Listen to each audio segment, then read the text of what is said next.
Hello, everyone. Welcome back to the Osu Taiko World Cup. We just wrapped up the exciting round of 32 weekend, and now we will be debuting the maps that all teams will be battling on in the round of 16. I am Luminite, if you have just joined us today, and I'm joined by the wonderful, very popular Canadian janitor.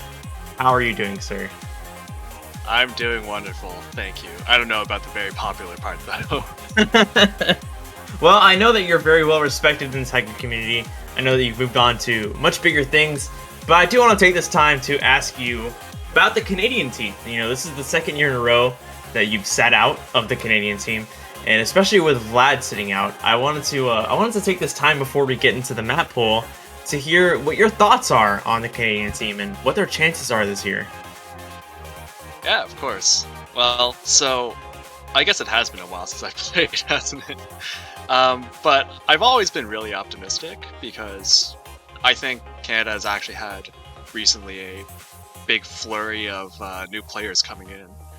There's been a lot of shakeup in the rankings kind of recently in the past year or so, and I think that really bodes well for the future. So I'm optimistic, let's say.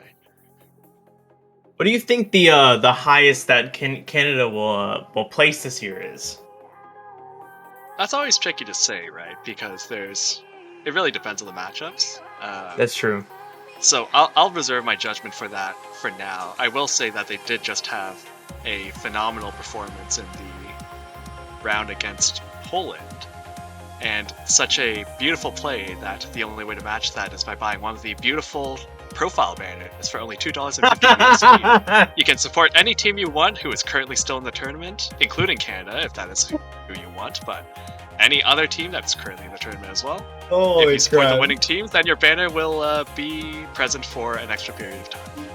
Now, Janer, I think you were watching live when I did my own attempt at being as good at these at these transitions as you are.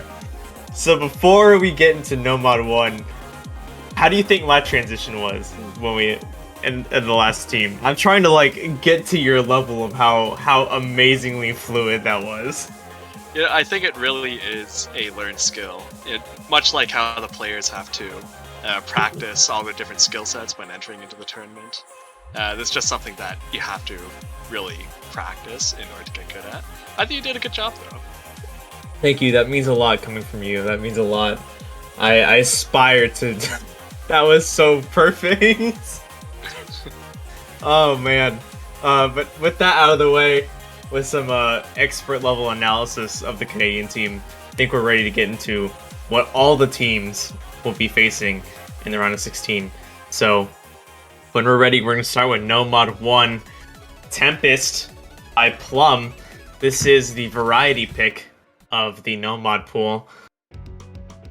This is a 210 BPM map. It is not very long, only about 2 minutes and 18 seconds, but there is a lot of different things in this map. There's 1-4, there's 1-6, there's even some 1/3. It's definitely much more intensive than the round of 16. Also some light SV too, I think at the beginning.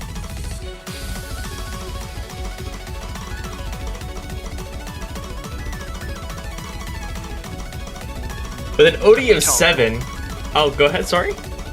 Oh, no, I was going to say, you can definitely tell that the patterns are much longer than in the No Mod 1 previously. This is... Round of 16 is when we start to use a line from one of our old gimmicks from Osu Taiko World Cup. This is when we start to sort out the men from the boys from Groundhog many years ago. Definitely see lots, as Janier said, lots longer maps. This very beautiful violin part here. Plum is one of my favorite featured artists that we are very fortunate to have on the Osu team. And this was something I definitely wanted to feature. I'm very glad that we were able to get a map of this to feature how beautiful this song is. So maybe this is a bit of a meta question, but do you pick the songs that you want to feature for each map pool, or is it like you you pick the mappers and they end up choosing something. See, you know what, Jander? I feel like it's tough to answer that question without giving players too much insight to our thought process. That's fair. I do want to say though that the number one concern of any map puller in TWC is to make sure that we can put forth the maps that best test the skill sets that we wish to test. That's fair, and you can definitely tell from this map that those skill sets are some longer streams with 1/6, but the patterns are pretty simple overall, so shouldn't be too much of an issue. Not too long, varied, very very basic no mod 1. But that's that. We're moving on to no mod 2 now, mapped by some random that I have no idea what his name is. Absolutely no idea. But this is the text pick. That's the tech. The tech pick. Well, there's text on the top. There is text on the top.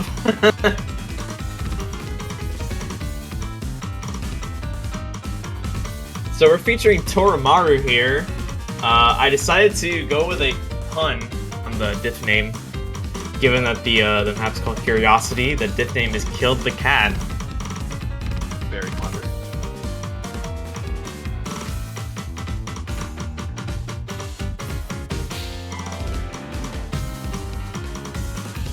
Definitely tell there's quite a bit of 1/8 in this map compared to the previous No Mod 2.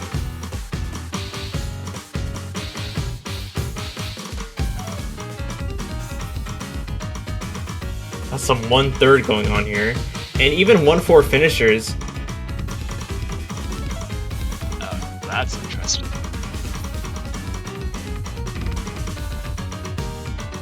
Oh, and that stream was like 1/4, 1/8, 1/3.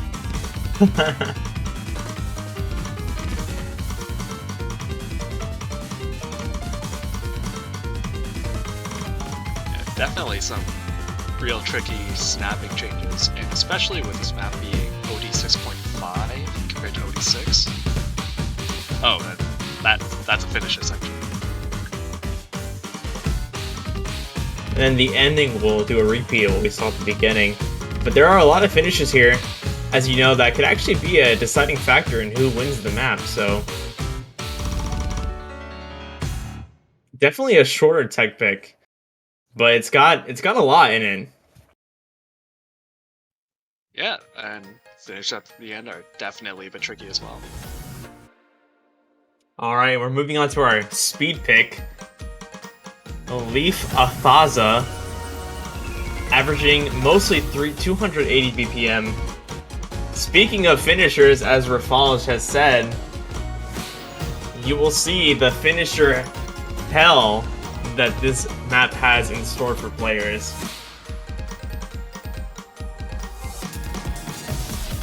It's a very scary BPM range, 225 to 280. Oh, 235, sorry.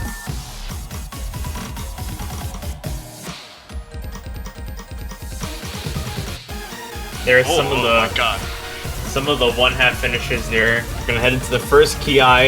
Very basic patterning though, as you'd expect from a mapper like Computa.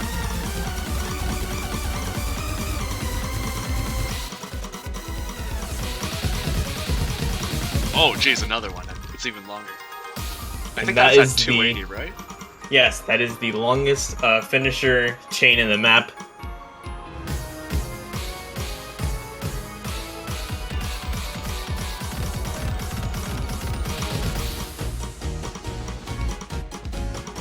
It's kind of like a speed and also some variety there with the 1/6 bursts and finishers. Also some 1/3 as well. It actually has a whole bunch of everything.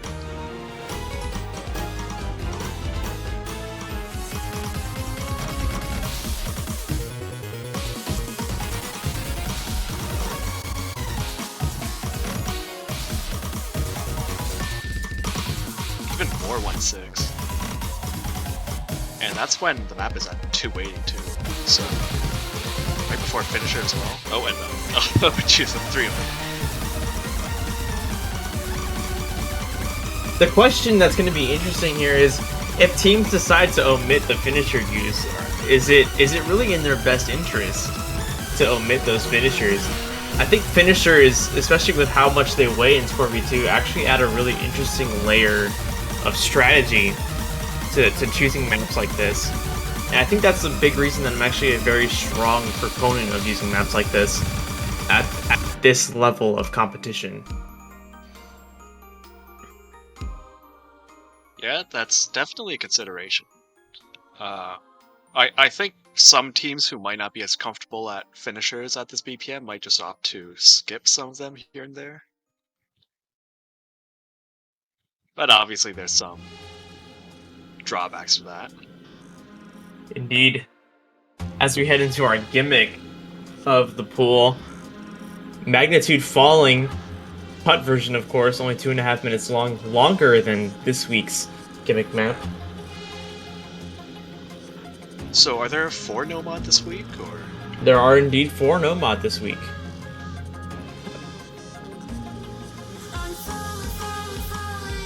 Okay, and just as a note, it's not auto. The playtesters have been kind enough to gift us with entirely SSs for the no-mods. Indeed. And if you have any questions on who those playtesters are, you can head over to the Osu Taiko World Cup 2023 wiki, where we have listed each of our wonderful and beautiful test players for the wonderful things that they gift us. Oh my god. Alright, some finishers right there.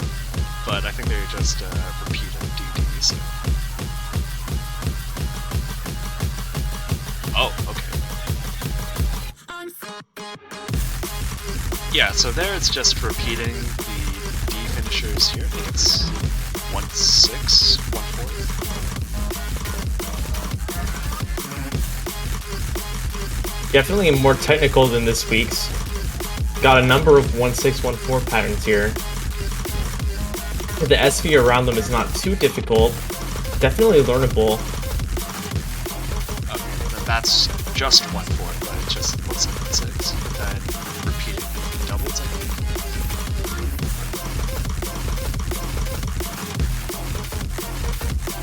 Gimmicks, I think, are one of my favorite things to see then on the on this level, because I think the SV and what we can do with maps is so unique to the taiko mode. You know, there's a lot of possibilities in Mania as well, but what we're able to do and what we're able to manipulate is it's very unique, and I think this is our chance to stand out as a mode as a whole. I think gimmicks are just really nice for that kind of purpose, to show, you know, taiko is very unique in its own right.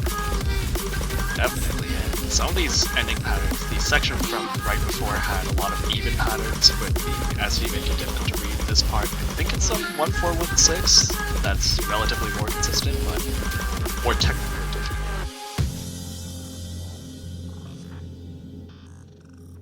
So far, the gimmicks still lasting on the short side, but Jai double S-ing our gimmick for us. Thank you so much, Jai. That's the end of our no mod pool. Heading into the most banned pick in round of 32. Hidden 1, our slow hidden. Rerun, Lose Control, mapped by Joe Narwhal. This is definitely our slower hidden pick at only 152 BPM.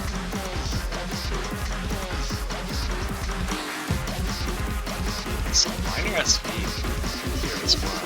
I think it's actually a little bit faster than Hit 1 to start, but oh, okay, never mind.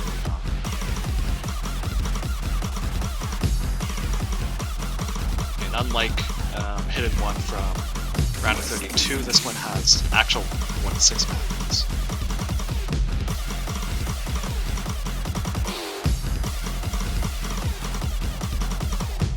Also interesting that Rafon is the one playing this. Not typically. True. Known to be a slow hidden player, but good on him.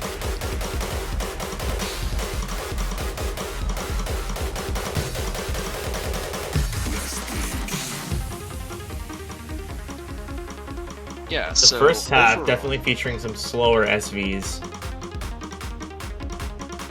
definitely. It's on it's faster than the previous Hidden 1 overall, but the patterns are more difficult overall.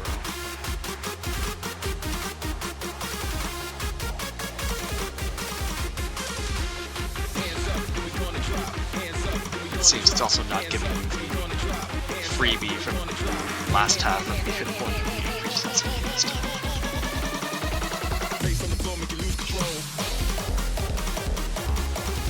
SV speeds up here at the last key eye. It's gonna stay that way for the rest of the map, actually. This should be the point where players recover if they are weak with a slower SV. That being said, there are some overlaps that make this not necessarily a free section.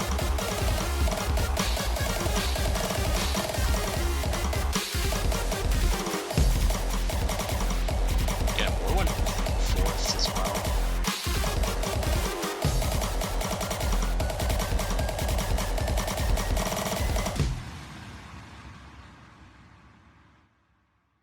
Alright, I think in some ways that might be more accessible, at least in the matchups that you have now, where round of 16 is not quite as lopsided, so might not be banned as much actually. We head on to our speed hidden, the sequel to Overload, as many people have called it. Mapped by Uone, a very old Taiko World Cup veteran. The speed hidden, OD 6.5 at 222 BPM. And from what I can tell, SV higher than 222, probably like 1.1 or something. Got a little 1/3 section going on here. I've always found it really fun that the map puller teams and the playtester teams would in themselves actually be incredibly good teams for the World Cups if they were to form their own team. You're saying that I would be a good team member? Well, yeah. I don't know that I would agree with that assessment. I used to be good at this game back in the day. I still retain my skill sets, but my skill sets are that a lower rank now.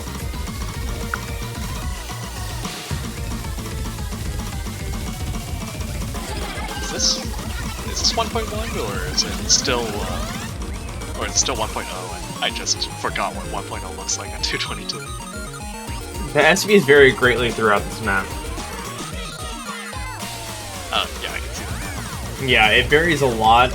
It's not very common for this map to maintain a singular SV, but it does maintain a higher than one SV for the majority of the map, especially at places like now where it calls for that sort of intensity.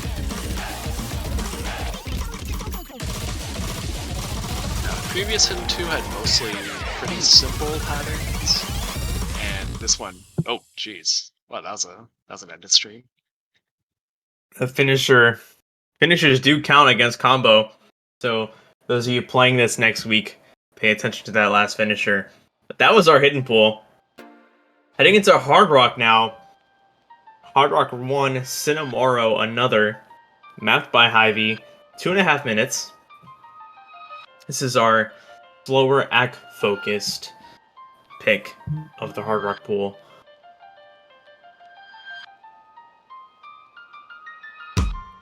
With a long intro that we are not skipping. And this is 6.5 base only, right? Yes, sir. Okay, so definitely a noticeable step up.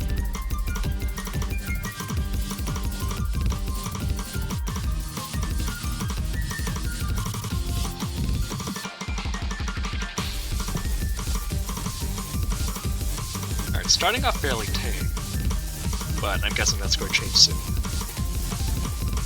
Actually, I would say that this map maintains fairly consistent difficulty across the board. Oh, I see.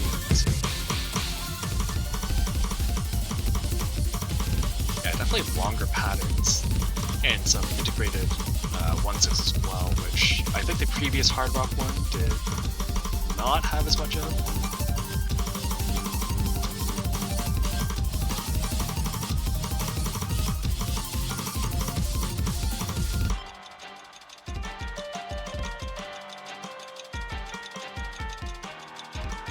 definitely a number of longer patterns throughout.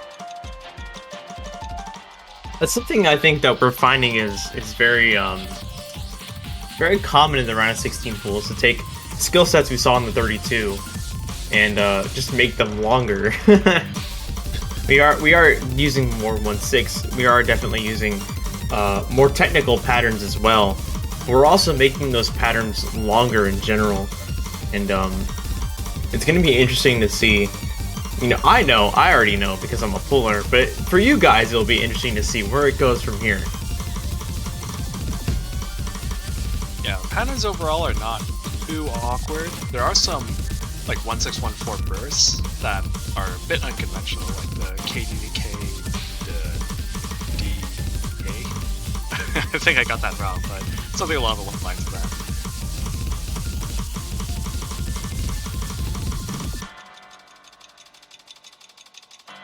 Definitely a very straightforward Hard Rock 1.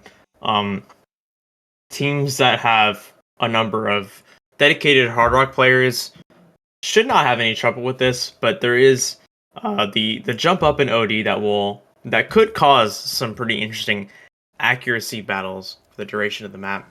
Yeah, I can see that being quite popular. This is an Endwolf map, isn't it? It is indeed an Endwolf map, if you couldn't guess by the background. I wonder, does he just have like a folder of potential background maps for TWC? Or does he have to find them? That's a question we have to ask Endwolf. Or if they were like interns just getting some random person to find the backgrounds for him. So this is our speed, this is our reading challenge, Hard Rock of the Week. 227 BPM. We did decrease the base SV actually a little bit to compensate for that 7 extra above 220, because that was my target for round of 16. So I was sure to compensate for that, to make sure that it is as fair as possible for the round of 16. That being said, this is a very, very straightforward map. The trouble here being able to read this speed of Hard Rock. Yeah, and also I think a little bit of variation has to be on some of the finishers interlaced with some of these patterns.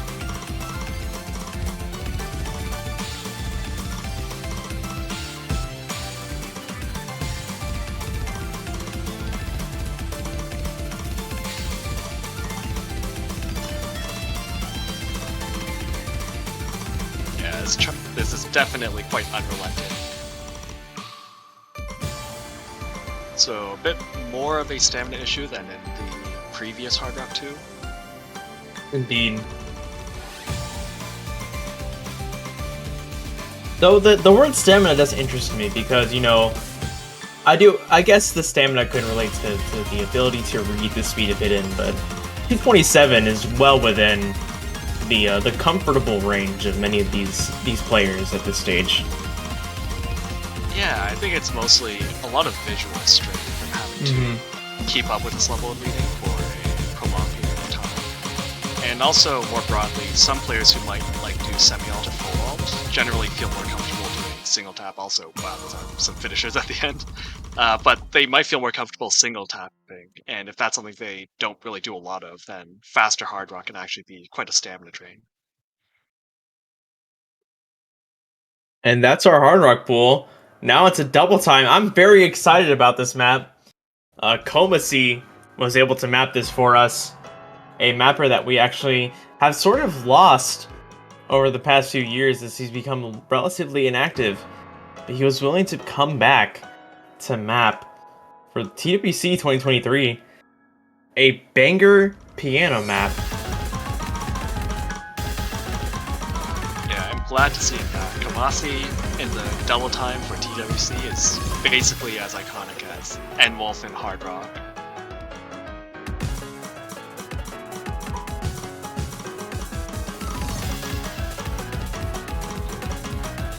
This song is one of my favorites in Black-Y's catalog.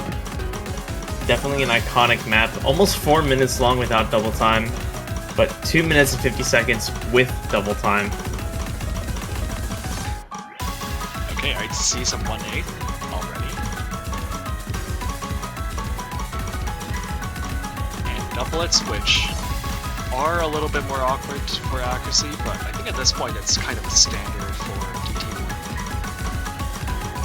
Yes, the default OD on this map is 5.5. So it's a little bit. I think it's actually exactly the same as the round of 32's OD. So there's no jump up in OD. The difference here, though, is the difference in technicality of the map itself. I think I just saw a 1/8 doublet into a 1/6 quad. I think that's what I saw. But yeah, definitely some weird patterns. And SV slowdown too. Some more awkward patterning, which can also actually be pretty difficult for accuracy.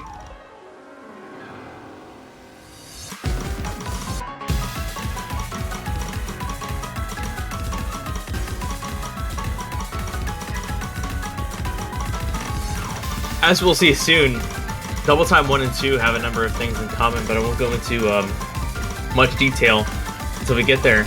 But this is probably one of my favorite maps I've ever had the privilege to have featured in one of my pools. I absolutely love the way this was mapped.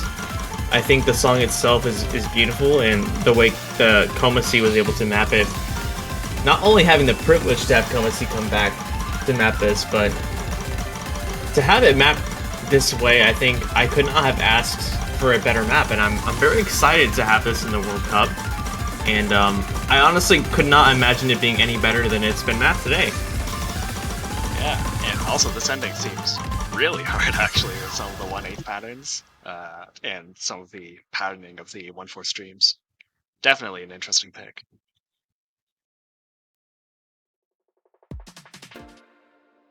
Last, for Double Time, we have Zek Summer by Risei. This is our speed Double Time of the pick. Of the pool, not the pick. Sorry, my bad. So we have the fully Japanese Double Time bracket. Indeed we do.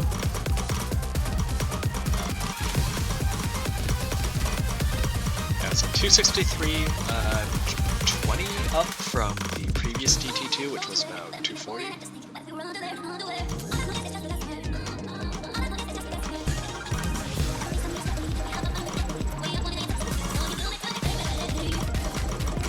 For those of you that remember my comments about Double Time 1 and 2 being somewhat similar, I was hinting towards the usage of doublets and quads, as you might see being very common in this song as well.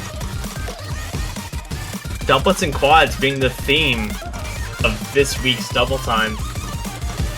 Definitely something I don't think is tested enough. That's thus being the reason that I decided to go with a full doublet / quad Double Time pool this week. As I said earlier, want to sort out the men from the boys. I think this Double Time pool does a really good job of that. Yeah, this is a noticeable step up with kind of like pseudo swing patterns. Actually, it's probably not classified as a swing pattern, but a lot of even patterns, which compared to DT2 previously, which was fairly conventional triplets.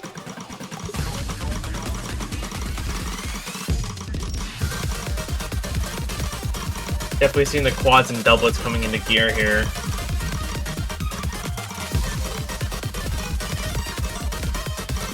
This was actually turned DT2 from more of a consistency pick in the previous round. Oh, that was a 1/3 pattern. Into more of an accuracy pick with all these doublets.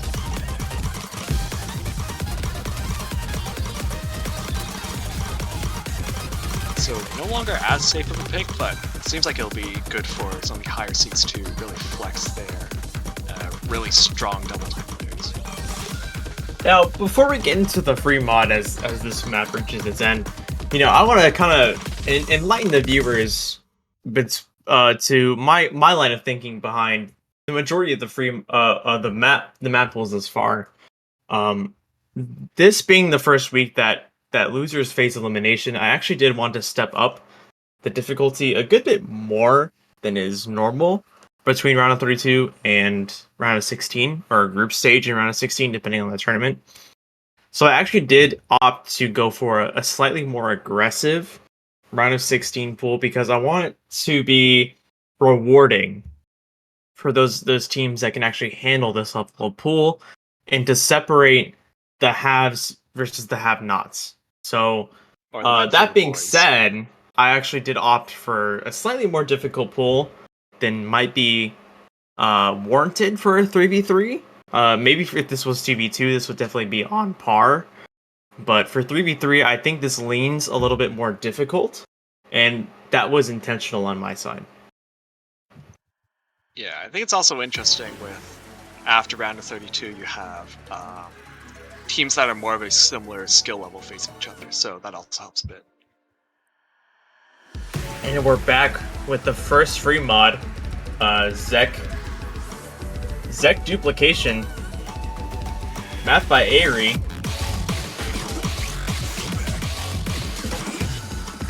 This is the moddable pick. Some shenanigans already going on with the SV.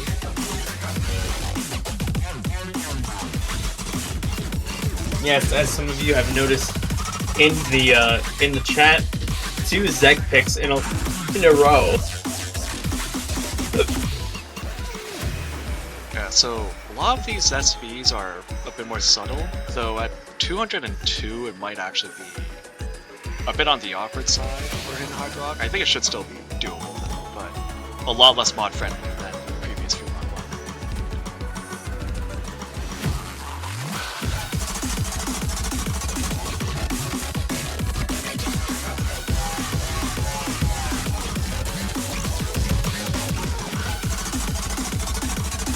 Oh, that gets pretty fast.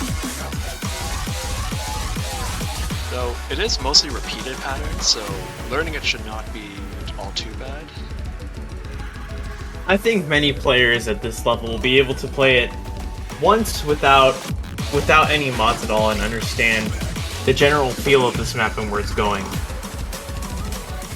Yeah, I think maybe the more concerning part for some players, especially for DKK, some of those 1-6 mono, especially because at some point it actually leads into a stream, so you can't really go over stream because it's heavily published.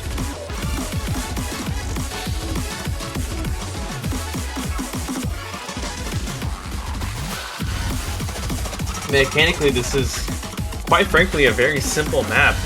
Something that you could definitely see being almost hard rock, or not hard rock, no mod 1 in the round of 32 pool. But now, the task is for teams to field the players to play this with Hidden and Hard Rock. And I think that's very possible given the tamer usage of SV in this map. And I think that this might be a step up in difficulty, but it's most definitely possible given these players. Yeah, I'd say it looks a bit easier for Hidden, maybe. Oh, okay, that's a name I didn't expect to see.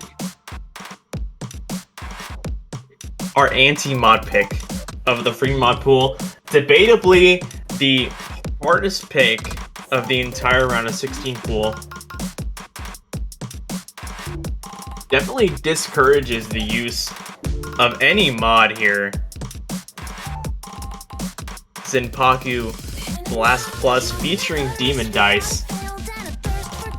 Now this is actually a map that I myself tested many times, and I'm actually able to play this fairly well with Hidden.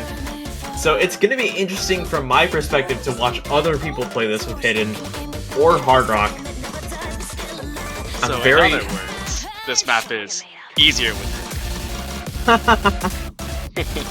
Now, I think that the taiko community has a consensus on the fact that Hidden is the easier of the two mods.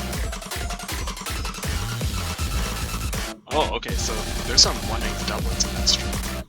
No, those are actually 1/12 doublets. Oh, okay, my mistake. So this doesn't look too bad. I think really the main difficulty with modding is actually accuracy more so than reading. Because with all these 1/12, 1/8, 1/6, I think I've seen, even on OD6, which translates to 8.4, oh, okay, that was a longer 1/6. But accuracy might actually be pretty hard on this one.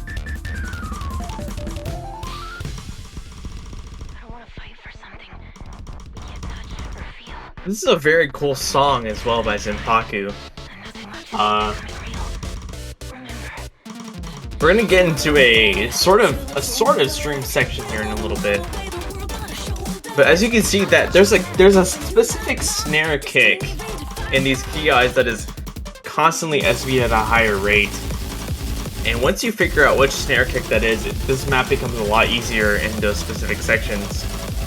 Okay, so this is the anti-hard.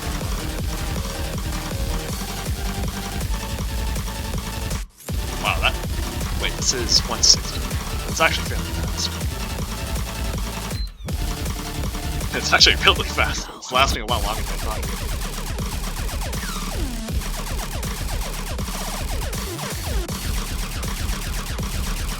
Oh, that's a really interesting snap from those buttons. So yeah, accuracy is going to be really hard on this at the end. Especially if you're trying to read it with Hard Rock or Hidden Hard Rock, I think. Our anti-mod is arguably the hardest map of the pool. That being said, Burak did a fantastic job mapping this. And for our last core pick of the pool, another random unknown mapper, Mori Mori Atsushi, the Uma remix of Pupa. This is the pick that we consider to be the forced, in quotes, hidden hard rock at 180 BPM. This is definitely the most tame of the free mods, I think. You know, the goal with free mod 1 is to have everyone fielding at least one mod. The goal with free mod 3 is to almost force hidden hard rock on these teams so that they need to escalate to that level. And this map, yes, I did map it. I decided to, if you look at the original map, I nerfed the SVs here to make it more hidden hard rock friendly, and that's the whole point of this specific pick. Okay, so to encourage mod use then. To encourage specifically hidden hard rock.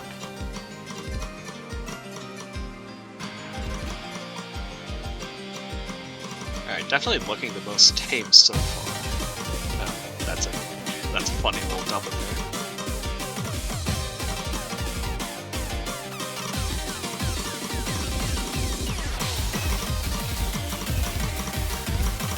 Yeah, so far seems like the most tame map so far out of the free mod stuff.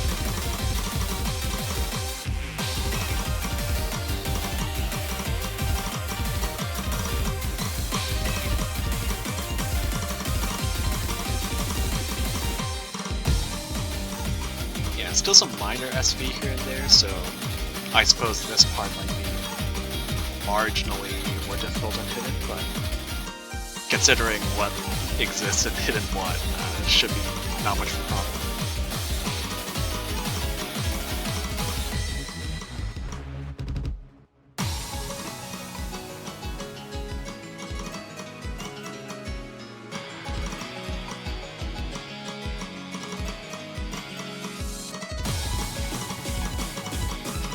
We're getting towards the longer, more strenuous sections of the map. But SV will maintain pretty consistent until then. These key highs are timed at 1.05x SV, so they're only at about 190 reading speed. But the end does take it up a notch. But there are a number of snapping changes here as well. We have 1/4, 1/6, and 1/3, very common. Yeah, so definitely can see this being, well, now it's been a long stream. I could see this being more of a popular pick, or depending on how teams are feeling about or worrying about the other team's modules, maybe just staying away from it as long as possible. This last key eye here goes up to 1.15x speed, and then it slows down. It's only for a little bit. Then we end with the very infamous pupa sounding notes. And that, ladies and gentlemen, is the core of our round of 16 picks.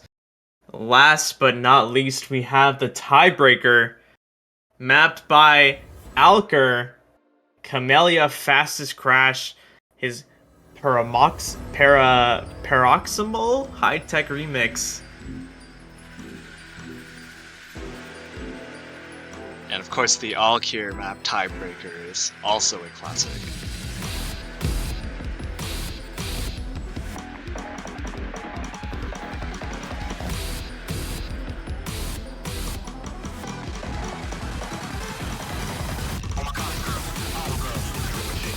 Already seeing some tough SVs and finishers in this section. Definitely something that if any of these matches go to tiebreaker, those could be the things that actually decide who wins the tiebreaker. Definitely not super mod friendly. Probably not very hard rock friendly. Maybe hit if you're willing to practice a little bit.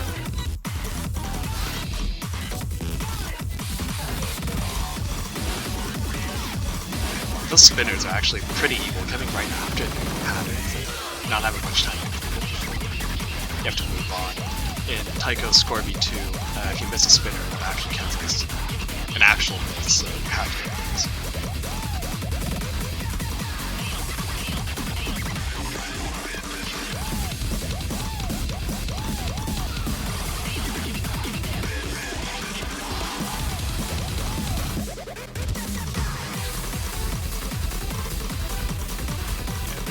Technical map. Got a bit of speed here in this section. I guess you could consider this as tech as well, but at the BPM of 153, I would consider that actually 306 speed. It's a difference in perspective, isn't it? If it is. 1418 qualifies as speed or if it's tech. To me, it depends on the BPM. At a BPM as low as 153, I would actually consider that speed. I'm of the opinion that it depends on the slider velocity. Like, if that was double the slider velocity, it would actually just straight up be 300. But the slower it is, the more it approaches being tech.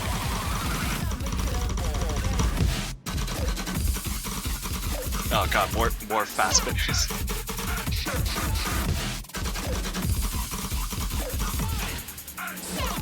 Yeah, a lot of 1/8 too, so it is actually kind of like pseudo speedish.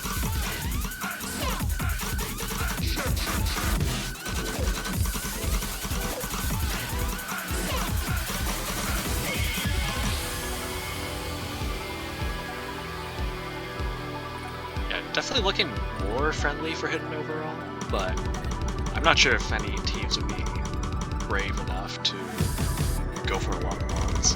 Yeah, I was about to say, should a team be brave enough to approach this map with a mod?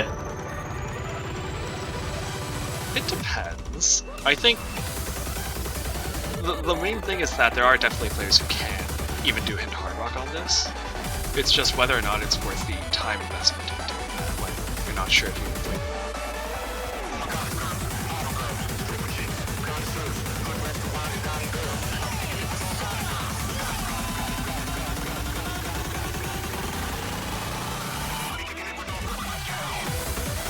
Alright, bit of a tricky pattern there.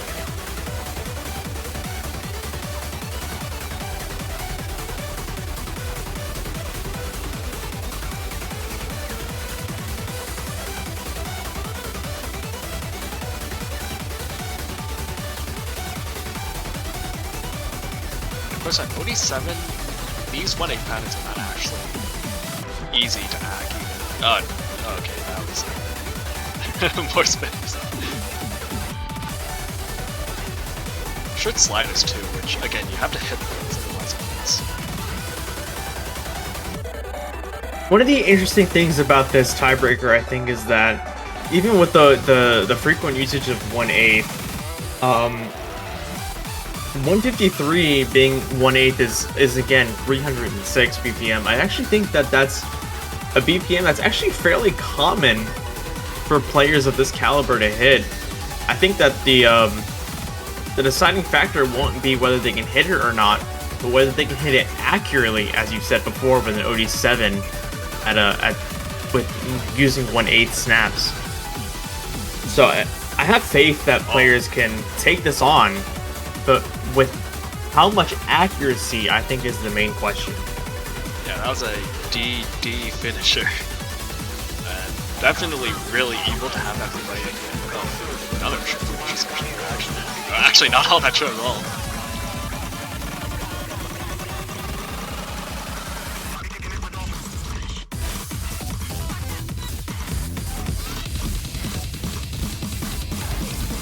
Slower section to just wait hit a bit.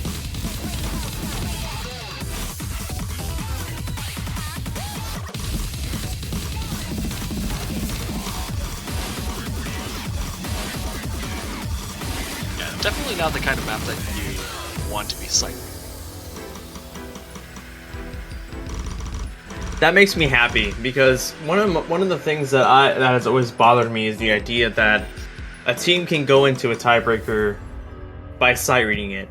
So this is something I don't think any team should be confident in sight reading this if they're presented with a tiebreaker situation. That is something I'm very happy about to hear from, especially a player like you, Janitor. I think that this is definitely I would say like 1.3 times harder than the round of 32. So definitely marginally harder than what you would expect. And I did that on purpose this year. And that's something I definitely want to hear feedback about. This is the first time I have pulled round of 16 for the World Cup. So I'm very interested to hear the reactions here. I intentionally pulled 16 to be tougher than 32. I want to be able to really sort out who could handle this level of playing as we hit to the quarterfinals and on. And I think that this pool does that really well. But I do want to hear player feedback. Player feedback is very important to me as a pooler. So please, if you are in the Taiko World Cup server, even if you are eliminated, please head to the map pool feedback channel and let me know what you think of this pool. And I am more than happy to adjust my future pooling strategies and this year's pooling strategies in response. You all know better than me what it's like to play in these tournaments, and I just know the theory. So, that being said, I'm very proud of this pool. Janitor, thank you for joining me for this map pool showcase. Of course. What are your final thoughts on the pool? Yeah, definitely a noticeable step up. Should be interesting to see how that shakes up. I do think that with the matchups between teams with more comparable skill levels, like in round 16, that it is good to have that sort of thing to help differentiate teams. So it'll be really interesting to see. I'm glad you agree. Until then, I think that we all agree that this is definitely a step up. But until then, my name is Illuminite. I've been joined by Janitor. Do you have anything else to add before we conclude, Janitor, for this weekend? Only that we will be seeing you next week for some exciting round of 16 matches. Fantastic. And also buy a banner for $2.50 USD. Yes, please do that. Alright, ladies and gentlemen, my name is Illuminite. I've been joined by Janitor for the round of 16 map pool showcase. Be good people, and we will see you next week. Goodbye.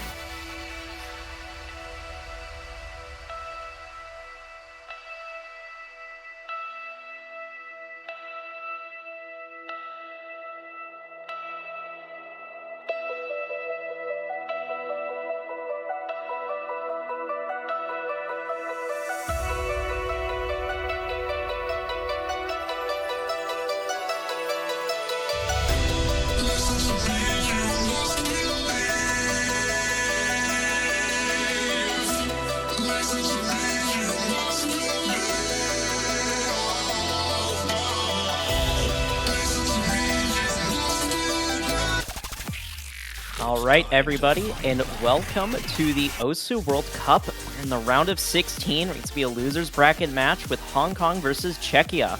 I'm Ethan, and I'm joined by Janitor. Hello, hello. Yeah, we've got quite a close match. 26 seed versus the 23rd seed, with Czech Republic being the higher seeded team of this match. Yeah, also I think widely seen as one of the most competitive matches potentially. The only other one with sort of like equal standing between the teams, like Netherlands versus Argentina, I think. Yeah, they're 1 seed apart. So yeah, we've got some interesting losers bracket matches for this weekend. And we're starting off with potentially a banger. Could be. We'll have to wait and see. But yeah, the seeding definitely makes me feel like it could be quite close. Yeah, I think this is really interesting because both teams did get swept last week. Hong Kong versus the UK, Czechia versus Chile. Yeah, they had some really unfortunate matchups the first week, so it'll be nice to see them playing against a team that they should be able to compete pretty well against.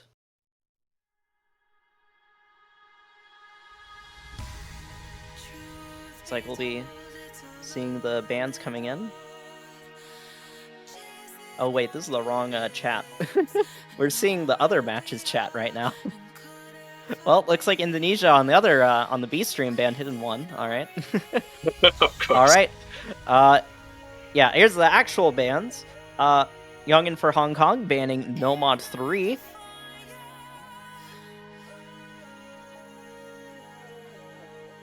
Okay, so that's the speed and finisher map. Not too surprising, Czechia has, I think, two-digit players who are very good at speed. Yeah.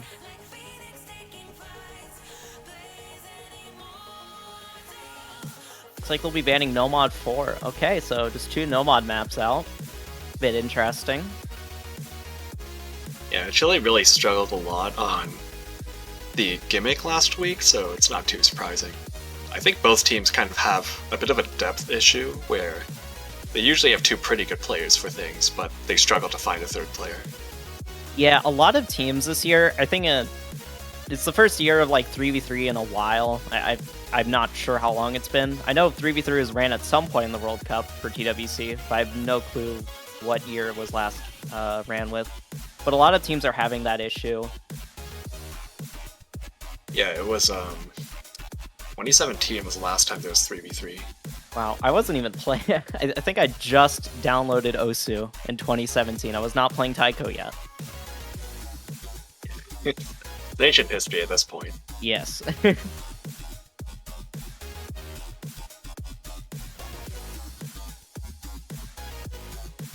Okay, I would expect after a Nomad 3 ban for, like, DT2. HR1, okay. Was not expecting that as a first pick.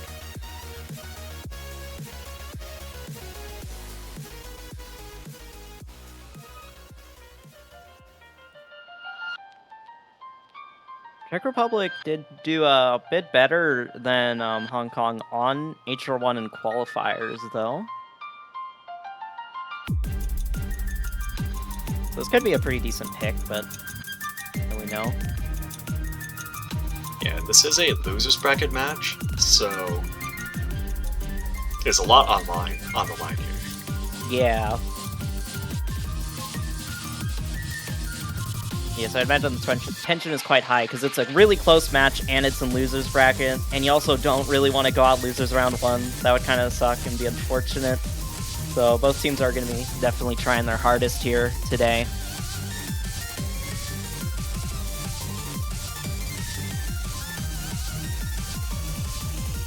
Yeah, it's a really interesting pick. Last week, Czechia did play Hard Rock 2, and they seem to kind of struggle finding a good 3rd player for it. But it could just be that they're more comfortable on the more slower, techy Hard Rock. Yeah, that could be the case.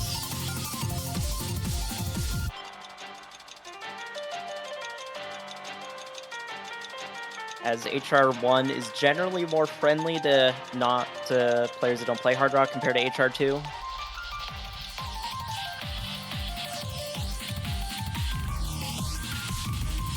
Yeah, it could also be a tactical pick.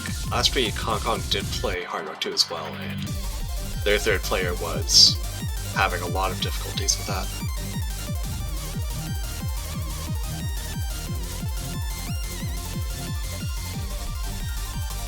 So I wonder if maybe that'll kind of be like the thing where it might just be like 2 players are doing pretty good on both sides, but then the 3rd player kind of makes a huge difference. Yeah, I think that could happen with a lot of the lower seeded teams, which can't really afford to have a lot of depth in terms of like different skill sets. Yeah, for sure.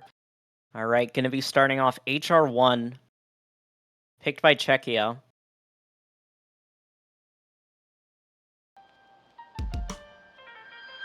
Pretty decent map length, 2 minutes and 31 seconds. Not too short, but not too long.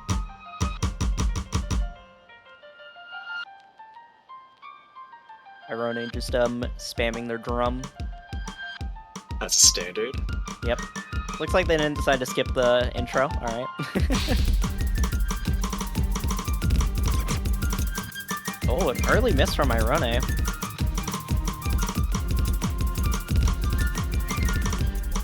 Yeah, Henry also struggling a little bit with accuracy. Meanwhile, all 3 players on Czechia's side doing pretty well. Yeah, all of them are at above 99% right now.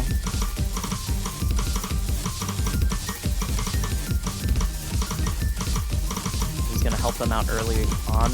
Henry's accuracy is climbing a bit, but oh, that miss right there. Gonna make things a bit tough for Hong Kong.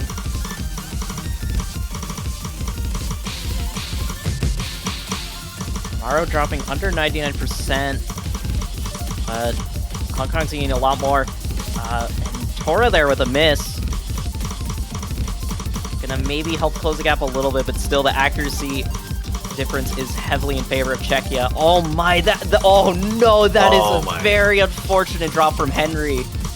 That was an entire pattern. Yeah, that's gonna really swing it back, and all 3 players in Czechia still holding above 99 as well.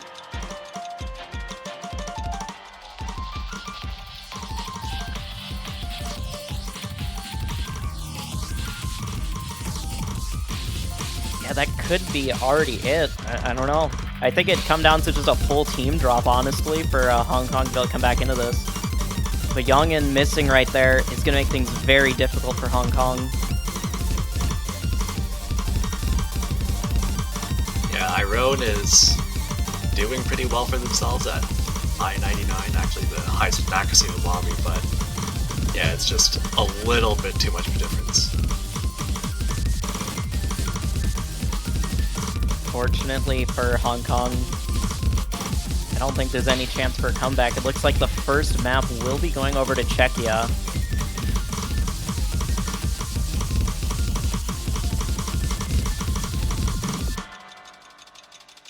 And that's going to be it for the first map. Czechia taking their own map. 2 FCs on the side of Czechia. Pretty good accuracy all around. Golden dropped under 99%, but still quite solid. Irone with really incredible accuracy on the side of Hong Kong, unfortunately missing towards the end. Yeah, actually the best 100 count. Oh, we've hit him 1 immediately. Okay.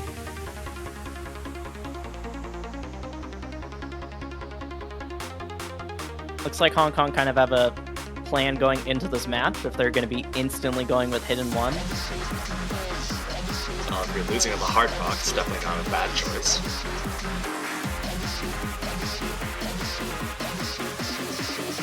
So I think maybe the concerning thing for Hong Kong is that Czechia didn't ban this map, but they did ban the gimmick map instead, so maybe they're just also not very comfortable in either. Yeah, that could be the case.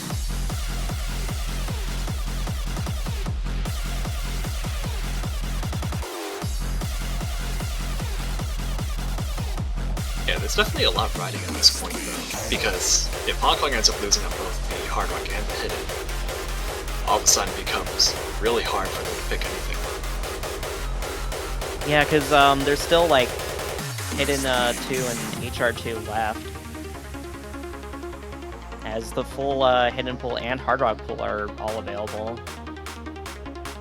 So a breakpoint here would be really tough for Hong Kong.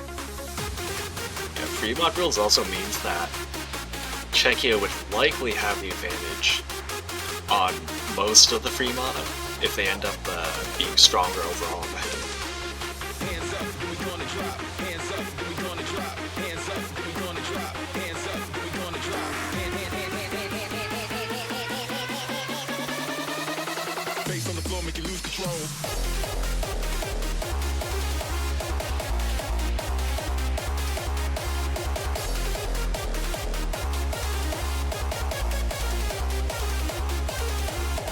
Alright, so some commiserating before heading into hit 1.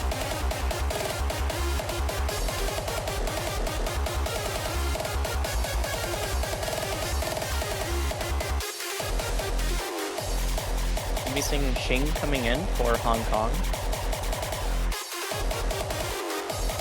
Yeah, Golden also switching in too.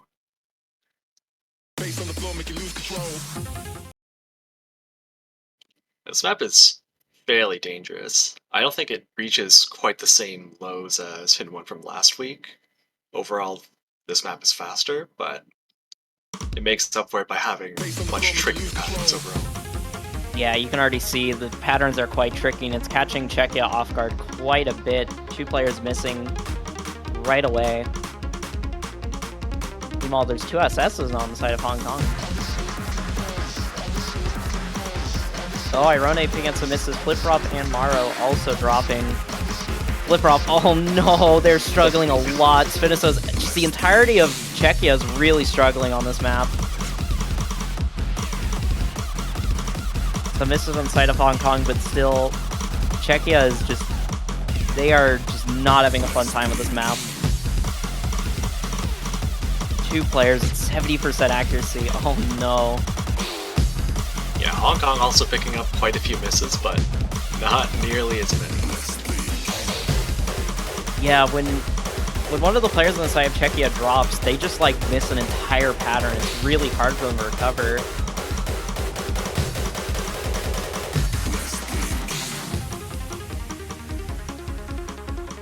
They're dropping some misses on the slower section. It's going to be really hard after this section, around 2/3 of the map, because afterwards the SV actually picks up, so scores will start stabilizing. Yeah. This is already really tough. I think it already just pretty much goes to Hong Kong. Like, that's a huge score difference. It's nearly, I think it's like 500,000 or something. Yeah, Shing in particular doing really well in his combo.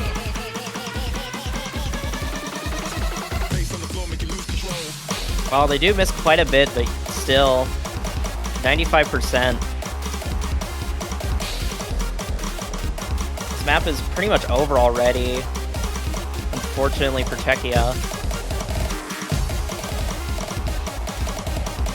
I think we have a match here. Yeah. Oh no, Maro's starting to stop playing. No, that's actually the high-level psychological strategy of preventing the tilt for this map. Fair. That's high-level competition strats. You're making sure that you're not frustrating yourself on the map that you already know that you've lost, instead focusing on the next map. Oh my god, look at that difference. Yeah, that is brutal. Oh my goodness. That is nearly we're approaching like 1 million score difference. 880,000 points. That is very unfortunate for Czechia, but it is now tied up, and they have the next pick. I'm kind of worried about Fremont, honestly, because one of the players has to play hidden, and all of them were struggling with slow hidden, so that could be kind of troubling for Czechia if any of the free mods have like a really slow section that they haven't practiced. Yeah, free mod 1 and 2 kind of fall into that category. Free mod 3 is a bit more normal. Looks like Czechia going with HR2. I mean, HR1 worked pretty well for them last time. Yeah, a good idea. Seems like it's also going to be a really strong point.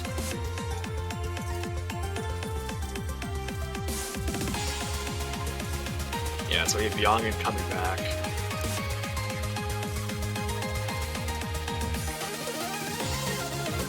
Oh, it is still entirely possible that Hong Kong will actually get the furry buff and end up overtaking Czechia with Breakpoint. Ah, true. Never underestimate the furry buff in Taiko. Yeah, furries are insane at Taiko.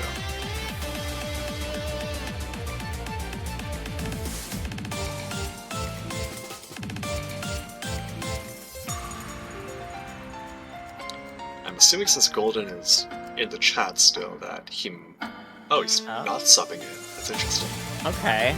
Yeah, I was about to say, Golden should be coming in, but I guess not. Okay.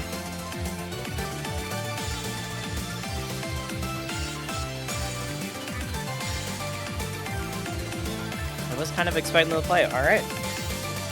Yeah, I think they also did not play the Hard Rock 2 last week, so it seems like that's just their Hard Rock roster. Yeah, I guess they just don't like speed HR. Understandable, especially if you have like a 60 Hz monitor or something. Oh god, I could not play speed HR at all till I got like 144 Hz. I suffered for quite a long time on 60 Hz and only very, very recently managed to not play on 60 Hz. I think Taiko is one of the game modes that has like the biggest buff for high refresh rate monitors, especially with HR and stuff. Yeah, it depends on your perspective though, because there is an advantage of 60 Hz, which is that you see the same note in two different places at once. So it increases the amount of time you have to read it. I see. Oh, some really early misses there from Tora. That's gonna give the lead over to Hong Kong early on. Accuracies are quite even across both teams. Xing with a couple of misses, flips it back over to Czechia's side. A couple more as well. Oh my, Xing is starting to pick up a lot of misses. Yongin as well. Only FC is on the side of Arone for Hong Kong. Now it's Morrow getting his revenge with a 99.88. Yeah, Hong Kong are really struggling to hold combo now. Fliprop ends up missing. Drops their full combo. Now there's only one full combo.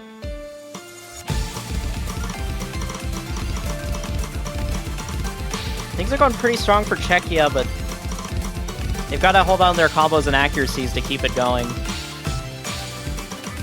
Yeah, a lot of the difference is just coming down to Morrow having the highest accuracy and only full combo left. Yeah, oh, some misses from Fliprop and Tora, though. There's still a bit of map left. It could flip over to Hong Kong's side still. It's not over yet. Especially with the ending having some finishers into it. Yeah, I think the accuracy difference is really helping out Czechia, though. As Xing is at 95%. It's making things a bit difficult for Hong Kong. Fliprop missing again. Helps, but I think they're going to need maybe 2 or 3 more of those. Yeah. Getting closer to the map. Oh no, Xing with some misses at the very end. I think that confirms it. Morrow missing, dropping their full combo, but it's not enough. Czechia will be taking the second point of the match. Now it's 2-1. No breakpoints just yet. And surprisingly missing on the finishers at the end. Those are pretty brutal. 4 100s and 8 100s from Tora. I didn't even notice Tora's accuracy. Oh my goodness. Yeah, very strong accuracy from Czechia. And it really allowed them to just be able to run away with that map. As the combos were kind of close-ish, aside from Morrow basically full comboing.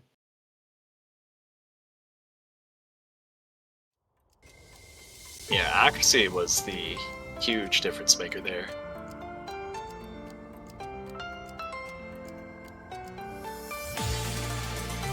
Yeah, big things about Taiko that players from other game modes might not be looking into is accuracy and finishers are very, very important.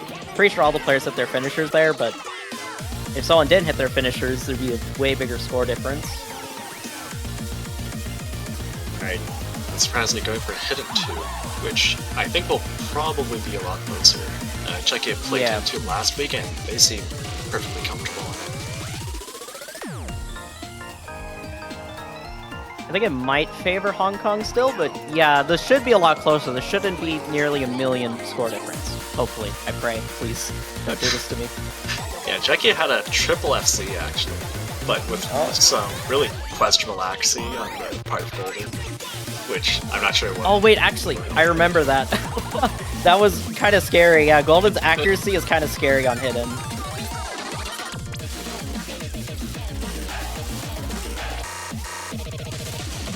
What happens when you're no one?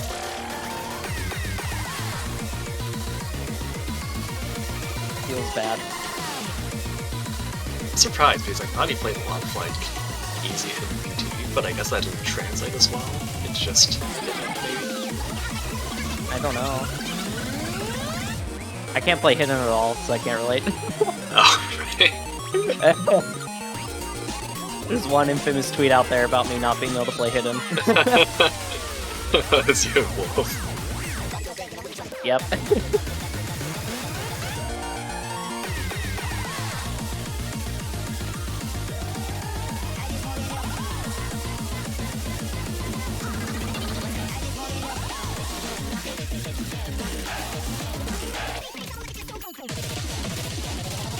Right, so... Oh, right, there is a slower section in Hidden too, so hopefully that won't be a problem for Czechia. Yeah, that could be a problem for Czechia. They just have to hit it. They don't need fantastic accuracy on it, I believe. Hong Kong's accuracy has been better on the hidden. Or I guess it's better in the sense that they're not getting like 200 misses. Yeah.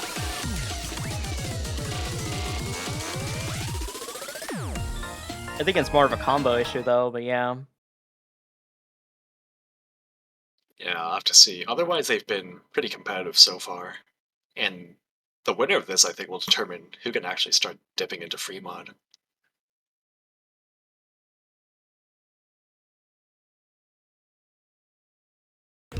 Or maybe both teams will just try to avoid it.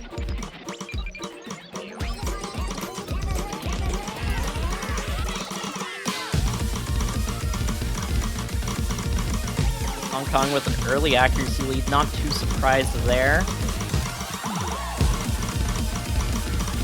Flip-Flop with an early miss. Gonna extend Hong Kong's lead just a little bit farther. Yeah, that's really where the third player syndrome really comes in for some teams.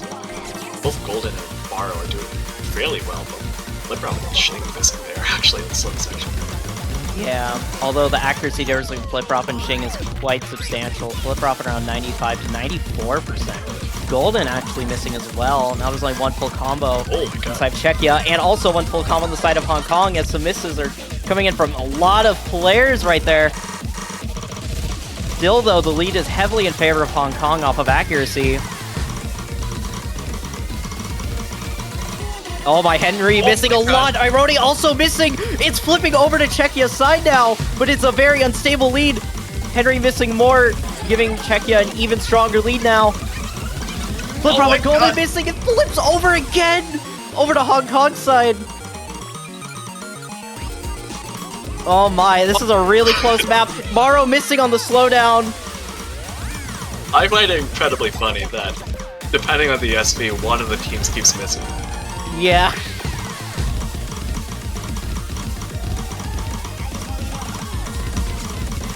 It's basically a question. Can Hong Kong hold through the high SV sections? Nope, oh my god. Golden Henry trading. Xing Irone also missing. Combo's fully reset side of Hong Kong, but I don't know if there's enough time really for a comeback for Czechia. Henry missing the entire stream, but everyone the side of Czechia misses, and it goes over to Hong Kong. Oh my goodness. What a close map. That was so scary at the end, but Golden and Morrow actually missing the last couple of notes. Henry missed so many notes in the end, but everyone on the side of Czechia missed on the last couple of notes. Oh my goodness. And yeah, now it's tied up 2-2. What a close map. And you can see, once again, third player syndrome. Hong Kong somehow having a stronger average score, but Czechia's accuracy on the side of Flip Rock just not really doing too hot. Yeah. Unfortunately, the accuracy difference, I think, did cost Czechia the point there.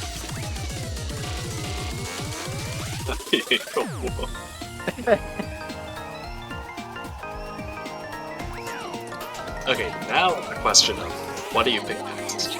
I would just assume that Czechia has the advantage on the double time. Free mod is weird because you no longer have to have that third player playing the mod that they can't play. You just have one person doing their strongest mod each. Yeah, I'm not really sure where they can go with this.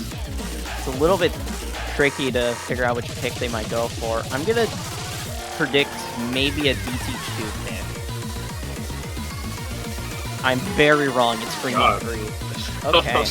That's a really interesting pick. Okay, so free mod 3 is the mod encouraging pick, where it's pretty accessible for both mods and also for Hidden Hard Rock. I'm guessing Czechia will not go for all Hidden Hard Rock or Hong Kong. That would be quite absurd to see a lower seeded team do that. That would be hilarious. But Even like a team like the United States, which is second seed, they're struggling doing all three Hidden Hard Rock. yeah, this one is possible, but because of the score thresholds, where it's around 2%, either equal combo 2% less accuracy, or equal accuracy 1 miss.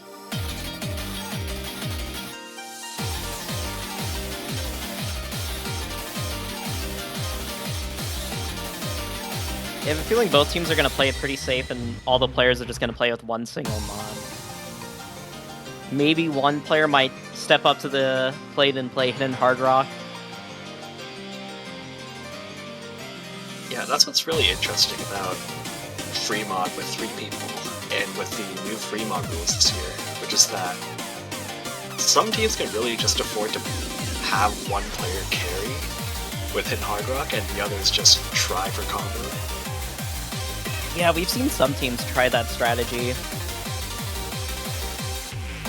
Yeah, it's really common in Standard where the score differential means that if you have just 2 players taking on Hidden Hard Rock and they keep missing all over the place, the score difference is not really all that high, and full combos are more valuable.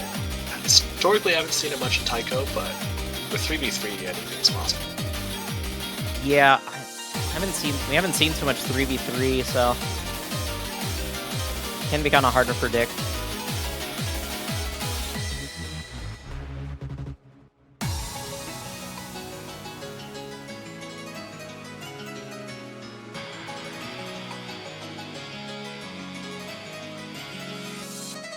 Sudden death. One of the players is saying, oh my goodness.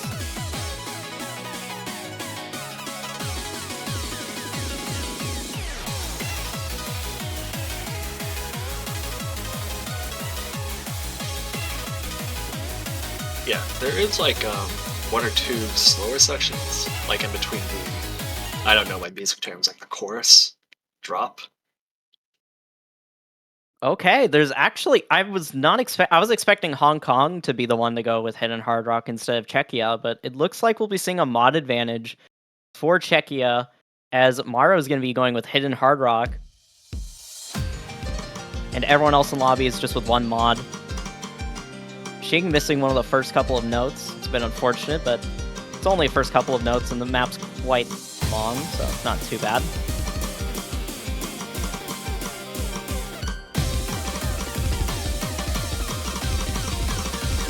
Yeah, Czechia having the mod advantage means that they can trip up a little bit more on their accuracy. Which is a still good be- thing. Yeah, because they have been struggling with it.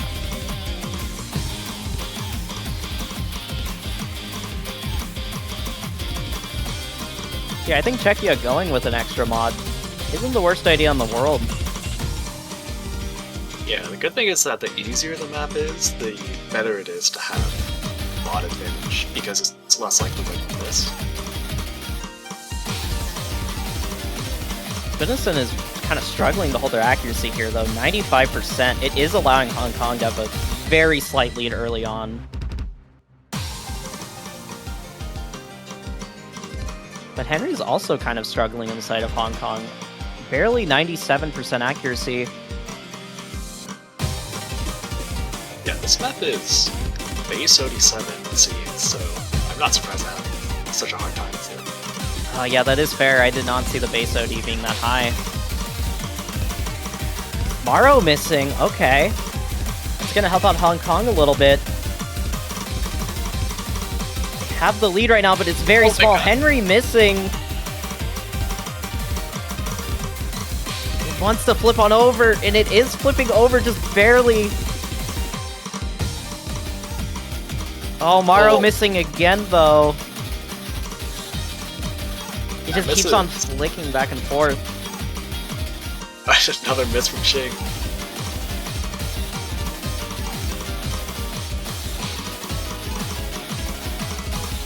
Oh man, Hong Kong seems to have the advantage here, but it's just such a tiny lead. Only by a few 100s. Yeah, Spinison actually doing a bang-up job of not missing. Oh no, don't say that. Gonna curse him.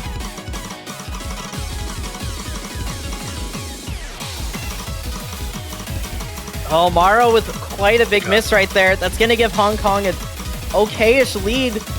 More misses from Maro.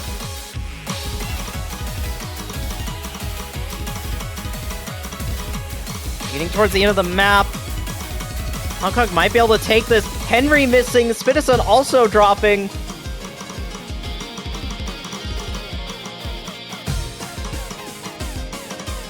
Fortunately, Spinison dropping their full combo is going to hurt Czechia a bit, but that's a huge miss there from Shing, and it flips on over to side of Czechia. Yeah, missing on the 1416, and then after this, it's one more log stream. Oh my, Maro missing a bit. It's going down to the wire, just a few more patterns. And it looks like Czechia will be taking it. I'm not sure if there's any more notes, really. And yeah, that's going to be it. Yeah, Czechia will be taking it. Now it's 3-2. Winning on their own pick, just barely clenching through and winning. It looked like Hong Kong was going to take it, but some unfortunate misses at the end from them allowed Czechia to be able to take it. Yeah, and also an FC. Yeah, Tora. Thank goodness they held on their FC, because if they didn't, things might have gone over to the side of Hong Kong, and that would have been an early break point. There's still no break points. 5 maps in. Oh my goodness. They're just too good at picking it. Fremont won. Okay. You know, there's something really interesting about the strategy here. Because of the new Fremont rules, Czechia would, I think, love to go triple Hard Rock. But they can't, because they need to have a hidden. But they don't. They're capable of playing slow hitting, which all of the Fremont maps have to some extent. So they're basically forced to go hit Hard Rock instead.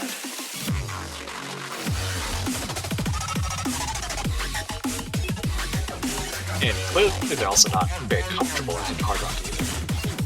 So that's some really interesting information.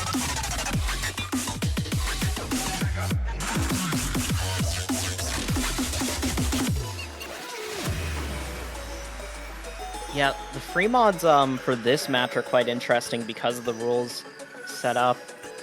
Where Czechia, well, Fremont 3 does favor them, and they did win that. Fremont 1, on the other hand, favors Hong Kong just due to how the rules work. Yeah, they have much less of a burden of just finding someone to play Hidden and Hard Rock. Whereas Czechia seems like they don't really want to force anyone to play Hidden.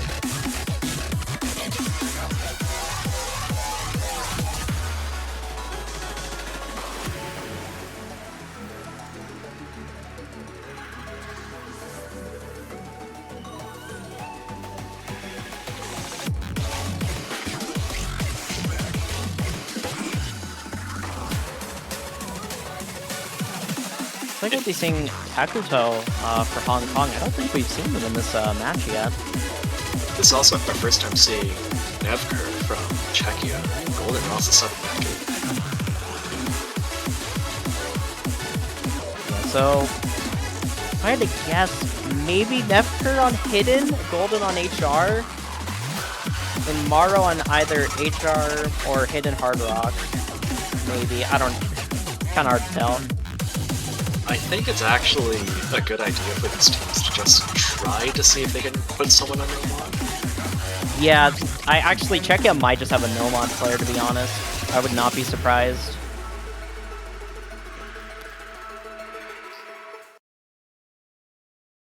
Oh my God. Wait, this is okay. These are some really interesting mod spreads. Xing with Hidden Hard Rock, 2 no mod players for the side of Hong Kong. And then for Czechia, it's 1 no mod player and then 1 HR and 1 Hidden.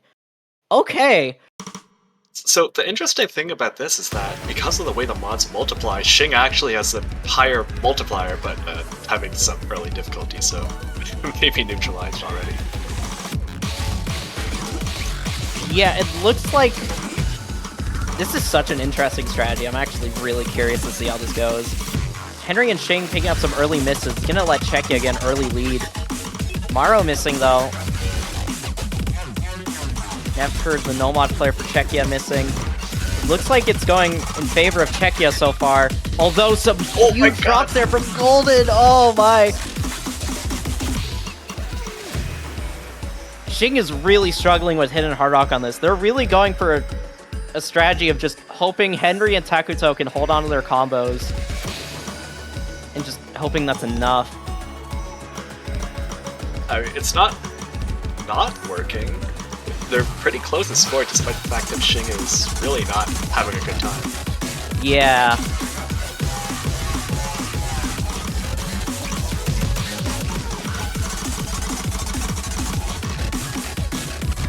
Czechia has the lead, but it's a little bit unstable as it seems like everyone's struggling to hold on their combos.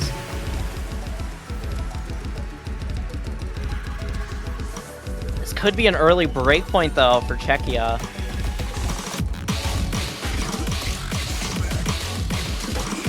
This was Hong Kong's pick, and so far it's in favor of Czechia, but those misses from Nevker could stabilize things, could set things towards the center a little bit.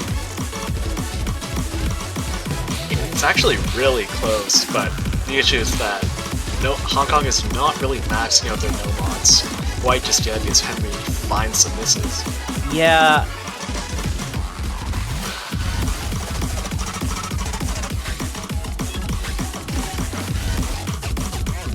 Yeah, Hong Kong really needs a second combo coming in. Oh my, some huge misses from Henry and Maro, but it's not really changing a lot. Getting towards the end of the map, it looks like it'll just be a breakpoint going in favor of Czechia. And yeah, unfortunately for Hong Kong, the Hidden Hard Rock strat did not work out quite as they intended, as that will be a breakpoint for Czechia. Yeah, I liked the idea there. I think the problem is just that because of the accuracy combo spread in Taiko, you can't afford to tank that much. Yeah, unfortunately, you can't have one player just really struggling to hold just a combo there, or else it's going to be really tough to get a break point or just get a point there. Yeah, you can definitely see how that could work though. Takuto, I think, top scoring that long, despite the fact that it's like no mod. Yeah.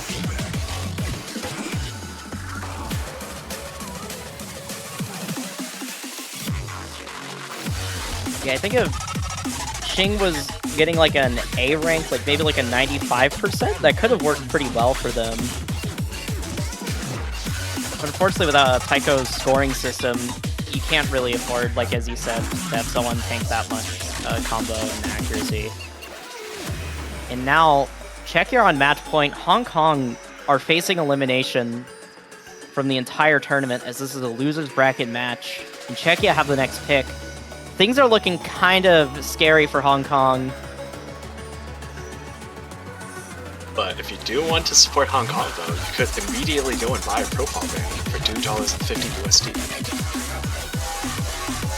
Yep, you certainly could. You could help support the tournament and also support your favorite teams. Or support Czechia, or any other team currently in. Yep.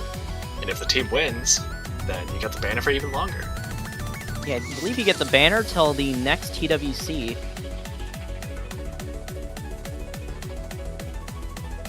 For only $2.50 USD. Nomad 1 is an interesting choice from Czechia. Okay. Thought they might pick DT instead.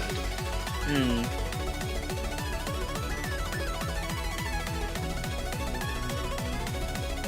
This is interesting. This is like the most neutral map, and Hong Kong seems to be okay with a Nomad at least.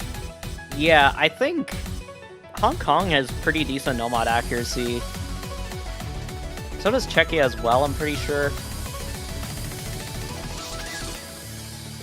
But this is like kind of a scary pick for Czechia. I don't know how I feel about this. I think they've kind of... I guess they've ran out of picks or something. Yeah, I think they might be hoping just for like out-acting Hong Kong. It is still OD7. Maybe they're really comfortable with their non-mod players.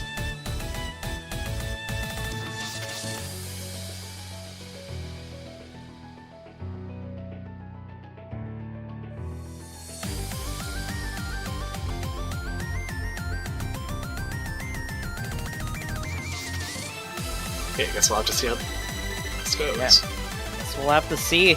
Potentially the final pick of the match. Hong Kong have to win 3 maps in a row, and also just winning the tiebreaker in order to be able to stay in the tournament. Things are looking rough for them, but still, it is quite doable.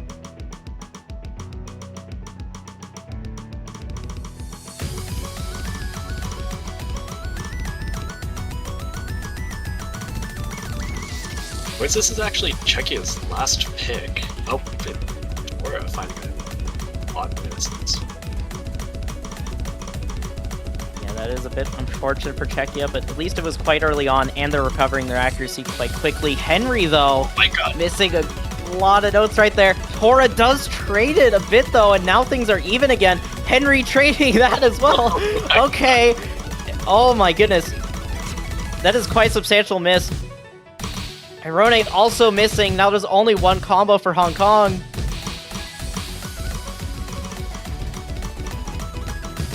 Okay, it seems like Chile's strategy here is just to try to outskill Hong Kong with their 2 core players.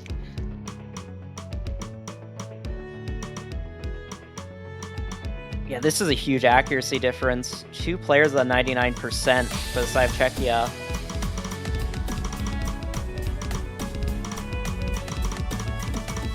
It is still doable for Hong Kong to come back into this, but they're going to need to get some, they're going to need to increase their combos and hope for a drop from Czechia.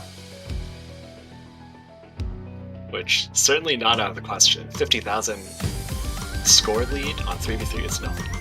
Yeah.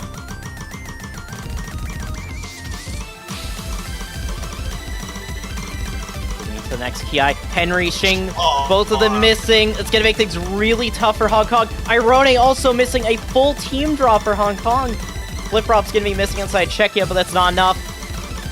Some more misses coming in. I think it's over for Hong Kong.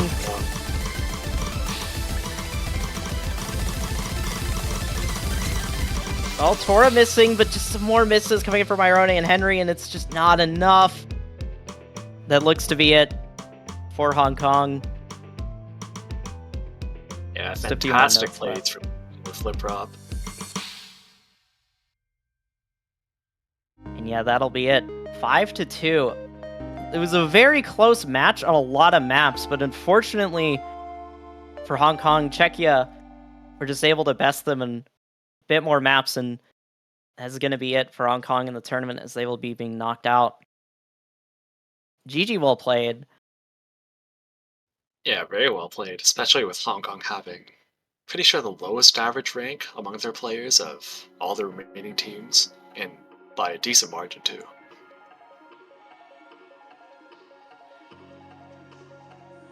Yeah, and they performed quite well.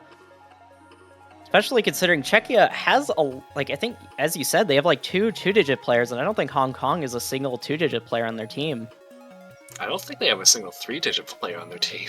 That actually, yeah, you might be correct on that. I think they're just a team of no, they have a couple of players around like the 500 range, which is still quite impressive. Henry was ranked 480, so yeah, still very impressive stuff from Hong Kong. But yeah, that means Czechia will be moving on through the losers bracket. They will be facing the loser of, let me check, Italy versus Finland. That's a really hard match. Yeah, that is a tough matchup to have in losers round 2. Oh man, well, hopefully they can do pretty well against either of those two teams. That'll be it for the A channel, though, for about 15-ish minutes, and then we'll be seeing Switzerland versus Poland. I think that's in an hour, not 15 minutes. Ah, oops, wait. Oh yeah, you are very correct. I got the time zone wrong. Oh my god. I have a really hard time converting from UTC. Yeah, same. As you can tell from my mistake 2 seconds ago. So yeah, an hour and 15 minutes, not 15 minutes from now. Oh, Indonesia and Portugal also ending in 5-1. Yeah, with Indonesia taking that. And that means Portugal will be being knocked out as well, unfortunately. And that means Indonesia will be moving on to losers round 2 as well. GG well played to both those teams, and to Hong Kong and Czechia. That'll be it for us for a little bit. We'll be taking a little break. We'll be back in about an hour. See y'all around then.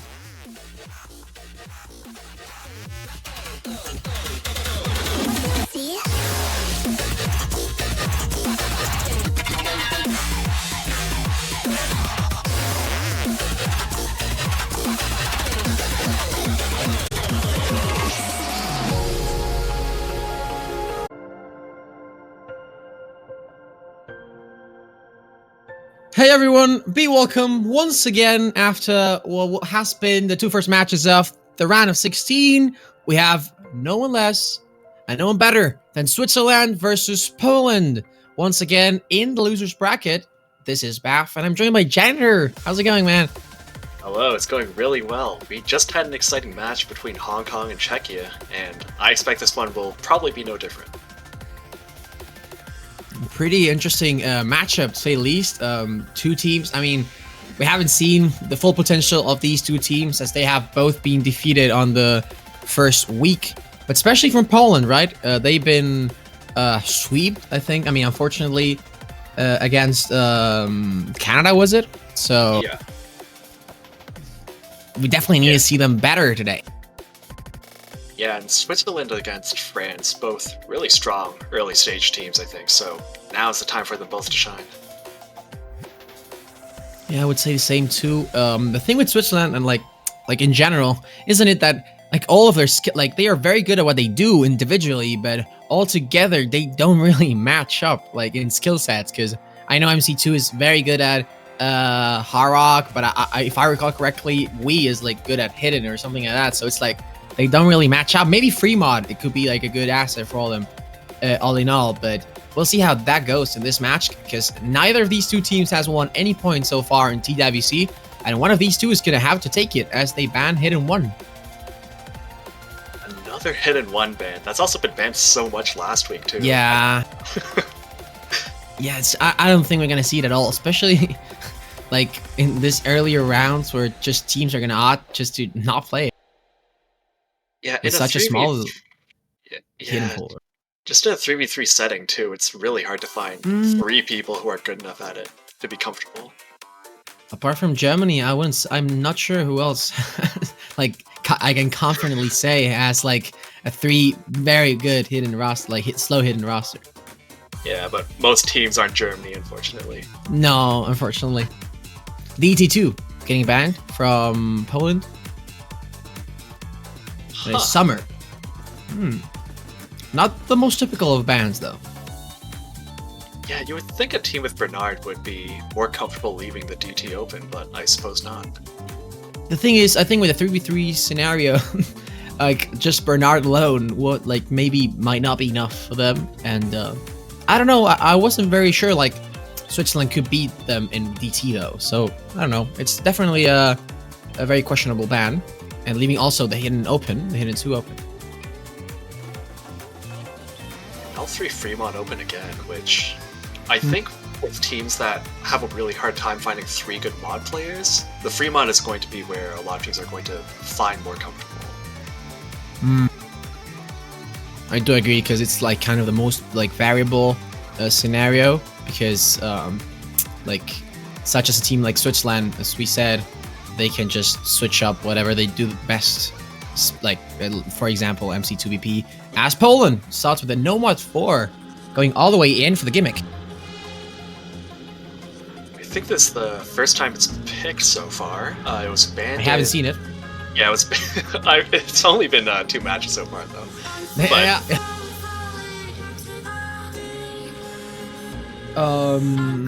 Okay, janitor. We'll see. I don't know. 2 minutes and a half long. The gimmick of the pool.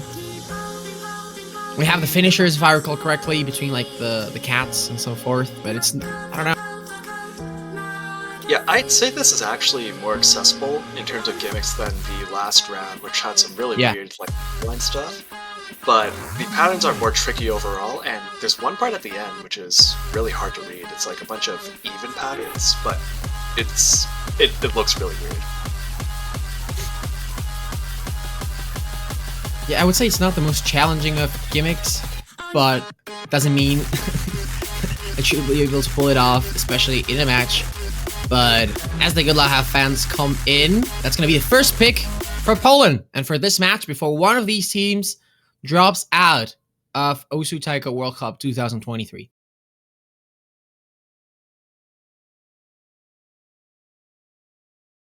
I think I should also mention that from last week at least, Switzerland did not have a good time at all on the gimmick pick.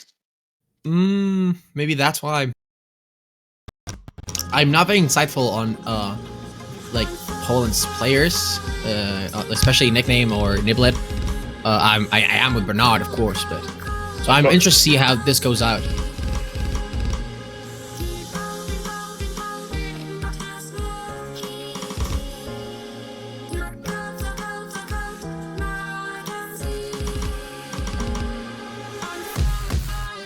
Just a slow part kicks in. Watch out with those finishers. Alright, the finisher's coming in. So far, knack battle. Here we go. What I was mentioning. Not everyone is hitting the finisher. Cholermore is skipping them. Oh, the 1-6. Ah, that was severe trouble for Switzerland. As Bernard drops it back. Both teams having a lot of issues, actually. Yeah. Except for Zero, I would say, who's doing remarkably well. That's like the main core for Switzerland as he drops back. But he still maintains the act, I would say. Whoever gets combo here is amazingly good, and that's how Bernard is demonstrating his expertise. And Cholarmore is just not having a good time on this. Not at all. Yeah, that act is definitely making a big difference, but I would say Bernard right now is the key. The only player holding combo apart from MC2BP, and Cholarmore is definitely with his accuracy dropping back, sadly for the team. The score. And Poland doing remarkably well in the section, except for Bernard getting one small miss right at the end.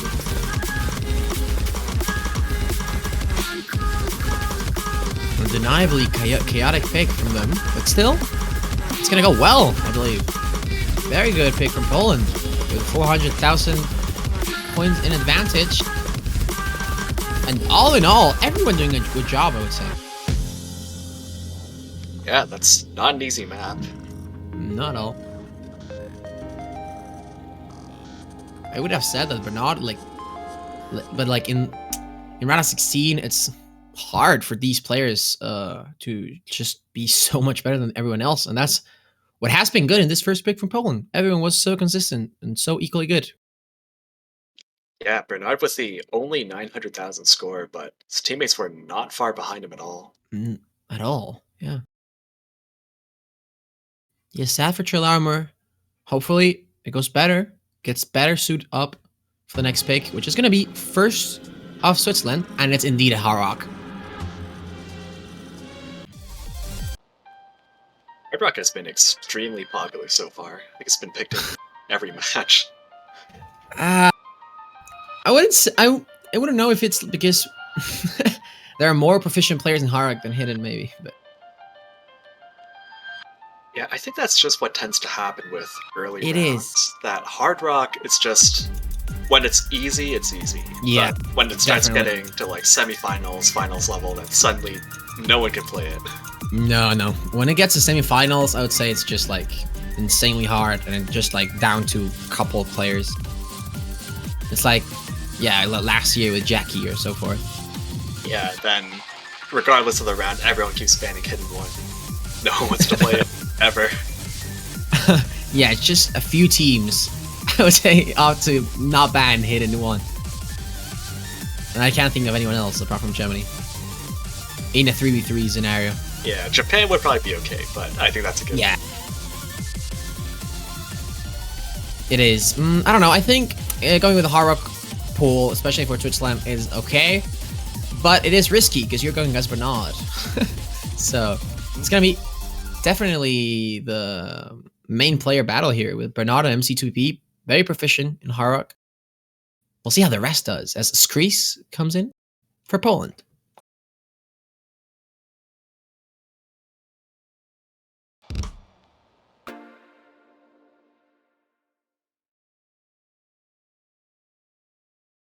Alright, some suspense here as we're all waiting for the match to start.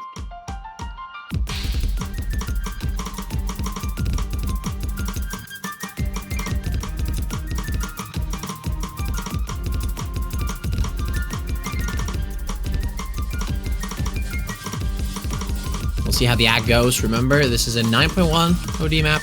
It's the biggest difference with last week.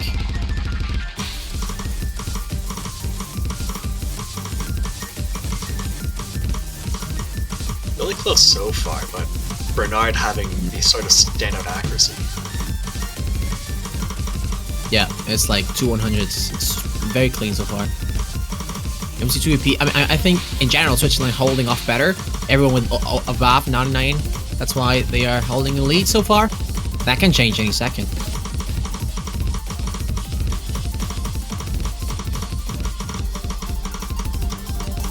Yeah, Skris just having a bit of an issue with that, but zero missing. Oh, that zero miss is definitely going to count as everyone has well above 400 combo. As he's going to take a while, and especially in a short map as this, and missing my God. against Switzerland. Oh. Definitely not what you expect. They're going to need someone from Poland to accidentally drop. Because otherwise, this is going back. Yeah, if Skris can get back up to like 97.3, then they should be fine if they don't miss. It should be, but that's, as you said, the ACK is the main thing here. Because Poland cannot keep up with Skrees' ACK. Everyone else in Switzerland, despite those misses from Zero, is keeping up pretty well. That's last section. Oh, Skrees that with a was right miss. at the end. That kind of seals it off. That's in Switzerland for you, lad. Still very close. That's what I meant. It's not sealed. Watch out. Very close. Still advantages for Switzerland to win it, and that's gonna be it. 30,000 points. Really close, actually. Very close. Look at Bernard. 10 100s. Impeccable.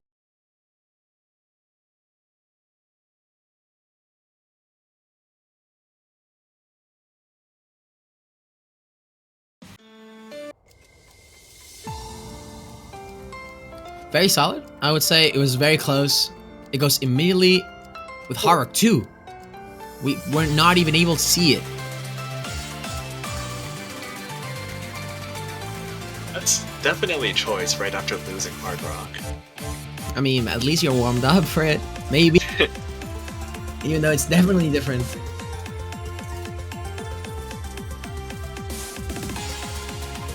But I would say both teams have what it takes. Maybe we don't know how they're reading in high speed, like in fast-paced Hara goes. So that's gonna be mainly it. We know how good it is in Bernard and MC2P, but I'm not sure about Chris or Trill. So we'll have to see that. Yeah, both teams played Hard Rock 2 last week, and their scores were pretty close. I think Switzerland would have edged them out by about 20k-ish, but Bernard also double S last week, so... It is a lot closer to qualifiers this level, but still. I'm not impressed by Bernard, though.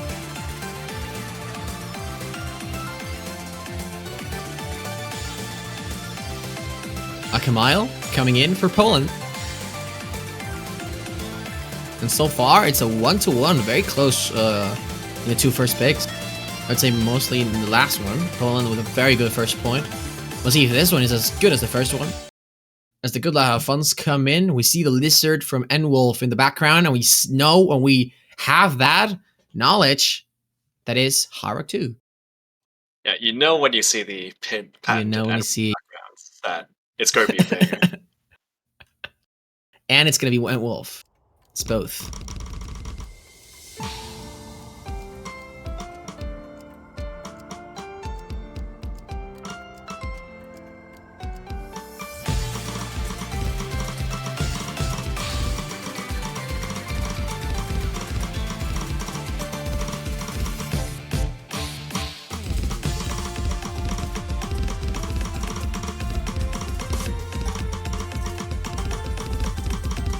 Early axie issues from both teams, but it seems like Switzerland is stabilizing a bit better. Yeah, very, very close between some of these players, but not MC2P doing as good as we expected. But I'm impressed by that Kamil entered in first map of this series and doing pretty well in this Hard Rock. As the Kia is going to come in very closely. Oof. Oh my god, it's flickering. Oh my god. Oh, troll armor! Oh, the armor rips off his chest! Of the Polish blade rips off and goes all the way in, halfway through. Bernard, you were saying it and you didn't jinx it so far. Might be another double S. It's going to be an opportunity for Poland here. It's an amazing opportunity for Poland. Even though it's their own pick, it's definitely a lot harder than it looked like. Troll armor with another drop. Very long from the 400 combo. Unless Poland drops off, that is not going to change at all. Yeah, the SV in this map is pretty stable, so... It is. There shouldn't be a big difficulty spike yet.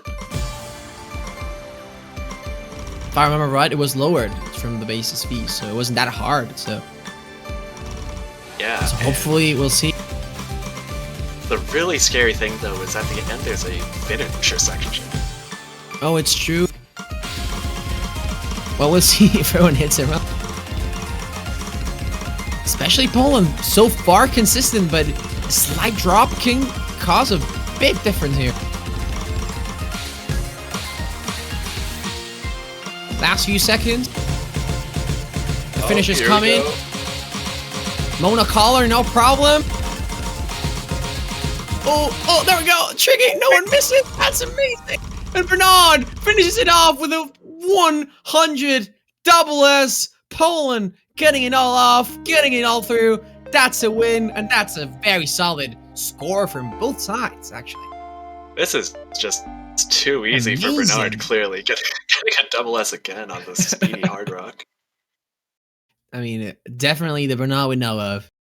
But still, Switzerland, I think, would have won with that score against many other teams. Very good in general. Over 3 million.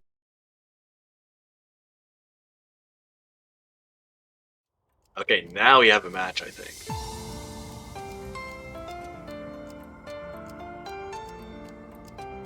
It is indeed coming back and forth. and we like that. It was very close for Switzerland to break point. I would say Hard Rock was indeed one of the biggest toss-ups, but also is Free Mod. Watch out, and instantly going for Free Mod 3. Huh. I did not think that would be the next pick.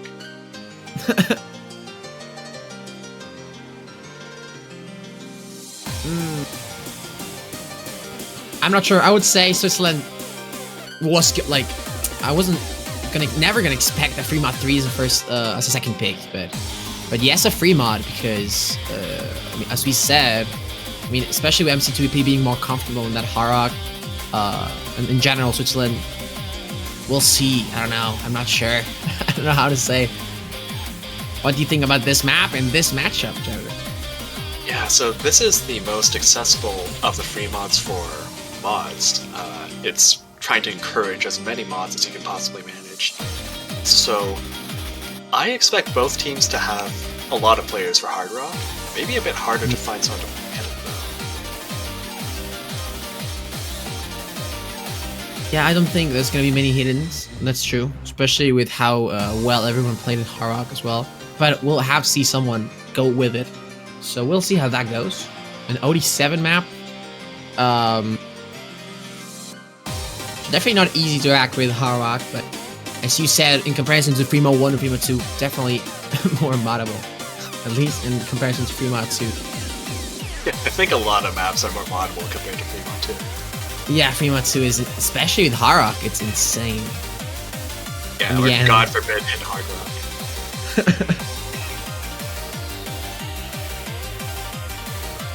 I'm not sure if I expect any hit Hard Rock on this though. Maybe Bernard? Maybe...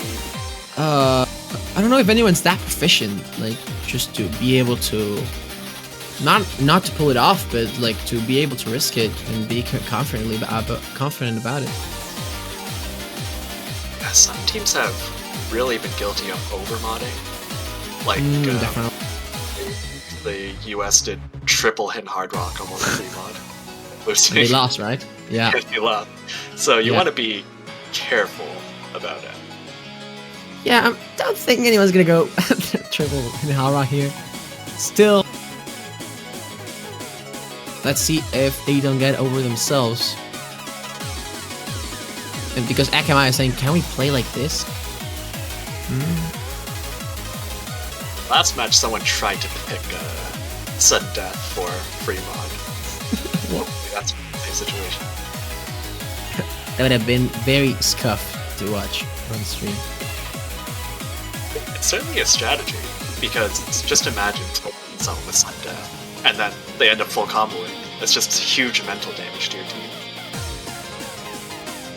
It is, but if the moment you fail, it's over. It's just 0.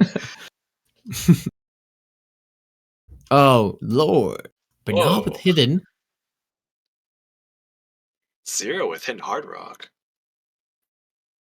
Okay. Now I remember. I think I've seen Zero play hidden Hard Rock before. So it's not the first time, I'm pretty sure. But I'm amazed by Bernard. I mean, definitely taking the big weight of the hidden mod for both.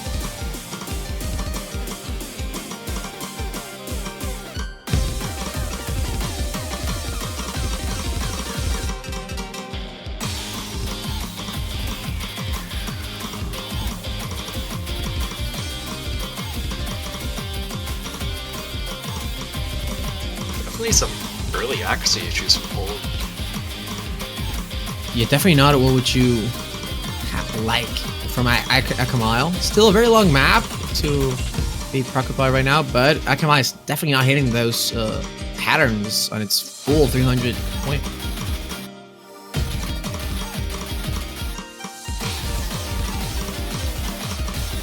Oh, Bernard! That's a big drop though, because if they wanted to come back, that's gonna be harder as everyone else gets to 430 combo.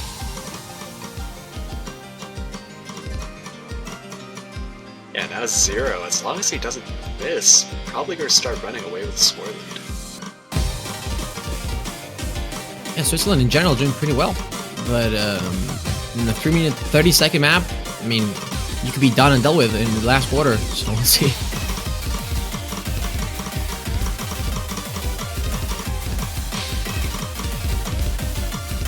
Kia kicks in. Not much else has happened. It was mainly Bernard dropping as he comes back slowly but steadily halfway through. And apart from that, on the early miss from Akama, there's not much else that has happened. And Zero and Akama drop instantly. But Zero's miss is very important because that's in hard rock for Switzerland. Yeah, you can see the score gap closing just a little bit. Doesn't drop much act. And that's definitely the thing that matters on the hidden hard rock with 96.5. It's not bad at all.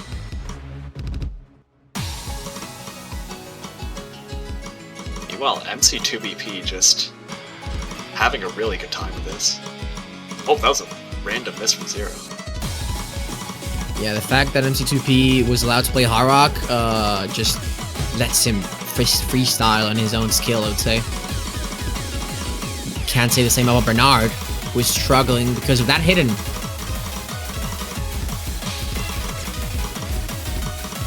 Oh, Chalarmer. Akama also dropping and exchanging. The only full combos are Niblet and MC2DP.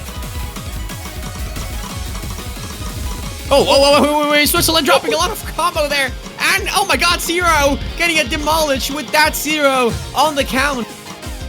But, I mean, only 1% drop. But, oh god, that hidden section is definitely gonna killing him. That's murdering him, Janet. If Bernard did it... Oh, wait, god! Wait. MC2BP, he's trying to do that. He's trying to pull it off as Niblet misses. That's a big miss, Janet. Oh, this final stream. Oh god. Oh my god, that was really scary for Switzerland for a bit there. Very scary. I would say MC2P had all on his shoulders by not allowing single sweat drop to fall. Definitely holding it off, being the only one to full combo. Amazing performance by him. Just pulling it off for Switzerland on his own grounds. I would say the mod combination for Switzerland did it because the fact that Bernard wasn't able to play hard rock as he would have liked to, I would say, definitely put things on favor for Switzerland. Yeah, you can also just see from the scores that Poland actually outperformed their counterparts on Switzerland, except for MC2BP, who had like a 4 or 60,000 score lead over Bernard. Yeah. The thing is, I would say the two partners from Bernard were very competent and very good at hard rock. But when your main player is good at hard rock and the side players are also very good at hard rock, like you have to take the weight, I would say. Especially such an experienced player as him. 2-2 though, Janitor, very close, no breakpoints so far. Can't say much. Yeah, that creates a really interesting situation for Fremont, because Fremont 2 is not really hard rockable. Especially in this context, as you said. Yeah. Like, as we said, just like how many players play hard rock in these two teams, and I don't know if it's going to be doable. I don't know if it's going to be picked as they pick Nomad 2. It's going to be Tech map. That's an interesting choice. I think Switzerland also had not too great of a performance on Nomad 2 last week as well. Can't remember. But I mean, both teams were sweeped, so can't say they did exceedingly well. Alright, Switzerland didn't play it last week. Neither did Poland, I think. But they did play Nomad 1, and they did fine there. Yeah, but I don't know. I would say Nomad 2 in general is just a very different type of pick. Just the slow map, the tech map. I think this one has like, has finishers in 1/4, I think, with 1/3 as well. We'll see. I don't know. It's not that long at all. I would say it could go the other way, but I think it is a good pick for Poland. Yeah, I think they have to go away from some of the high OD picks that Switzerland has been going for, because they've not been able to handle that. And I think is that Switzerland, I think they skip finishers in Hard Rock 2. So Chalarmer does. Yeah. That's really important for Poland at the end here. Yeah, definitely.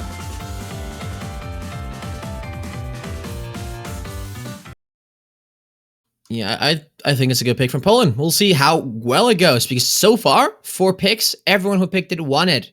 We'll see if Poland is the pioneer in losing it, or is going to be the pioneer in keeping the streak.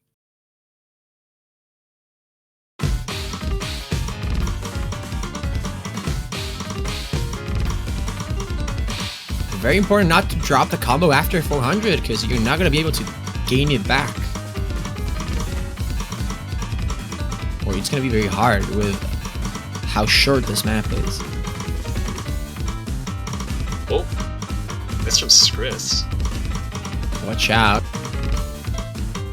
Oh, MC2B trades it off. In one of those. Which of it was one of the ones? Oh, Bernard! Wait. Zero trades it off, but it was not as close as that big drop. Even though Zero drops to 94%, that's definitely making a difference. And it's even out things. So Poland actually has a score lead right now because Chalmor actually skips on the finishers at the beginning. Still skipping finishers. Not all of them, but some of them he just opts in to skip them because of the combo. He's kind of afraid of going for some of them, because right now he did like hit them, but not always. And Chalmor dropping on that stream, and that gives an immense amount of advantage to Poland in this last third.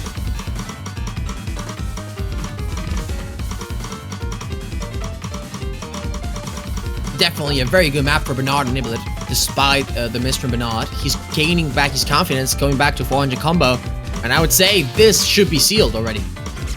Bernard just single tapping all of the map. But I mean, he is indeed a single player. Yeah, he's the single tap player.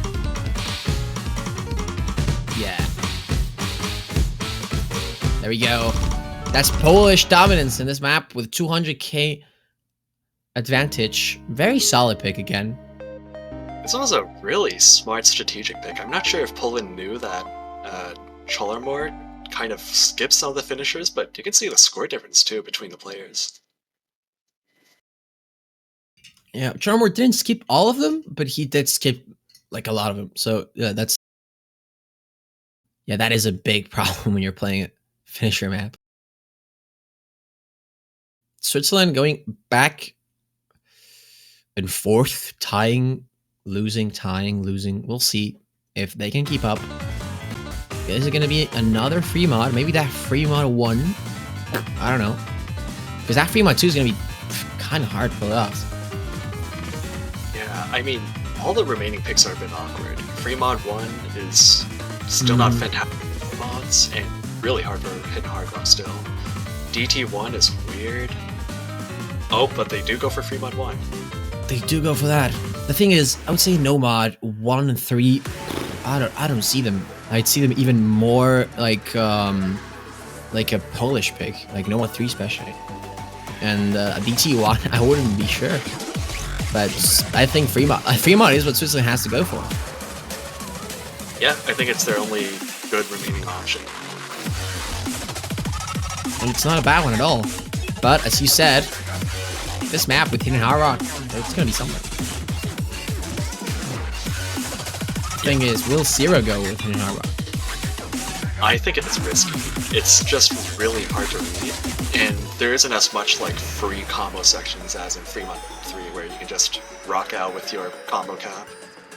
The thing is, I don't see anyone else going Hidden. Yeah, that's a difficult thing too, because if you're normally a Hard Rock player, Hidden Hard Rock can make some maps easier than just with Hidden. But I don't think this is the kind of map for that. Zero is praying to the RNG. Thing is, I would say the big point here is the mark combination from Poland. If someone else like tanks the Hidden and does it kind of fairly well, then Bernard will be able to go with that Harrock. And we'll see if it's the same as last time. Free mod 3 was won by Switzerland, remember? Here we go. Very close match so far. Keep your expectations ready. Round of 16. One of these teams is going through the back door. having to say goodbye. And Zero goes hidden. Okay. Also, that's Bernard. Oh, watch out. Ooh, and the mod advantage, Janitor. Yeah, we have one no mod, but honestly, I think for this kind of map, it's not that big of a disadvantage given how hard it is. You are right. I've seen very consistent combo from Niblet as well in no mod, so hopefully, Well, okay. hopefully he doesn't do that bad. Hopefully he doesn't do bad. Please. Oof. That's a very hard stuff. Bernard! Oh, they're reading for Bernard. It was completely numb. You see Josh from 100% to 93. Oh my god. Oh my god. Oh my god, Chalamor. Oh my god. If Yeah, Pepsi yeah, 2BP was maybe the entirety of that DK stream. Yeah, these. Oh god. Yeah, this map we're hitting is definitely something for the patterns. Okay, I think this is the sort of pick where the objective is just to, it's not to do well, it's just to survive. Yeah, I agree. And I would say Chalamor isn't it that bad. 94, 95 is actually pretty decent with Harrock. Zero drops again though, and that kind of leaves the way for Poland to slowly build up that lead as Akamile drops by a mile, and that's going to be halfway through what is giving Switzerland the 3rd point in this match. It's still really close, but the two hidden Very. players definitely suffering. I think it is expected. Because but neither of these are hidden players per se, and it's a very hard map with him. I wonder if Niblet is like a DDK key player because I keep missing on the mono 1-6. It could be if he's missing a mono one. So yeah, again. It wasn't mono, but it was like the DDK. Zero dropping again. Watch out. Niblet does trade off in the end, so Switzerland should have a steady lead. Again with a miss from Bernard and Akamile. That's gonna be it, I would say. No combo. MC2BP, and look at Chalamor, Janitor. Doing really well for this map. Definitely the hard rock sensation here for Switzerland, as we say that in jobs, but it doesn't really matter because I think you cannot avoid misses here in this context. 97%. That's pretty swell, I would say. Yeah, that's pretty good. The only miscount, actually, him and Akamile having below 20 misses is really good.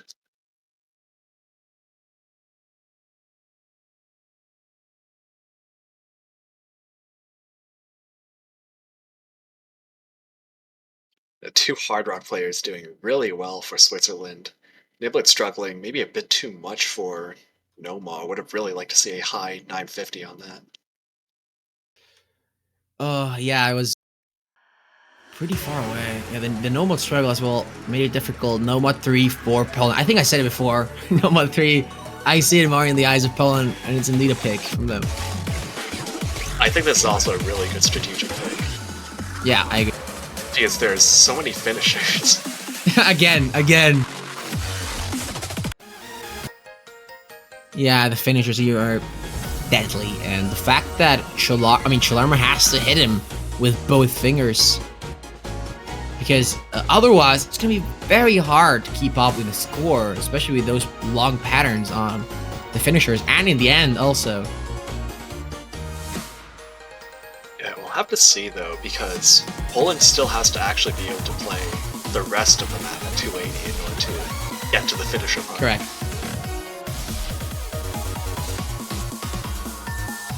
Maybe I'm just blind, but I never noticed that we had this like screensaver background for the World Cup matches now. It's really fancy looking. This is better than. Yeah, we just need like a. How is it called? Like the pinball, like that just goes from like one edge to the other. Yeah, the DVDs. Yeah, dude. Yeah, that thing. It just need keeps that. changing colors. Boom, boom. What? This is looking dangerously close to a tiebreaker now. Or maybe I shouldn't have said that. Don't call it. You shouldn't have said that. Because there has been no breakpoints. I would say whoever gets a breakpoint wins. And if it doesn't happen, then it's that tiebreaker, of course. But so far, no breakpoints. 3-3. Every team that picked the thing won. Poland going for the last pick. That's Nomad 3. And as Janitor said, remember those finishers. Oh, that's a rough miss at the start, but Ah, God. It's indeed a very big drop in accuracy. It's easily recoverable, but...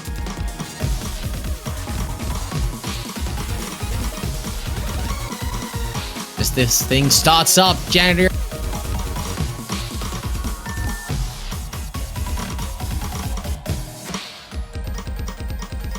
yeah, the big difference right now is Skritz's accuracy, but it's pulling back a bit because of the finishers. Actually, that is true. Look at Chalarmer's act. I don't want to jinx it again, please. But 99.7 equaling also Bernard's and MC2BP's double S, but we're holding that finisher. And Chalarmer didn't hit a single finisher with 2 fingers. But Bernard missed, and that evens things out, Giant. Oh my god. Damn it. Why is this so even? God damn it, Chalarmer. The fact that Chalarmer is keeping up with the combo is very good, but very bad at the same time because he's not hitting a single finisher with 2 fingers. Oh god, this is painful. Somehow this is really close. It is. But watch out, because we are still lacking the main, big, long 3 patterns. Bernard misses nothing. That's a big miss. Last quarter. We're lacking 1 big long pattern. I mean, it is 3 of them, but still. Here we go. Oh, look at that! Gladly taking it back from Poland. Oh my god, 0 misses. That jumps it back. The red and white flag inverted Indonesia, going for Poland at the big red country, trying to take the lead right now as they go all in with that advantage from Chalamor. I don't see it going back. Highest V. Oh, 0. It's not even Switzerland's pick. Oh my god, this is... Oh my god. This is the... Oh, Chalarmer. What have you done? It's still very good. I would say 0's misses were more fatal, though. That made big difference.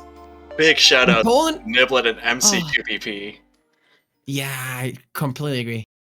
Same score, barely, but very, very, very solid from both teams. It wasn't even a pick from Switzerland, so that's match point. That's match point. If Chalarmor used 100% of their brain to move both their fingers in tandem for the matches, this would have been a really different map. It would have been very different. Because I think he lost like 100k maybe, or 80k. It was a lot of points. Yeah, he was below 900k despite his really He good was act. 850, right? Yeah, He had a very good act. So, that would have been very different. But it's not the case. Last pick for Switzerland. Switzerland is 1 point away from going home. Saying bye-bye. Putting board on that ferry and living by water or by air. Doesn't matter. Because Poland is taking it home so far. I really don't know what they want to pick here. DT1 is risky because they lost fairly handily on Nomad 2, but still finishes, so maybe that's okay. Fremont 2 is also risky because they can't get the Hard Rock advantage anymore. It's just way too hard. Yeah, Fremont 2 in Hard Rock is... I don't know, Fremont 2 is very hard because I'm scared by the fact that Switzerland doesn't have that much of a proficiency in Hard Rock there, but Bernard risks for the Hard Rock. And maybe he pulls it off. Yeah, I mean, Hidden 2 is not... I mean, Hidden 2 would be really funny, actually. I don't think so. Oh my god, we have Fremont 2. I think that's too much of a risk because I know it's MC2 improved a lot more in Hidden this year's, especially in Fast Hidden. But I remember from the beginning, MC2BP was the type of guy I can't play Hidden, that type of guy. So. Yeah, that's fair. But oh god, both teams need one person doing Hidden at least and one person doing Hard Rock. I don't think with these teams either of them will do well. Yeah, that's the problem. The hidden department here is the big problem. I would say Zero is gonna go with it, but the big question is Bernard going to go again? Gonna go again with that hidden? He struggled a lot on the Primo one, and it was noticeable. It depends on this if we are going to tiebreaker Janitor. Yeah, this is really scary. Actually, Hong Kong had a really smart strategy, I think, from their round, which was that they had one player basically tanking within Hard Rock and had 2 Nomad players. I think maybe It's not a bad strategy. it might be a valid strategy here. Instead of having 2 players tanking on 2 mods, you just have 1 player tanking and 2 players carrying. If someone has to go with that, I would say Zero, because he kind of can't play Hidden Hard Rock, despite how hard this is. Still, very messy. Remember the first half is kind of harder with Hidden, second half very hard with Hard Rock. Yeah, this is so scary. Everything is on the line for Switzerland because this is an elimination match too. Yeah, it is. Oh, can we Hard Rock no more? No, you No, can't. you can't. You need to. That's have the big problem.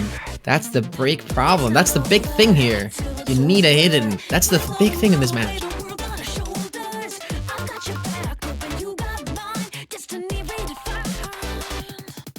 Now, the question for both these teams, I think, is who do you sacrifice?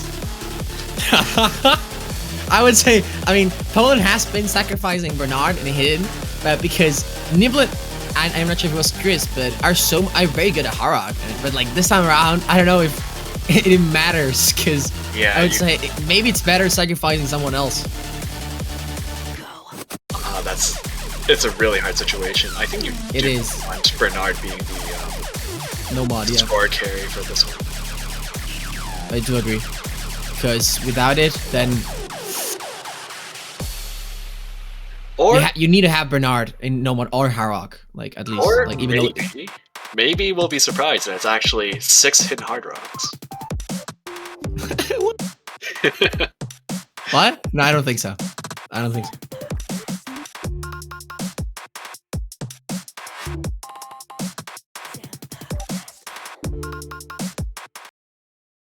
Uh-oh.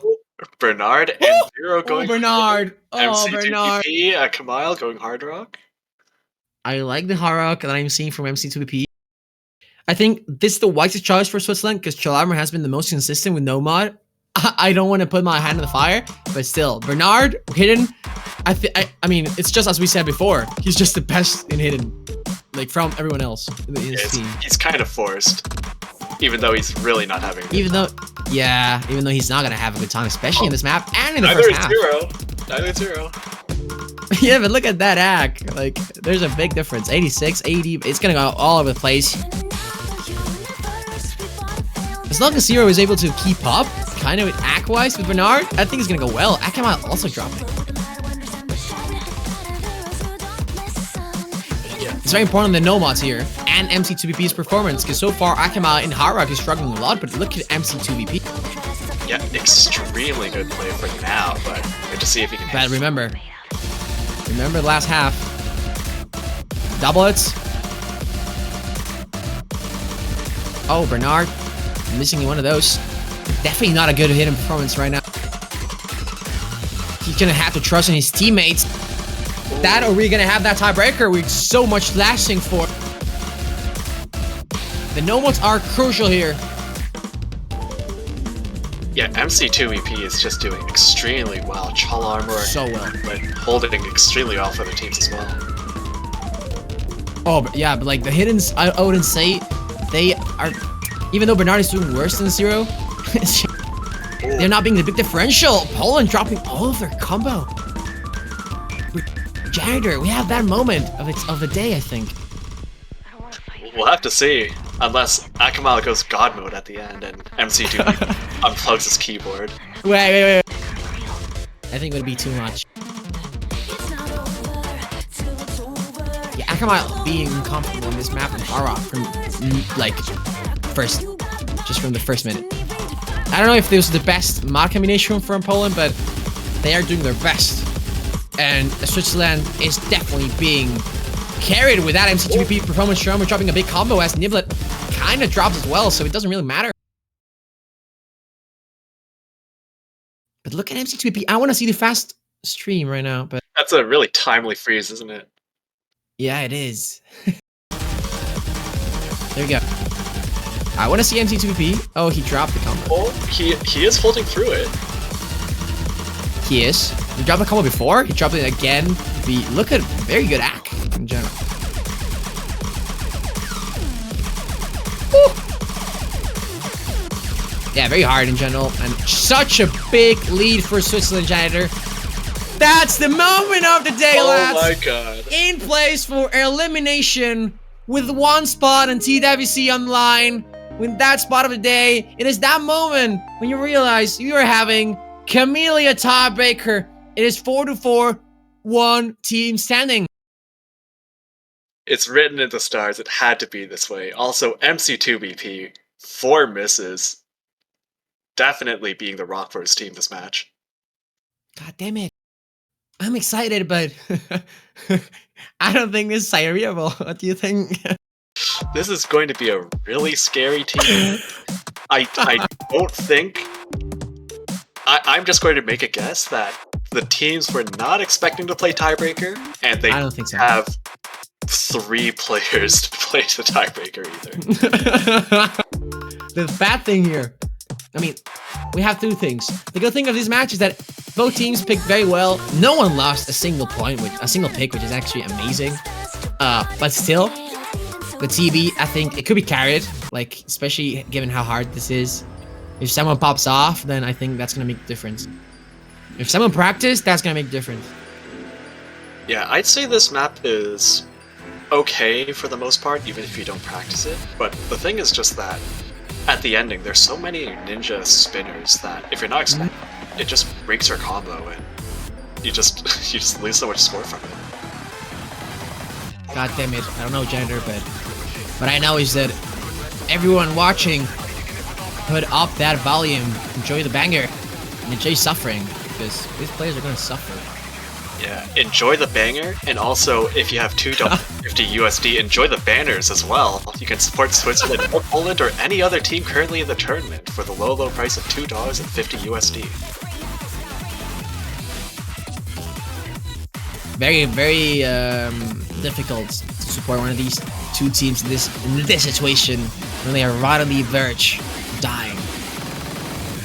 Yeah, but that's when your loyalty should be the highest. That's where it shows true passion for the countries. That's when the Phoenix rises the biggest. This is really scary too, actually, because tiebreaker doesn't force mods. You can do whatever you want. But Switzerland, they've done really well by just having players being really good at hard rock, much better than their counterparts doing mods. You can't really mod this though.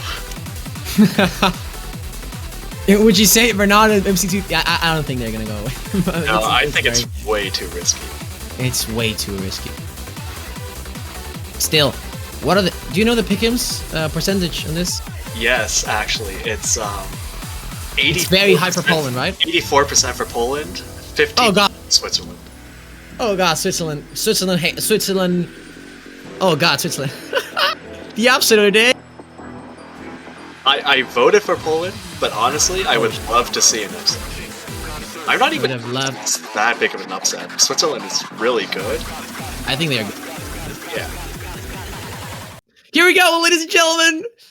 Oh, sit tight, eat well, get your pouches ready, because you're gonna have to drop them on the screen, because this is gonna be the tiebreaker of the round of 16. The first time we were seeing it happen this round. Switzerland or Poland, one is gonna go out, the other is gonna go and live further. Who will it be? No mods, by the way. Wow. Unsurprising. This is just unsurprising. Yeah. Here we go, lads.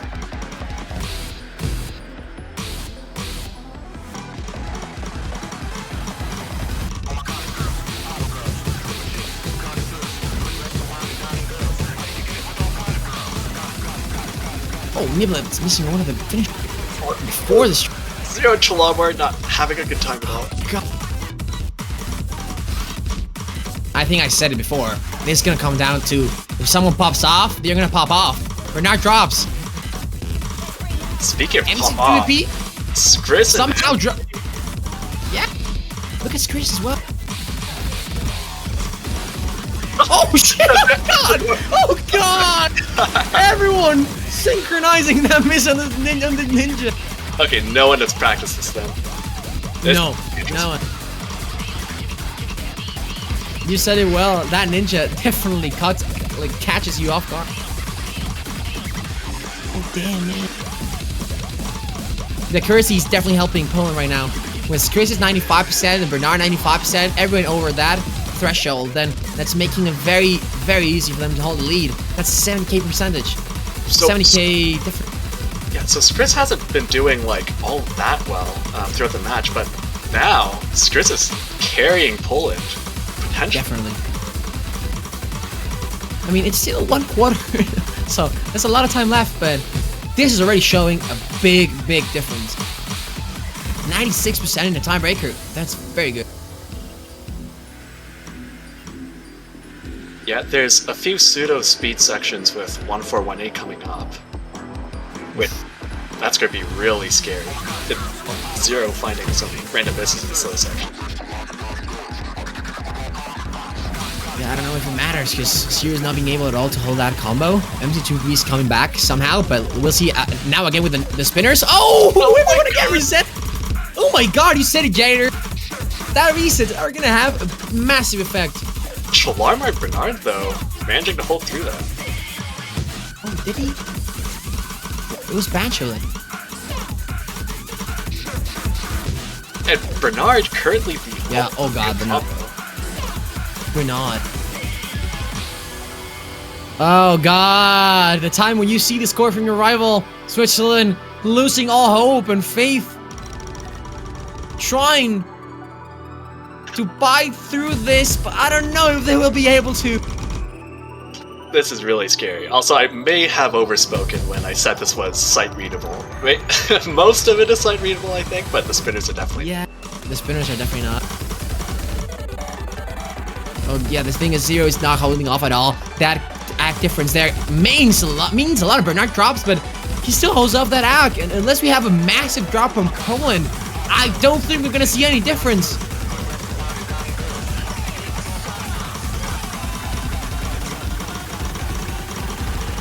Yeah, Bernard really just opening his third eye here with basically the by far highest score in the lobby.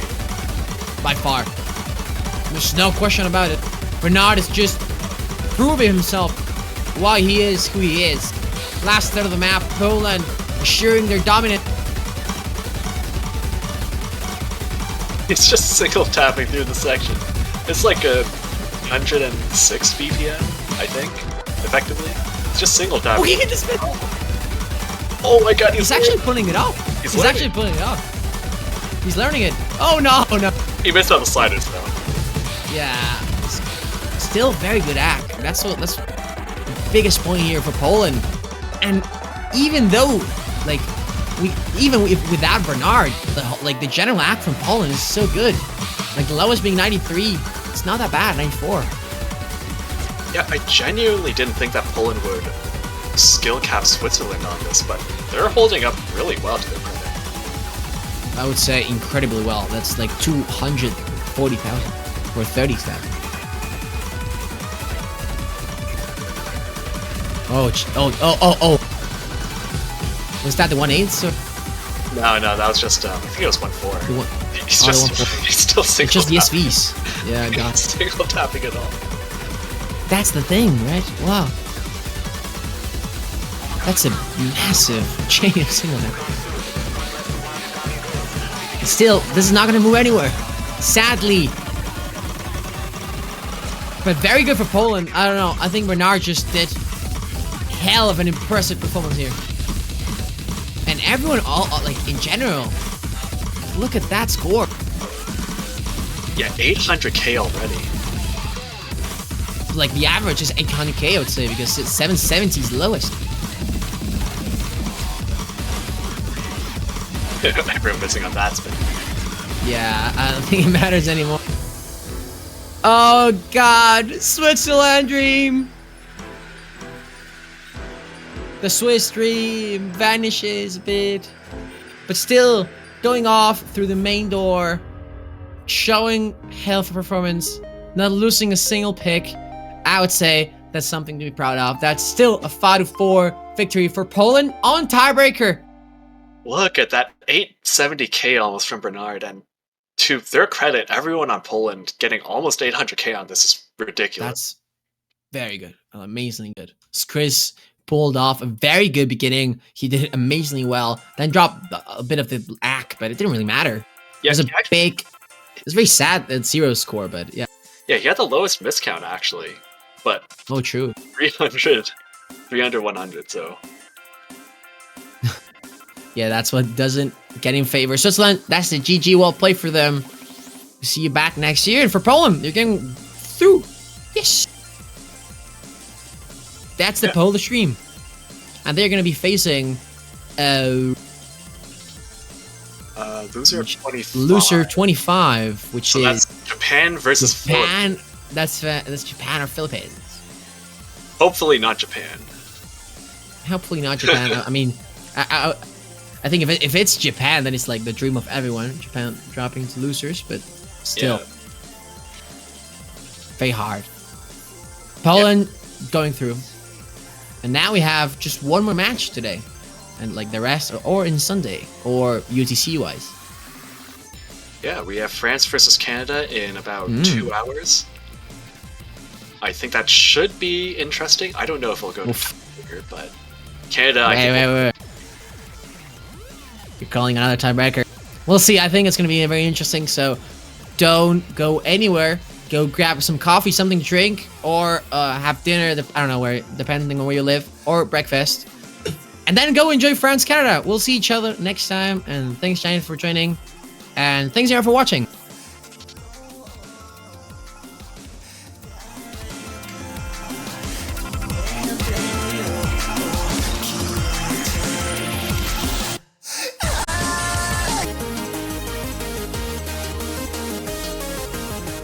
Oh, hello. Hello, everyone. Okay. Welcome back. We had a slight argument about opening, so I think we sat in silence there. But yes, go ahead, take it away, Ethan. All right, yeah. Welcome, everyone. Welcome back to the Osu Taiko World Cup, round of 16. We're going to be seeing a winner's bracket match with France and Canada. France being the higher seeded at number 6, and Canada being 11th seed. I'm Ethan, and I'm joined by Limonite. Yes, hello. I'm the guy that accidentally decided it would be good to play pick Fremont 2. But it's been played a lot this weekend, so it's tough. Even then, though, following the amazing match from Switzerland and Poland, it was an amazing match to watch. Didn't get to see it live, but I did watch the VOD, and it was just as exciting. If for some reason you did not catch that match, I highly recommend you go back and watch that one. But here we are, France, Canada, two very well-known teams. Have been very well-known for years now. But, it's interesting. Want to see how Canada does against France. France is stronger than they were last year. Canada weaker than they were last year. So it's going to be interesting to see how these two teams go toe-to-toe. Yeah, for sure. And yeah, I think France definitely is one of the few teams that do benefit from the 3v3 change. I think they have a lot of good all-rounder players that can benefit pretty well from the change to 3 versus 3. Meanwhile, I feel like Canada is struggling a little bit with the 3 versus 3 change, but also because some of their top players are not playing this year, unfortunately. Wow. France opting to ban Fremont 3. Canada banning No Mod 4. The Gimmick and the Hidden Hard Rock picks are out of here. That means we can see Hidden 1. I think it's been banned in every match so far. The one time I saw it getting played, it was very brutal for the teams. Yeah, it's a tough one. It's a tough one. Not seeing a Fremont 2 ban again, I'm shocked. No one is banning Fremont 2. It's so interesting to me. It also hasn't been getting picked for the matches that I have been commentating, so it feels bad. I think it was picked twice. I know it was picked in Poland, Switzerland, and I know it was picked in another match today, I think, UTC time. And each time it's been brutal, but it's been really fun to watch.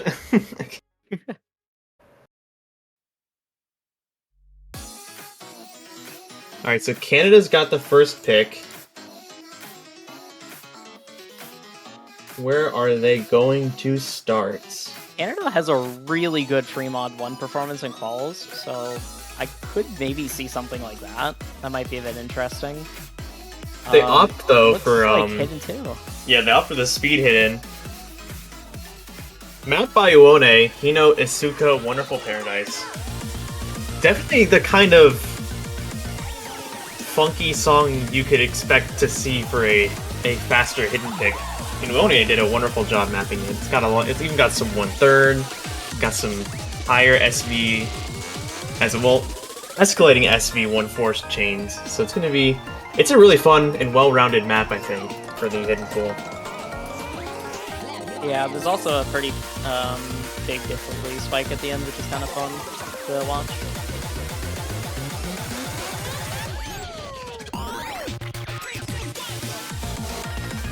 France will have Calf, Ranchi, waiting on the third person. Canada, we have Dizay, Barry, and Askrute. Askrute, not sure which one still. Someone in chat will correct us. Akitai joining Calf and Ranchi on the French team.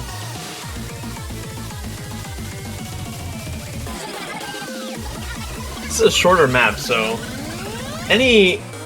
especially, well, if the end diff spike calls anyone off guard, I guess the end is missing at the end is almost as good as missing at the beginning, assuming that it actually goes wrong for everyone. But the big downside there is you don't have any time to go back up to the combo cap and try to even things out. Yeah.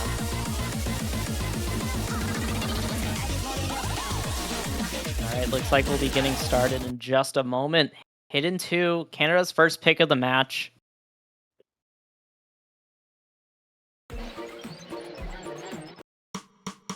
Looks like on the Twitch prediction, we have a pretty strong forecast for France here.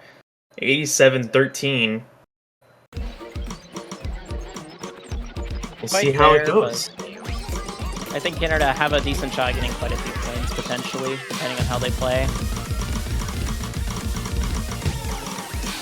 Alright, starting off Hidden 2. Currently, France have an early accuracy advantage. Looks a bit shaky as it did go over to Canada's side for just a second there. Yeah, Ranchi, Cav, Dizay, and Askrute are all... Well, Dizay dropped his, but everyone else... And there goes Askrite's and Ranchi's. Alright, so I cursed everyone but Cav. Cav's still holding his.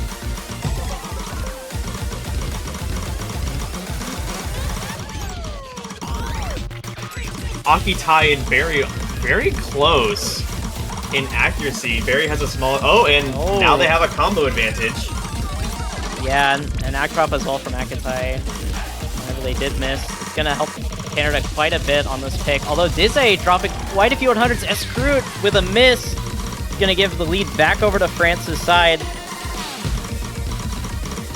We're already have 1/3 of the map left, and this could be a point for the French team to take a break point. That would be devastating. Still quite close. There's a good bit of map left. Cal still holding on to that SS. Oh no, that's unfortunate. Oh, missing on the slowdown.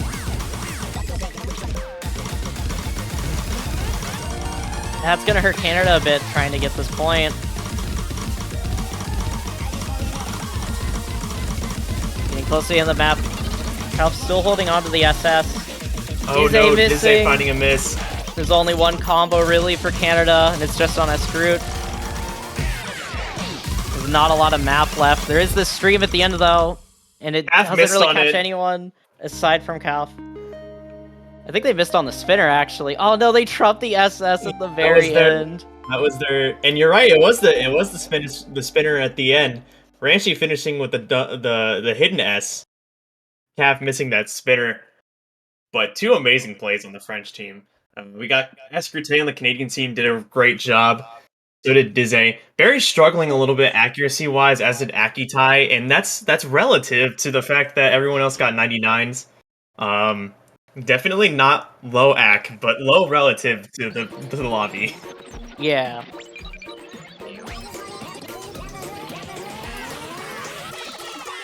So, a devastating blow to the Canadian team, starting off with a breakpoint. It's not out of the question for them to take a breakpoint right back. I think this is another group of teams, or pair of teams, that's actually fairly evenly matched. I do think France has a lead, has a advantage as well. But I could see this being like a 5-3, if not a tiebreaker. That is possible, yeah. I do think it is definitely in favor of France, but I don't think it's as in favor as like the predictions are showing it out to be. Because on the pick'ems, it's like 90 to like 10% in favor of France.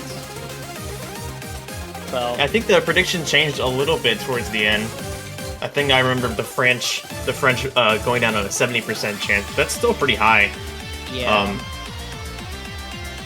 Now, France opted for Chronomia Hard Rock 2. This is our faster Hard Rock of the pool. 227 BPM, but the base SV is lowered a little bit to compensate for that extra 7 above 220. But even then, N-Wolf decided to use some SVs to increase the velocity for short periods of time. Canadian team running the same 3 people as before. But Timmy Ahmed stepping in for Akitai on the French team. Very well-known Hard Rock player. I expect to see wonders from him. Yeah, they're definitely the player to look out for on the side of France. Alright, getting started. HR2. France's first pick.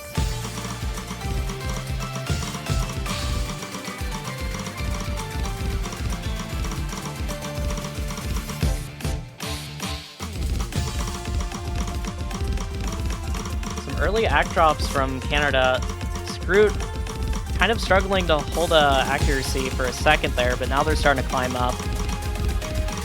3 SSs in the side of France for the first 200 notes. That's I was gonna say, it doesn't matter if he catches up. The French team is absolutely knocking this out of the park right now. Yeah, they're having a very phenomenal performance so far. Ranchi does drop the SS, but still, it's only 1/100. Oh, a couple more. It's gonna make things a bit closer. Barry is also holding on to an SS for Cap Canada. just dropped his. Timmy Ahmed and Barry, the only double S's left. He's with fairly high accuracy as well. The main difference maker is, oh no, is screwed with a miss. Barry also missing. Only 1 full combo for Canada now. In the center, dead center of the map. That is unfortunate.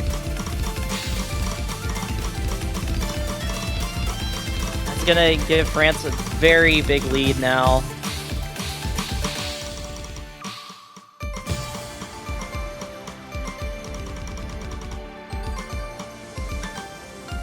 Yeah, now Canada really needs to hope for a couple of combo drops on the side of France. Things start changing. Half and Timmy Ahmed both only at 1/100. Usually not too far behind them. It doesn't look like it's going to be enough. Oh, Calc with a miss, but I don't think it is enough time. There just isn't enough time, really.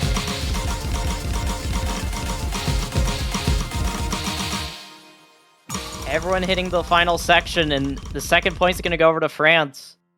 Now France are up 2-0, with Canada going to have the next pick. A 1/100 play from Timmy Ahmed.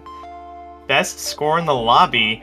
Not by much. Ranchi right behind him. Dize right behind. Actually, Dize behind Ahmed. Ranchi behind Dize. Everyone else struggling a little bit, finding a few misses. But still, once again, phenomenal accuracy from everyone. Ascrute's X only low compared to everyone else, but still very good for the reading pick of Hard Rock. Yeah, everyone had pretty good accuracy all around. It's just France had 2 full combos, and it's quite hard to compete. Especially whenever Taming Ackerman nearly SSing the map.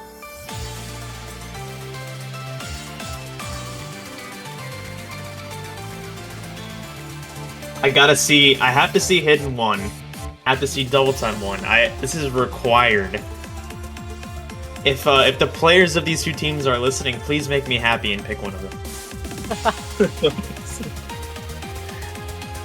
Considering Hidden 2 went well for France, they might go with Hidden 1, maybe.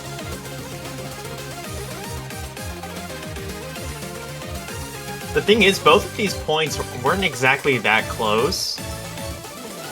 Or that far apart. It's just like the Goldilocks story. It was like, it's not too close that it's risky, and it's not too far that it's comfortable. They opt for Nomad too, though.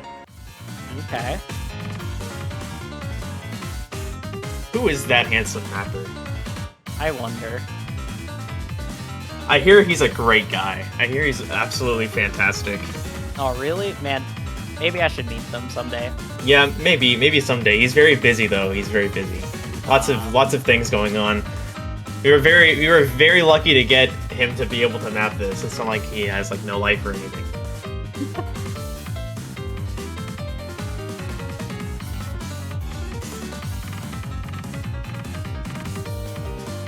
We're gonna be seeing a Koro coming in for France for the first time in the match.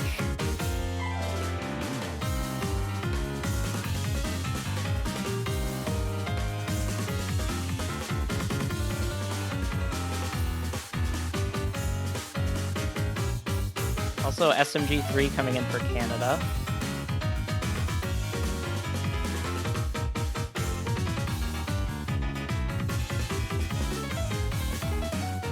I just realized that the OD and HP values are all 6.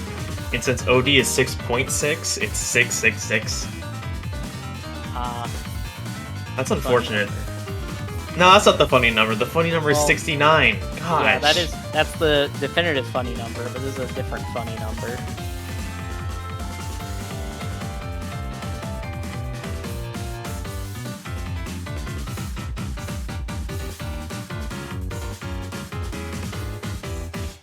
Using 2 player swaps in the side of France and also Canada. Kuro Yanyu coming in for France, and SMG3 and Nanners coming in for Canada. It appears we had a small wait time as someone was in the bathroom.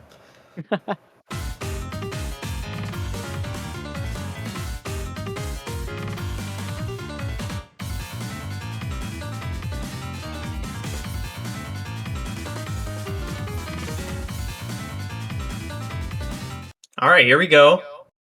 Alright. Nomad 2. This is our tech year pick.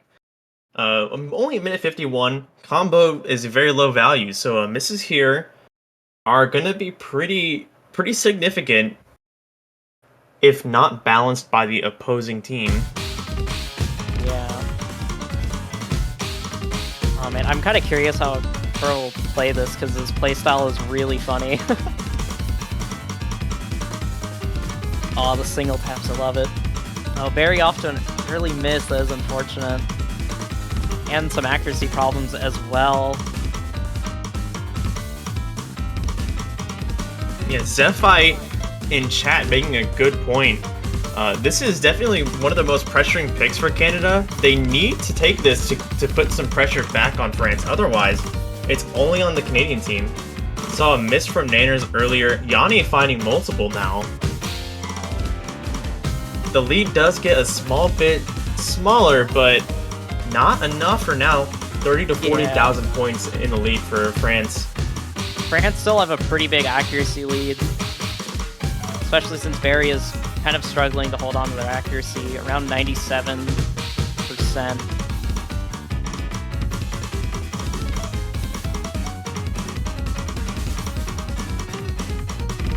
Koro getting some 100s on this, but still holding on to their combo. I'll drop them from a high 99 to a lower 99% though. About 20,000 points, so the lead has continued to shrink, but yeah, there's not much after this anymore.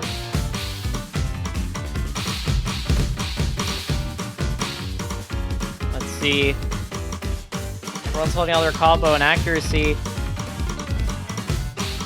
It looks like it's going to go over to France, but there's still a little bit more map left. Anything can really happen still. And as we're getting towards the end of the map, it just doesn't look like a comeback's going to happen. And that's going to give France the point. Now they're up 3-0.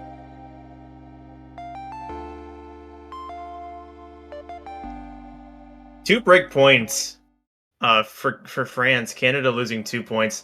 This is when we start to really take note of the fact that, yes, pressure's only on the Canadian team now, but it also has an effect on mental.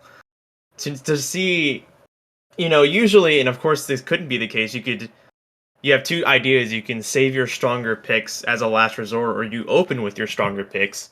If Canada opens with these two picks, Curiosity and Hidden 2 Wonderful Paradise, if those were their strongest picks, then this is not going to be easy for them going forward. Yeah, this is going to be a bit tough, although HR1 isn't the worst pick, I think, for Canada to deal with. They did pretty good on it in qualifiers. Actually, I want to say, yeah, they beat out France on HR1 in qualifiers.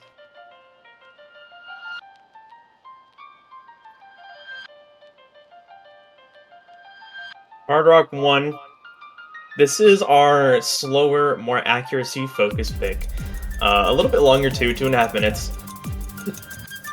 Timmy coming back in as expected. Ranchi and Calf have yet to sit out. Nanners looks like he's going to stick in for Canada. Barry also has yet to sit out. We're going to see who joins those two on the Canadian side.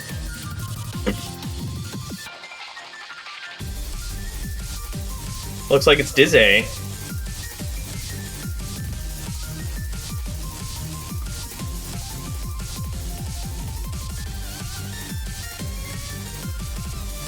This is kind of a scary pick for Canada, though. I think it is kind of even-ish between both the teams, but France, so far throughout the match, has just been having better accuracy overall. This is going to be a little bit tough for Canada to deal with, but I think there is still definitely a chance at a break point for this map. Well, they would have to pick it up here. Losing this will put France at match point. Yeah, it would put them in a very scary situation. I mean, it's already a pretty scary situation, to be honest.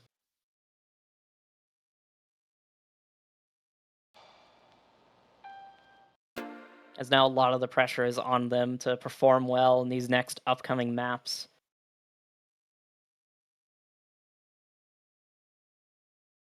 OD 6.5 without Hard Rock. Apply the Hard Rock, it becomes 9.1. So, definitely a higher OD than most of these other picks thus far.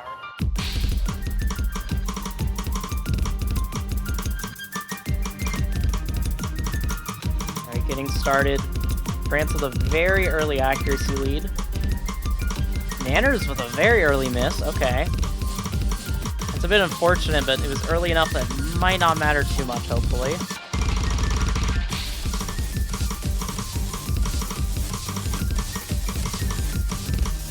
Three SSs on the side of France for the first couple of 100 notes. Seeing a story very similar to Hard Rock 2. So Timmy Ackman does drop the SS, but still very high accuracy on the French team.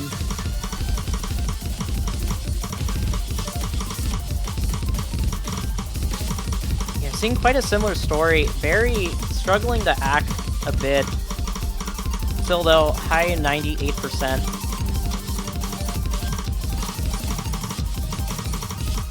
Definitely good enough to beat France if they start picking up some misses. Yeah, about a 30,000 point lead for France, and that's all on accuracy. All players, all six, are holding combo right now. Except Nanners, technically, because I forgot he missed at the beginning. But, as you said, if you're gonna miss at the beginning. Beginning of this KI section, though, things might start changing. Canada needs a miss from France.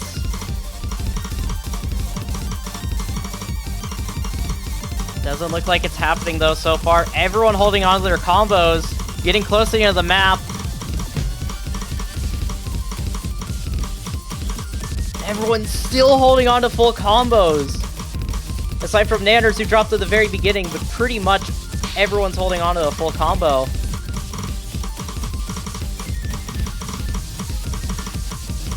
Cup is starting to drop some 100s, but it's not enough. Five-way FC. Wow, okay. Pretty much the entire lobby FC'd. It just came down to accuracy. And one small miss. And a small miss, like, in the first, like, 50-ish notes, unfortunately. Even then, though, I mean, look at the difference between Nanners and Barry. Nanners with without one miss, Barry with 14 more hundreds, and Nanners finished with the higher score. Accuracy is so important, and that's just what France has been able to edge Canada on 4 times in a row now. Man, France is such a consistent team. They have just been pulling out these insane scores back to back. It is really tough for Canada to compete.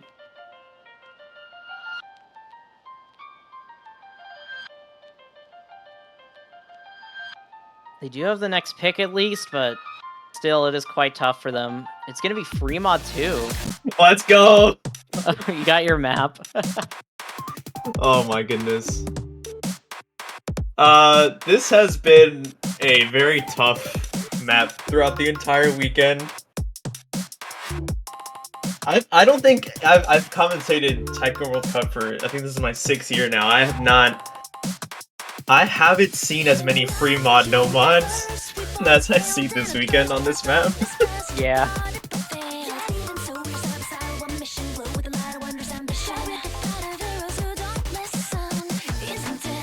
Kind of wonder if we're gonna see some sort of strategy of like just putting one player with hidden hard rock and hoping the other 2 players can just no mod it well enough.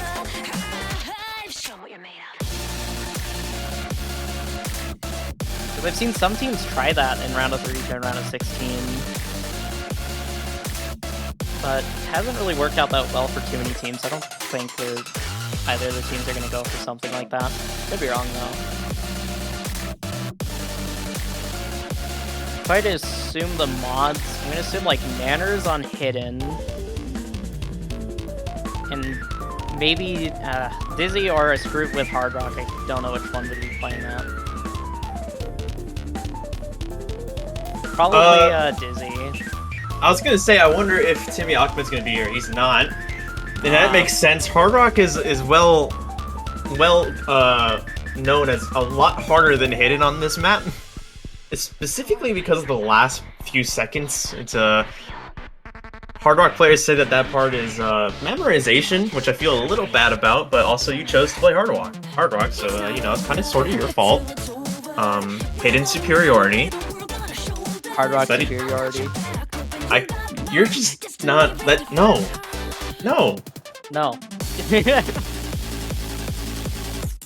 Hard Rock is better. Change my mind.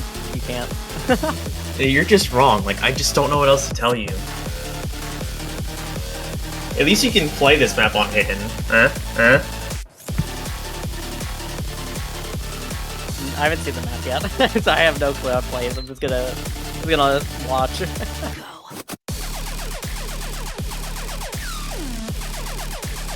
me see, am I correct about my mod predictions? Nanners Hidden, Screwed.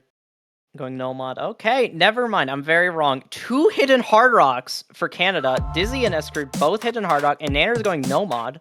Okay. Was this their secret weapon to be playing double hidden hard rock? Okay. Oh my gosh, they technically have the mod advantage.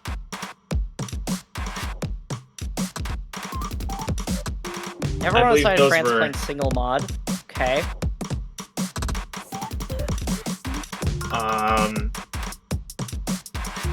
Okay. I'm nervous for Canada right now. Yeah, this is like do or die for them, and they're going out with potentially a bang. Starting off the map though, France with an early accuracy advantage. Although as the map goes on, they'll start favoring Canada more and more if they can hold on their combos. We're about to get into the Oh, the first quote-unquote stream section with some doublets at the end. But yeah, Asker Tay finding a miss. But he's a hidden Hard Rock player. He can let Combo close that gap, but he's not going to be able to miss that much more. oh, but a very big accuracy drop there from Ranchi is going to cause things to start flickering over in favor of Canada. Nanners, though, with a big miss. Oh, no. Flips the lead right back over to France's favor.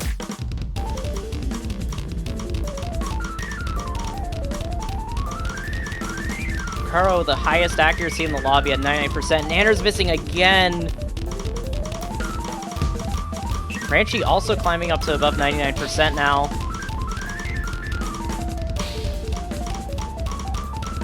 The combo and accuracy are in favor of France. Dizzy hitting a Hard Rock FCing so far. Regardless if they take the point and Dizzy finishes with an FC, that would be, I think, the only hidden Hard Rock SS so far. FC, not SS.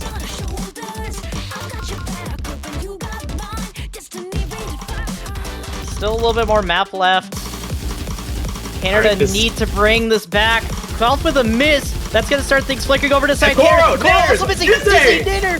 Everyone is starting to miss. Eskert and Ranch are the only combos left. Oh, More double, misses oh, inside of triple miss on Canada and Canada Puff. side. Oh my gosh, just so many misses back and forth. It keeps on flickering. It's favoring Oh, France now oh. so heavily because of the Oh, misses here from it Eskert. comes, here it comes, the last hardest part of the map. Dizzy also missing. This might be it for Canada. Yeah, that is going to be it. A triple miss on Canada in that last section. Wow, that got really Oh, exciting at the very end there. So many misses. And at the end of the... Oh, Ranchi with an FC. Okay, that really helped out France a whole lot. Devastation in chat for people I- wanting Canada to come back. Unable to do it, but I really, respect really the close. double hit in Hard Rock. I respect that. Oh my goodness. What a great attempt there for Canada, but unfortunately, it is going to be a sweep, and it will be favoring France, and they'll be moving on through the winner's bracket. Canada is still in the tournament, but they will be knocked down into the loser's bracket, where now they'll be one match away from elimination. Do we know yet who will France be facing next week? That's the question. It'll be the winner of Taiwan and Malaysia. Likely Ooh. Taiwan, as Taiwan's the third seed. They're quite a strong team this year. Yeah, that's going to be interesting. France really showing themselves to be a team not to underestimate. But for now, that is pretty much it, I think. We're actually going to take a pretty decently long break for the United States versus New Zealand later tonight if you live on the eastern side of the world. Probably not very time-friendly to those of you on the eastern side of the world, but that's going to be next. USA, very contestable team this year, so it's going to be interesting. I'll be watching that later, but I'll be watching from the sidelines. Yeah, that could be an interesting matchup. New Zealand has a pretty strong roster this year. I think this is the first time I've ever seen New Zealand with a fairly decent roster. Yeah, I mean, it's awesome. And of course, while over the break, you should consider saving $2.50 for a snazzy profile banner at the Osu store. Support any of the teams that are currently playing in the round of 16. None of them have been... Actually, I'm not sure if any of them have been eliminated yet. But even if they have, you can still cherish their moment in Spotlight. I have one for the United States because I believe this is the year that we finally get podium. We're gonna do it. We've done it in every other mode but this one. So Please. this is our time. The United States copium train. Yes, but I would really like to see the United States do well, and I guess we'll find out how they do in a few hours against New Zealand. Until then, stream will be out. I guess we'll see y'all then. Make sure to buy some banners if you want to support your favorite teams on the website. And that's it for us. So, until later, enjoy yourselves, enjoy the weekend, and of course, as always, be good people. Thank you.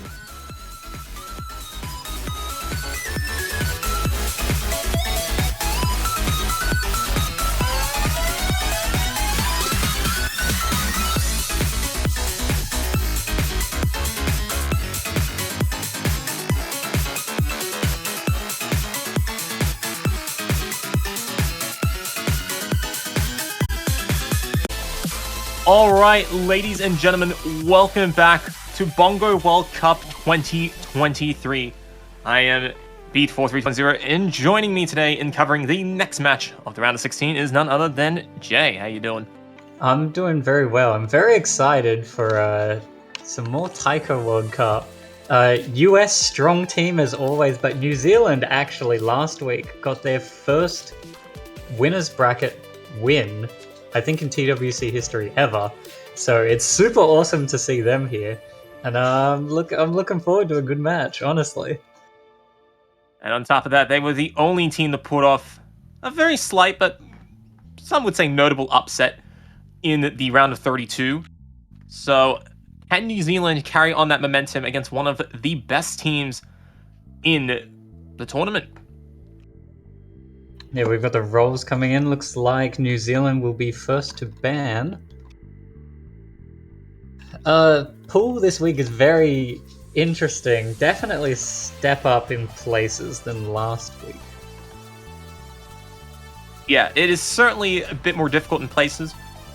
Most notably, the free mod pool, at least with free mod 2 and a couple other the modded picks, have taken a notable step up in difficulty. Some teams have been faring better than others, but still early days in this round of 16 weekend. Oh, they're actually going for a hidden one ban. Very interesting. Hidden one, lose control. Wow, slower, slightly techie gimmick in the hidden. Some would say it is definitely a bit easier or harder depending on how you perceive it. And I guess New Zealand absolutely not a fan and has gotten rid of that mount. It's very interesting because the hidden one this week is quite different to the hidden one that we saw last week. But I suppose a weakness is a weakness nonetheless. Still getting banned, traditions. Yeah, hidden one ban is the only thing that rivals Earth Day ban, to be honest. That is true. And Hard Rock 2 is getting banned by the United States. Our significantly speedier Hard Rock pick. It has not been a good fan for the United States, I guess, and they have removed it from the pool. They banned it because of the background, though, be real. Yeah, you know what, and that's a fair choice. Although, you say that, but there's also Hidden 2 as a background. It's like, I guess they picked the worst of two evils. Alas, we will be getting started with Double Time 1 Howling Moon. Yeah, difficulty TWC version. Mapped by Kamase. Legend. The greatest mapper of all time. A very solid person indeed. See who we got on the US side. We've got Aurora Phrasmata, Pet and RJ, and on the New Zealand side we have Zedox, Blue Jay, and Sparks. 4-pick 1. A very expected lineup. Now, of course, to remind everybody here, this is a best of 9. So just like last week, first 5 map victories will do the trick and will secure yourself another day in the winner's bracket.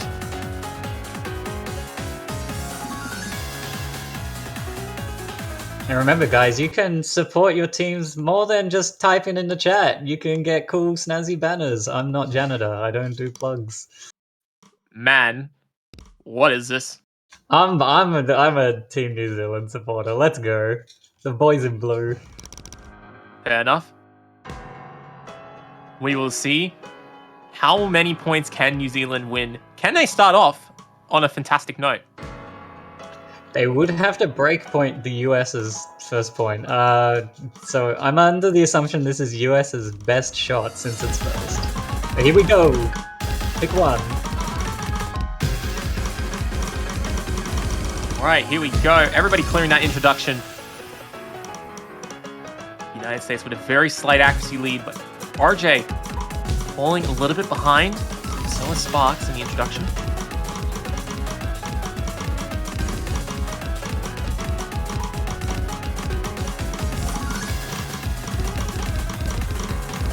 Here we go.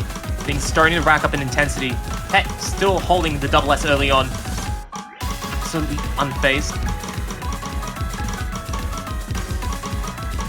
But New Zealand putting up a very formidable fight so far. Only losing on accuracy so far. Yeah, the US accuracy is actually quite insane on this one.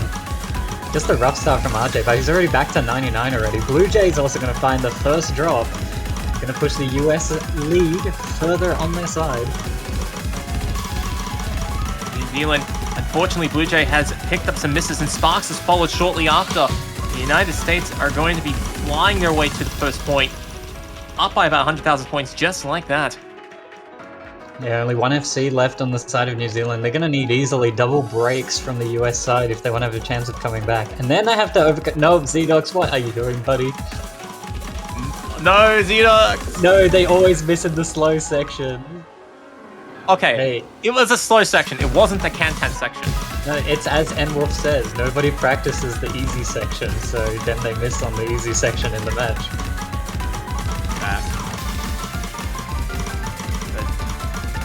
New Zealand, that being said, despite each of them picking up one chain of misses, they're still pulling off some very formidable results, keeping their accuracies in the high 98s for the most part. Yeah, it's just, it's far too late for New Zealand on this pick. Even if all the US players drop now, the combo has already done its job.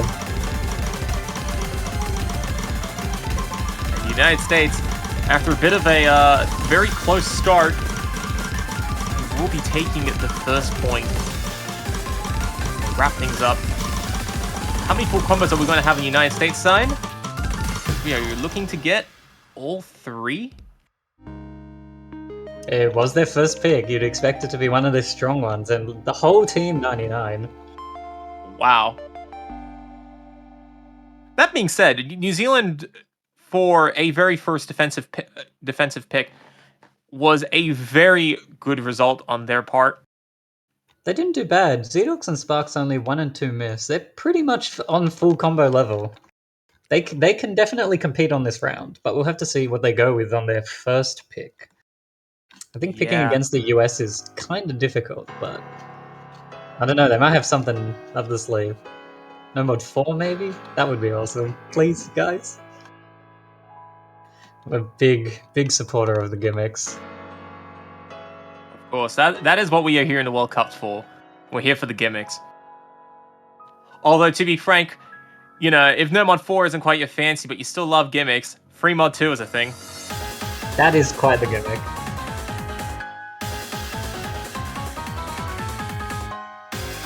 But let's see, how will New Zealand open their first pick?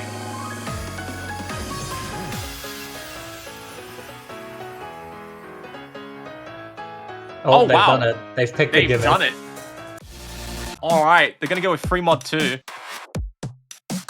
Blast Plus. Featuring the Demon Dice. So, I'm not really sure what the US is gonna do here. Who goes hard rock here? No, they're going to go 6 mods. Luffy switched in, so I don't think they're gonna go 6 mods. No. I think they learned from last week after very tragically picking up a loss on, what was it, free mod 3? Because they went 6 mods and had a bit of a rough time with some deadly streams. I think New Zealand might 4 mod this. Might. But I think they're going to be a bit more conservative than that. I don't think we're gonna see the 24 mod combo. No. Oh, wow. Yeah. Oh, I see. Interesting. All right, New Zealand going the bare minimum. It's actually the US that's rocking the 4 mod that I was expecting. And Yeah. yeah, Loopy switching in for the hard rock, that makes sense. So It is pretty hard on hard rock, funnily enough. it is definitely. Just for clarification for the viewers, both teams have to put 1 hidden mod and 1 hard rock. However, they divide it is up to them. Anything extra is up to the player's discretion. So, the United States will be having a 12% score advantage divided amongst the team. So they have 2 extra mods over New Zealand.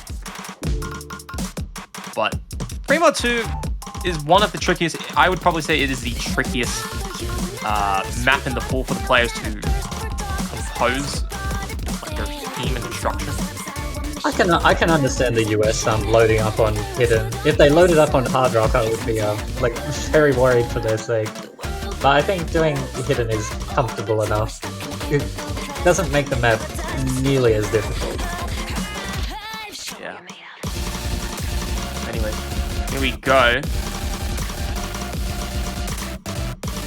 Zedox holding the only double S in the lobby with just hard rock.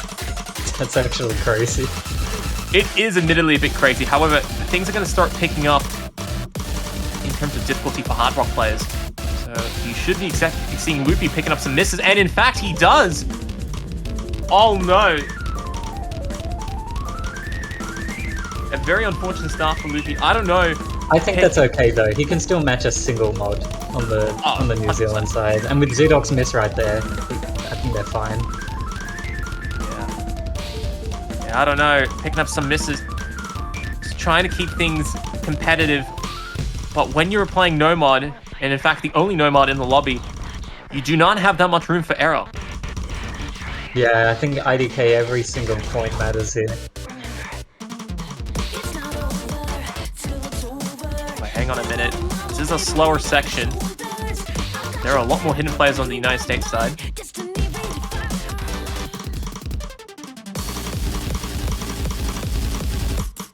Here we go.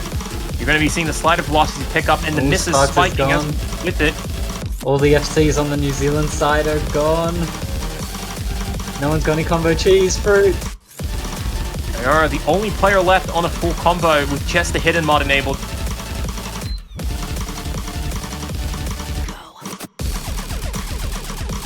But it gets even worse. There's this section. I think having one map in the pool, which is insanely hard compared to everything else, is actually really awesome. I know 4K Mania World Cup back in like 2016 or 17, it was quite a while ago. They had Boca on a 16-bit wars, which was like way harder than everything else in the pool. I think it creates an interesting dynamic. Aurora with the only FC here, actually really impressive on this one. Yeah, a very good result across the board, actually. Everybody scoring over 900,000, and in fact, the United States scoring over 1 million across the board. Definitely some good results, and the United States quickly following it up with the other gimmick map, falling the cut version. This map is awesome. It is kind of I think having a dedicated map pooler, like just towards gimmicks, is something that we've like really needed in the World Cup. Did you get that this time around? Actually, yeah, we have Nifty's on the map pool selection team, and his job is literally all the gimmicks, and that's it. Excellent. So like our gimmicks are definitely getting a bit more like love, attention, and definitely more like experience and knowledge put into them, which I definitely definitely think that we've desperately needed. They've all been hits so far, this one included. Oh well, let's see, here we go. Now, this is a very tricky map if you haven't seen it for the first time. So, we'll do our best to try and explain what is going on as the map is played. However, there's a lot of action going on the 3v3s, so if you do miss out, it's been unfortunate. However, the first 30 or so seconds is a relatively straightforward beginning. Oh, you can drop back. You can drop back. That part is true. Do you know how many SSs I've lost to this intro? It's at least 5. And I'll tell you why, right? If you pay attention to the bar line at the background, it's not moving at the same pace with the notes, which No. actually is a little bit distorting. And because, here's something you should note, because it's not moving at the same thing as the notes, that means it's at least 1 ms off, right? Or it's like 1/1000th of a second, because of how the timing points work. Yeah. Not trippy at all. But yeah, this is just big finishes mixed in with regular cap notes, and Zed is the first person to pick up a miss. The next little bit is a bit straightforward. It's a little bit wavy streams, increasing and decreasing in slider velocity. New Zealand picking up some early misses, but accuracies are still holding up for the time being. But now this is going to be intermixed with a new pattern where simply it is just... it's pretty tricky to say. It's like alternating colors streams. I guess that's the best way to describe it. Yeah, But that's sure. also but that's also mixed with wavy velocity. And at the very end of those sections, you've got play and repeat sections as well. And now we continue on with some very slow gimmicks. Notes appearing out of sequence mainly.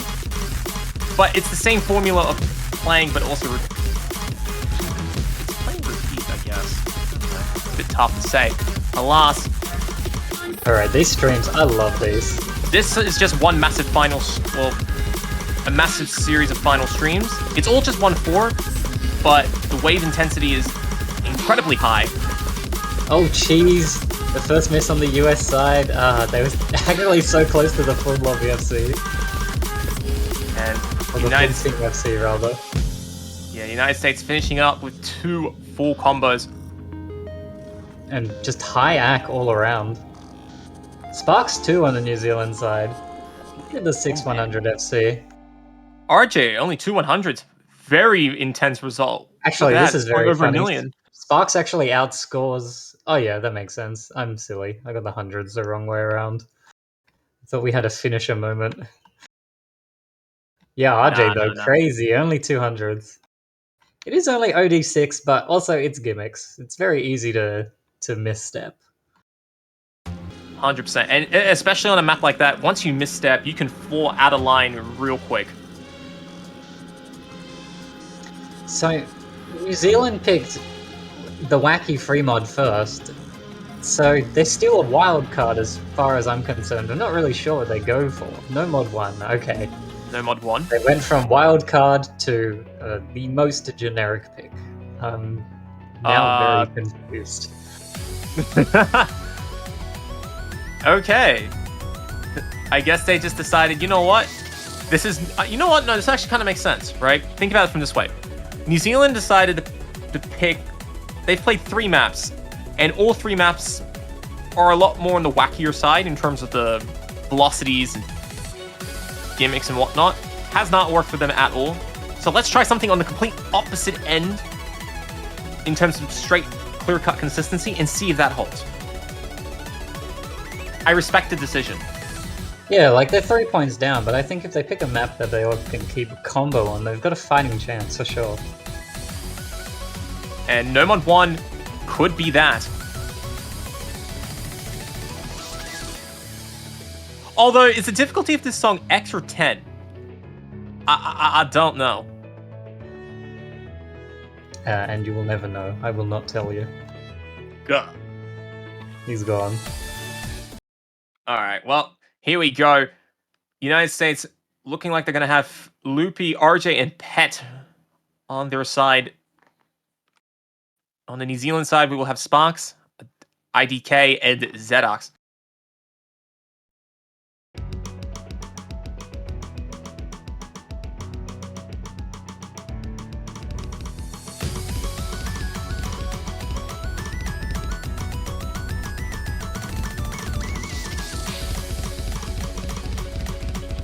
So, the beginning relatively straightforward for the players, especially at this stage of the tournament.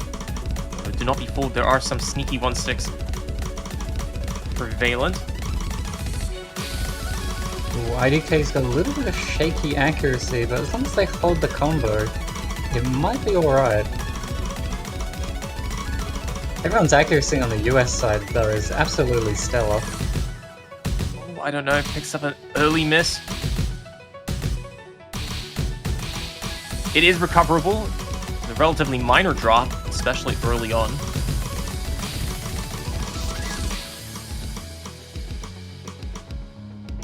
I mean, Team US right now, only one Team 100. Oh. Yeah, this is a very dangerous map. And unless United States start picking up some very critical errors. I mean, even Zedox is on 1 error, Sparks is on 3. Like, they're very close. And even if I don't know, didn't miss, I don't know, still doing pretty strong on the accuracy front. It would be in the probably lower 99s.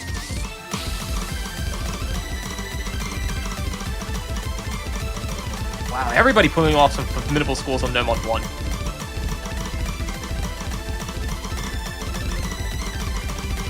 No, Oh, Zedox Zedox is Sparks! All the FCs on New Zealand are gone with one pattern.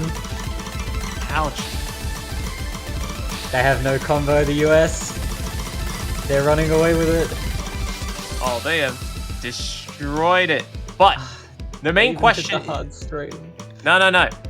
Will Loopy pick up a 100 in the ending? I'm ready. Here it comes. Ready? We're waiting. Nah, he's too good. He's too good. The garlic necklace, immune to curse. Oh, good result for, I would honestly say, all the players across the board. It's a very fine result, but particularly Loopy for scoring the only double S in the lobby. I mean, RJ won 100, Pet with 3. Even Zedox only has 5 100s.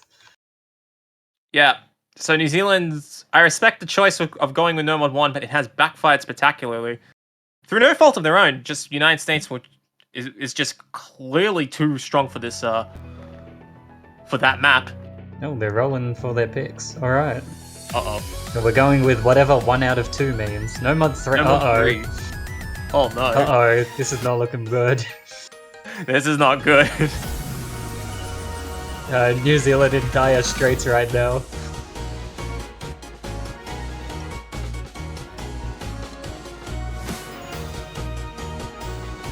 But, yeah.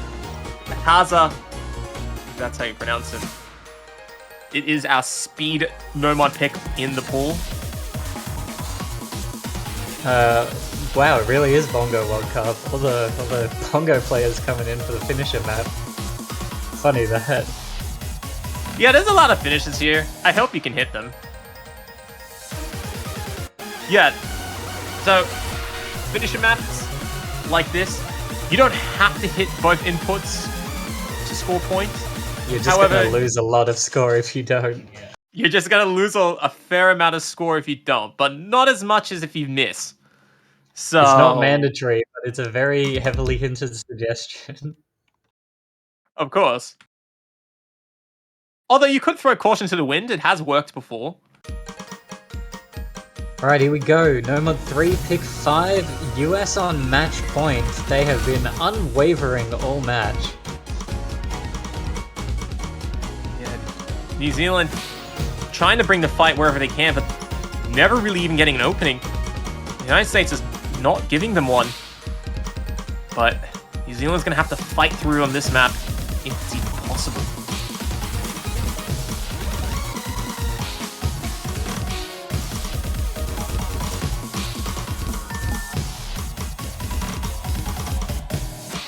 The introduction section, relatively straightforward, but here's the first finishes.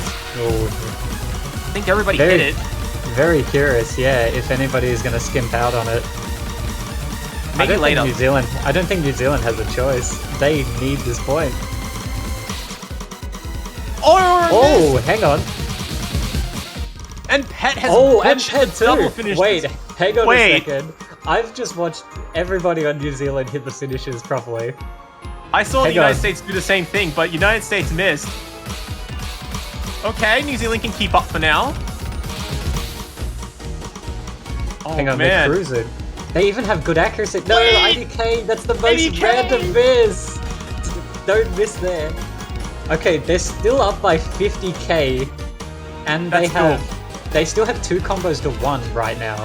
The score is not gonna move very much unless New Zealand gets another error. Not like that. No, that's okay. That was their lowest combo. No. It's still gonna hurt, but not as much. Well, Pet's now out in front over IDK. One more finishes. Zedox, no, that's very bad. The US are gonna take the lead slightly.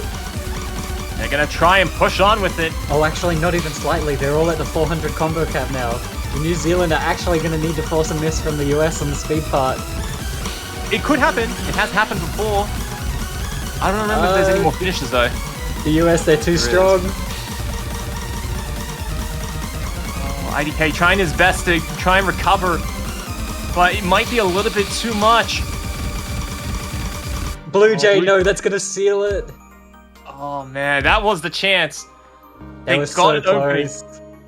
Oh no. The US are going to take it. Look at Zedog's 1-1. What?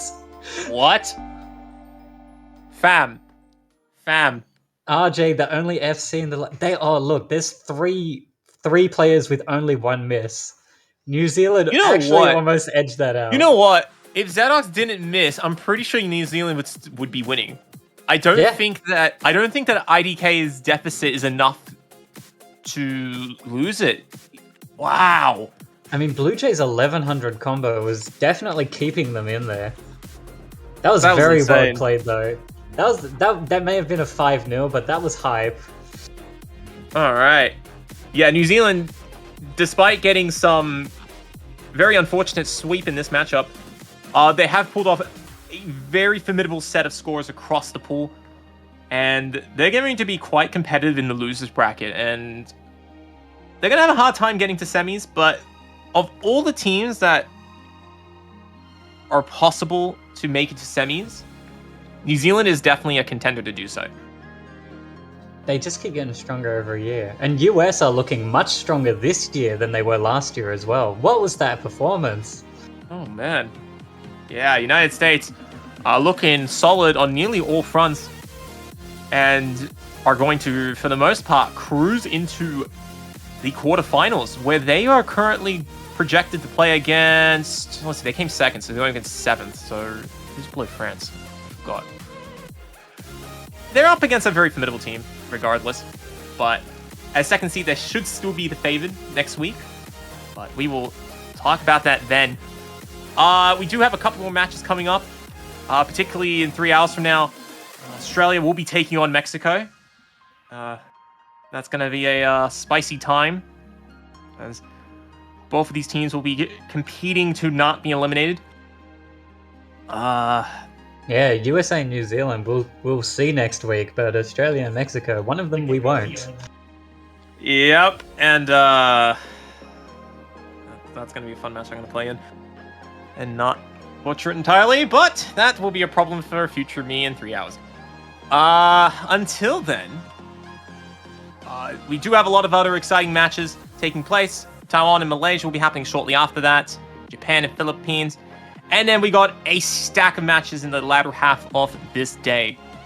So, all in all, some good chaos that is expected. And I hope you all will be sitting tight for when that occurs. I think we're done here for now, though. 3.5 hours. Set your clocks.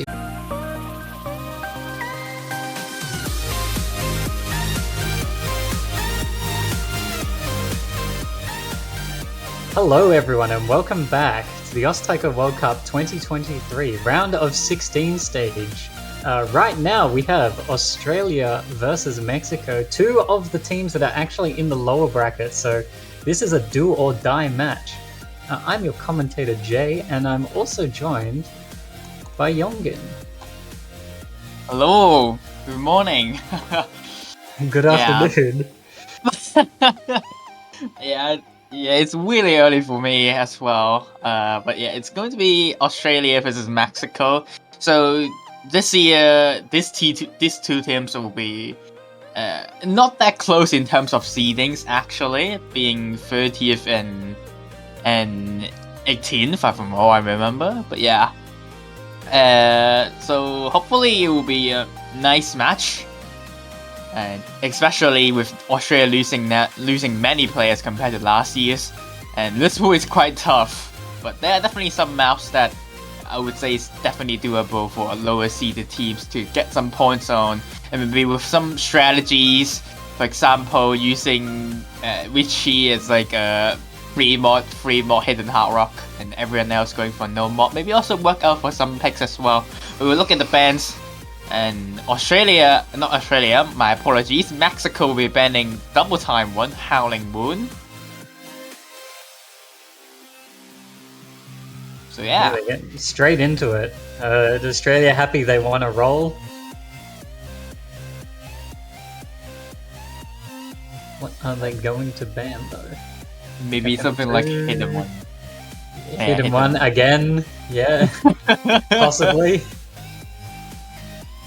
Yeah, Hidden One is just very tough for players to get into due to the slower S3 in general. A lot of teams have a lot of trouble. Alright, Hidden 2 is gonna be banned out. No, DT's gone. Goodbye. Alright, yeah, D2, my mistake. Hang on, beat revealing Australia's star player might not be around today. Hang on. Wait, really? Not online or not switched over? I think not at all here. Yep. Oh, that would be a big trouble for Australia that their star player just not here. Alright, well, Australia gets first pick, so it looks like they're gonna... I guess their strategy is a bit different now.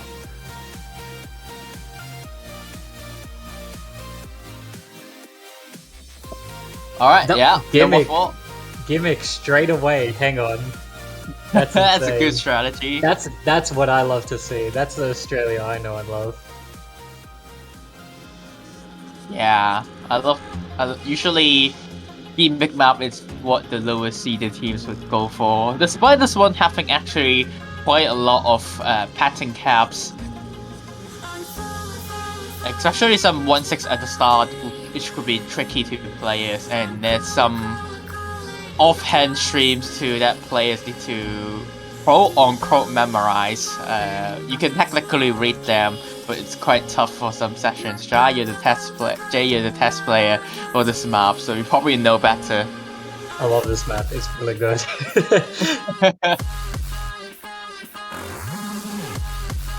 Now this map isn't too bad. The OD is low enough to the point where the tech is not an issue.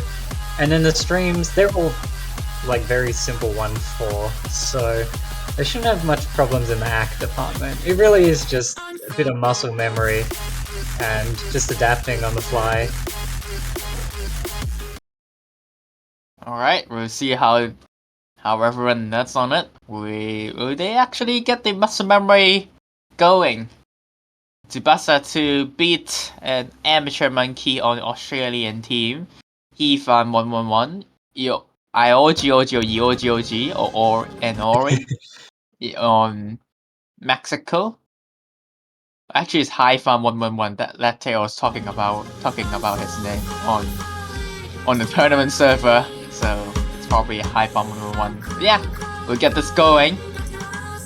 Very early miss from the OG. Just the start. Not gonna matter much. It's always the slow intro. Yeah, very tricky, especially being nervous heading to the match. It'll be shaky.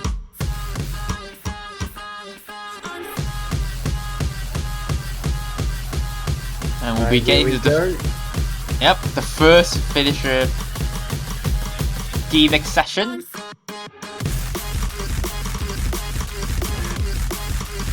Here we go, the tech section. Bean and Tsubasa are gonna find drops on the 1-6. Yeah, Beat's struggling on the 1-6, and Amateur Monkey finds a break as well. There's already an entire Australian team down. Yoji is the only person to drop on the Mexican side. Really dominating performance already on the first session. Oh, Monkey with the note lock there, actually. Accuracy's really, really low right now. Can't blame him really. These streams are just tough to hit. And already a 200,000 points difference.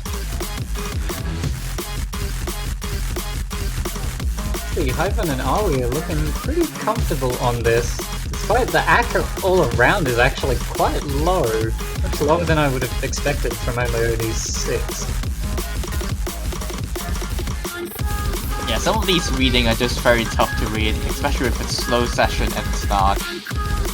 Not easy to get 100s, especially if you're nervous into the offhand session, or you're gonna be finding a break, but really doesn't matter. Already a 400,000 points difference. This is just Mexican's game, really. But Ivan's also not gonna be securing his FC, so sadly to see, but that's already the culminating performance from Mexico. B from Amateur Monkey sadly not into the groove of this map, but they did try their best. But all the players in the Mexico team reaching 900k on this map, so Personal best in match? Hang on. that's Pork. You love to see it, man. Actually, the Mexican team is looking very synergistic. All their scores within 15k of each other. That's what a team should be, and they're gonna go for no mod 1. Ooh, beat swapping out, so I'm guessing Sazo will be switching in then. There he is. The Australian side. Nah, not Sasso. Once again, you probably know more about the Australian players more than me. They'll be okay. I'm a bit concerned about Monkey though. They note-locked a couple of streams in that first pick, and this has streams too. Granted, not gimmicky, but the OD is a little tougher. Then again, I guess accuracy was all around in the lobby not too high, so maybe accuracy isn't going to matter too much in this match. It's going to be a combo game. Yeah. I'm not surprised it's being a combo game, especially this map is quite easy to find choke, and once you choke, yeah, you miss like 10 notes in this map, because this map is just many long patterns. All of them are pretty easy to handle though, mostly on hand patterns, a very consistency style of a stream map. So a little bit different than last map in terms of stream, but you need some higher BPM control on this map, and we do see Max Mill joining in for Mexico for EOG and Hidden Taco as well, so also a team swap from Mexico side. And Australia, Tsubasa 2 gonna be staying in, so I guess we are really not seeing Richie here, so that might be a big hit for Australia. Might also make my original quote-unquote strategy for them on the free mod with Richie just going for Hidden Hard Rock strategy gone. So might be big trouble for Australia, but let's see how they will face on Mexico's pick on free or no mod 1 Tempest. Custom map by Kapu. Into it.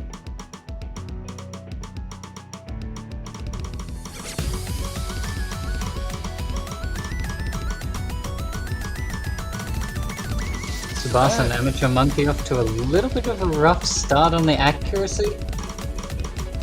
Is this Mexico's pick though? Especially Tsubasa 2 finds a very unlucky break to start with, but yeah, it's slowly getting back in. Still on 95% now, so our Mexico already having around 100,000 points by just accuracy. You've got to miss at the start of the map to like cleanse your nerves. True, but there are now 2 breaks on Australia not missing on the start from Amateur Monkey and from Sasso. So, and there goes Tsubasa 2. the missing on the start strategy not working out well for Tsubasa there, but still. His ghost tapping is nice at least. Yeah, he's having fun. He's like, yeah. Oh, Oh. hang on. Bit too much fun. Oh, okay. That's a Yeah, that's a- very interesting. I think that was just a client lag, basically. Usually it only happens if there's a client lag, so all his sounds will be mashing together. So he even experienced lag in slow session. Not unlucky for him. But yeah, not really matter, honestly. The other team is just 3-person with an FC and 2 on 99%. You can see some of these longer patterns are making Australian players struggle quite a bit, especially with those 1-4 through 1-6 in it. So another very clean pick for Australia. First, Mexico, they hold strong. That's a great team score for a lower for a loser bracket team, actually, with 3 FCs on no mod 1. So this pool is not easy at all. So having any 3 FCs is definitely impressive play. 12 100s from Hidden Taco, 11 from Hivan 1-1, and Maxwell getting 46 100s. Not the best in accuracy, but that's still an FC, so good job to him. And everyone FC this map, so wow, nice. Not something I would expect to see in loser bracket, honestly. Yeah, and a very swift 2-0 to Mexico right now. Australia's pick, though, I feel like with half their team out, I haven't got much options, but we'll have to see. I mean, they can just go for Hidden One in this case. Surely they hit the no mod 3, right? They have Monkey who's on Bongo, they have Tsubasa who's on Bongo, and I'm sure one of the other players. Okay, no, they're going FM2. Never mind. They're going 6 mods. I already know. Like, there's no way they don't. Well, you know them pretty much, so they said they're playing bangers only, so they're enjoying themselves at least. And Mexico is probably not enjoying themselves that they need to play this map, because this map has some very rough SVs. This is probably the most controversial pick of the pool. Everyone is spamming in map pool feedback about this map because there are a lot of rough sessions in this map. The early sessions will be quite difficult in Hidden, but it was still doable. But mostly a lot of SV changes and some even a big one in from 1-4 to 1-6 to 1-3 to 1-6. It doesn't look like that because there's just a lot of big SV change. And then the most noticeable is the ending sessions. Which... Look, Amateur Monkey, he's asked the question. I saw this coming. Oh my god. Jay, you're an Australian after all. We all know that. You can predict that. Look, it's about having fun, right? If you're not trolling, like, what's the point, right? True. They're even asking the other team about the entire Hidden Hard Rock strat. Actually, very funny that Mexico does a full roster switch for this, and Australia just goes, yeah, but what if we all played Hidden Hard Rock? Yeah, they're not gonna have fun in the last 20 seconds, man. The last 20 seconds are extremely tough, especially it being basically unreadable if you didn't have some insane hard rock eyes or some muscle memorize on some of the patterns. So even hard rock alone is like around 270 BPM SV. Oh, they did not go for 6 hidden hard rock, so They chickened out. Yep. Oh, they have mods, so this will be interesting. I think Tsubasa 2 might be the only one left on the Australian side that is like somewhat competent with the hidden mods, so that makes sense. Amateur Monkey is gonna have fun with Hard Rock, as is Xavery K. Oh, but Ioji really missing a lot at the Ooh, start of his Very hidden, interesting. So, oh, and so does Silver K. So actually, Australia having quite a bit of a lead.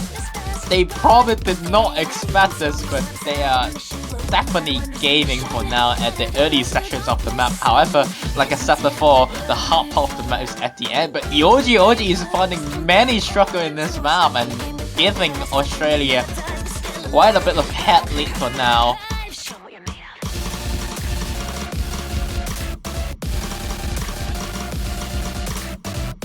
I think we also gotta really watch out for Sazo and Aoi. I think their scores are gonna matter a lot here, given that they're the ones playing no mod. They're gonna have the least difficulty. That's a team wipe for Australia. The score so quickly in Mexico's favor. Yeah, that was a hard pattern. That's one of the first spike of the map. The tiny spikes though. But yeah, it made all of the Australian players drop. Unfortunately, these patterns are pretty much rollable, so doable for most players. Another tough pattern. And Amateur Monkeys. What's that? Yeah. Oh, what's that? Oh. True. But still, those patterns, even though they look very dense, but at least they are achievable. But we do see Amateur Monkey starting to not have some fun with his Hard Rock mod. Down to 92%, still pretty nice score there, but it's only getting concerned about the last part. Here it comes. Xavery is actually doing pretty good so far, despite the miss there. It's still doing pretty good. I mean, 700k on this, even in this section, is already pretty good. But yeah, it only gets harder and harder and harder. You can see all the players except OE struggling. Can't expect it. Yeah, this map is just rough, and we're into the 270 BPM session. Self-K is crying. But actually, Amateur Monkey is able to play a little bit in this session too.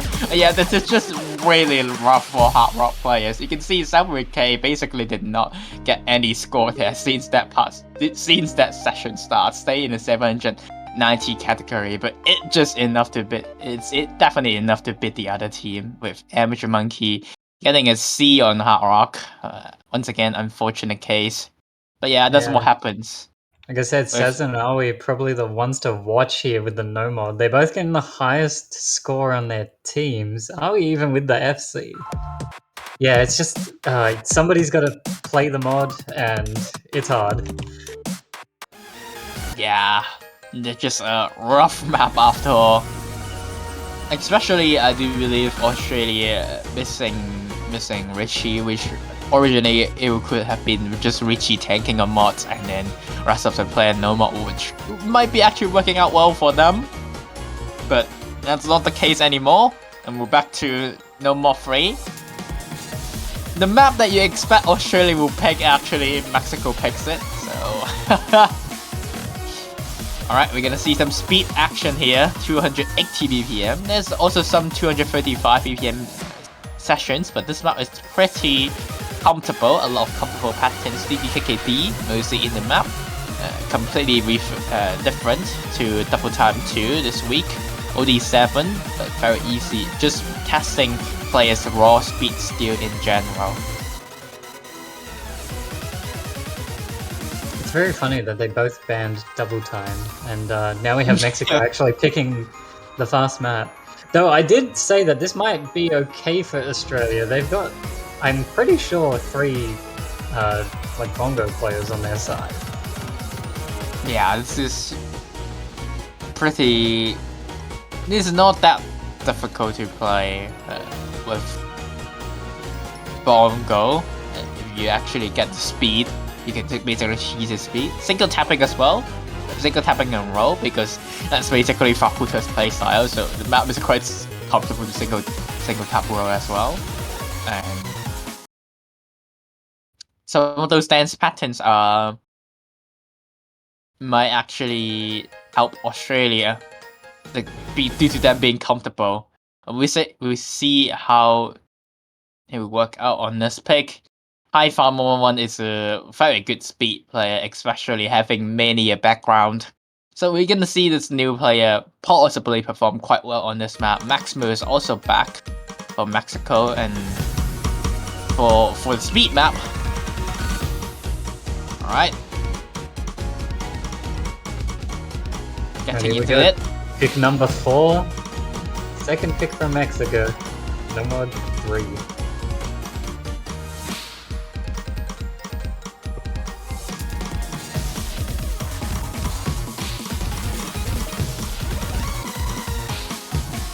Still really close battle so far. Despite the accuracy dips from some of the Australian players, but that best from always gonna be making it a bit close. Zupata 2 gonna be finding a break on the finisher. The green section of the map basically into the Ki session. And this map is just a lot easier compared to stuff like Double Time 2 because of the map being very comfortable. And there goes another break from Ori, but Tsubasa 2 trades it. Sasso also finding a break. Now 1 full combo versus 2. Yeah, Hyphen and Maxville are doing very well. Monkey's keeping up with combo. Well, was. You did the thing.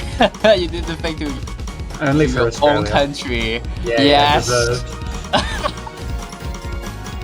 Not giving any mercy to your country. You know, Yeah. if you take the first letter of everyone on the Mexican side, it spells ham. No reason, just throwing it out there. Well, they're definitely going ham in this pick. Hey, got it, let's go. Yeah. One more Both finishes. both players almost reaching 99% into the last combo session, more finisher session, making Tsubasa 2 misses. Once again, doesn't really matter as the lead already 300,000 points difference, and they're just extending more and more as the band session comes. And both play in Mexico slowly reaching back to 99%. And it's going to be the 4th point. You can see some of the players in the Australian team. Sasso was finding some speed, stamina moment at the end, hitting a lot of 100s. At the end, managed to pick it back up, but yeah, the comfortability between these high BPM maps just really favors towards the Mexicans. Amateur Monkey is able to catch up to the players for the Mexican too, but the rest of his teammates just cannot hold on this map. 2 FCs from Mexico too, so definitely great team score from them once again. Yeah, Isn't they it- get potentially the last pick of the match. So here come the memes.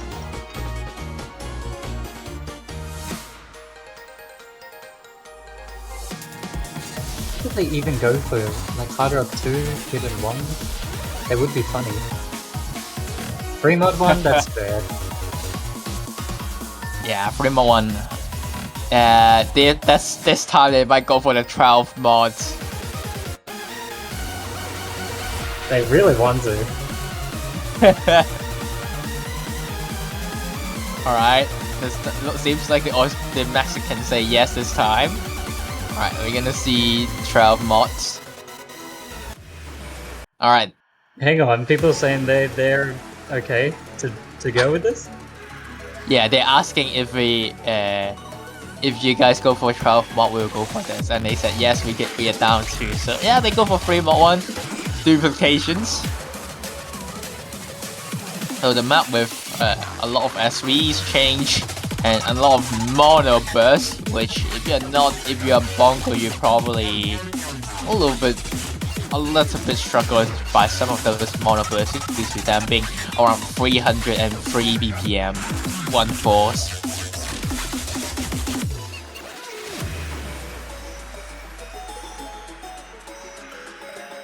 Gonna All have right, some it's- roster changes on Mexico. Is Australian really not swapping the roster? I think they've decided to 6-mod it. They have to at least once, right?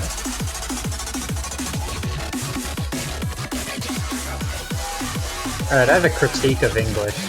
So, Australia says, let's play FM1, and Mexico says, yeah, I'm down. But they also could have said, yeah, I'm up for it. So why does up and down mean the same thing?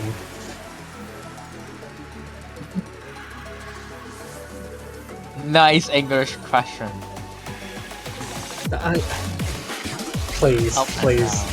just do the 6-mod. Okay, Yojis, we all are? Hang on. This is it. This sounds like confirmation to me. Alright, everyone's gonna die. Let's go! Oh. Here we go.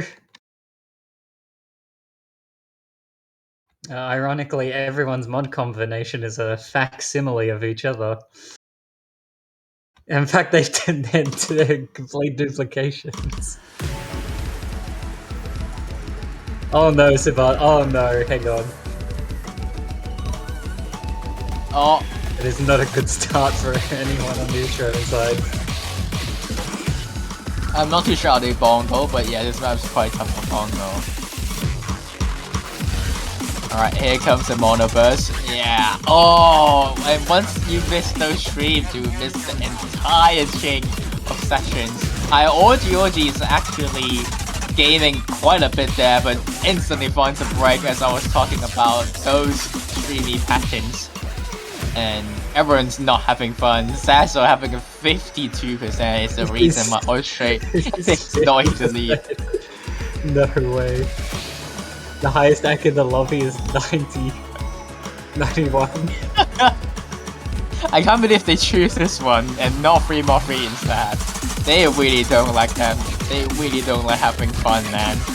Oh, some of these patterns, DKK, DKK, DKD, you might need a little bit of memorization in this session too. But some memory. It's really fun looking at the UR bars, seeing like Xavier and Tsubasa hitting incredibly early, and then Sazo's one is like lagging behind. It's just interesting how players like react to this sort of like scrolling difficulty. Yeah. Now, if nobody had no fail on, only Tsubasa and Ioji would actually be like close to the pass range. I do believe this session is gonna make Silver K do pass too. Unless it finds like a lot of chain miss at the ending session, because there's still another one of those disgusting streams which players really struggle on. Alright, we'll be getting into it. Alright, second one. Slowly approaching. Did you make it from fail? Oh, I do believe Silver K is gonna pass. Oh, it's so close. It's so close. No, But it looks just we got under. It looks just under. Or maybe? I Not gotta too check. sure. I gotta check the performance bar if it's in the green. I do believe it's in the green. Oh, It should be oh my barely God. in the green. He's crazy, but there are no A's or S's in this lobby, ladies and gentlemen.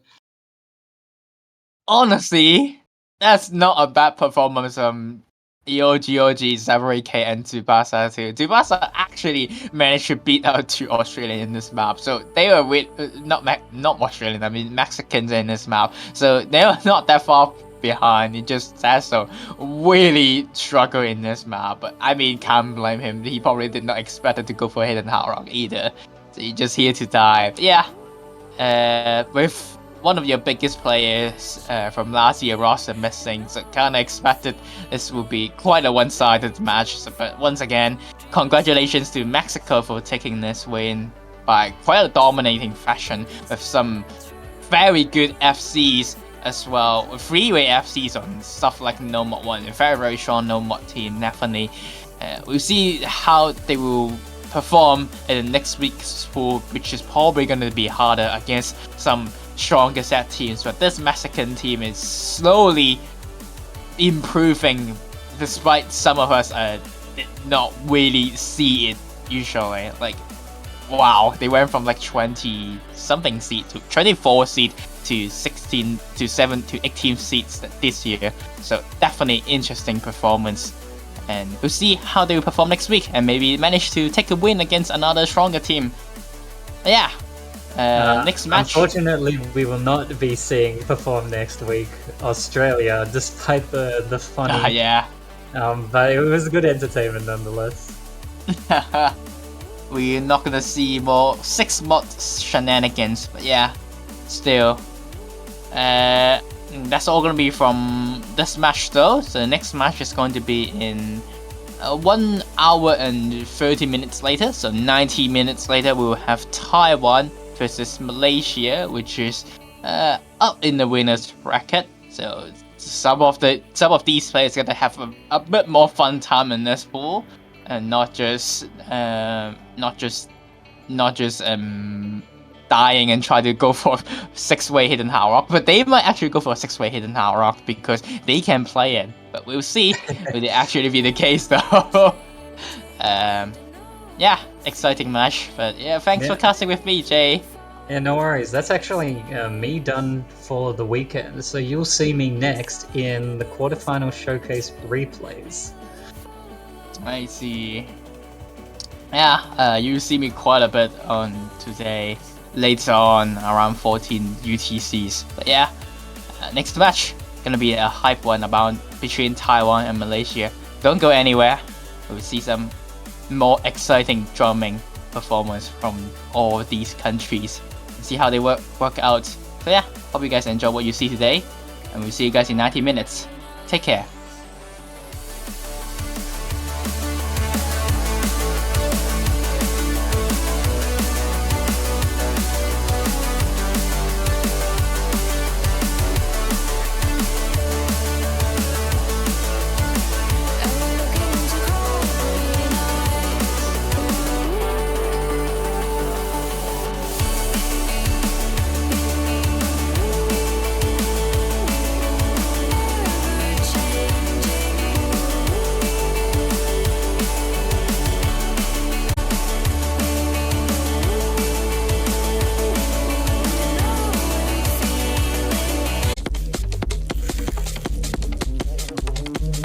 Alright, ladies and gentlemen, welcome back to Taiko World Cup 2023, the round of 16 weekend. It has continued.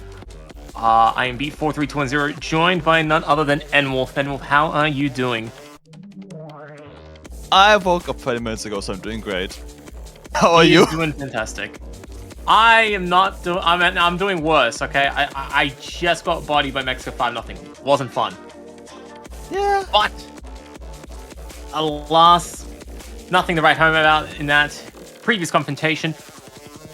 And we now look forward to the future, and we're going to be seeing Taiwan taking on Malaysia. And they're going straight to the rolls. Oh man, this is moving faster than than my body was running around trying to get everything sorted last minute. But Palomo has rolled a 36, and Zeth has rolled a 74, so Malaysia will be winning that roll.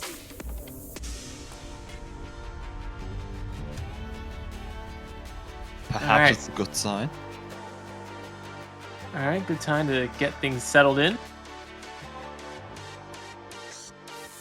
So, Taiwan is seed number 3, and Malaysia is seed 14. Expectations. Ooh, I don't know. Look, I have a bias to focus on more active players than inactive players. So for me, I'm going to side with Malaysia on this one. No, that's fair. That's kind of where I look at things. But Taiwan has historically been a team that has repeatedly just died, went off somewhere into the sunshine for a couple of months, come back, and then they score top 6 no problem. So That is very correct. And considering the scores from the qualifiers, which is similar to the difficulty, or a bit higher the difficulty of this pool, Malaysia could win some maps. if Oh, they yeah. play perfectly. Oh, it is entirely possible. I'm well aware of the Malaysian team. They are quite formidable on this pool. Hmm. I don't expect them to struggle on most maps. So it's going to be very cutthroat to see who actually comes out on top. I do hope this is a not. Never mind. I hope Malaysia gets swept. What the heck? Wow, that was fast. I was about to say, I think this could be hashtag not a sweep, but Okay, I never mind. no longer wish for that for no reasons whatsoever. I was like, hang on a minute, what happened? Why are you so hostile? Then I saw, yep. Oh, that's a good meme. Oh, you know what? No. Don't tell me that they're rolling. No, don't tell me they're gonna pick free mod 3. No, don't tell me they're rolling their picks. If they're rolling their picks, I'm joining you. Yeah, alright, yeah, and more for now. Okay, I'm coming over to your side. I thought you were crazy. I thought you were crazy, but then once I saw them rolling... Nah, that's it. That's when the line was crossed too far. But you know what? Free mod maps are actually the ones where I feel like Malaysia could take a point. More realistically than other slots.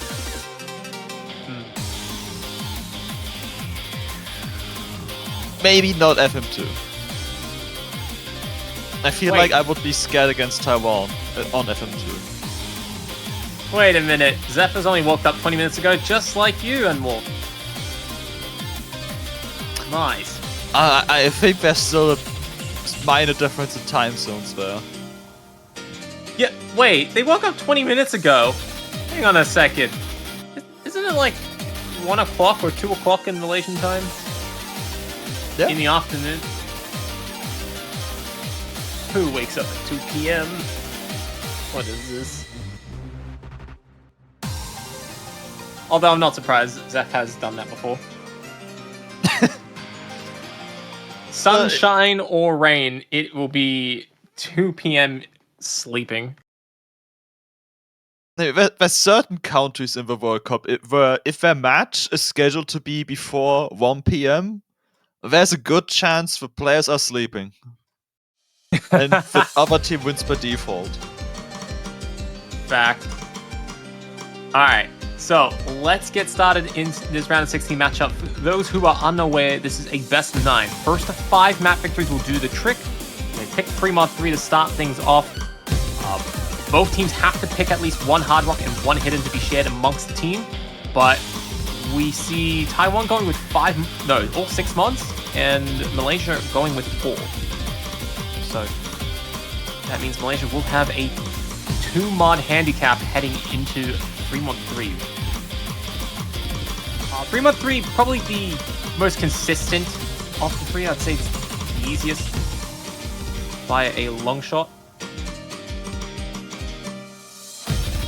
The map where hidden hard rock is intended.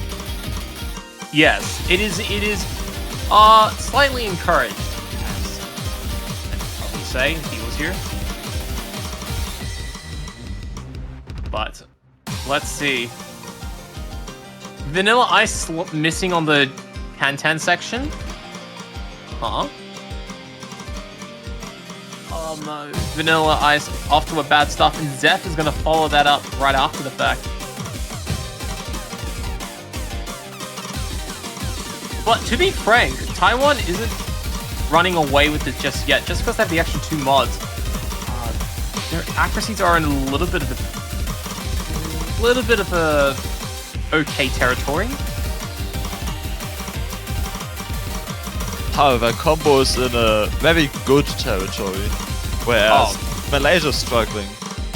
100%. And that's all that Taiwan needs to do right now.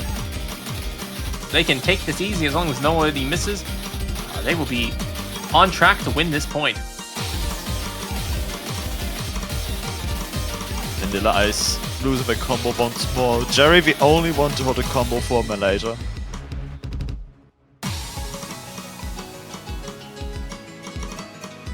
And yeah, I mean, Jerry's been doing a very fine job. the only Malaysian to get close to the 1,000 combo. Unfortunately for Malaysia, Taiwan, all three of their players are doing that and more, literally. So yeah, this first pick backfiring absolutely against Malaysia.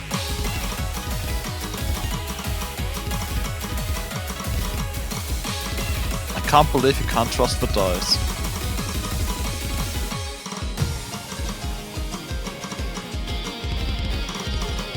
Small Wu finally finding a miss. The first one for Taiwan, but so does Jerry.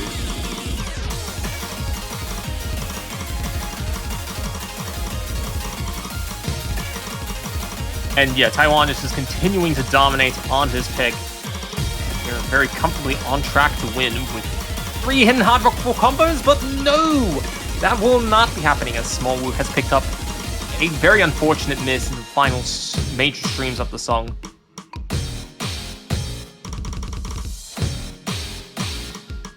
Okay, Polemo. Picking up some 100s there at the ending, but manages to come home with a very solid run. 2 hidden hard rock FCs.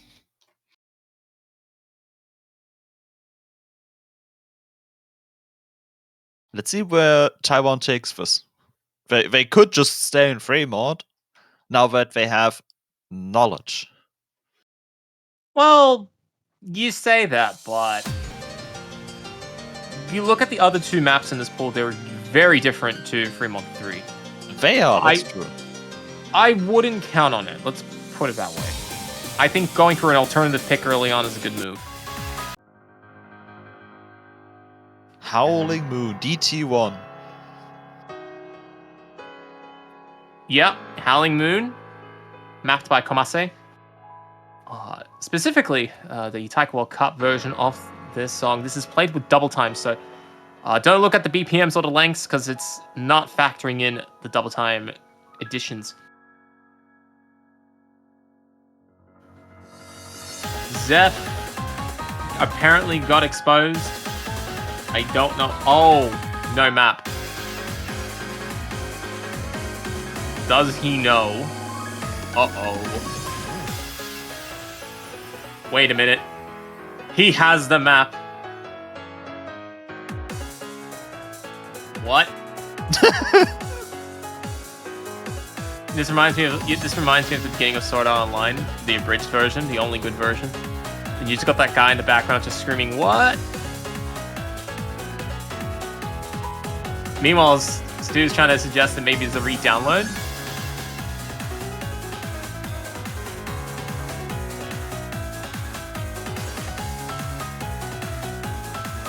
Maybe you never downloaded the TWC version? Who knows? What? Nah, I have no idea. He's suggesting that maybe the MP3 got swapped. Good meme. Alright, well, on the bright side, we can look at the channel predictions for the matchup here. Taiwan is about a 60-1 favorite. So, you're basically getting absolutely nothing back for siding on Taiwan. Yeah, next minute Zeth, he has the map, but he changed the OD and bumped it up even higher. And that's why it's saying that he doesn't have the map. That's also about right. You know, some people do that. I know. It's crazy. I don't know how. It's just... They don't... Sorry, go ahead. They just don't suffer enough with double time by itself, so they make it even worse. I know. Axer, I think he played Hidden 1 last week even slower than what it was supposed to be. And I'm just like, you madman, what are you doing? This is not how this was supposed to go. Needed to be ready. I haven't seen this map played at all yesterday. Yesterday the maps were very much in the territory of Hardwork 1, Hardwork 2, some of the frame mods, no mod 1, no mod frame, that's not it, nothing else. I like to think it's a bit more consistent. So more in the tune of like Fremont 3, but then also has a few techie elements that you might have recalled from last week. No, I've seen the map in the showcase. It's like everything you would expect from a double time bomb. Pretty much.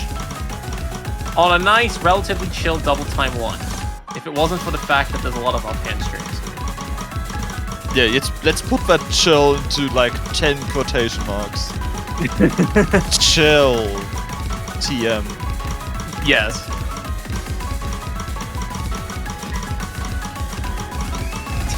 Chill with a TM and an asterisk on top.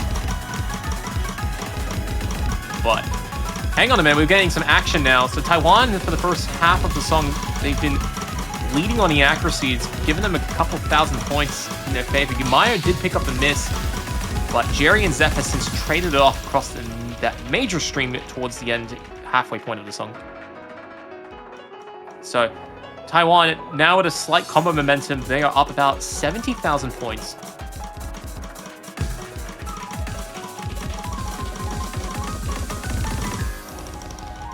And Taiwan continuing to build on that advantage a bit more. Zeph finding a bit of struggle as he's fighting to stay out of B rank. Do not look towards the top left. Ignore that accuracy. Oh man, look at Stu. He's got a 99.8%. Man's actually chugging for a full combo. That's a phenomenal performance by Stu. See, and we'll get nothing to worry about. Right? Sure. Sabgo, on the other hand, I think he's the next best... No, he's not the next best player. That would be Meyer. Lee? Meyer's chasing down 99%. Probably will fall short. So he gets some difficulty spike towards the ending here. But, wow, the Taiwanese side is absolutely crushing this section. The go. Malaysia getting absolutely suffering a bad time in that ending difficulty spike. 9/100s. Oh! Well, Stu's still got it. All the all the players from Team Taiwan together have the same 100 count as Vanilla Ice. Just saying. Yep. That's just how it works. That is just how it goes. They just know how to troll. Stu's not the most active player in the community scene, but when he shows up, he always gives people a hard time, and he's just one of those players where decay is just not a thing. The man's just like consistently good at any pool you throw at him up until about maybe semis. That's when he starts where he needs to practice. And for everything before then, he's chilling. Man just cruises through. He is an alien, that is true. But Malaysia, undeterred by the fact that they just lost in Fremont 3, they're going to double down on Fremont 2. For the content. For the content. Taiwan does not seem happy. Oh, Taiwan is molding. I think this is a good decision. I think because if Taiwan's going to have a mod advantage, it actually comes at a much more considerable risk than what we would have saw on Fremont 3. I expect them to go the bare minimum. Well, maybe not. We did see, for example, who was it? Was it the United States? They went with 2 hiddens and a hidden hard rock. We could be something similar. Wait, is that the site reading this? I can't see that going wrong. And he put hidden on. Oh no. I know France yesterday went with double hidden and a regular hard rock, and Ikaron the hard rock got a single miss. And of course 100s, but 1 miss. Okay, everybody missing at the start there. I'm just going to blame that to client. Probably. Probably. But yeah, looks like we're getting a bit of a mirror match here. As Smallwoo and Jerry are going to be playing on Hard Rock, although Jerry's not in the top, so we're not having a mirror match. And Vanilla Ice and Zephyr having a tag team battle against Yumayo and Palomo in the hidden ring. And so far, Malaysia is not loving the hidden. And the lead is already 100,000. Oh man, the song just started.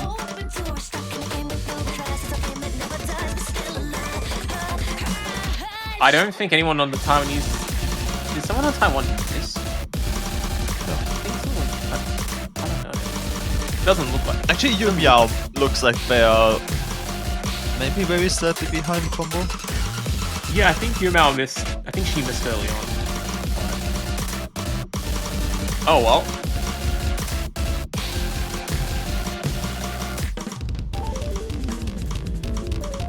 What's the stuff that's interesting with Hidden, and then there's, of course, the infamous end to this map that is very interesting with Hard Rock. Don't worry, everyone else has Hidden on. Hidden is challenging in on itself.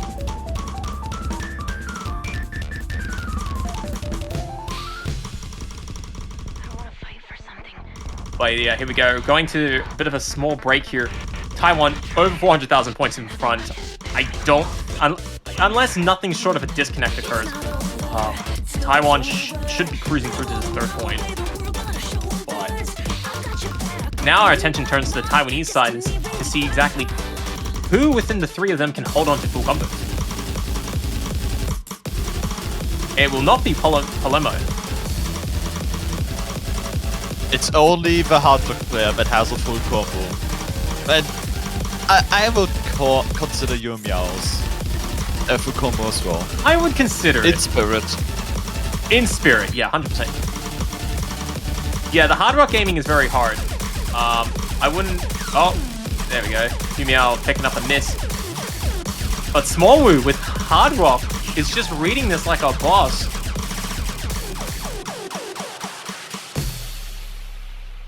What?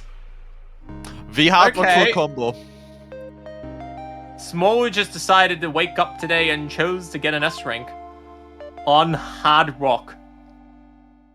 Okay, the little 4x3 windows that you see in the World Cup broadcasters, it doesn't comprehend how fast it is to read those notes in the ending. It's actually insane how fast you need to be able to read that ending, and Smallwoo just does it. Smallwoo just decides to flex and succeeds. They're like 250 BPM SV, aren't they? I checked, and I know it was a huge number that starts at least at 250. Yes, it's some stupidly high number. And like it's faster than Hard Rock 2. And for anyone who's played Hard Rock 2, sorry, bro, your math's too fast. It's even faster than that. And Smallwood just comes in and just destroys it. Like it's nothing. Ooh. Good result for Smallwood there. Smallwood's definitely going to feel proud about that. And Smallwood gonna take a backseat for the next map. It's gonna let Stu take over. And we're getting DT1, but even faster. It feels like it. Maybe a bit less 1-6, but the rest stays.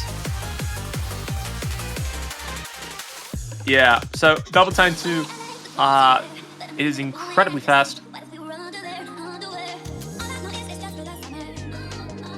It is incredibly furious. And if you're not paying attention, you can easily get burned on a hot summer's day. What are your thoughts on the season of summer? Which you basically just exited. I despise it with a passion. Please give me rain, cold, and snow any day of the week. I agree. I agree too. No, it's not 350. This is going to be 262.5 beats per minute. Although if you come back by finals, we may have a 350 BPM map. Maybe.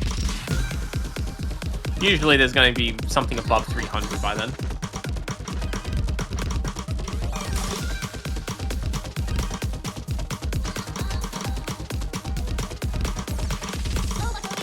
But here we go. Malaysia's a bit weakened because they do not have Crab Cow. Man is unavailable.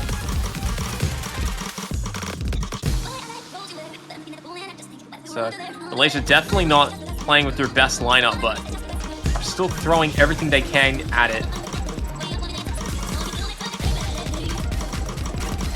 But Vanilla Ice is not enjoying this at all.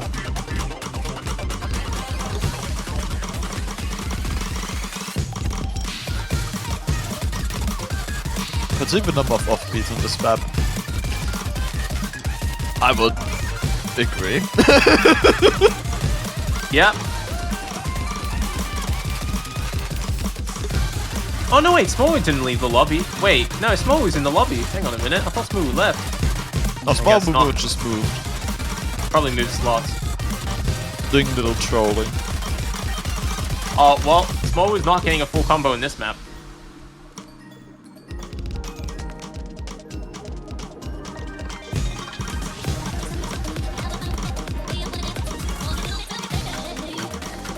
But so far, 4 players in this lobby are still on track to do that. 100%. But the accuracy difference is night and day.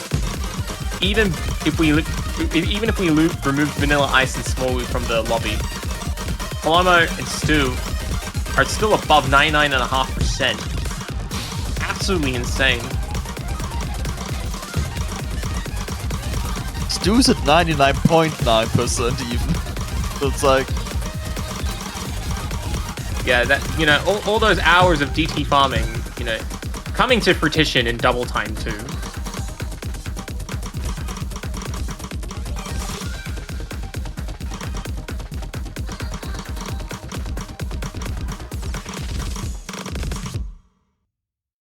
But yeah, there we go.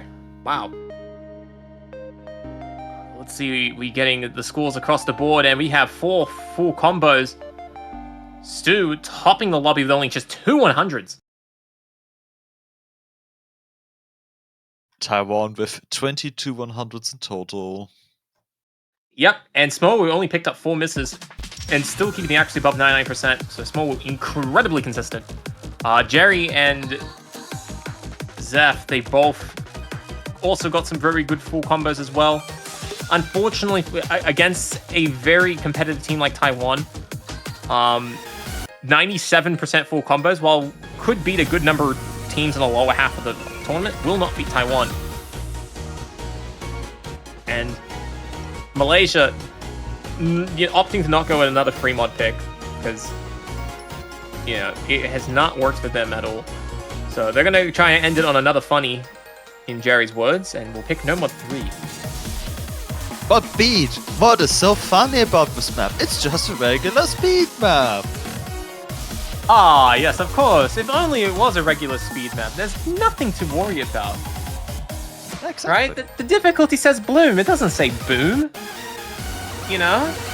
Like with all the finishes you gotta put in, they don't exist. Finishers aren't real if you don't... 100%. If you pretend they don't exist. Absolutely funny. But yeah, so this map is a no mod 3. It is our speed pick off the no mod pool, meaning that the song is going to be incredibly fast. 280 beats per minute. Map structure is simpler as a result. But this map, unfortunately for the players, it does have a lot of finishes. And those finishes are incredibly fast. Client, stop trolling. So, yeah. And, you know, to get the max points, you need to hit both. You need to hit the finishes with both inputs. You could do one, but you lose a lot of points. Yeah, we had a match yesterday where finishers play a significant role on multiple maps, and them not being played, maybe costing points, potentially. Yeah. Well, look, when you get far enough into a map, you know, going for the finishes sometimes is actually incredibly risky. Especially this one. Yes. Jerry did go for the finishes, has picked up a single miss as a result, which actually is not the worst thing in the world. allowed Jerry to pick up a very nice recovery. But everybody on the Taiwanese side is... Wow, okay, Sevgo was on a double S. He was hitting all those finishes. The man went all in, but has picked up a bit of a big miss.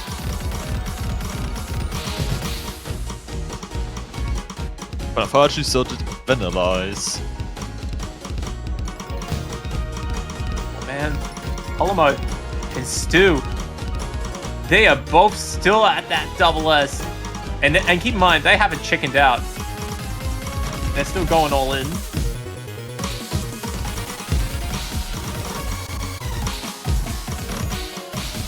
And our attention turns towards them because we need them to miss in order for Malaysia to get back at this.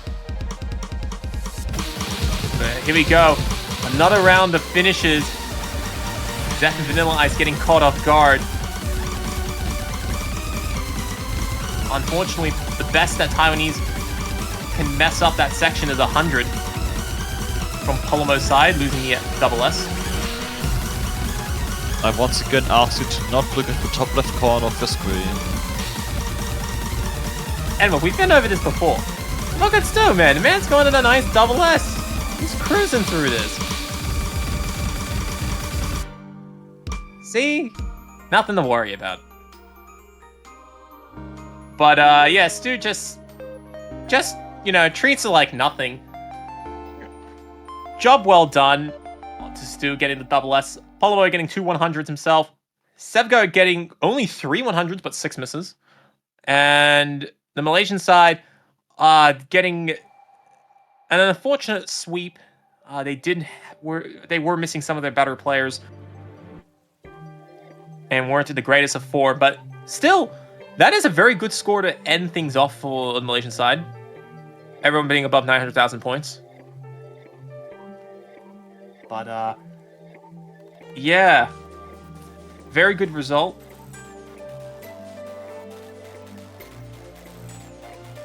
You know, congratulations to Taiwan for winning the match. They won the matchup without Monkey, the Luffy. Didn't show up at all in the match. Winning 5-0 in a nice convincing sweep. And you've got Small Woo and Stu topping out some of the maps in the match. And they'll be leading the team forward into the next round. Where Taiwan's going in quarterfinals. They're going to face France. Oh. Yeah. Taiwan against France. That's going to be a spicy matchup. I know Canada's been considerably weaker this time around, but France has pulled off some very formidable scores. And after winning 5-0 in their matchup last night, it's going to be a spicy clash. It will be indeed. I'm excited for that match. Malaysia drops to the losers bracket, where they're going to face the winner between Netherlands and Argentina, which is a match happening later today. Yep. And up next, in about an hour and a half from now, we will be having Japan, the number 1 seed, 9-time champions of the world, taking on number 16 seed, the Philippines, who, after Denmark has unfortunately gone down in a massive defeat, Philippines looking to make history by trying to take a point from Japan. So they will get their chance, and maybe more, in about an hour and a half from now. So I know myself and Enwolf, we will be back here in about 90 minutes from now. So stay tuned. Hopefully we will be able to see a formidable fight against the very best in the world. Enwolf, anything you want to say before we wrap things up here? Stay hydrated and get yourself some TWC food, or in my case, breakfast. And also, do not forget about the banners, okay? We got some very nice banners that somebody took the time to make. And if you want to support your favorite country, feel free to do so. And isn't there also the promise where, isn't it the promise where if you pick the winning team, that you'll get to keep your banner for like 10 months? Or something like that? That is correct. Isn't that a thing? Yeah, You know. but I feel like it's too early to call who will win this tournament. Oh, It's- of it's- course it'll be too early. Way too early. It's truly a mystery. But no. But seriously though, if you do end up picking the winning team that is not Japan, that in itself will be historic, and you'll be able to flex on that for the entirety of a year. So, get your supporters in when you can. But that's it. That's going to be it. Thank you everybody for tuning in. We will be back in about 90 minutes from now to see Japan taking on the Philippines. Until then, I'm B4310 signing off with Enwolf. See ya.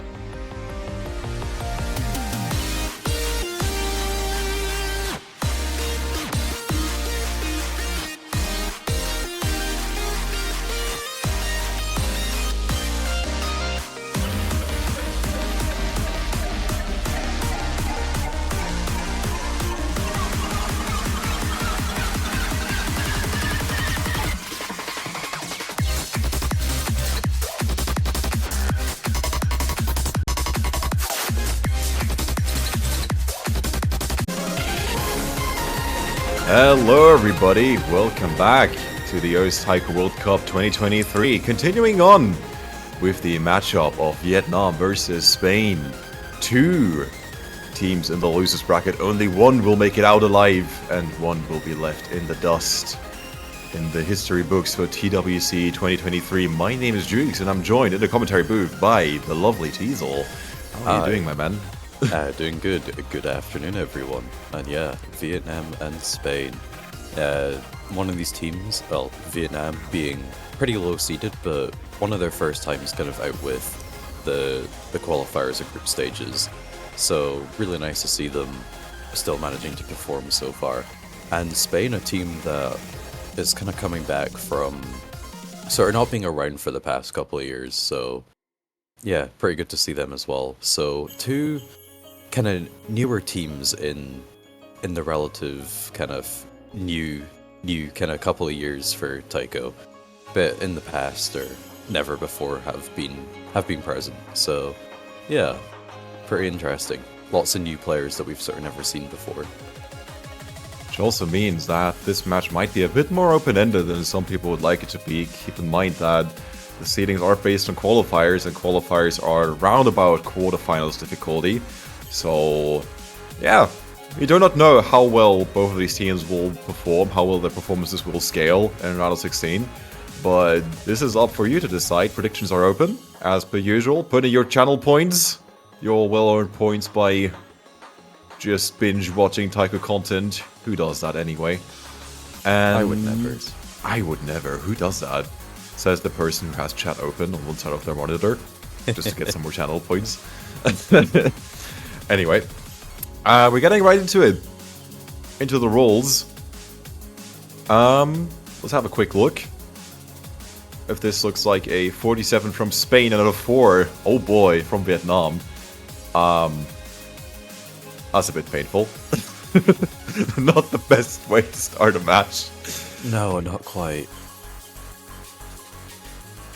Which means It's possible to do worse, though. it is. It is, but there's only a 3% chance of doing worse. It's not 0. Oh, come on, Vietnam. You're banning normal 4. Ah, Oh, I'm so disappointed. but the classical lower seeded teams as well to try and pick it. I get it, it's gimmick, like it's not everyone's strong suit, but come on, you're banning Magnitude! It's like arguably one of the best songs in the pool. No bangers this time. There's enough other bangers in this pool. Spain opting to ban 3 Mode 3. Also a bit interesting in my opinion. It's definitely one of the more moddable picks, but also one of the more coin flippy picks in this matchup. We're going to see. So good on Spain if that's their strategy, to just avoid a coin toss like this later on in the match. And first pick by Spain is going to be Hard Rock 2, the Enwolf map with the Enwolf background. The Love to see classic, it. of course. The classic. I believe last TWC, N-Wolf was also the mapper for the HR2. Although I could be thinking of a totally different tournament. It's totally possible. There's a lot of them these days. N-Wolf maps, and he does it good. So Yeah. he's been around. He's had his fair share in any tournament pool, any tournament in Taiko, really. Strong presence in TWC overall. Okay, no, I'm completely wrong. That wasn't even close. Come on, you're the one who's supposed to know all the things. I'm new here. Well, There's you know. You're supposed to back me up here. Yeah, it's that's okay. the thing you learn pretty quickly. Well, I don't really know what I'm doing. It's okay. You got out of bed like 10 minutes ago, so I'll give you a pass on that one. But yeah, first pick from Hard Rock 2, which if I'm... Oh no, I was misremembering. Because last week Spain played against, I think it was Taiwan, if I'm completely mistaken. Yeah, let's see. S-P-A-A-Y-N. No, Vietnam. Close enough. No, they're playing against Vietnam right now. They're playing against Malaysia. Ah! Oh yeah, and Vietnam played against Taiwan. That was it. Yeah, Spain went down 5-1 against Malaysia last week. The only pick that they won was DT2 by quite a bit of margin, so I'm expecting to see DT2 sooner rather than later. Although this week's DT2 is not that straightforward. Absolutely not. Yeah, most DT2s typically follow the idea of just being really fast. And this one, it is fast, but its difficulty more just comes from its parrying, which is very strange. But it is. Yeah, Spain off to a good start for Hard Rock 2. A couple of misses from the side of Vietnam, so that's going to help Spain a lot. The ODFC is remaining on the Spanish side. Silo Luna with another miss. Both Alcel and Alvaro keeping it up pretty well. Davey with another miss for Vietnam. Going to shift the scorebar over to the Spanish side. And yeah, this does not look like Vietnam's pick at all so far. And we're already halfway through. Yeah, Alvaro is still holding the double S, but as a... Oh, there it's gone. It's gone. Where did it go? But yeah, Alvaro being a very, very well-known player for their consistency, and you know, even being able to use both hidden, well, all the trio, hidden, hard rock, and double time very, very well. Like an absolutely incredible all-round player that has done very, very well in past tournament scenes. So these goals are probably a breeze for him. More misses from Sol Luna from Spain, but still Alcel and Alvaro doing their part. Vietnam not looking as strong. Crazy NT has held on pretty well since the start, but it needs a little bit more than that to be competitive to the scoreline from Spain here.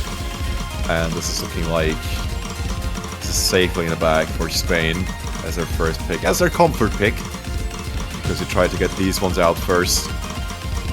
Alcel breaking combo, leaving only Alvaro on the table with an FC.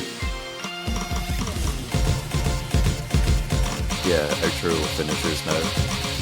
And absolutely no opportunity for Vietnam to be able to catch up, so that is a very, very convincing first point for Spain.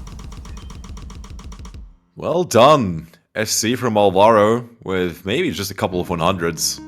Let's have a look at that. 2 100s overall, crazy stuff. Just Solid falling first shy pick. of that 3 million score overall. Ah. Oh well. It is what it is. And it's a win solid is a first win. pick. Yep. That's all that matters. It's all that matters for Spain. And let's see what Vietnam will be cooking up as their first pick. I don't know what the predictions are looking like on the Twitch stream, but the more official predictions on the pick'ems is 97.3% in favor of Spain, being 71 votes to 2 votes. So All right. not a lot of Vietnam believers out there. I mean, Twitch chat is slightly more optimistic, 94% in favor of Spain. We'll take it. Only slightly, only slightly. But yeah, we'll see about that. Vietnam up with their first pick, still some time to think about what they're going to do. It's certainly not going to be as one-sided as last weekend, where they went 5-0 against Taiwan.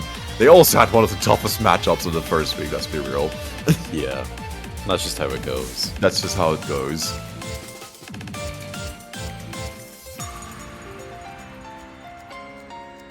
Hard Rock 1, clearing out the Hard Rock bracket right away. I'm actually taking a wee look at the round of 32 statistics sheet, and Hard Rock 2 was actually the map that Spain and Vietnam had the closest scores on. Ooh. Spain came 16th and Vietnam came 17th on the map, so actually a fairly risky pick from Spain, you know, looking at the statistics anyway. Just means that the skill cap on Spain seems to be a little bit higher than Vietnam.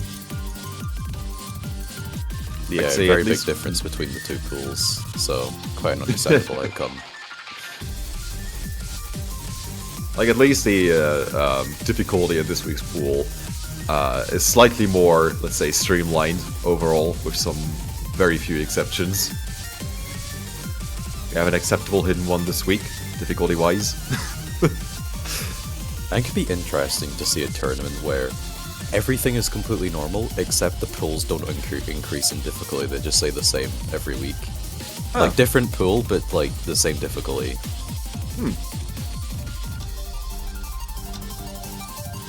Let's put that one in the idea board for later.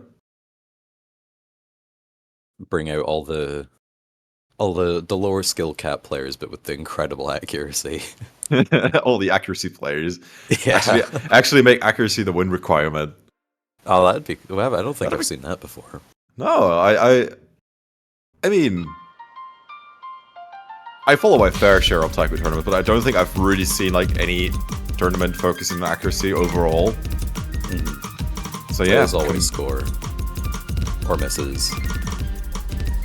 So yeah, any nominated tournaments? Anyone who's interested in hosting that, there's an idea for you. We're getting to Hard Rock 1. Slight accuracy lead for Spain by a couple of 100 so far. Thank goodness you said this is Hard Rock 1, because for some reason I had in my head that this is free mod, and I was about to talk about how every single player had Hard Rock, and that was slightly weird.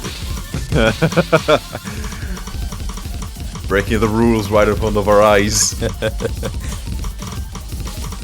Refs not doing their jobs. Commentators have to step in. I think what we've proven though so far is that both these teams significantly favor Hard Rock over Hidden. Certainly looks like it. Crazy NT, NJ Shift with their misses. Leading 4 Cs on the board halfway through. Only David in Vietnam trying to keep it together. The accuracies are still somewhat comparable, but Spain is looking just a tiny bit more stable on OD 9.1 in comparison to Vietnam.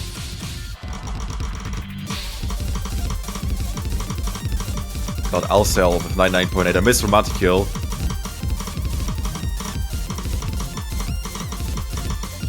So far, Yeah, that's the, a lot. the gap between the two teams is nowhere near as big this time. But we are slowly getting towards the end. More misses are going to have to come from Spain if Vietnam are going to want to be able to take their first point.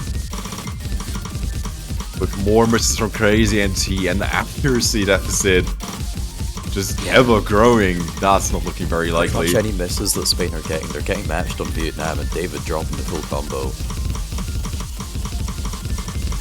That pretty much seals the deal for Vietnam here, losing their own first pick, and Spain claiming the Hard Rock bracket as their own.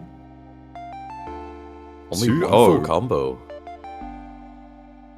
And 2 1-miss plays from Alcel and NJ Shift. But again, look at these accuracies. Like, oh, Spain was quite a bit ahead of there. Crazy NT had some pretty bit struggles keeping up with the 1-4, 1-6. Switching up, especially in the second half. So, yeah.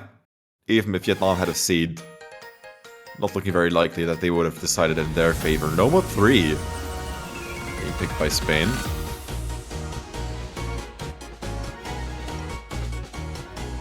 This song just screams leave. Yeah, this is really weird.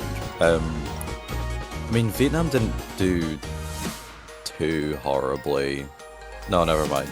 I mean, Vietnam didn't do too horribly on No Mod 3 last week, but Spain did significantly better. So, it kind of looks like Spain are trying to stick to picking the map so far that they know how Vietnam can perform on it. They're playing quite safe, actually. I mean, no real need to take any risk if, like, the only two outcomes of this match is you get to see another week or you drop out of TWC as a whole. Yeah. And so far, Spain is playing pretty well. Up 1 point in comparison to Vietnam. Vietnam has to get a break point sooner rather than later before the nerves kick in. Now it's time for our favorite game show. Who will hit the finishers?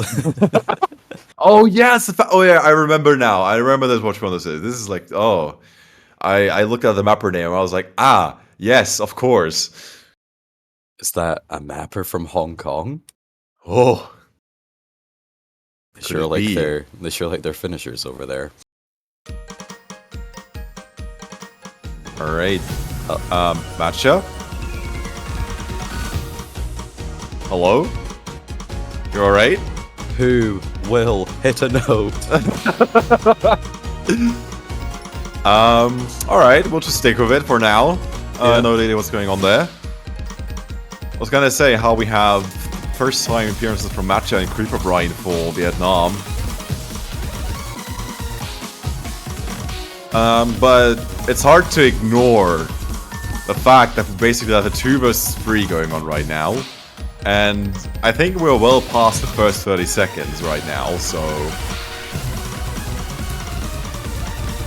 that kind of relieves the tension here. Alright, maybe we're seeing, Matcha joining in. Sorry, maybe not. I think that's DC. Or is it? Yeah, it's within the first 30 seconds, which took a while to actually show up on the stream. They left it 6 seconds after the map started. But everyone is still playing. And right now Spain is kind of running away with it because of that. Even though we meant to kill Mr. on the map at the same time as Creeper Brian, David Min with a few more misses for Vietnam, not going to put up much of a fight against Spain. Especially with... 2/3 of the way through, Alvaro still with the double S as well.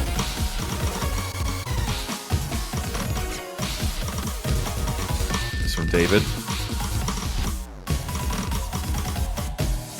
Alvaro doing short work off this map. Pretty impressive to look at. Still sitting on the SS. Alcel, despite the miss, sitting on a high 99. Accuracy-wise. Also seeing all of the players from Spain hitting the finishers, which is pretty impressive. And I did see David was not quite hitting them, opting to play it safe and maintain the combo. Yeah, with no other decision to go off on, that is a point for Spain, question mark? Never mind, I misread it. I only looked at the seconds. If you base off the seconds, they left 6 seconds after. They actually left 1 minute and 6 seconds into the map, so that's why. Alright, so this is a point for Spain then. And an SS from Alvaro on this quite challenging pick. Like, this is solid. If it weren't for, like, the DC from Vietnam, maybe all eyes would be on Alvaro. Like, so they still should be. Yeah, with a score difference of 1,107,000, even if Matcha got the perfect score, Spain would have still won that point. So it didn't change the outcome overall.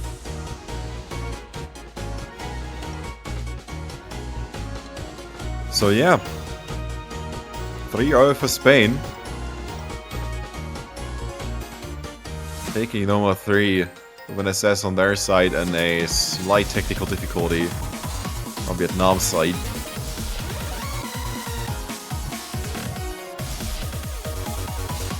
But it looks like we're going to try and figure out how we're going to proceed with that pick. Yeah, this is Vietnam's chance to kind of properly get a point on the board.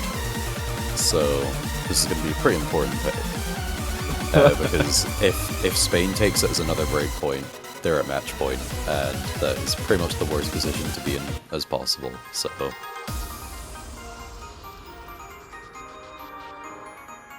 Huh. Alright. I suppose while we wait for that, we can have a quick look at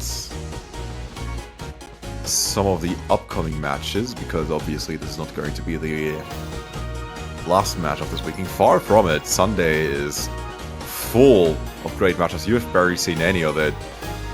In 40 minutes we'll be seeing Netherlands versus Argentina, which is probably going to be more of a similar... It's actually going to be pretty close, I think. Like, from what I've seen in the pick'ems, Netherlands versus Argentina, people are not sure who is going to win that one. oh yeah, that one's the closest one we've seen so far. And I can't remember their seedings. Yeah, they're neighbors in terms of seedings. For number 24 for Argentina and number 25 for the Netherlands. You will definitely not want to miss that.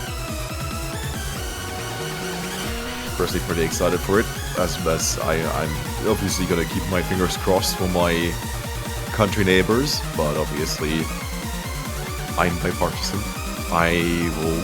I like to see the team win who's got a better team, so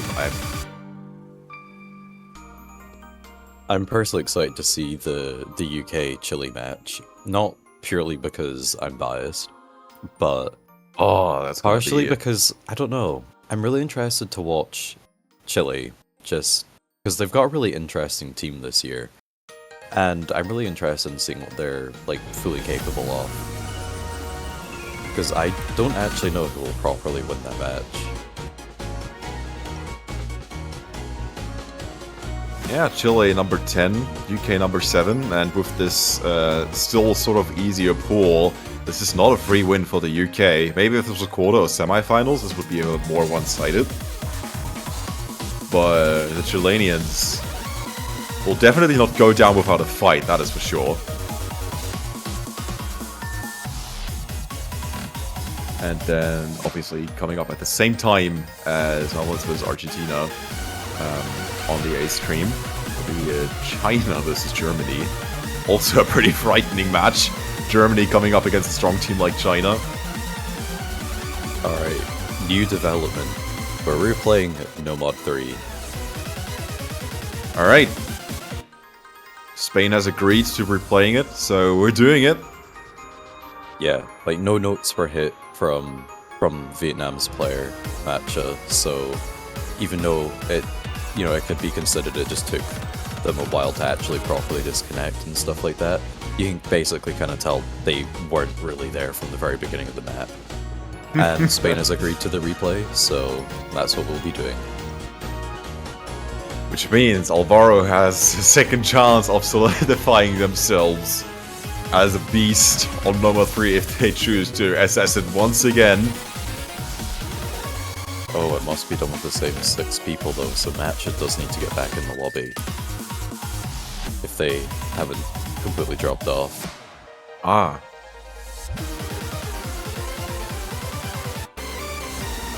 All Spanish players are still here, Alvaro, LCL, and not killed, but Crazy NT may not be here, as per the rules. Which is fair. Yeah. seeing the match performance, you could just say, all right, maybe they aren't feeling like it. Let's just swap in a better player, or someone who's just recently played normal 3. But still, Vietnam might have a bit of a predicament here. Oh, so looking at the chat, it looks like Matcha might not be coming in the next couple minutes. That is unfortunate.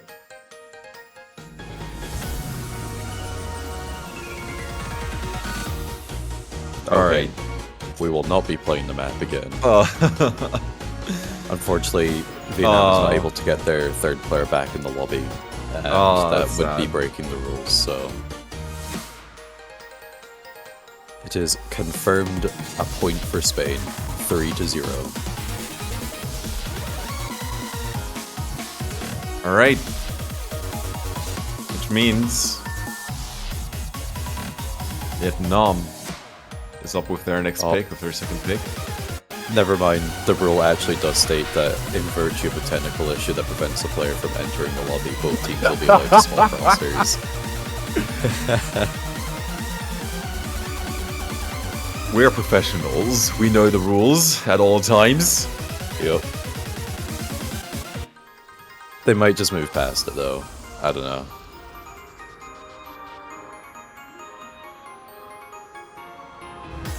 Alright. This is why we're not a big, massive professional esport in like live venues. Imagine this was like a live thing. Everyone would be like, what are you doing?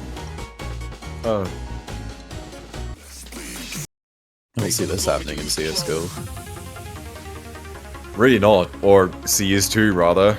Anyone else excited to get their eyes flashbang out of existence just by playing the game? I mean, it looks really sick. I'm excited for CS2. I love reskinning the game. I'm calling it the new one. Oh, that's a hot take. CS2 is just a reskin of CSGO. Come on. Yep. He said it. Don't worry, I don't play the game. I'm more just. You sound like a Valorant player. Come on, you play Valorant. No, Like, I'm an Overwatch player. So even worse. Oh, that's even worse. Yep.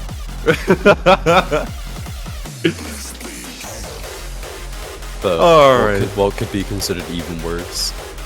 Hidden One. Oh. That's also bad. I mean, no one likes slow hidden, but it's what Vietnam feel as their best opportunity to get a pick. I mean, I said at the beginning, this week's Hidden One is looking a lot more balanced in comparison to the overall pool structure than last week's. I'm just gonna say disconnect the bar lines if you forgot what last week's Hidden One was. This one, despite being Hidden One, is generally a bit more approachable. And it hasn't been overly banned this weekend. I think we've only seen it banned once or twice this weekend so far. We've only had 4 matches, so not making any early judgments on that, but here we go. Hidden One. Yeah, generally a very unpopular map in all tournament settings across the board. Just because it's often not the most accessible map possible. Slow hidden is a fairly niche skill overall, so it does take quite a bit of practice to kind of get into the flow of it. So a lot of people, they'll play it once or twice and think, I can't do this, goodbye, you're getting banned. I mean, case in point, Sol Luna for Spain. They are not prepared for Hidden One at all, it seems. 35%. Yeah, 200 combo into the map, but there's only one full combo remaining, that is Alvaro. And even Alvaro's kind of struggling at 97 ad. It's bad. It's bad when you say people with 97% are struggling, but also like 80% is not that uncommon to see with Hidden One, especially 3 versus 3. Mantikill and NJ are chilling in the low 80s. Alvaro somehow trying to make their presence known with the highest accuracy by quite a bit, only followed by Hyde O's. 95%. Yeah, Solo Luna just really struggling to keep up with this one. Slow hidden is just not their thing, No. which is completely understandable. But that means that so far this has been an amazing pick from Vietnam. Like, you can clearly see that their scores are not what would be considered really good, but they're more than enough to get a really strong lead against Spain. And that's all that matters, really. I mean, even David has stabilized quite a bit now, up in the 90s. Hi there, Yeah. trying to somehow rival Alvaro, who, my god, what can this player not do? 800 combo now, still sitting on an FC. Yeah, and this is the easier part of the map now. As can be seen by Solo Luna and NJ hitting stuff all of a sudden.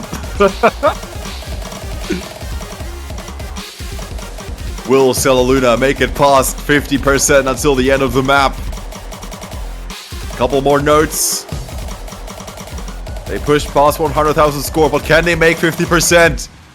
No! Oh. Oh. Wasn't quite meant to be, but my god, Alvaro.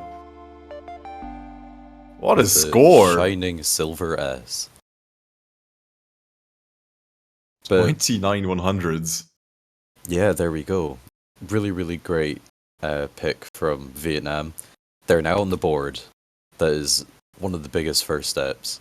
And now they can set their eyes and their sights towards the victory. It is now My God. 3-1 in favor of Spain, and we're back to Spain's pick as they're going to try to take this to a match point. 3-1. Spain will have a lot more freedom in the way that they choose to go about their next pick, where you're at the halfway point. I suppose they still have some options they could play somewhat comfortably. Like, Hidden One is now out of the equation. I think that's the one pick that they might have dreaded the most. Free mods, given the free mod rules, is also not looking terribly likely because they will have to pick someone who plays Hidden. It's going to be Alvaro for Spain, that is for sure.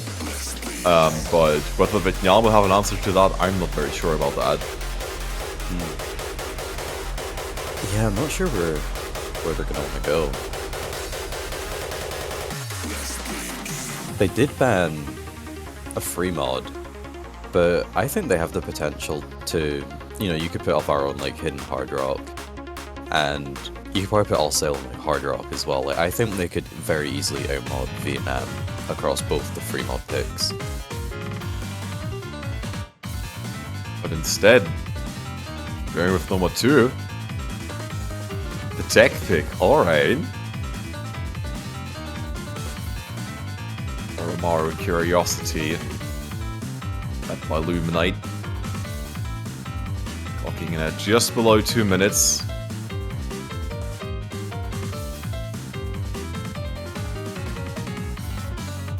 Yeah, this is an interesting quote-unquote tech map. You could consider it as a speed map as well, because most of the technical aspects of it is more just kind of like 1-8 bursts, and I don't know, yeah, compared to last week's, which utilized loads of different types of snappings, this one more focuses on bursts, I feel, and with that style of map, it does mean that you can, if you're fast enough, treat it as a speed map.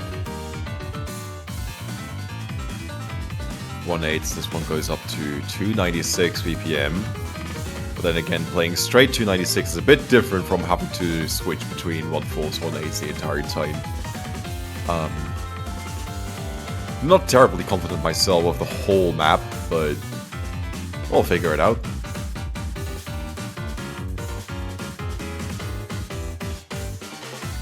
And Matcha Matcha. is back. Let's go, Matcha. back among the living, alongside Creeper Brian and David for Vietnam. Spain keeping Spain keeping their lineup pretty consistent. Alvaro, Alcel, Mantikill. Understandable. These are probably their 3 players who have the highest skill cap overall. Yeah, for sure. Keeping their specialists for when they really need them. Looks like that time hasn't quite come yet for Spain.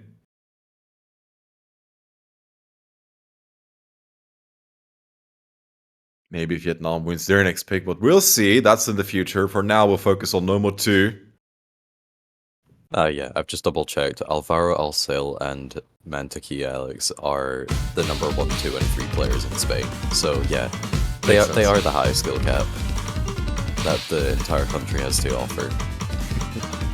Like actually number 1, 2, 3 countrywide. Yep. Right. First miss by Mantikill. A couple of misses actually, but the accuracy is favoring Spain by quite a margin. Alvaro with a high 99, Alcel sitting on the SS. He's a bit more than just a couple misses, but Spain has to look out for themselves. Alcel, Creeper Brain missing. Yeah, really struggling with these bursts overall.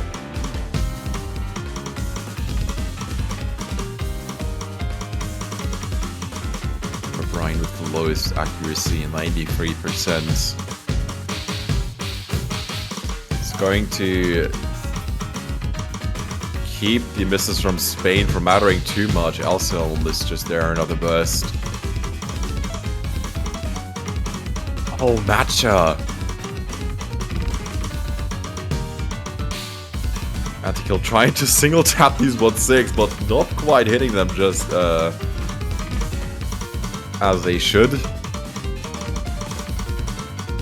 Yeah, I think Matcha and Creeper Brian are the only ones alting this. Everyone else appears to be single tapping to some degree.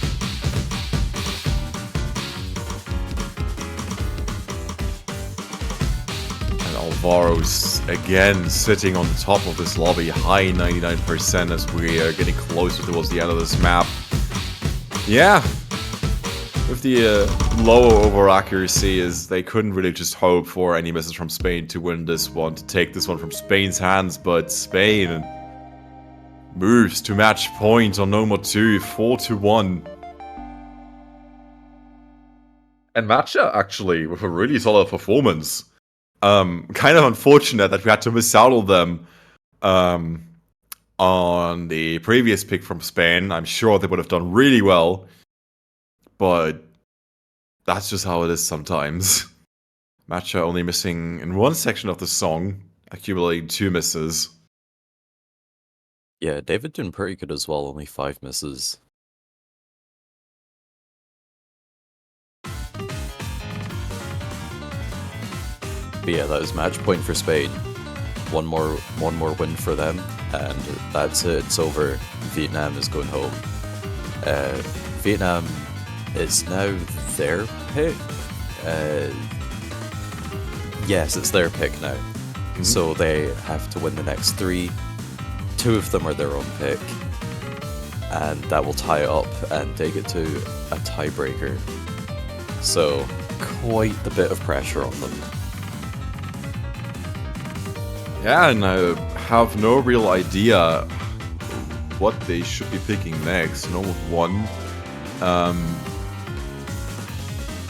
Might just be looking like the most reasonable one, like Hidden 2, that probably are going to be able to contest whatever Alvaro is going to be pulling up there. And we have seen that the other Spanish players are pretty comfortable when it comes to, well, I'm saying pretty comfortable, but certainly more comfortable with Hidden 2 rather than Hidden 1. And they go with DT2, which is a very difficult map.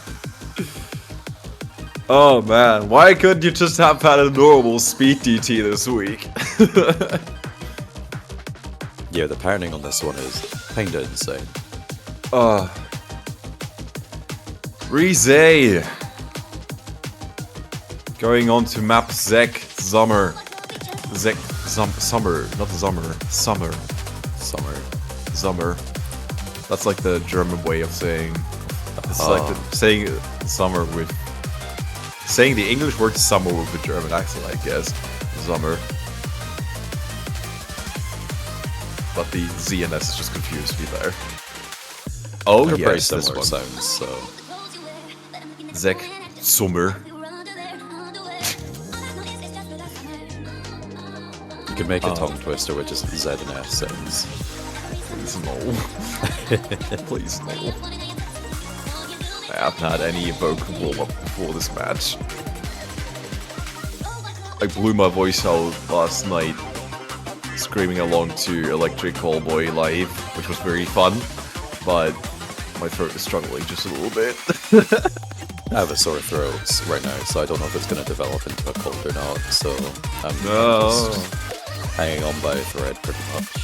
How am I gonna survive without my fellow deep-voiced caster friend from across the sea?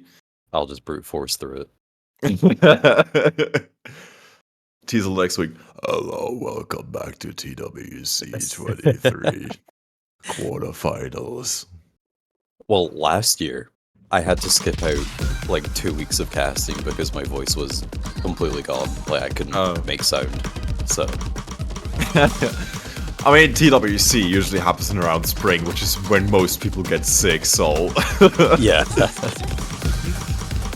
Not the best timing overall, but anyway, DT2. Final... I'm saying final. Damn, I spoiled the script. I'm really sorry, but... Nah. No, I didn't. How could you? Might be finals picked by Vietnam if Spain happens to win this one. There's a lot on the line. There's a lot on the line. Spain are fighting for their lives. Holding on by a thread. And it depends on this pretty challenging DT2 with double squads at high BPMs. And the wonkiness that is introduced by DT, missed by Crazy NT and Matcha. David Mink, full combo reset by Vietnam. Oh boy. Watching this as a spectator, it looks pretty easy, but playing it is a totally different story. Oh boy, Manta kill with a miss, but that was a rough first KI for Vietnam. Alcel and Alvaro doing their thing for Spain as per usual. That's the first combo break I've seen from Alvaro. Yeah, with a score lead of about 300,000 and only a quarter left of the map to go, things are really not looking good for Vietnam. It's looking like Spain are just going to run away with this victory and the match as well. Misses all over the place from Vietnam. Had to kill with another miss, but Spain are scarily consistent on this pick. Scarily consistent throughout this whole match in general. Looks like Alcel is still full comboing actually. Oh, god damn it, Teasel. What can I say? You should be saying nothing. That's what you should be saying. You should be saying you're sorry! If anything.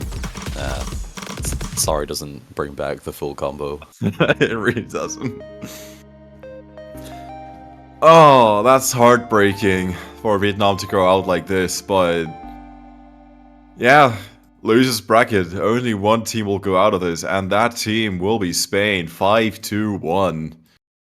Congratulations to them, Alvaro and Alcel, with ridiculous performances, and arguably the match MVP has to be Alvaro. Just dishing out scores well above their peers and above Vietnam overall. Yeah, just, yeah, congratulations to Spain. Who will they be against next week? Let's see. A loser of 26, which is the loser between China and Germany. Oh boy. So that's looking like it'll be a pretty tough match. But we'll wait and see until we get there before we draw our conclusions.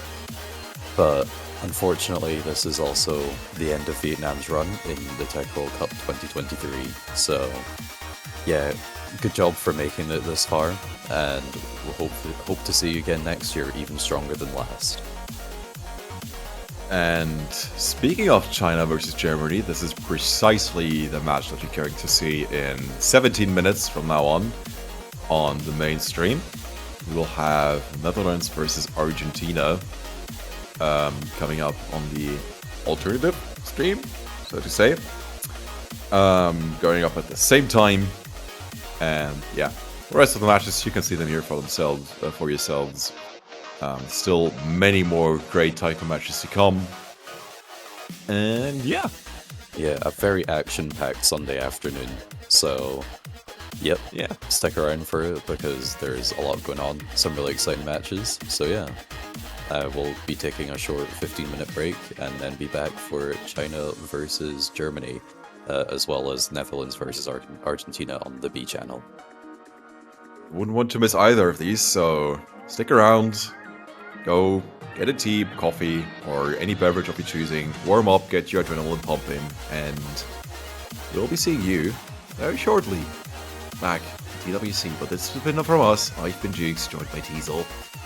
And yeah, see you very soon in TWC.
the sky. Radio contact has been attempted but cannot be established. Instructions are to prepare for an attack by an unknown enemy.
beasts as far as the eye can see. A plague on the surface, a disgusting swarm in the skies.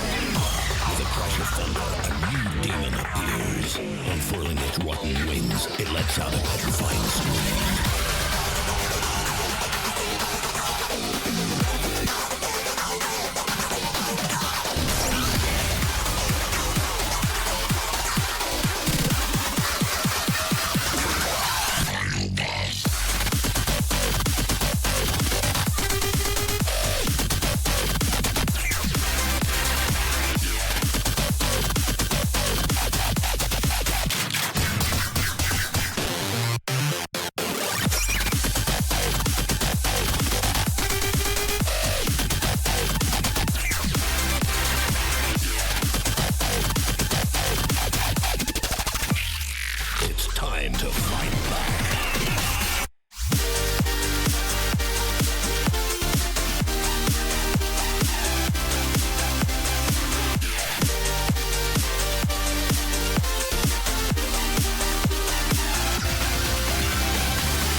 All right, ladies and gentlemen, welcome back to the continuation of Taiko World Cup 2023, the round 16 weekend. It is going to be another exciting matchup. This time we're going to be seeing China taking on Germany.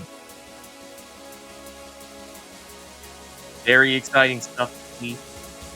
Two hotly contested teams clashing it out in what is expected to be a very close match. So there was some nice talent across both sides. Both sides continue to make their stand in winning practice.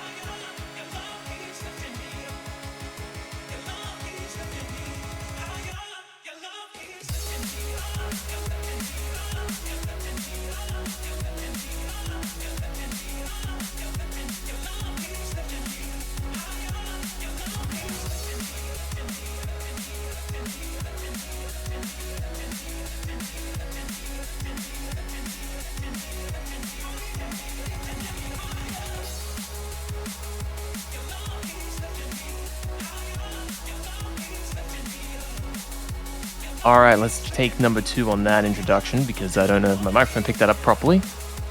But welcome, ladies and gentlemen, welcome back to the continuation of Taiko World Cup 2023, the round of 16. We have China taking on Germany. It's going to be an exciting matchup, and I hope to see many fine competitions and absolutely exciting clashes aboard. And while I was sorting out technical issues over here in the broadcasting booth, we did find a couple of roles that we did not get to see. And it looks like China lost a role. They banned Free Mod 2, and Germany had banned No Mod 3.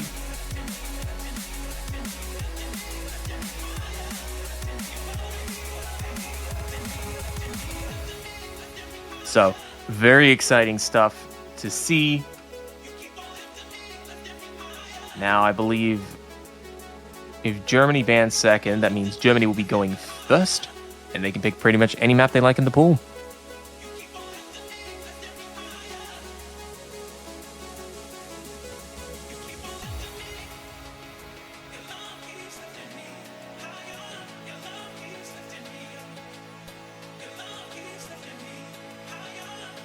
All right, and here we go. Looks like Free Mod 1 will be first pick.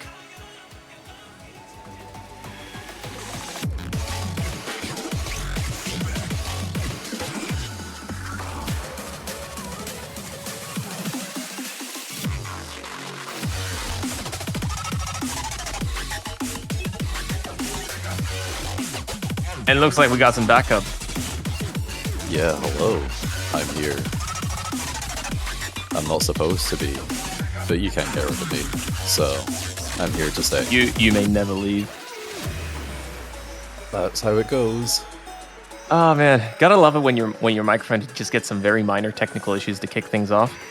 It's fine. I have technical issues myself, being my throat, so we're both vaguely suffering together. We are suffering, but at the same time, we are not. Yeah, how can we focus on our suffering when we have such a contentious match as China versus Germany in the round of 16? Both of these teams are very, very strong this year. Germany achieving 4th place last year and currently sitting with the exact same roster. And China performing incredibly well, taking countries last year such as Taiwan to tiebreaker in semi-finals, I believe. And yeah, it's interesting to see both these teams face each other already. It's kind of already known that Germany did somewhat underperform in qualifiers, achieving 9th seed. They were missing their star player though, Manguchi, so it's kind of a big factor to see how the addition of probably their best tournament player makes to their overall performance as a team. But keep in mind, this is on a pool where both teams are very comfortable playing on, so this is expected to be an exciting matchup, and I cannot wait to see how these players go. So, we're kicking things off with Free Mod 1 duplication. Players are allowed to use either Hidden or Hard Rock. as long as both teams have at least one hidden and one hard rock distributed amongst their players. And it looks like we have Germany going with 6 mods. Very ambitious play. Quite the terrifying prospect, this map. I wouldn't say is the most mod friendly. So that must mean that they've been practicing a lot. China playing it safer with only 3 mods total, but that's not too bad. There's definitely the opportunity that Germany could be over-modding, and they're going to start picking up loads of misses, and that score is right on cue. Yeah, that score is going to get smaller and smaller. The SV increase does catch some of the players off guard, but Minakuchi holding things together for the German side. Yeah, halfway through, and China really trying to take that score lead back. You see it kind of flickering back and forth. The scores are very, very close. It's Yeah, China with 30,000 between them. China with only 3 mods between them do not have a lot of room for error, and they are certainly providing none of that room. All 3 players above 99% in their respective mods. But Kuro Rizona, I believe he is topping the lobby on the accuracy front with 99.83. But there's a miss from you. Oh, but Super SSS does match it. See, there's not too much time left, but we do have another tag section. Yeah, that or is true. Not super tag, but as 1-6 and doubles. It is getting a little bit close as we get to the finale here. Bob Gubby picking up a couple of 100s there, but keeping the combo intact. And Minakuchi's phenomenal performance on 2 mod helping Germany carry over that first point in a very stiff attack from the Chinese side. Unfortunately for the Chinese, they were not able to get the victory. So, Germany... Riso now, 4-100 hidden FC, which is incredible. Mankuchi, 11-100 hidden hard rock full combo. I mean, Atlo doing really good as well, 14-100 hard rock FC. Yeah, the man has looked absolutely clean with that performance there. So, good first pick from Germany. But as we've just very clearly seen, like, China really weren't that far behind. And they're going to go straight into falling. Yeah, slightly suffering due to having 3 less mods, but for the map being that close, yeah, quite the terrifying prospect. And yeah, gimmick map now. Yeah. Is practiced harder. I like to think that both teams had made the correct choices with their mod selections, and China doesn't want to fall behind in the match, so they decided to pick no mod for falling, as they attempt to whittle Germany through a deep, dark forest where they hope to emerge out on top. Yeah, Germany has a really good lineup here. Mew being a player, and, or I guess I should say mapper of gimmicks, being very well versed in pretty much anything gimmick related. And of course Martin coming in as a very well known gimmick player on pretty much any loved gimmick map. You will see him at the top of the leaderboards. Oh man. I know April Fool's is over, but we really did have a missed opportunity calling this map failing. Yeah. Damn. Can't believe it. Can't believe it. I just, you know, I don't think any of these players will be failing, though. Oh, no. These guys are too good. These guys are very proficient on this map. They're not failing this at all.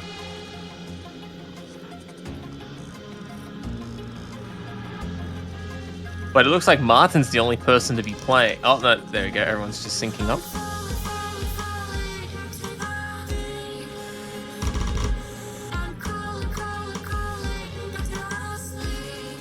But yeah, this song has a very slow start. We probably won't go through all the intense stuff because it is a bit too tricky to explain. Right, with an incredible lead right off the bat. Oh yeah, look at that incredible lead. Mother of God, it makes Otto look like a menace. Yeah, plenty of gimmicks scattered through this map, so let's hope the players can adjust to them. Well, Martin picking up a 100 on the finisher, but holding things steady as we go to the first of many wavy streams. Yeah, a big thing to know about this gimmick map as well is a lot more technically advanced compared to last week's as well. And the first miss is coming from Shokan.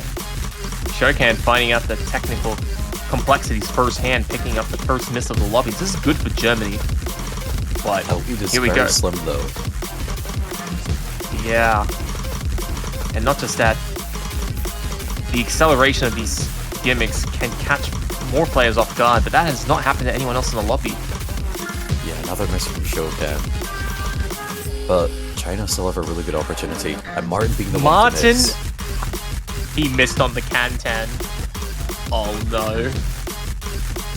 It was just Cactus. And he picked up an unfortunate miss, putting Germany's very thin lead in jeopardy. We still have 2 SS's. And we got another 2 full combos after that.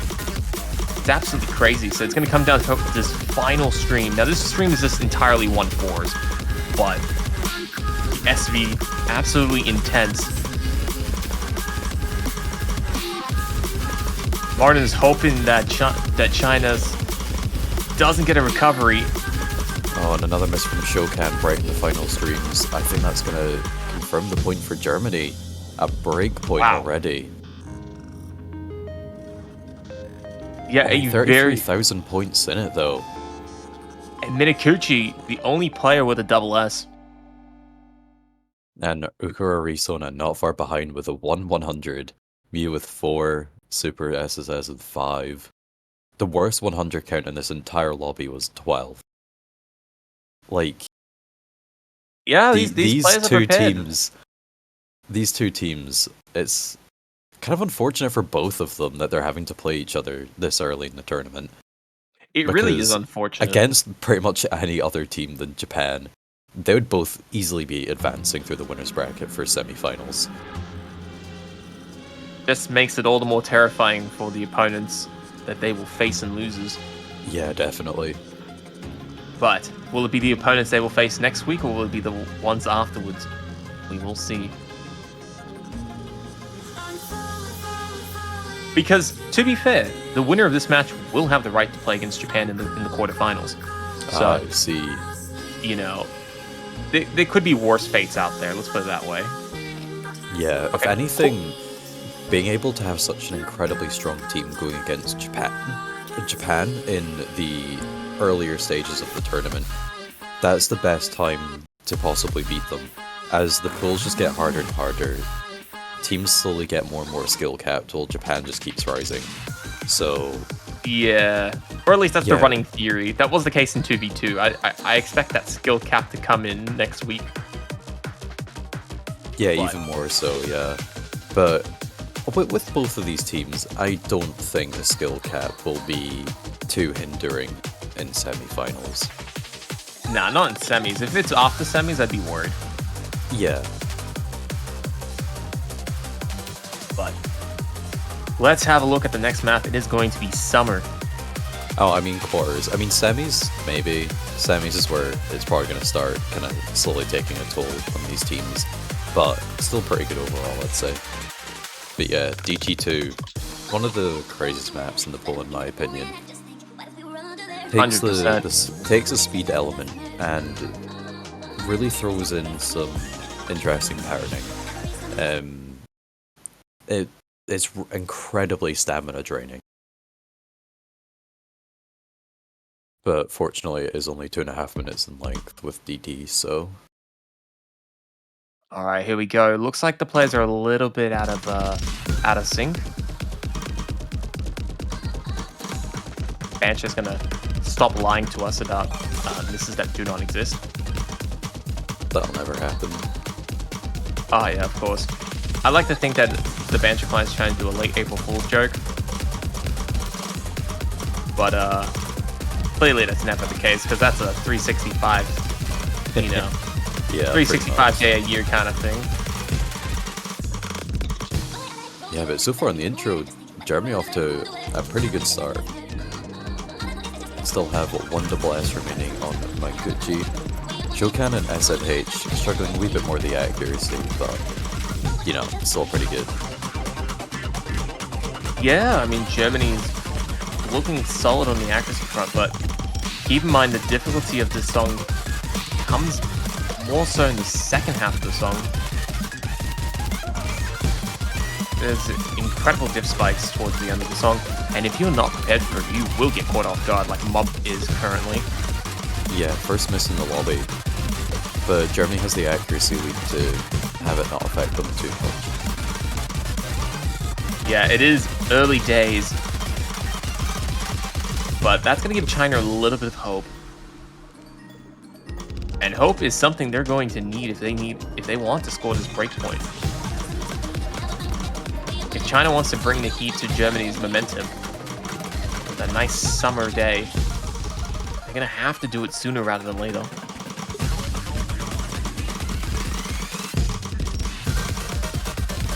But here we go. We're going to the final third. Yeah, and Germany just continuing to extend that lead. Oh, but double break, Shokan and FRZ, Fritz. and Shokan. So Okay. no change in the score at all.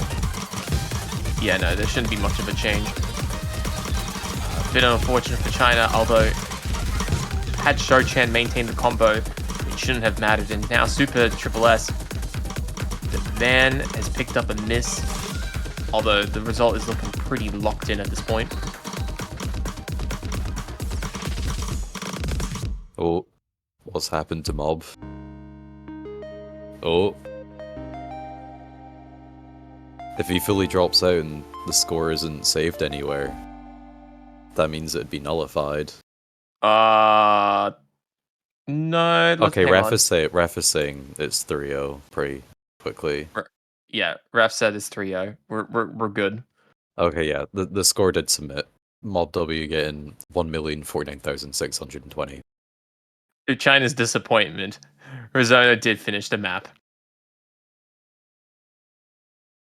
Yeah, so Mankuchi with the 3-100 full combo, and SNH also getting a full combo with 64 100s.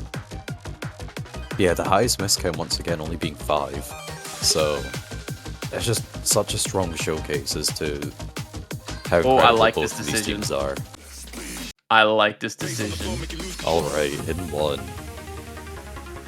So, Lose Control has not been a very popular choice in the pool, for obvious reasons, because it's in the hidden one slot. But, this is a bit of a brave decision. They decided to hidden one into Germany, of all countries. Yeah, so we'll probably see Miyu playing this. Martin's probably going to come back in. I asked Mankuchi would stay in as well, but this is the slow hidden, so Ukura Risona is going to absolutely dominate this map probably. Slow hidden being their strongest skill set.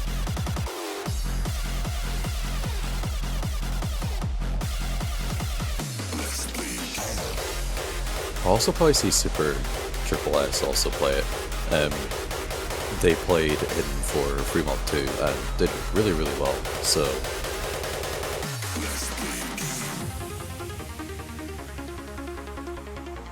Yeah. Playing this game that is hidden one is not a fun challenge. You got a fair amount of slow SV, pretty common that you would have seen in the round of 32. But this is also intermixed with some SV changes and also some tech. Yeah, the ending of the map is surprisingly the easiest part, as the SV increases up to something a bit more readable, and the patterning overall becomes a bit easier as well. So we're going to see our main differences in the first kind of 2/3 of the map. And maybe which is a bit interesting as a map dynamic, because when you have the difficult sections at the first 2/3 of the section, if you make it to the final third and you're already like 100,000 points in front, in theory, you should be able to hold it and get the victory. It's that easy of an ending. But you know what? There's still some minor SP changes that can throw some players off. And, you know, especially when you have the pressure of being in a World Cup match against a very competent team, one of whom is still stuck playing DT2. You know, a lot can happen. Yeah. So, here we go. We'll let the players speak for themselves. That is true. So, China decides to play a game. Let's see if they will win or will they lose control of the match. Really early break from Uber recently. It's one of the best places to break. Mancucci matching it. Alright, here we go. If I remember correctly, there's a bit of it's 1/8 and 1/4.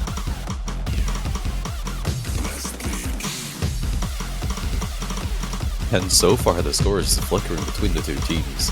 Oh my god, everyone's Equal playing this section performance. perfectly.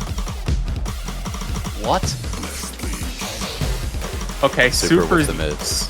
Wow, That's a only pretty big 30 one, minutes. actually. Yeah, I mean, Super getting the unfortunate miss. That's going to put Germany in a bit of a lead at a very awkward spot. Now, there's a lot of players in this tournament that would love to have played as well as these guys just did. And it's just unfortunate that that tiny slip-up from Super is allowing Germany to get something. Even then, it's not that much. Yeah, we're slowly approaching the easier section of the map now. But Wait a minute, you're still double S-ing this. oh, he is. Hold up. The man's made it to the final third. Oh, Shokan has missed. Yeah, I don't think we're going to see too many, significant changes to people's score in this section of the map. Anything can happen, but a score lead of around 60,000, Germany are looking really good for taking this point as well. No way. Oh, ignore everybody else. Everybody, let's focus all attention on... Oh, Muse lost the double S. It's gone. And it's gone. But nah, come on. He's gonna finish with that 1/100 if he doesn't miss the ending here. That's beautiful. That is still a beautiful score. Like, that is a score worthy of terrifying the Japanese. All the players on... Everyone that missed only got one single miss. Wow. And even then, like, Martin with 16/100s, that's a very fine score. If you just looked at those scores and nothing else, you may think you would honestly think that United States or Japan did it. Yeah, there's pretty crazy outcomes that we're seeing here. But Germany consistently just coming out on top over China. And now it's match point for Germany, 4-0. China in a really bad spot. Dude, they've lost control of the match. They're down 4 points. They're over... How many points did they get between the three of them? Did they all score 1 million points? Yeah, they all scored over 1 million and still lost.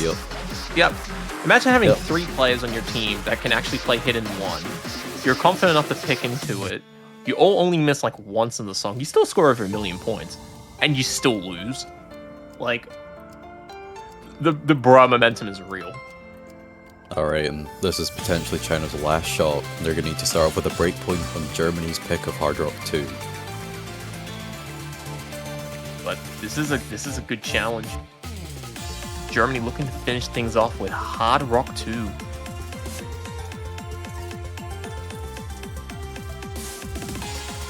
Seeing some new familiar faces. We got Edward stepping in for the first time, representing China right when they need him the most. But who's going to come in for the German side and wrap things up? Potentially.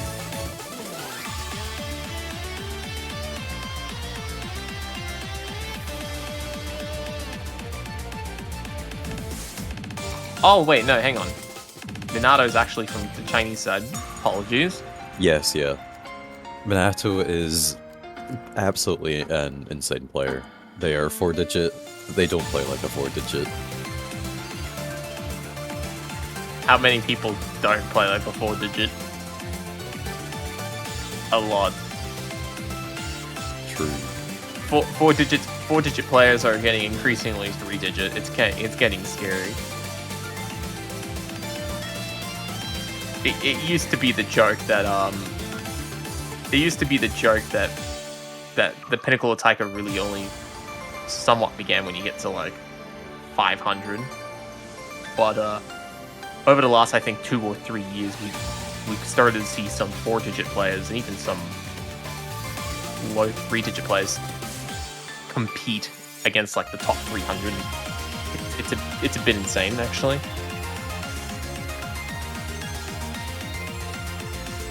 Yeah, it looks like the players are really just taking their time to mentally prepare themselves for this.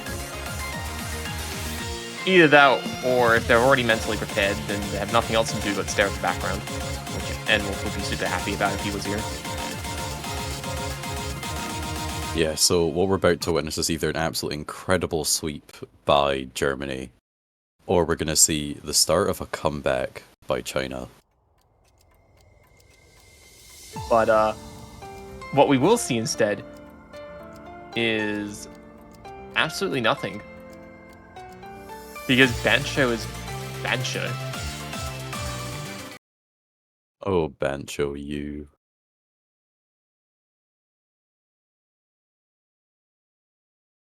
Come on, Bancho.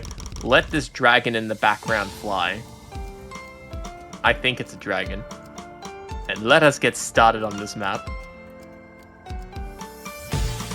So, yeah, a little bit about this map. It's incredibly fast to read. I assure you that the 4x3 that the screen that you see here does not do justice to the 16:9 resolution that some players in this lobby are reading at. Yeah, 227 BPM. There's some SV going on. Sometimes it's a wee bit faster, sometimes a wee bit slower, but you know, the overarching speed is like I think it's actually SV down overall to like 220 or something like that. Not much. It's barely a thing. But yeah, still pretty fast. A third of the way in, and no one's made any significant errors. Yeah, China actually being the ones in the lead. You know, by the scores are moving so fast. I can't even tell exactly by how much, but oh my god, they're at tying. A tie. What? You don't tie halfway through this. Yeah, it's literally coming down to like single 100s.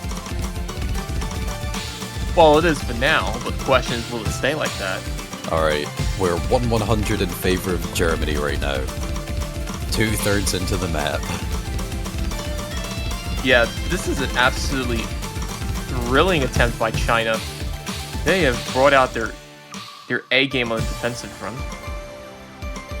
Alright. And neither player can give an advantage. Yeah, relatively to the rest of this map, Germany have created their lead for themselves. Only just.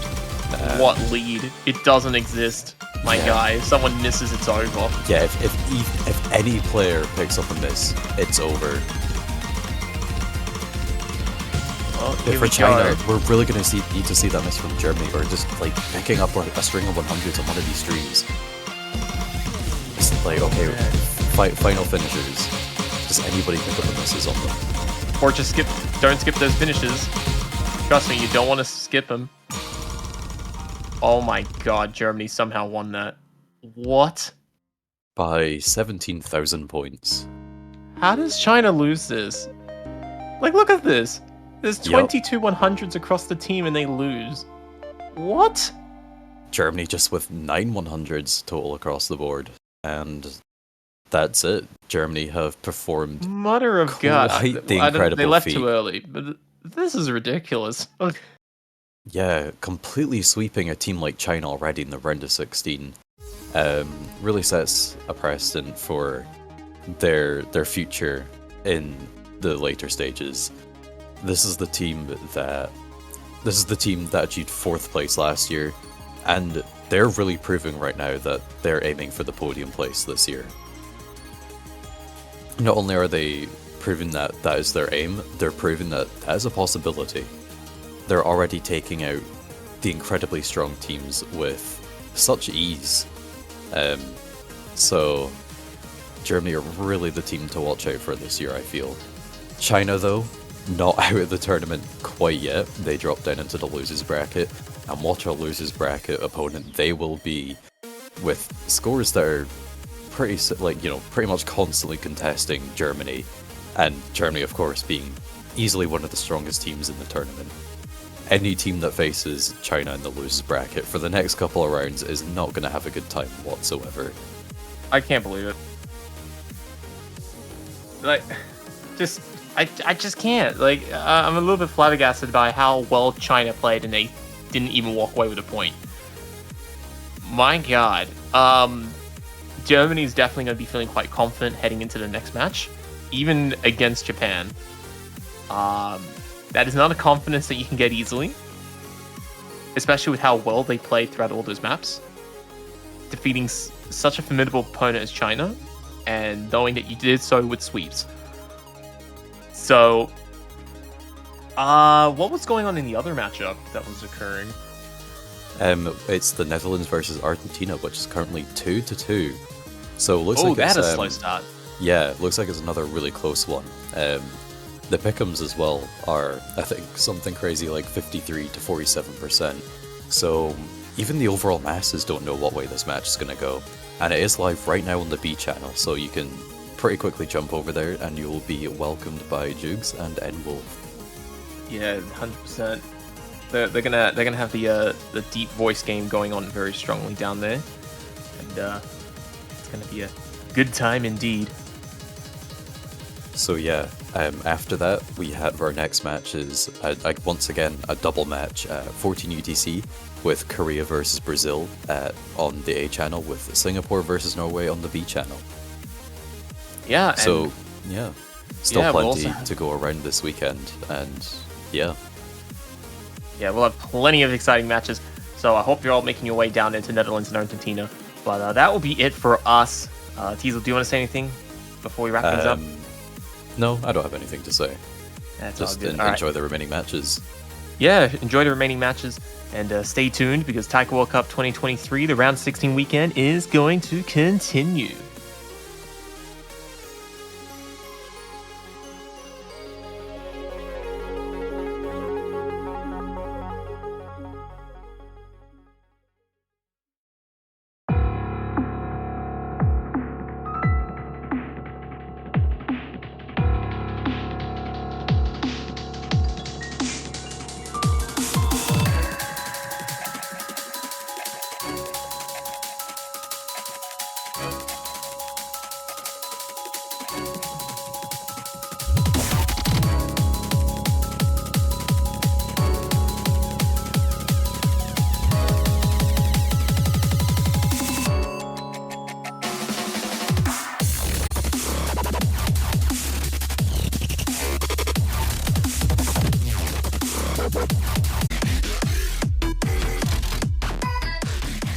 Hello guys, welcome back to Osu Taiko World Cup 2023, and after that pretty crazy insane match happened between China and Germany, seeing some fantastic scores from both teams, we are into another match that it's possibly both teams with some insane performance once again, with both teams actually getting to podium before. South Korea versus Brazil. My name is Yongin, and joining with me today, we got the Taiko Ow Jukes. Hi. Jeez, you're calling me a god. All right. I like. Ow! I said ow. Oh, ow! I heard god. I was like, all right. Oh my god. Yeah, I'm nowhere near that, but thank you very much. You need Taiko Ow. Okay, I need to calm down from that for a second. Hello, everybody. Yeah, South Korea, Brazil. I am really excited for that. I don't know if it's gonna be as close as Netherlands versus Argentina, which happened 2 hours ago, which was insane. If you haven't watched that, go ahead and have a look. But for once, South Korea is not the number 2 seed. They actually ended up on number 5, and Brazil is number 12. And, you know, both countries are kind of bringing their best, and it's still early on. So, yeah, this could still go either way with how the teams are looking this year around. Yeah, especially these two teams are the teams that I would say both of them lost quite a bit of their usual members. Brazil usually know there's players like QOK, Foxaru in their team, and South Korea, Peaceful, Apollos, but this time some of these players are not playing this year, so they got a little bit of player loss from both teams. So it'll be interesting to see how these two teams fight, and we got our bans very quickly. No mod 3 mod 2 being banned by Brazil and no mod 4 being banned by South Korea. They're into this straight very quick. No mod 1 as the first pick from Brazil. Tempest as our first map. But yeah, we still have quite a bit of these big names still here. Skull Kid, Komo, Foxaru on the Brazilian team. And South Korea, we got Olo, I Love Marisa, these players that has played in previous years before, but now joining with some members battling against each other all in the round of 16 pool. Yeah, I'd argue that the skill cap is quite a bit higher on South Korea, but as I've already said, we're still in the round of 16, so this is not lost right off the bat for Brazil.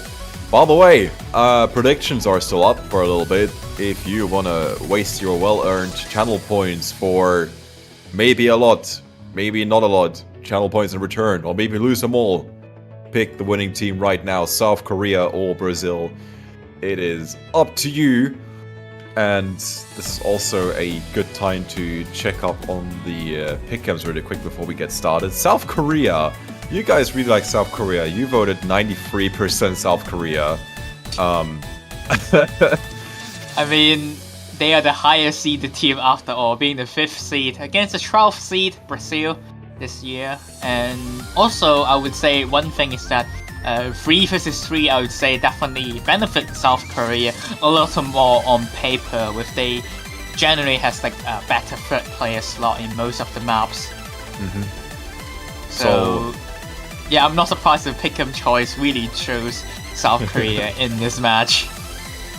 Like, it's fine, we're still in the winners bracket with this match, so if Brazil or South Korea loses this, then they're not out of the tournament.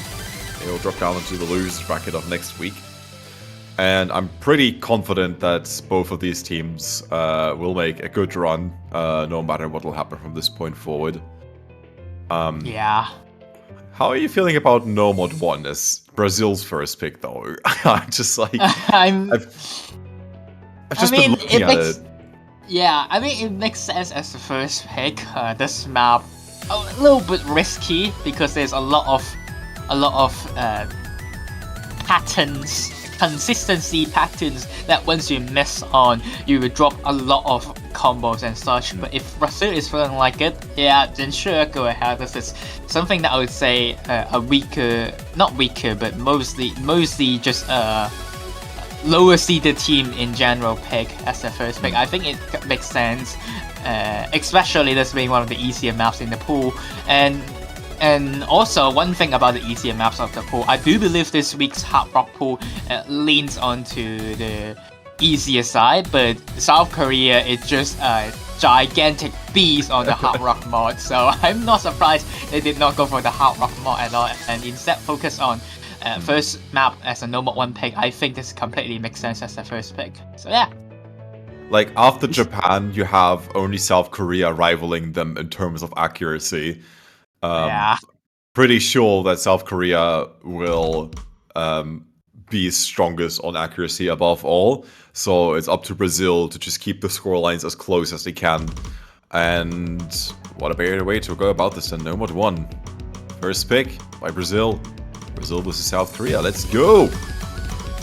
Yep, we got Foxaru, Komo, and Miwoo, which is originally known as Actually, Ferry Borges, Ferry Borges. So currently number 3 in Brazil, I do believe. So quite a strong roster on the Brazilian side. South Korea, we got Olo, Chosun, which is another DDKK. People call him the small Apollos. Very good at skill capping maps, and also Ryrator, the legendary 4-digit, which not 4-digit anymore. But he was I'm talking about him. He does find the first break, and this is what I'm talking about. No more one missing. It's what you don't want, especially there.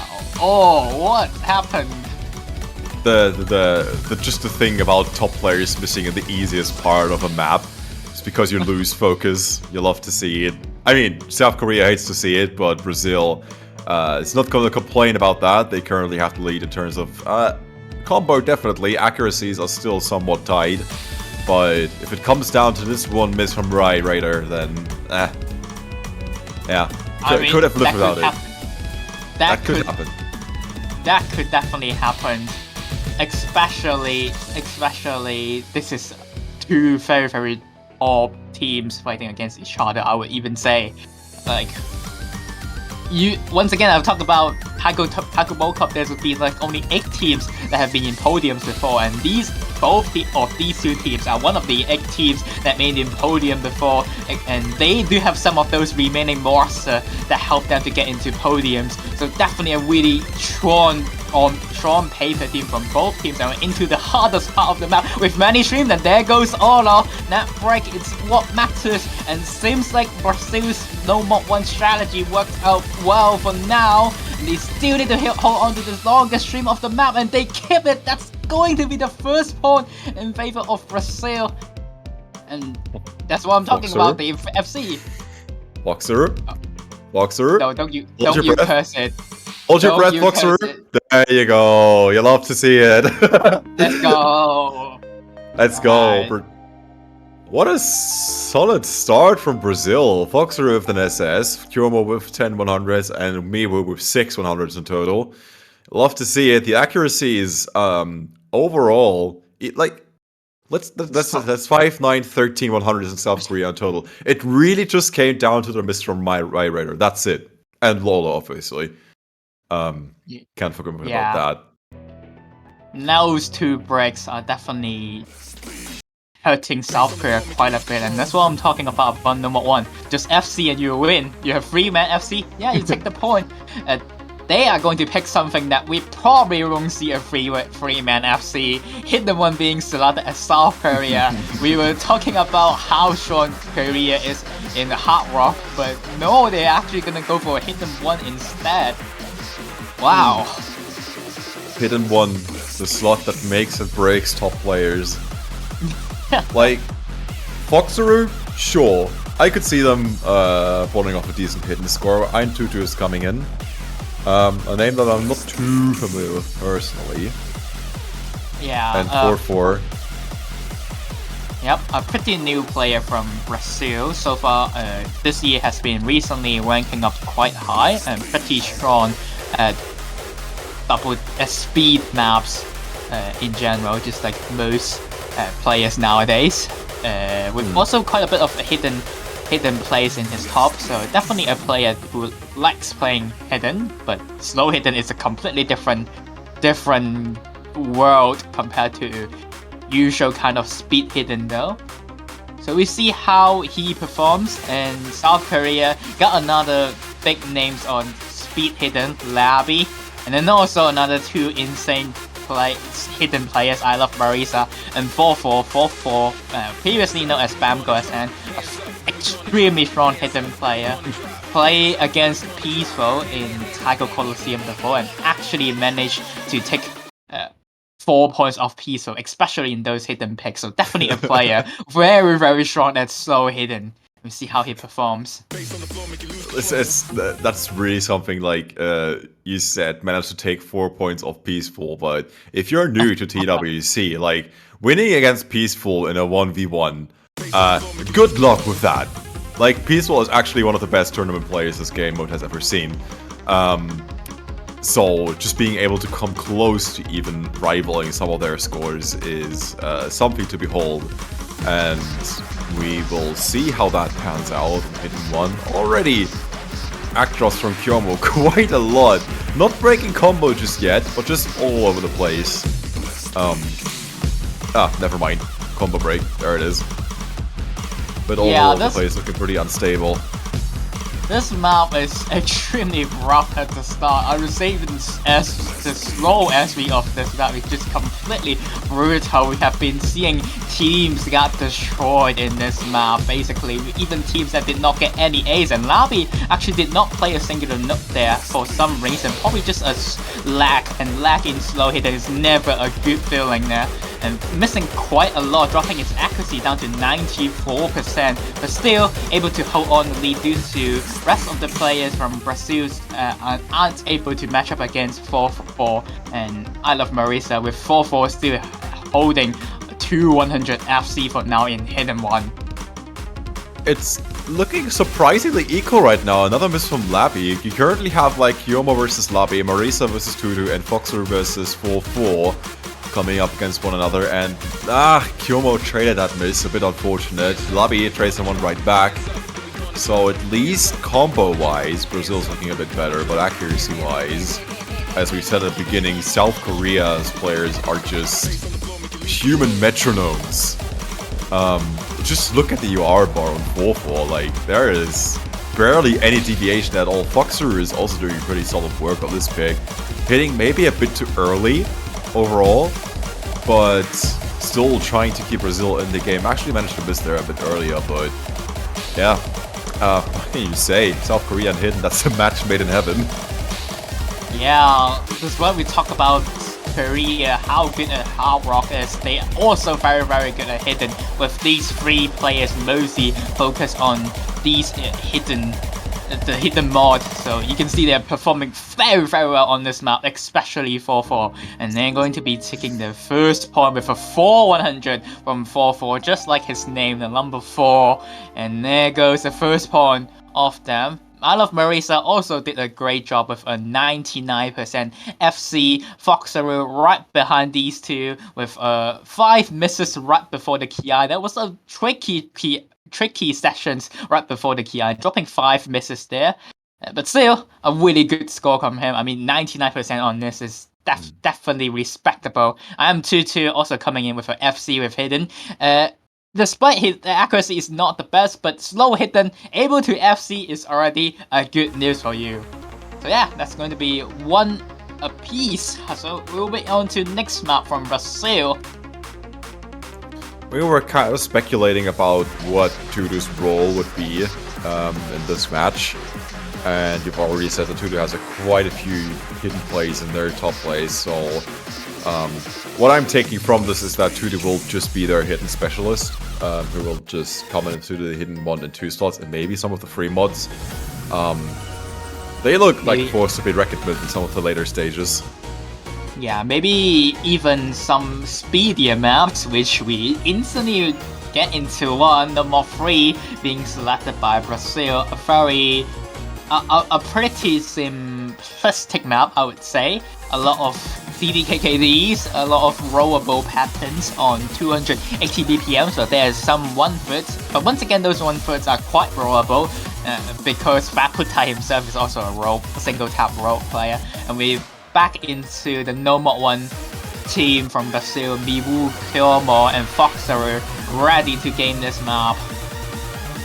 But also you can't really forget about the finishers. We've had matches this weekend. Yeah. We've had matches this weekend where finishers could have made a difference in deciding the outcome. And yeah, 280 finishers are something that I don't really wish upon anyone unless you're DDKK, which, as you've mentioned before, Chusung, that fills the spot quite well. So, very, as always, I'm trying to look at everyone's clients to see who hits what and if there's going to be any discernible weakness that comes from not hitting finishers. But Brazil better hit them. Brazil better hit them all, because South Korea sure will. Or try to, at least. They're not going to give up their lead just like that. However, I do believe this will be a similar case with No Mod 1. As long as all 3 of your players have Cs, you will be getting your points. I do believe that's gonna be the case. Honestly, this pool is quite rough for a 3 versus 3 setting, so any map with 3 FCs are quite important. I would say, once again, South Korea back to their mechanical side of teams with Olo, Chosun, and Ryrata, a complete swap of roster, and you can see their direction of maps. These 3 players so far are playing the defensive role on the South Korea team, defend any picks against Brazil, and the other 3 players going for aggressive, like maps being selected like Hidden 2. They all 3 instantly ready get into the lobby after it was selected. So you can see there's a role thing going on the South Korean teams then, which is quite nice to see. All players get their chance to perform. And into No Mob 3, so far everybody has a double S, but once again, I do believe we might see some misses on the finishers, which Jukes talk about. Hopefully they don't get trolled by the finishers, because it definitely will be rough for your team score. Miwu with a couple of 100s, Kiyomo with the first miss for Brazil. They keep South Korea in the lead. Choseong with a miss. But given that Raider and Olo are all sitting on his assist, it's not going to hurt too much. Miwu with the first miss on the finishers, as expected. Someone's got to break eventually. Foxeru on the Brazilian side, trying to maintain the lead, trying to stay competitive. And oh boy, big breaks from both Miwu and Raider. Yeah, this pool is just brutal, man. I mean, like we just mentioned, how insane the score in China versus Germany are. Many freeway FCs, and we are not even seeing that much in this match. Another breakaway from Miwu on these finishers. These are really cutting him up. So yeah, like we talk about, these finishers are very, very painful. Definitely something that you cannot miss out. So remember, maybe you can have a chance to cheese out the finishers by just not hitting them, even though you lose points. Once again, another break-in from Miwu, and it seems like South Korea is slowly running away on No Mob 3. They still have Olo and Foxeru with the highest accuracies in the lobbies, so at least in the top half it's looking a little more calm. But yeah, South Korea is kind of running away with Brazil's pick right now. It's Olo versus Foxeru, but there's not really much else of a competition going on. 1-100 separating Olo and Foxeru right now, but it's pretty much settled with the many misses from Miwu through the runtime of this pick. That South Korea is gonna take this point pretty confidently. Another 100 from Foxeru, and that's it. Well, no, about 3. You blink and you miss it. 1-100 from Olo, 4 from Foxeru, and no other FCs on the board. Just the accuracies on South Korea, crazy. 4 100s on Choseong, 8 100s on Raider, and then you have Kiyomo and Miwu with 15 and 24. 18 and 24, my bad. Overall. The finishers really hurt Brazil there. Despite Como and Chosun both missing on the 1-6 burst, but the finishers are really what makes the difference of that last map. We can see Miwu wasn't having the best time in those finishers. But that's the map done. Maybe they will have their chance to get their breakpoint next. On to Hard Rock 1, another easier map of the pool, which I do believe this is one of the more coin flippy maps. However, if your accuracy are just way above the other team, then yeah, it's not gonna be coin flippy. And we talk about South Korea being good at Hard Rock. Gonna be selecting Hard Rock 1 as their next pick. OD 9.1, a map by Heavy. A lot of 1-4 to 1-6 patterns type of Hard Rock classic tech map. So not much of a SV speed up, just your generic BPM of 180. Pretty clean map though. So has your basic Hard Rock tech accuracy skills on this map. And I do believe South Korea has a little bit advantage in this map, but we see how Brazil players respond on this map.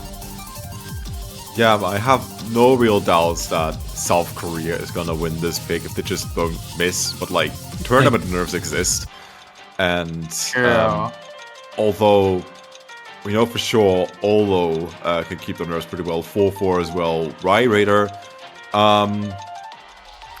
Alright, now that I'm looking at the lineup, Brazil has a lot of work to do on this one. I was just waiting to see what the final name would be. But we'll see. You don't know. Yeah, we'll see. You never know. We'll never know. You never know.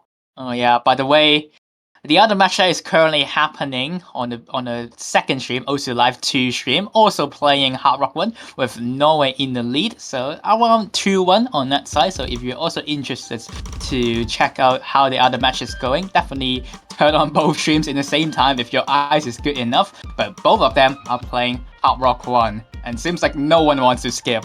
Nice. I mean, you know, it's a good song. Like, let them enjoy their demise. Hard Rock 1, OD 9.1. Yep. Into the map. Very consistent start to start. That KDDK16 might trip up some accuracies. We do see both there are two Korean players holding a double S for now, and all the Brazil players are on around 99.5%, so around 1 to 2 100s behind most South Korean players. Still very tame map though. The first 500 combo, I would say it's pretty easy to get double S, but after that might be a bit tough, especially some of the patterns got a bit rougher.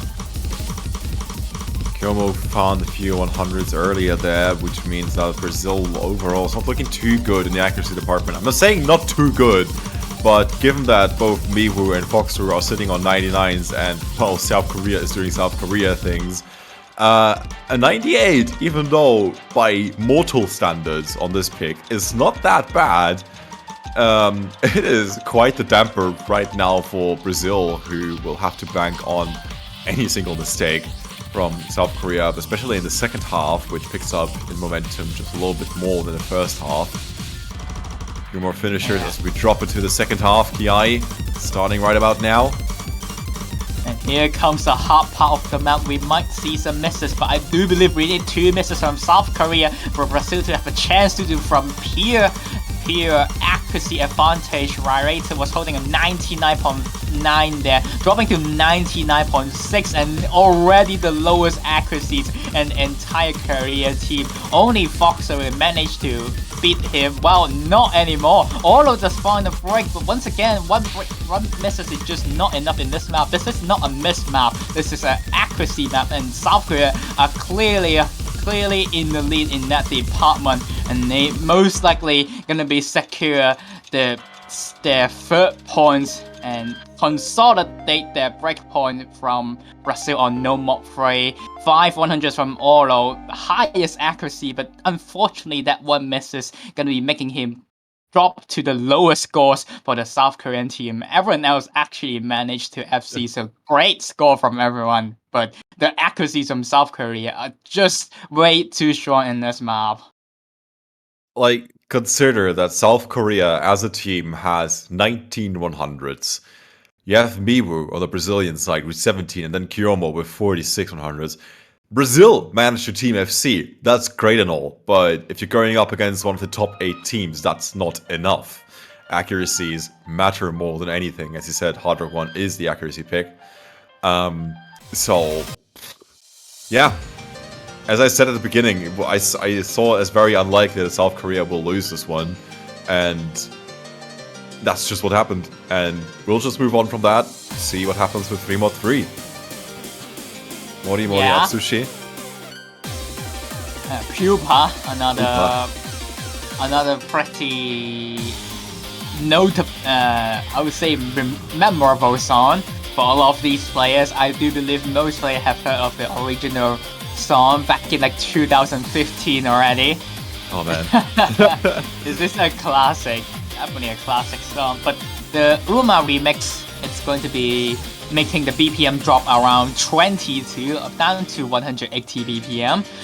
So that makes a 3 mod pick with an OD7, and I would say there are quite a bit of long patterns, especially at the end. The ending section is quite difficult with Hidden Hard Rock on due to the SV speeds up with longer patterns and also being OD7 and timing could be a little bit wonky at this map, so players could be dropping a lot of accuracy if they turn on Hidden Hard Rock, especially the last part. We might even see some misses there. We'll see which one, who wants to go big and go for Hidden Hard Rock. I am sure players like Foxaru are definitely prepared with the Hidden Hard Rock mod on this map. Yeah, consider that this is supposed to be the mod-friendly pick. So we're seeing all Hidden Hard Rock on South Korea. That's unfortunately for Brazil to be expected. Not quite sure what they were thinking, picking a free mod against Brazil, I was going to say, against South Korea. Maybe they just like the song.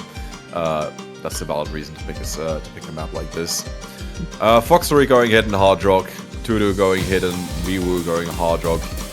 So we have 6 mods versus 4 mods and 120,000 point advantage already for South Korea. Well, granted that they keep up their combo that we'll be seeing in about 3 minutes from now. Focus matters a lot in this map. Definitely, especially the longer chain of streams at the end. I understand why Brazil would pick this. I would say this is another one of the easier maps in the pool. They have been generally going for more of the easier map of stuff. However, this is the case in free mod. On an easier free mod, you might get Hidden Hard Rock triple by the other team.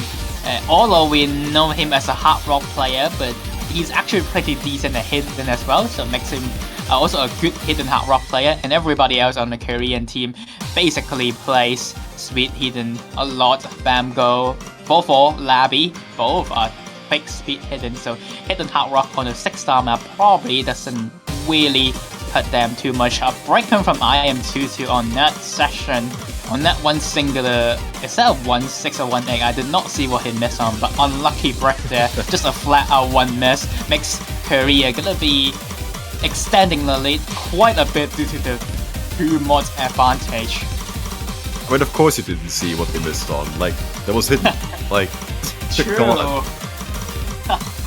Halfway point sees South Korea leading by nearly 100,000 points. With a miss from Miwoo, that's gonna be a little bit more than that.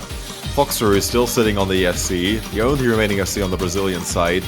Meanwhile, you only have 4-4 who broke a little bit earlier into the map. South Korea, Labby, and Olo pulling themselves together. Labby actually with the highest accuracy on the South Korean side and in the lobby. Love to see it. Some diversity at the top. Currently looking to be the map, or rather pick MVP in South Korea. But it's only like 1 or 2 100s separating Labby and Olo right now. So does Foxer. He's right behind these 2 players. And 4-4 is managed to catch up basically, and is not looking out too well for Brazil into the hardest section of the map, which I would say this is definitely the hardest part for Hidden Hard Rock. But we will see more. We probably need to see all 3 players on the South Korea team to completely knock luck in the stream to able to flick back to Brazil. But it's not looking like it for now. And here comes the longer chain of stream. Everybody managed to hold on. Everyone actually. No, oh, there goes a breakthrough from Labby on 1-6-2-1-4. Just a small break though, doesn't matter much. Into the last speed up of the map.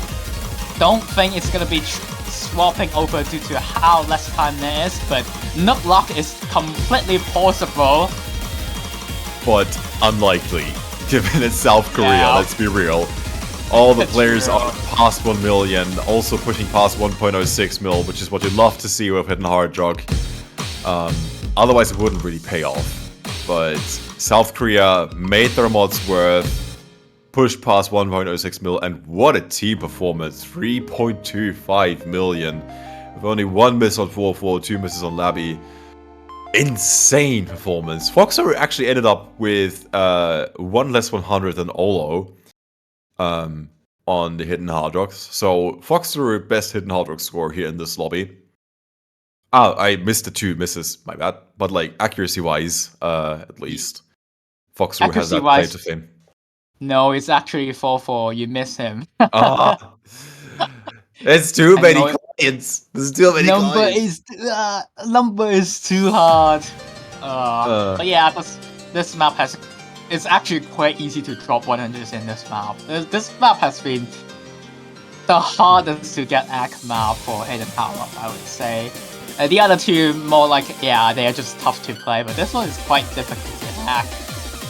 Meanwhile, we are seeing South Korea manage to take another breakpoint off Brazil. On the other side of matches, on the second stream, Norway already beaten out Singapore. Singapore managed to get the 1 point, their first point on hit and run. The slow hit and is always very painful, but they managed to basically sweep Singapore afterwards. So we'll not be seeing Singapore anymore after this tournament. But still, congratulations to Norway for taking this map, and hopefully we'll see Singapore players and with their stronger players, their top players coming back into the game and once again become another stronger Singaporean team.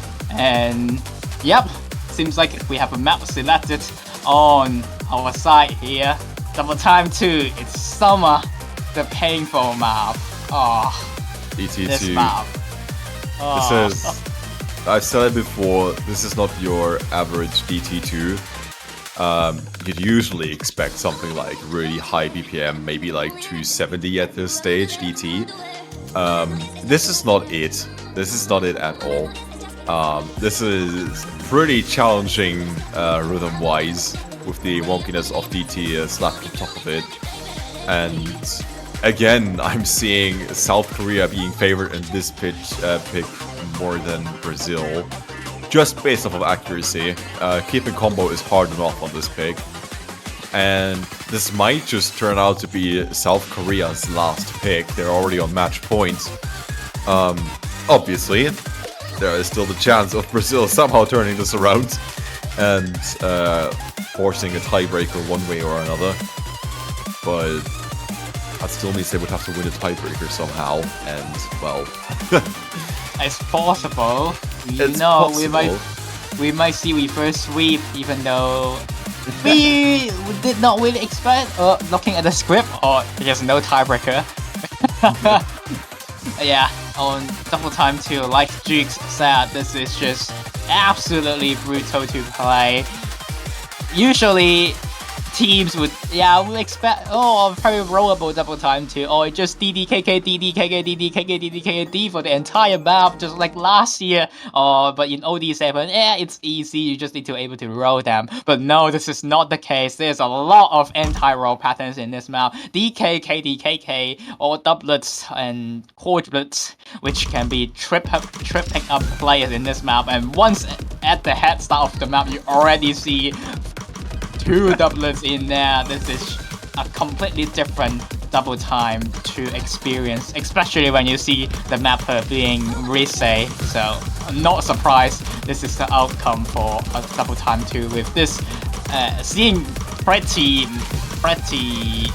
just see a lot of low scores in this map. Slight accuracy deficit for Brazil, which is not unusual. Usually have to hit a few nodes before you really start gaining accuracy on DT, but South Korea makes it seem like a breeze. No major act drops from any players from South Korea. Foxaru is the one player, once again, who is coming close to rival any of the scores from South Korea. Kiyomo with the first miss. Miwu above Kiyomo on the Brazilian side and Foxaru at top, but still, it's gonna need a lot more than that to reclaim, the lead. Not the lead, because like there is no lead up until the tiebreaker, but their momentum, that's the word I was searching for. I see. But yeah, Como did break right on the TI session with many off-bits and offhand patterns. You can see his accuracy dipped down quite a bit. This map is just completely brutal. Even teams that make it to top 3 before, some of these players that make it to top 3 before into podium TWCs are quite, maybe even struggling quite a bit in this map. Foxaru, it's it's gaming through this map, but South Korea are treating this map like a piece of cake.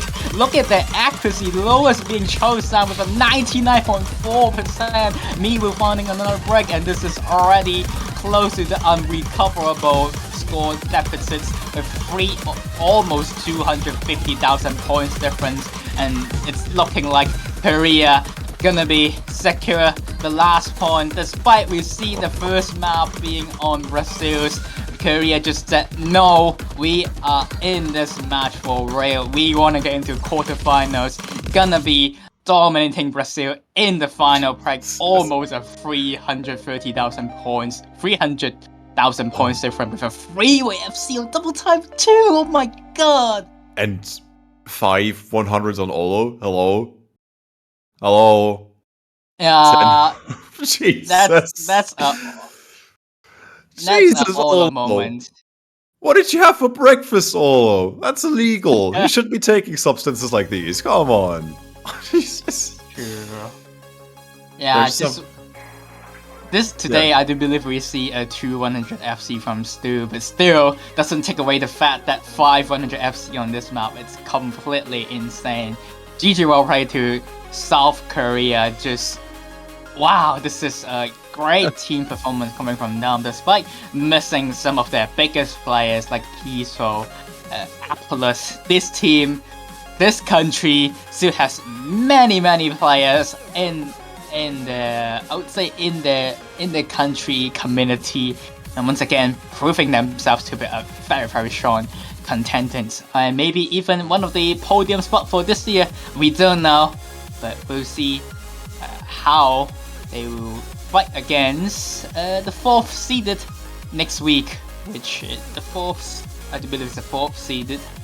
that would be Italy. Yeah, or It has Finland. happened already. Oh yeah, that match hasn't happened yet.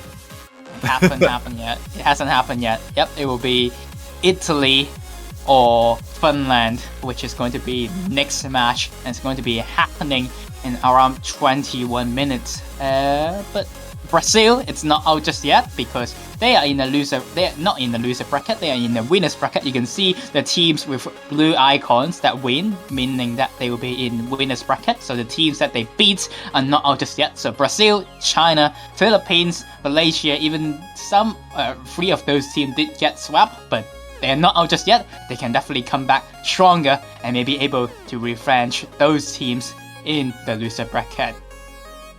Brazil, for the uninitiated, will be facing off against Indonesia next week. That is a match you should definitely pay attention to. We have number 12, number 5 versus number 15 seed coming up next week. But that is for next week.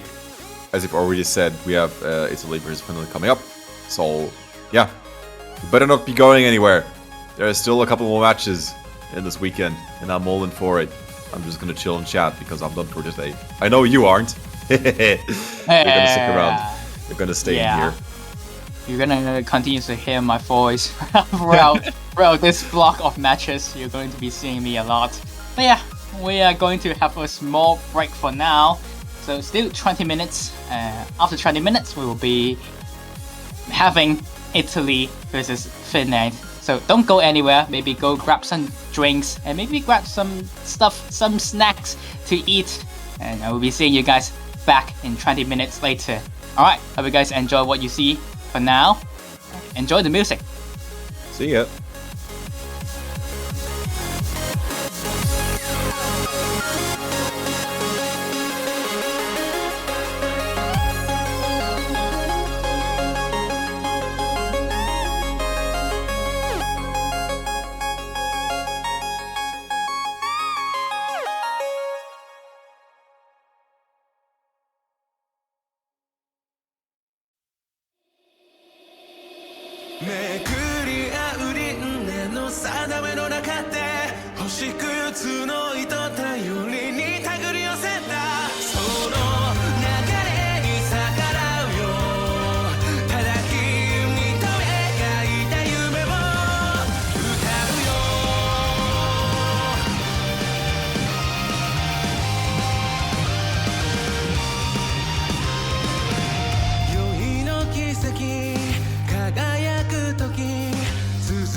ち瞳の奥に焼き付けて二つ誓いの言葉とまた結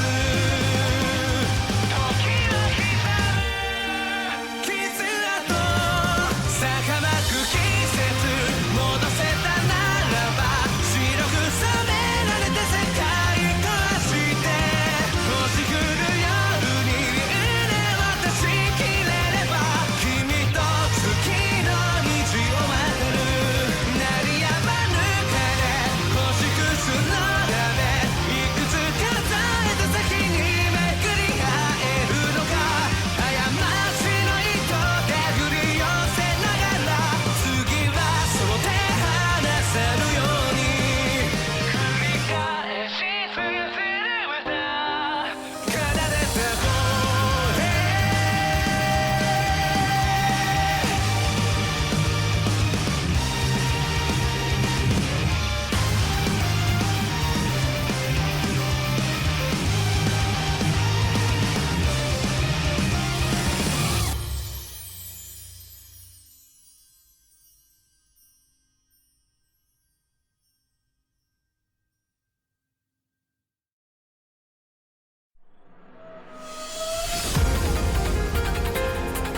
Alright, ladies and gentlemen, welcome back to Osu Taiko World Cup 2023. And after the 20 minutes break, we see Korea and Brazil fighting against each other. We're now on to another winners bracket match, which is going to be Italy versus Finland. And once again, it's me, Yongin, and I'm joined with a different caster this time. We got the old classic taiko player that started playing around the game in 2016. Janitor, how are you doing? I'm doing fantastic, thank you. I'm really excited for this match. Yeah. Italy and Finland, these two teams got quite a bit of history due to what happened last year. Last year, in a 2 vs 2 situation, Italy was the 15th seed and Finland was the 18th seed, and they managed to face against each other in the first stage, round 32, and Finland actually upsetting Italy last year. But Italy this time being the 4th seed, ready to get in row against Finland, and with Poet, which is changed its name to Partyboy95, back onto their team, ready to bat up against Finland, with Finland actually losing 2 players, Yurti and the dude starts with SYY. So yeah, it's gonna be a very exciting match, especially now we're in the harder pools, and Italy definitely ready to get their revenge back. Yeah, I actually forgot that these two teams did play last year. So this is going to be hopefully either revenge for Italy or a very nightmarish repeat for Finland. Wait, that's both bad about Finland. Oh, you spoiled the script. It's a nightmare of Italy. Alright, we will be seeing the bans. Italy banning out no mod 3, knowing that easier type of speed maps are something that Finland are very strong on, with players like Mega Mela, and banning out, and Finland will be responding with a ban of 3 mod 1 duplications, and they'll be starting on Tempest, so the third exact same map to start as the last match for Brazil, which Brazil managed to get 3 FCs on this map. Will Finland repeat their performance? We will see. Wow, but that's really fast pick and bans. Yeah, that was so correct. It's like the same last match. They are just ready, instantly ready to battle, and we'll see some drumming sessions. Tempest being the no mod 1, very consistent patterns throughout the map, 210 BPM. Mostly rollable patterns, with some of them with 1-4 to 1-6 patterns inside 1-6 patterns inside a 1-4 stream, which could be quite easy to find drops, and once you drop you miss quite a lot because this map is actually pretty dense, being a 6.6 star map after all, and we'll be straight getting into no mod 1 instantly. Yeah, Finland is also historically a really strong early stage team, having good consistency and accuracy, so I can definitely see why they want to go for this. Definitely. We got Foden, Dusky, and Anti for Finland. And on the other side, we got previously known as Lot Ender, which now changed its name to Ender. So we got Ender here. I don't know how to roll owls. I'm not Europeans. I'm Asian after all. Don't know how to roll the owls. We got Partyboy95, which is Coed, previously known as Coed, and A40 left for Italian team, starting on no mod 1.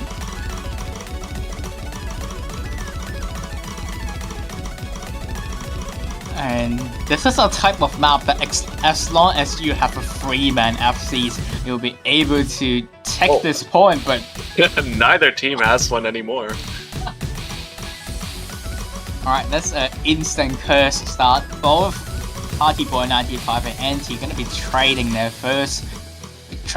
breaks And accuracy is maintained. Italy is better. You can see all players above the 99%, with Ender at 99.91 and A40 at 99.83. So 2 100s and 1 100 from these two players, performing fantastic in this map so far. Ferdinand is also matching against Ender with having 1 100s for now.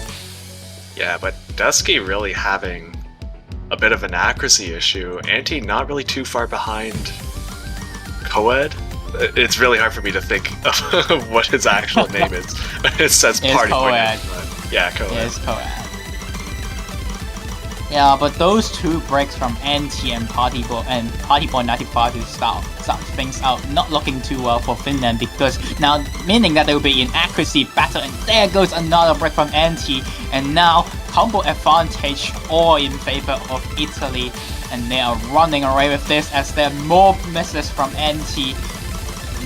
Might be a backfire as the first pick. The 141-6 stream does trip up Ender, but that's the only break we see from the Italian boys since Party Boy 95, and they will be securing their first breakpoint quite confidently with 2 100s from A40 and an extremely good accuracy play from Ender as well.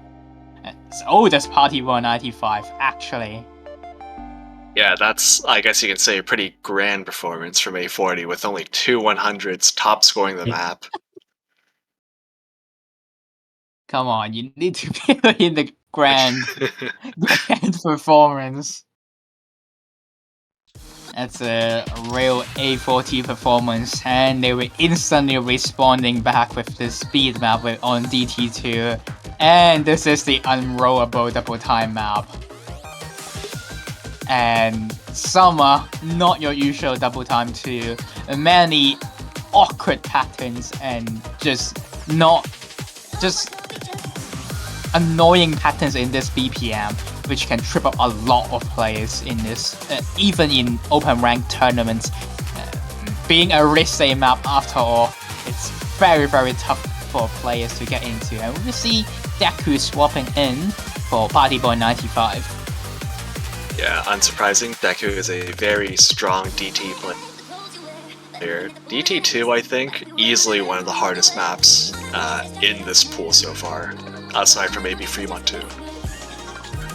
Yeah, I do agree with your take there. This map is just super rough to play, especially if you're one of the teams with not that high skill cap after all. This is just completely brutal to your team, because you not only you need to be able to play this BPM, you need to be good at this BPM of 262 to able to act this map well. We see some very fantastic accuracy performance from Stu with 2 100s and all of 5 100s. We see can some of these players repeat their performance very early break from Ender, but once again, I do believe Miss is not going to be mattering that much. That matters a bit more though. If he stopped missing, it's his keyboard broken. Oh, that's a very unfortunate start for Italy there. Ender seems like he has some bit of keyboard issues to start off the map. It did work out just fine now, but definitely hurt their score quite a bit. Or offset too. That could be also a thing. Yeah, I'm not sure what happened. It could be, I don't know, some sort of Windows notification, but that sort of put Italy behind, especially with another miss from Deku. Yeah, this is not looking a good start for Italy, but anyway, when we drop into the offbeat session, instantly claimed entirety of Finnish team, and now Italy will be bringing back the score lead as Ender it's basically recovering very, very well, and 2 double breaks on Ferdinand and Mega Mela, and then swapping back the lead onto Italian side with A40's 99.8% on this map. Wonderful performance. Well, not anymore. He dropped to 99.7. Still, grand performance, you would say. That is a very grand performance. A40 having by far the best accuracy on this map so far. Yeah, I do believe Ender also has a really good accuracy too, but he really drops a lot at the start. That's why his accuracy is looking a little bit sus right now at only 95%, but he really picked it back up after that chug and helped their team to take back the lead, basically avoiding dropping a breakpoint. Another misses from Fulton and Mega Melon on this map was just completely brutal to most players even, especially single tap role players. And that's going to be Italy basically consolidate their breakpoint on no mod 1, taking the second point quite confidently, I would say, even with Ender basically not playing at the start, dropping 25 misses there. Still take this by 150,000 points different. This is a very, very strong performance from Italy. Yeah, genuinely amazing performances from A40 so far, being a real rock for his team, even despite some of the shakier technical issues to start with. Yeah, it's you know, it's nice to see teams that did not get just like we are gonna detect this like dismantle, even though there's some extremely unfortunate stuff that happened to us right out of the gate. We still gonna take this. It's definitely a very, very respectable play to Ender. Just not get phrased by it, did not give up, and still able to focus back onto their team. So that was a very fantastic performance from Italy, and then very deserved second point. But now Finland has their chance to take a point on the board in the next pick. Yeah, this is looking really difficult for Finland now. I suppose No Mod 4 has historically been banned a lot, but Hard Rock 2 is not what I expected. Yeah, they want to go for more speedier type of maintain, I do assume. This being another speedy-ish map, 227 BPM. Hard Rock, even though the scroll speed is around 220. OD6, and you can see your classic Wolf background. After Hard Rock will be OD 8.4, and we do see Ikun joining in the lobby to replace Deku on this map. Once again, an extremely good Italian team in Hard Rock. Yeah, I suppose Finland is mostly going for some of the easier maps of the pool, trying to out-consistency Italy, instead of, stuff like DT2, which is just really high skill cap. True. I do agree this is one of the more tamer maps of the pool too. The hardest part of the map, it's not this. Honestly, if you're a Hard Rock player, the hardest part of the map is not the scroll speed, it's the slow down session, which is quite trippy to read. We might see some misses there. I would point it out where it is. It's like a DDKDK and then onto a KD and then onto a KDK. That thing onto a KDKDD. That thing really tripped me up a lot personally when I was playing this map. So, and we do see a lot of misses in that session too.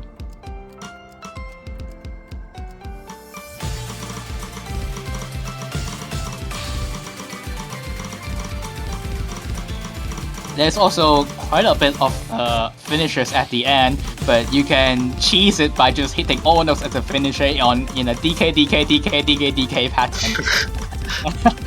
Because that's how it was mapped. Even though the finishers is like on or a D on a K, but if you count all notes as a finisher, you basically hit the entire chain of DK. But before we get into those trippy sessions, Ikun with the first one to fall on the break, and some of these easier type of maps seems like working out well for Finland.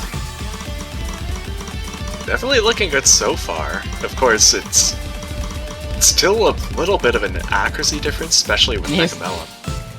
Here's the slowdown session. Nobody gets tripped up by it. That was fantastic performance. We do see Mega Melon drop a lot of accuracy there, but still, a combo is still a combo is a combo. With that combo lead, they are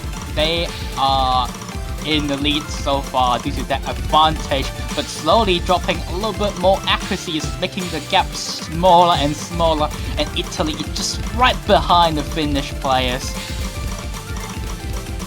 Yeah, it's getting a bit scary.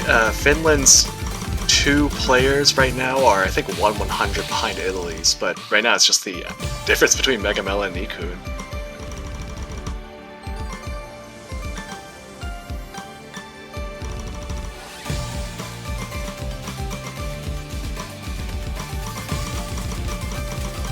Alright, we're into the final PI session, and it's still one more finisher session which could trip up players, but Mega Oh, Mela the accuracy! And empty! Those 2 breaks, not 2 breaks, but 1 break from Anti really seals it to Italian.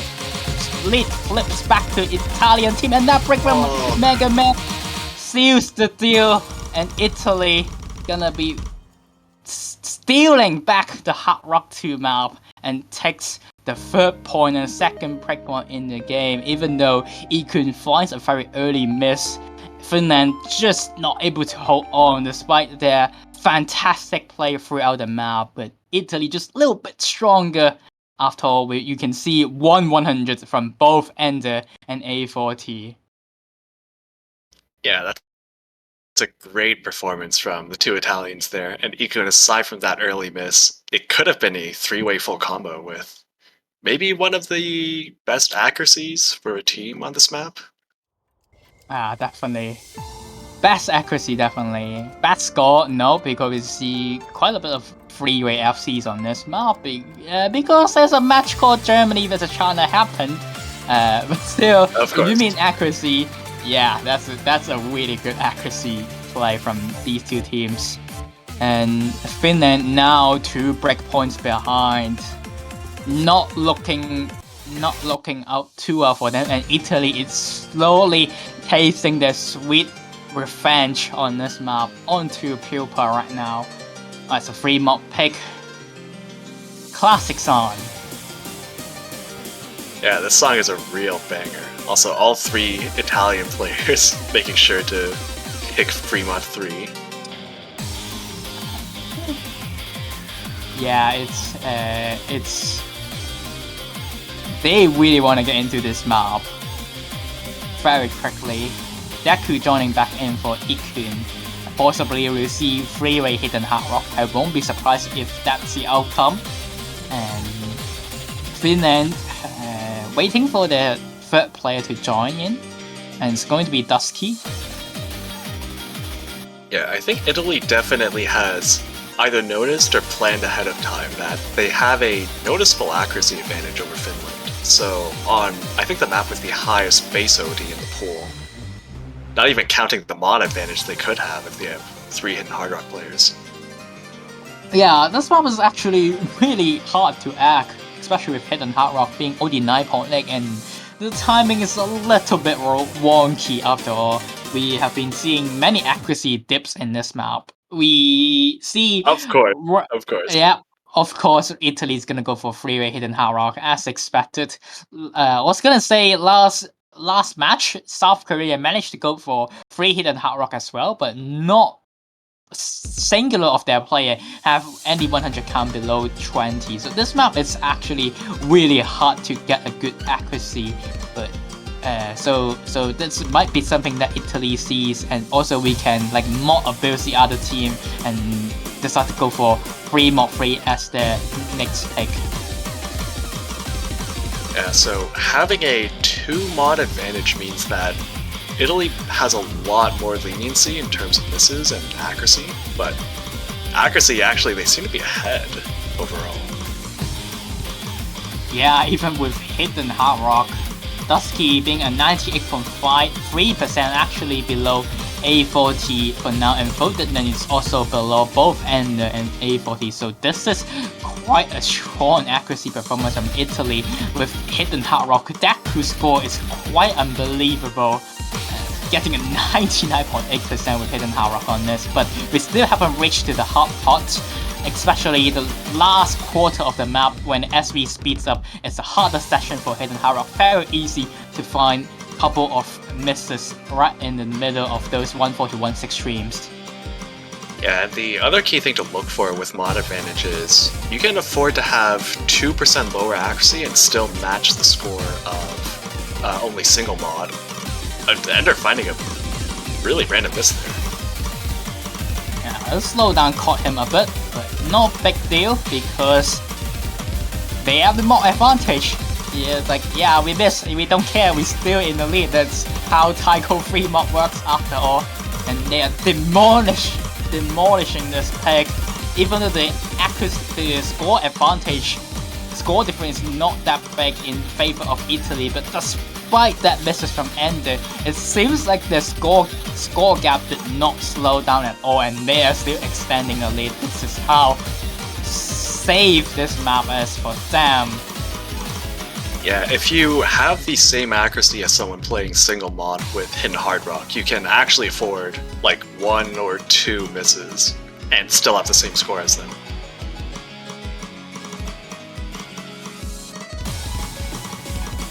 Yeah, but talking about singular mode, NT with a very good accuracy player there with a 99.76, but once again, it's just a one more disadvantage. Despite Ender's break, NT is still behind Ender in terms of score, and this is just, like I said before, this is just how free mod works. There goes the hard part of the Hidden Hard Rock, there goes a break, a really big misses from Deku, but once again, it's still not mattering that much, especially for them to respawn back with a smaller misses. Despite miss being smaller, but there goes the chance for them to take this. And A40 still holding on really strong for his team. Yeah, he might be securing the full combo into the hardest part with Hidden Hard Rock. A lot of speed up. Well, I did the thing, so I guess we're not. Good while it lasted.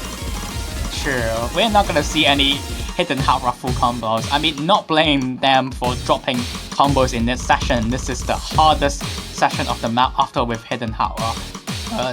The two players on Finland, one singular mod players in Finland, managed to FC this map, but it's not enough. That's how Hidden Hard Rock works. You miss 12 times and you still get higher score. Look at Deku. Look at Deku go. He missed like an entire stream, but he still got higher score than NT.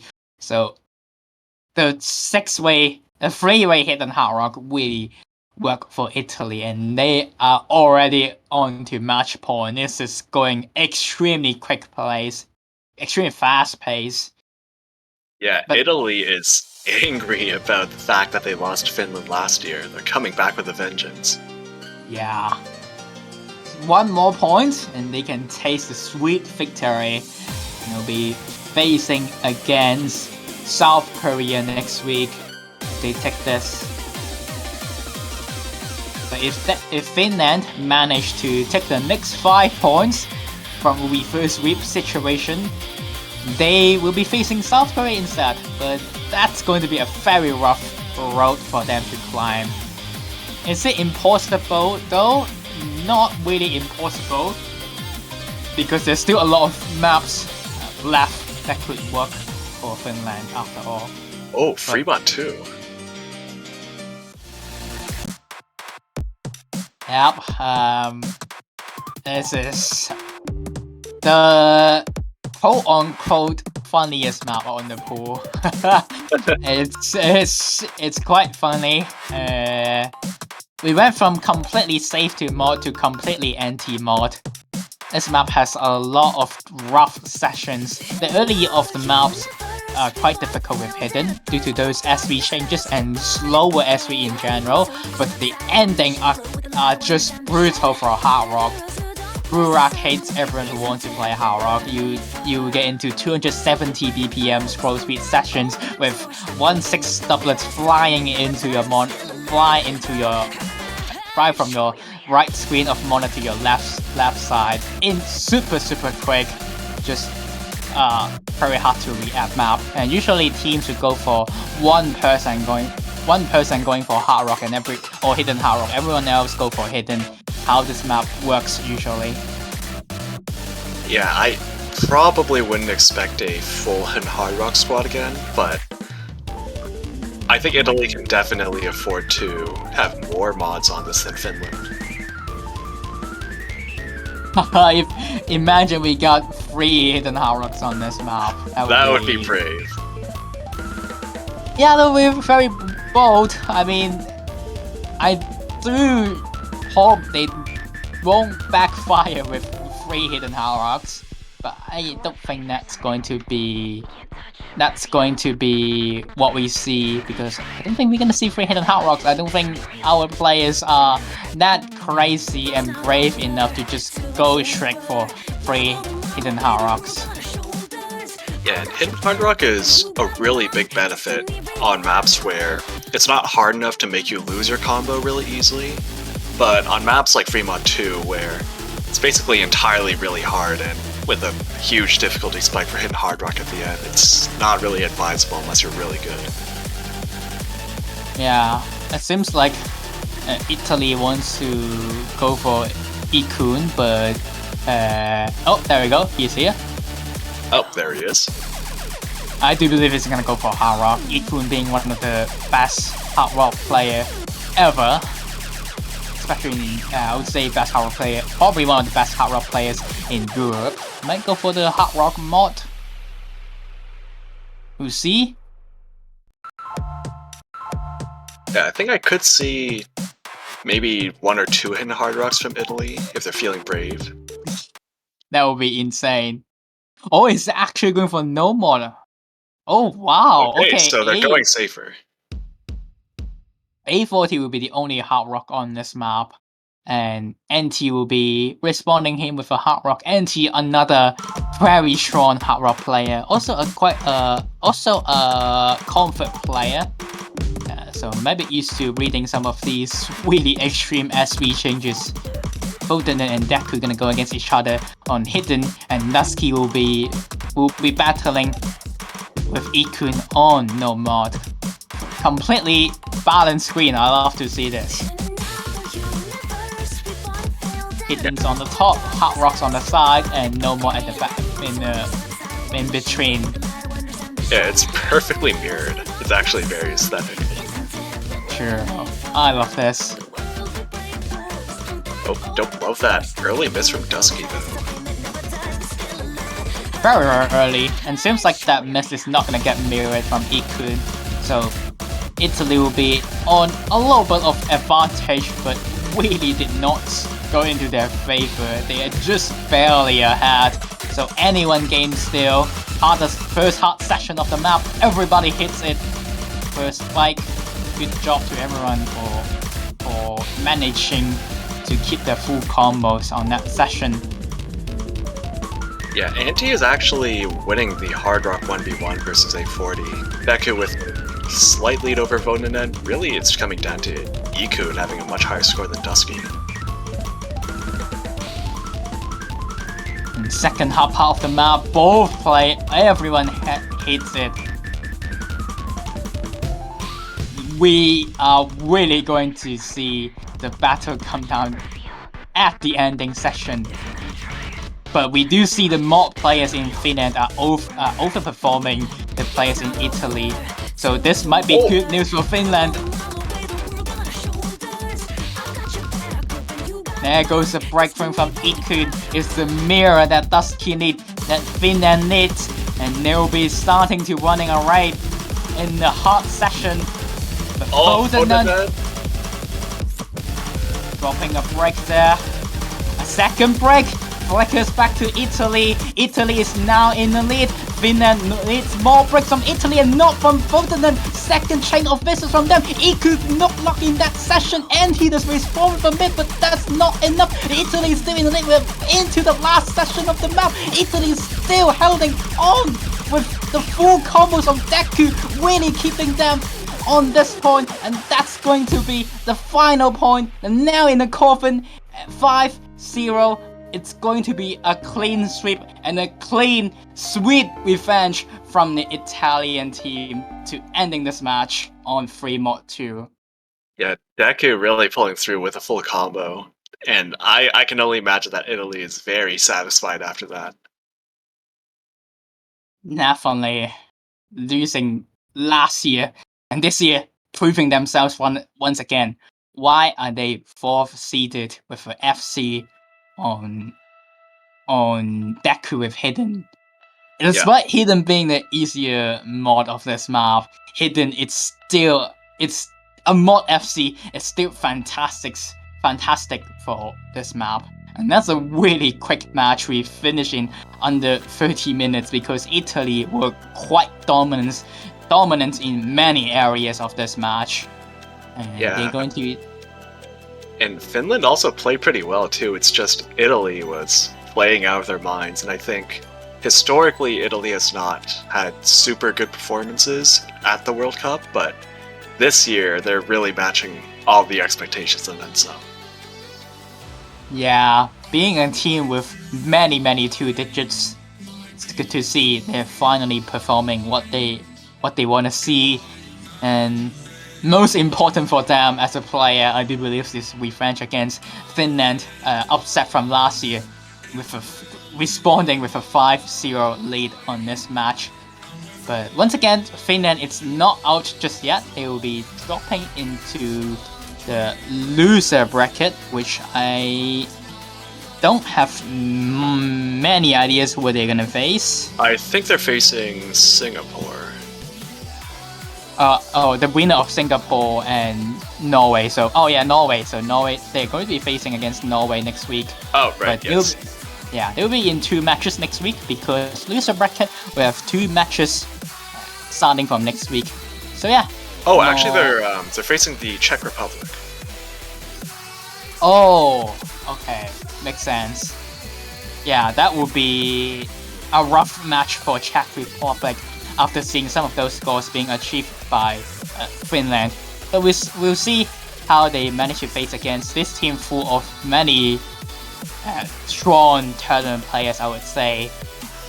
So yeah, that's going to be this match done, but we still have 2 more matches left in today, which is going to be we have Denmark versus Russia. Yes. In I think around half an hour, and then we have the United Kingdom versus Chile, which I think will be quite exciting. Yeah, definitely. It'll be exciting to see how those match come. But next match, like Janitor said, will be in 30 minutes, which is going to be Denmark versus Russian Federation. The 32nd seed versus 17th seed. On paper, probably the most furthest in terms of seeding.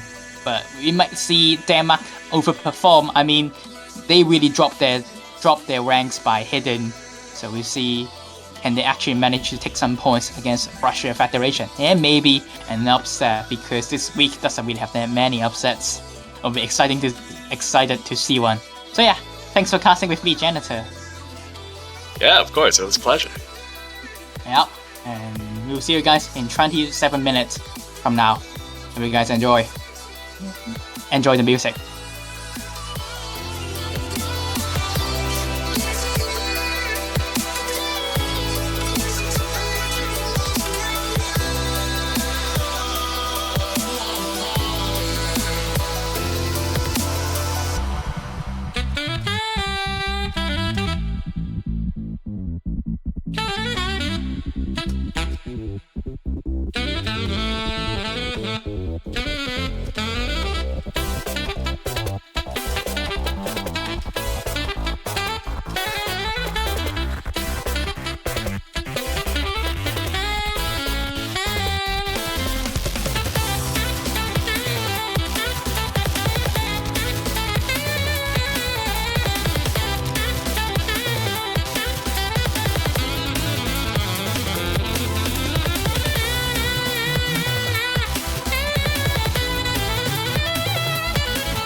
しいね I wanna kill myself やめてよ zip it もう聞きたくないの傷を見せてって言えないよ覗き込んだって見えないよ I wanna kill myself やめてよ zip it もう聞きたくない君の存在 You don't give me no say I can't control But I can't control君の存在もう can't control 私 can't control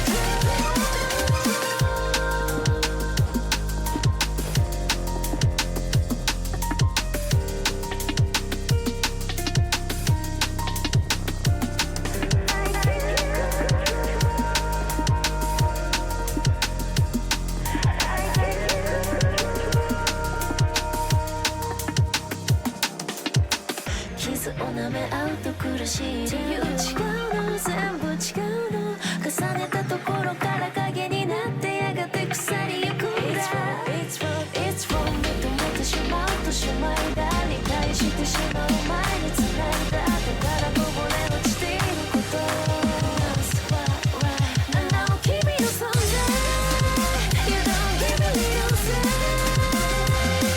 I can't control But I can't control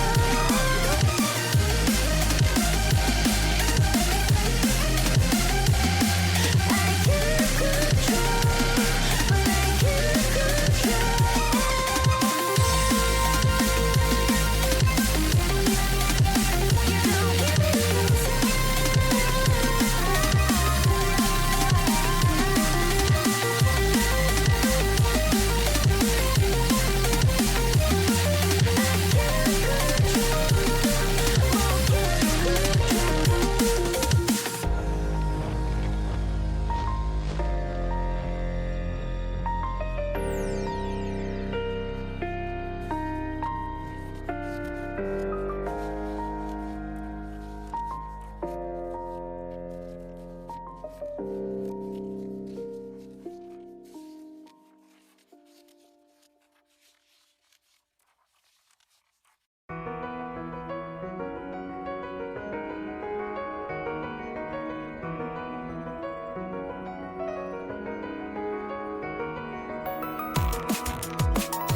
changing, the knowing feeling could make you fall from the dreamy skies.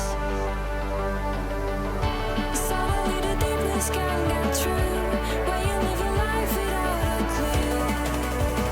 And you're looking into cold green eyes.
Ever changing, the knowing feeling could make you fall from the dreamy skies.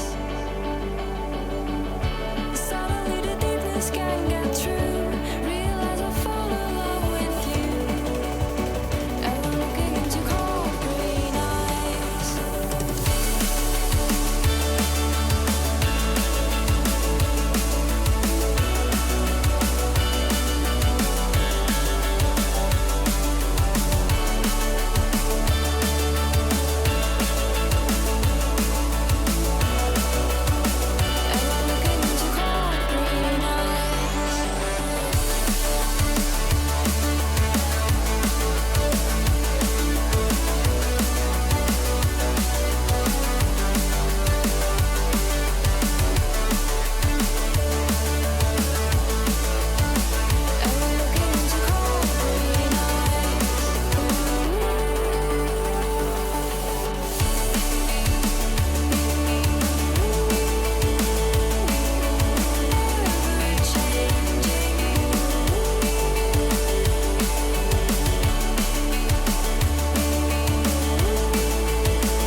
mic, yo, rip up the bass.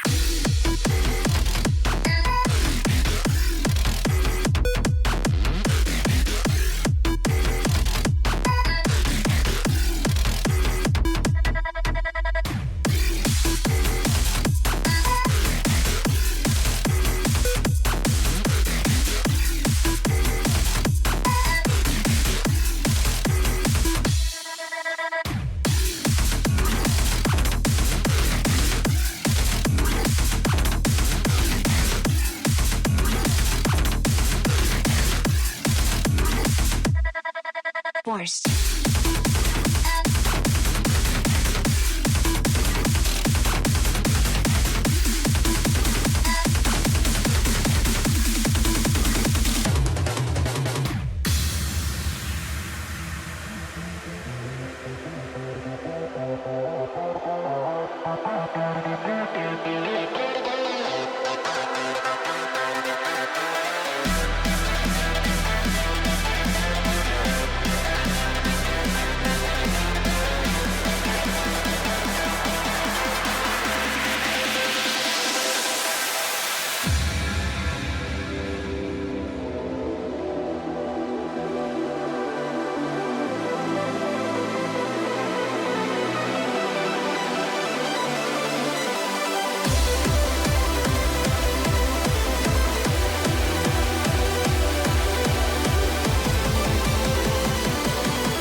When I feel down, I try not to forget and look around. It's a beautiful place. It's not always easy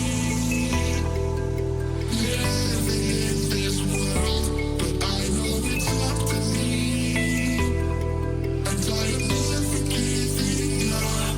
I swear I hold on. I'm holding on, and if I fall down, I'll get back up again. I swear I hold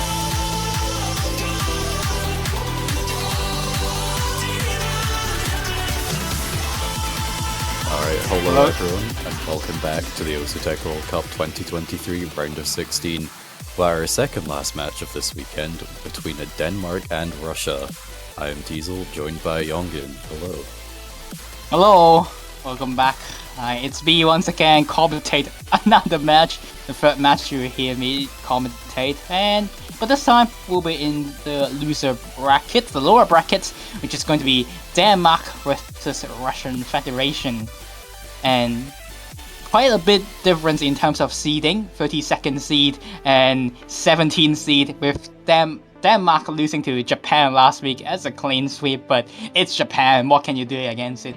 And Russia losing against Philippines on 5-2 fashion, but they're definitely here back on track and ready to revenge against Denmark and maybe go further in this year's brackets. Yeah, and unfortunately for Denmark, they lose the role, which is very surprising considering captain is the captain. So, not a good start at all. But there's always time to turn things around. We have a hidden 1 ban and a free mod 1 ban, which are both fairly expected and reasonable bans. And Russia is going to kick off the match with Hard Rock 1. That's quite a unique pick to start with, because Denmark is actually pretty good at Hard Rock 1, I would say. This is something that most of their players are familiar with. Captain being a Hard Rock player, I do remember Leroyla also did quite good in Hard Rock 1 last week, so Hard Rock 1 I was expecting something that Denmark picked, but I guess Russia will pick them for them, pick the map for them as the first map, with the Shala team on the Russian Federation. And if you don't know these players, Taiko Shala is cross, but Bro Shala it's 90 and up, Full Odd Shala is Trinity, and Dayseek is Dayseek.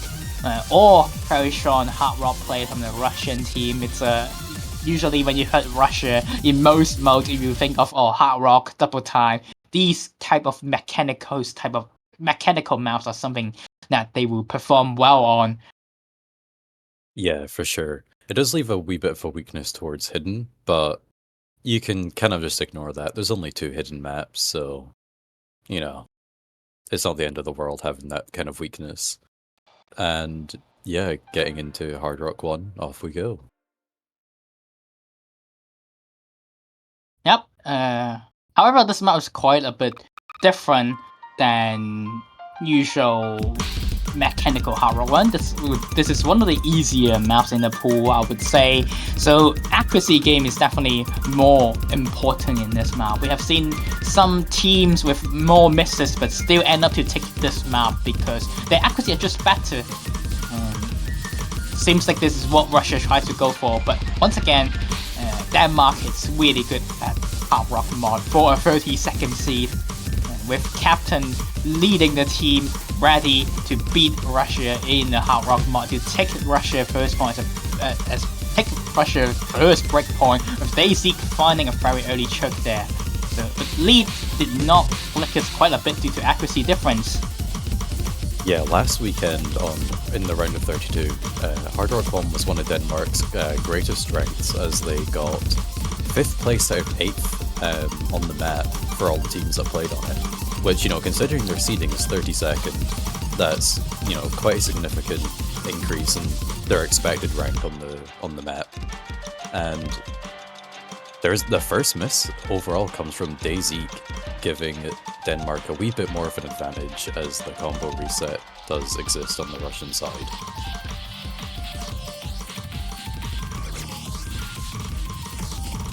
Yeah, but Ducani trading back with a miss there, and with them having a lower accuracy in general, gonna be extending the lead for Russia a little bit more, slightly 100,000 points in their favor. And apparently got some information that Full Oshala is not here today. So we will see some more other players from Russia team performing, but so far they're performing just very strong performance from them. Let's find a break from Rose Shala, and there's a responding with a completely team misses from Denmark. That pattern really hurt them. Dayseek also trading 1 back in, but Taiko Shala aware of anything's happening in this map and just gaming through for 99.5%, gonna be helping Russia securing the first point. Yeah, really strong start for Russia, but very nice performance from Denmark as well. Relatively low miscounts, struggling a little bit more on the accuracy, but that's somewhat to be expected. especially as this is Russia's first pick. It's typically going to be what they're strongest with, so we now turn to Denmark to see what they choose to respond with. Captain accuracy is actually not the best in this map, and usually if you get like not the best accuracy, you get hurt on this map quite a bit. But there's another hard rock that it's not accuracy maintained, which is going to be Hard Rock 2. It's something that they could go for, but once again we talk about Russia, and they are a mechanics team, the speed reading team. Hard Rock 2 is something that Russia is pretty good at as well, and I don't think Denmark have the dare to go for Hard Rock 2. Maybe they could go for something like 3 mod 3 so Tsukani can play on hidden or hidden Hard Rock, and Captain can go for Hard Rock, and the remaining players can go for no mod, which usually works out quite well for some weakest lower seeded teams.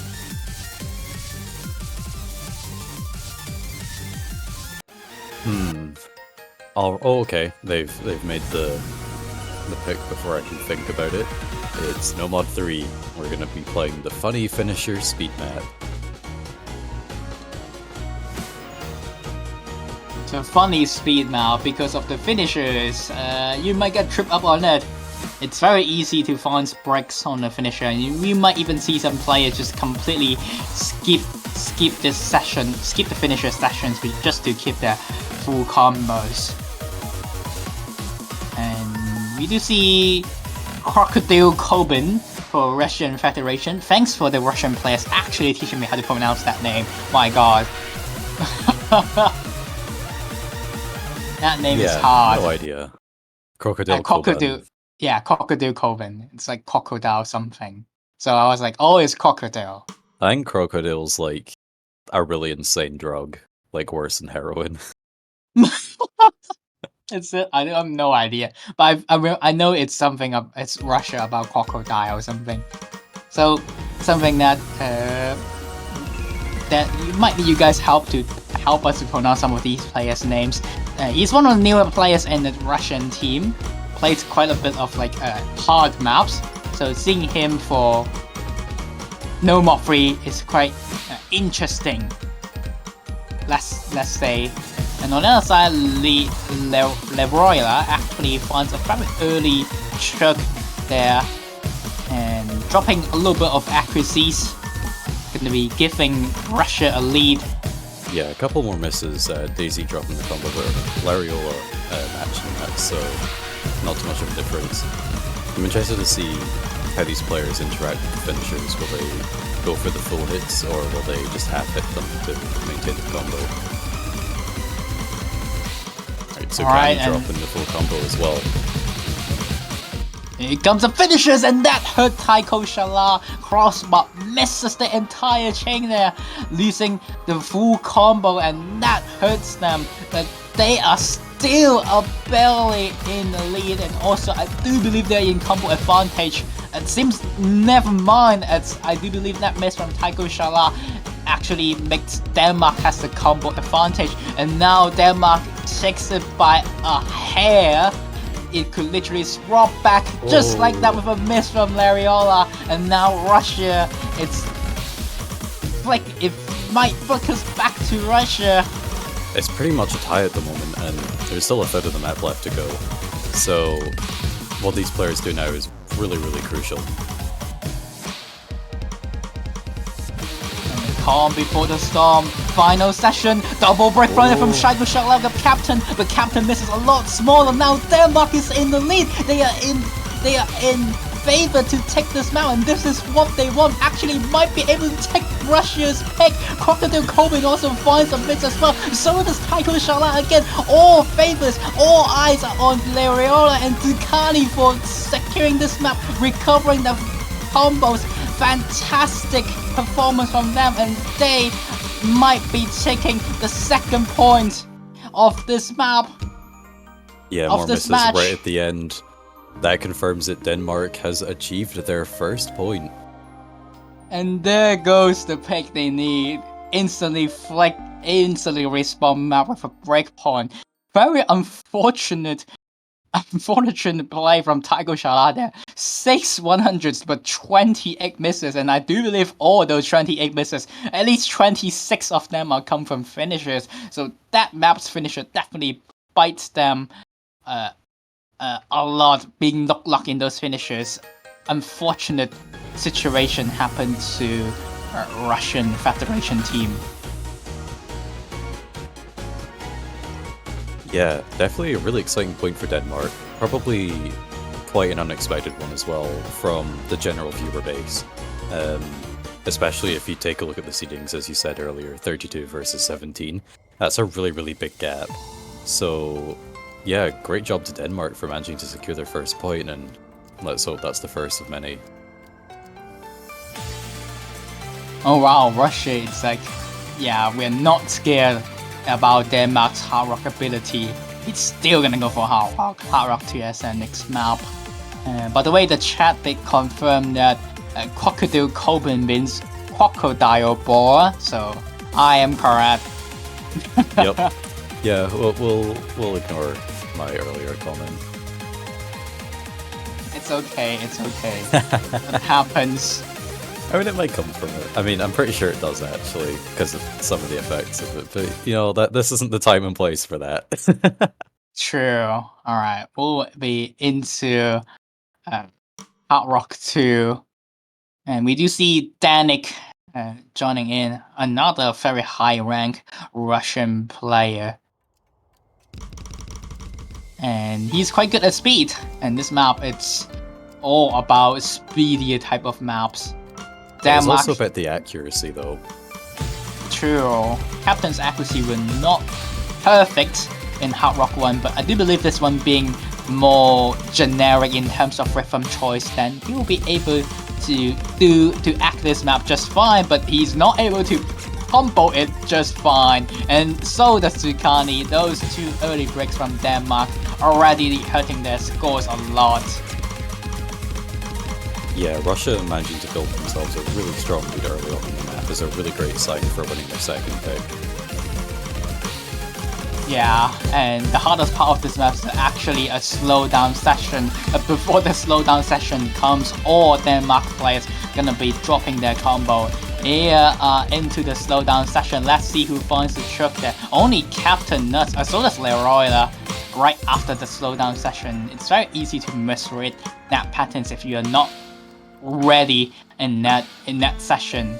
But these early breaks already confirming a 200,000 points victory in terms of Russia Federation. It seems like these speedier Hard Rock maps are very much in favor to them. Pretty surprising, to be honest. Yeah, just I guess, you know, they are a fairly hard rock oriented country, so I'm not too surprised to kind of see them kind of being oriented towards the hard rock picks and doing really well on them as well. It's just, you know, at this stage, this one's looking a wee bit too difficult for Denmark to fully keep up with Russia, but that's okay. There's plenty of other maps in the pool that Denmark have an opportunity on. Seems like this is already quite one-sided. We do see Captain finding a completely chain misses in that session. This one is just unsavable from now, extending the lead to 500,000 points difference. And Russia really responding back with a fantastic score. I was going to say three-way full combo, but I guess the finishers hate them. They hate finishers. Taiko Shala and Rose Shala could be dropping their full combos at the ending session. Technically, if you want to play that finisher session, there's a way to hit it. Just hit it as a DK finisher, because it's actually just DK, but some D are finisher, some K are finisher. But it just goes out well with that rhythm. But not many players notice that, and easy to find breaks on reading that session. But yeah, we move on back to Denmark's second pick now. We've seen no breakpoints so far, and one of them's probably going to come out eventually unless we just get one of those really rare instances where no breakpoints happen and we just go straight to a tiebreaker. But I foresee I think Russia has a good opportunity to pick up a breakpoint or two. Just in general, you know, the team overall have kind of like a higher skill ceiling compared to the players on Denmark. But it also does depend on how Denmark choose to play their cards. Yeah, I do agree with you. Denmark, I feel with play, it's quite a nice TCC. Denmark actually qualified this year. We still have some of their big name players. I mean, Ducani is quite a big name player from Denmark. Mapped quite a lot as well, and pretty good at the game. And also he's pretty decent at playing hidden. But I know that rest of his teammates doesn't really enjoy. I don't think they really enjoy playing hiddens in general, so they probably most likely go for maps like Free Mod and No Mod, and they're gonna go for another consistency map with Free No Mod 1 Tempest as the next map, a custom map by Kapu with a BPM of 210 and a lot of dance patterns, and once you miss, you miss quite a lot, and it seems like this is something that Denmark wants to go for, the comfortability of their players manage to play this map and hope for Russia to find multiple misses in streams. Yeah, it seems like a pretty sensible pick from Denmark, especially when you have a map such as No Mod 1. Very typically, you know, it's typically one of the easiest maps in the pool, and the most accessible as well. So it does typically kind of come down to the accuracy, especially if everyone's full comboing. So looks like Denmark are feeling pretty confident in their accuracy on it, or kind of hoping that Russia mess up more than they do.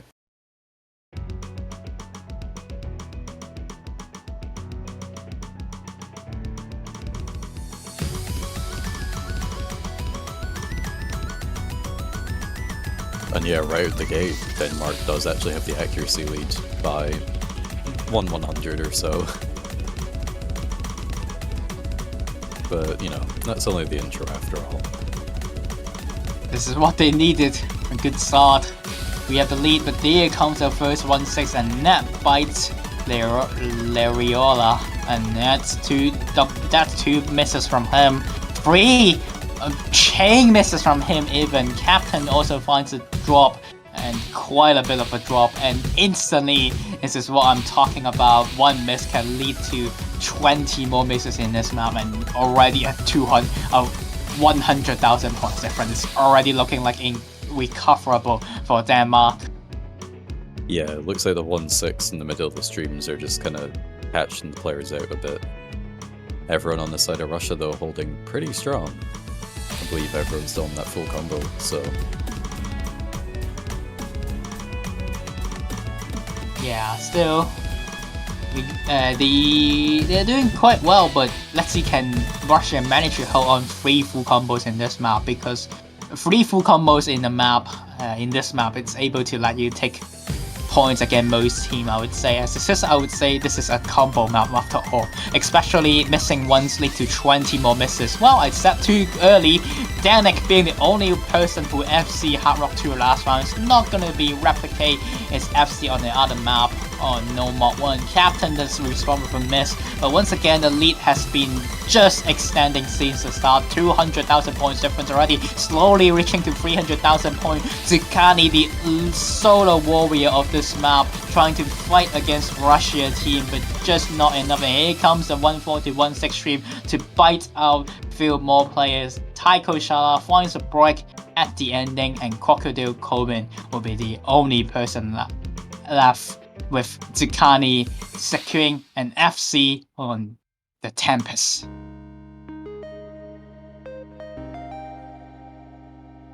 Yeah, you know, very good effort from Denmark, but yeah, just unfortunate misses and chain misses, just not working well in their favor. And yeah, that is the first breakpoint of the match, going over to Russia. And it's also back over to their pick, giving them the opportunity to turn this into 4-1 and have a really strong position for the match point. Honestly, it looks not that far away for this map. I mean, when you see Denmark was like behind by like 150k, from like the first minute of the not minute but like first 30 seconds of the map. You think Russia will win like that like 500,000 points, but at the end it's only really 200 to 300,000 points difference, so not that huge. You can see they kind of just get knocked right at the start. Very unlucky start for Denmark, but Russia this time picking in no mod 2, something that I do believe Denmark players can perform well on, especially being no mod. Yeah, like from what I know about Denmark, their speed isn't too bad, so the bursts shouldn't be too kind of anti-Denmark, I guess you can say. So I think this is actually not too bad for Denmark, so perhaps not the best pick Russia could have made, but as long as they win, it doesn't really matter. True. I do believe Russia not having their full team here, also trying to just go for more stuff that Crocodile Coben can play, because usually he's not here to perform maps, but this time being some of their players missing, and also maybe against like a 30-second seed, they can be a little bit more chill in their setup and hopefully let Crocodile Coben to learn some new experience throughout this TWC matches. We do see Captain struggling a lot due to the reading. I do believe he's altering after all. Danik also is trading back a miss, but once again Captain's accuracy just a lot lower than all the other players in the lobby. Yeah, things going pretty well for Russia. Does look like 2 full combos still, and only 1 full combo remaining for Denmark. They have recovered pretty well though from their earlier breaks, but with that score lead that Russia has now built up, it's going to be really difficult for Denmark to be able to catch back up again. Yeah, Tukani has been performing the expected best player, Danish player. I've seen quite a number of maps actually, especially in the no mods, performing really good. Not the best on Hard Rock 2, but I do believe he's not a speed Hard Rock player. But other than that, he's doing quite well. Look at him go. Lerola, like teaser you said there, he's right behind Tukani, also performing quite nice. The difference really just Captain not able to play this map, play some of those patterns with those 1-4 to 1-6 patterns, 1-4 to 1-8 patterns really struggle him quite a bit. Crocodile Coben also finds a break in the 1-6, and once again there's only 1 FC from Russia Federation, but it's enough to do the job. This time, Taiko Shala will be the one FCing. They have been just trading FCs from all the players. Okay, yeah, that is officially a match point for Russia, 4-1. And that means Denmark back to their pick. They have to win the next 3 in a row. Fortunately, the next 2 of those are guaranteed to be theirs. And we're starting with their pick as well, so hoping to win this next pick and get the ball rolling.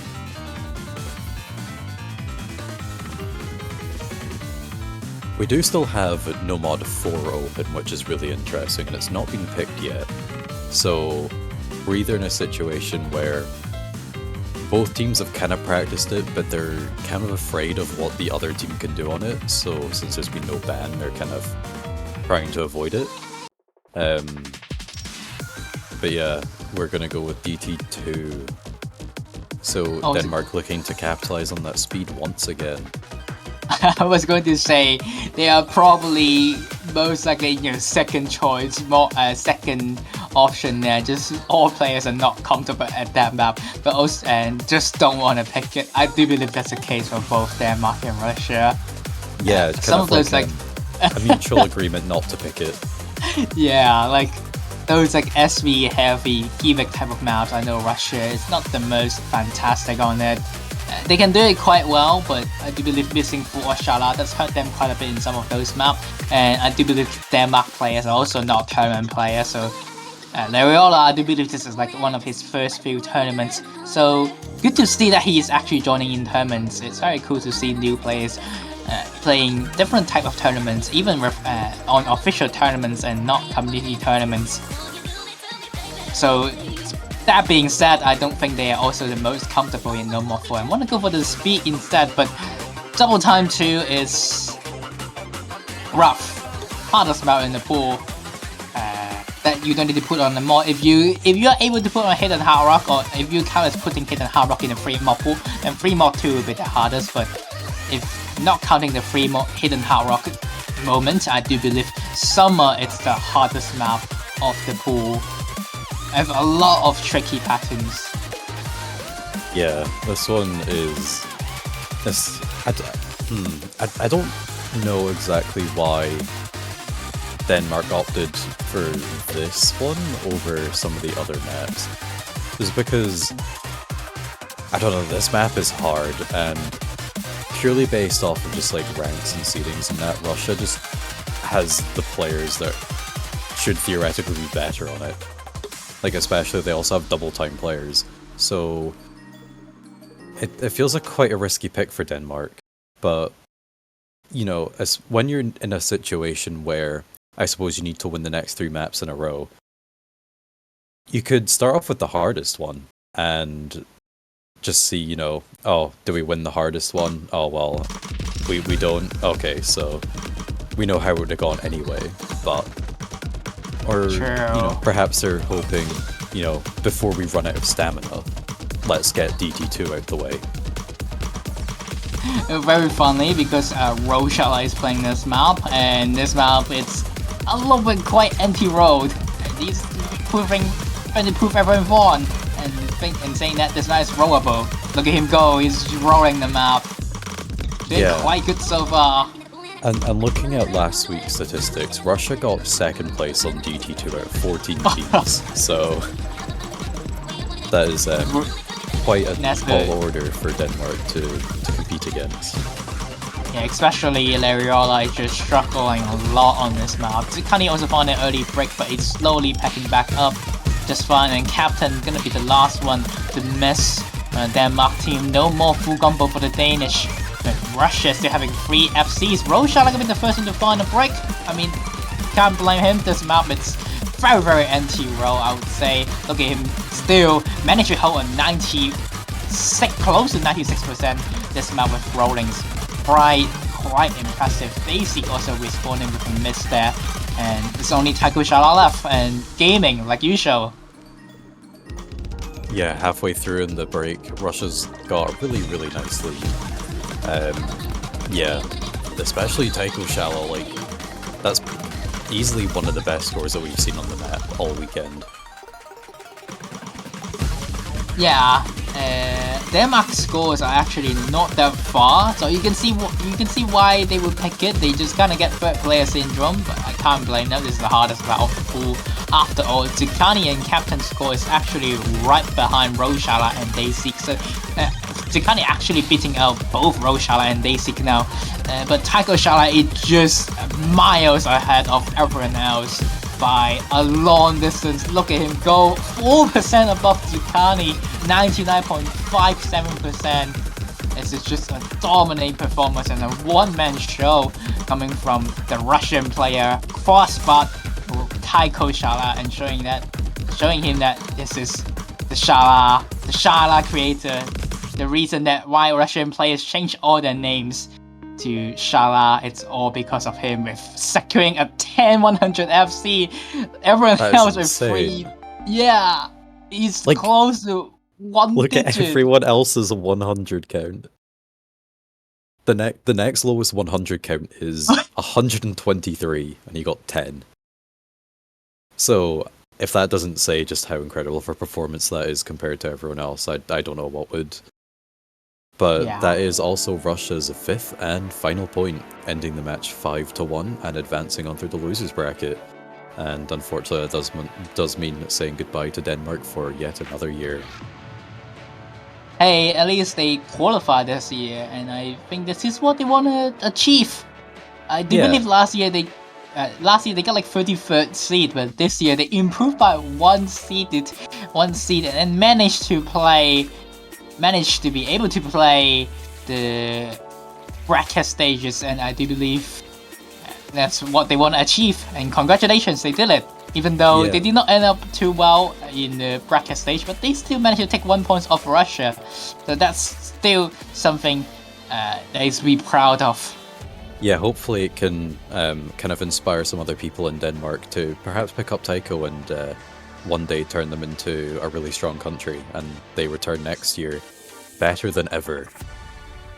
Yes. So we have one final match this weekend. The UK versus Chile at 18 UTC, so about an hour and a half from now.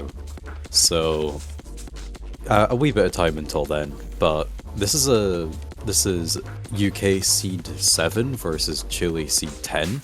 So not only are they fairly close in seeding, they're also two teams that are fairly high in the seedings as well.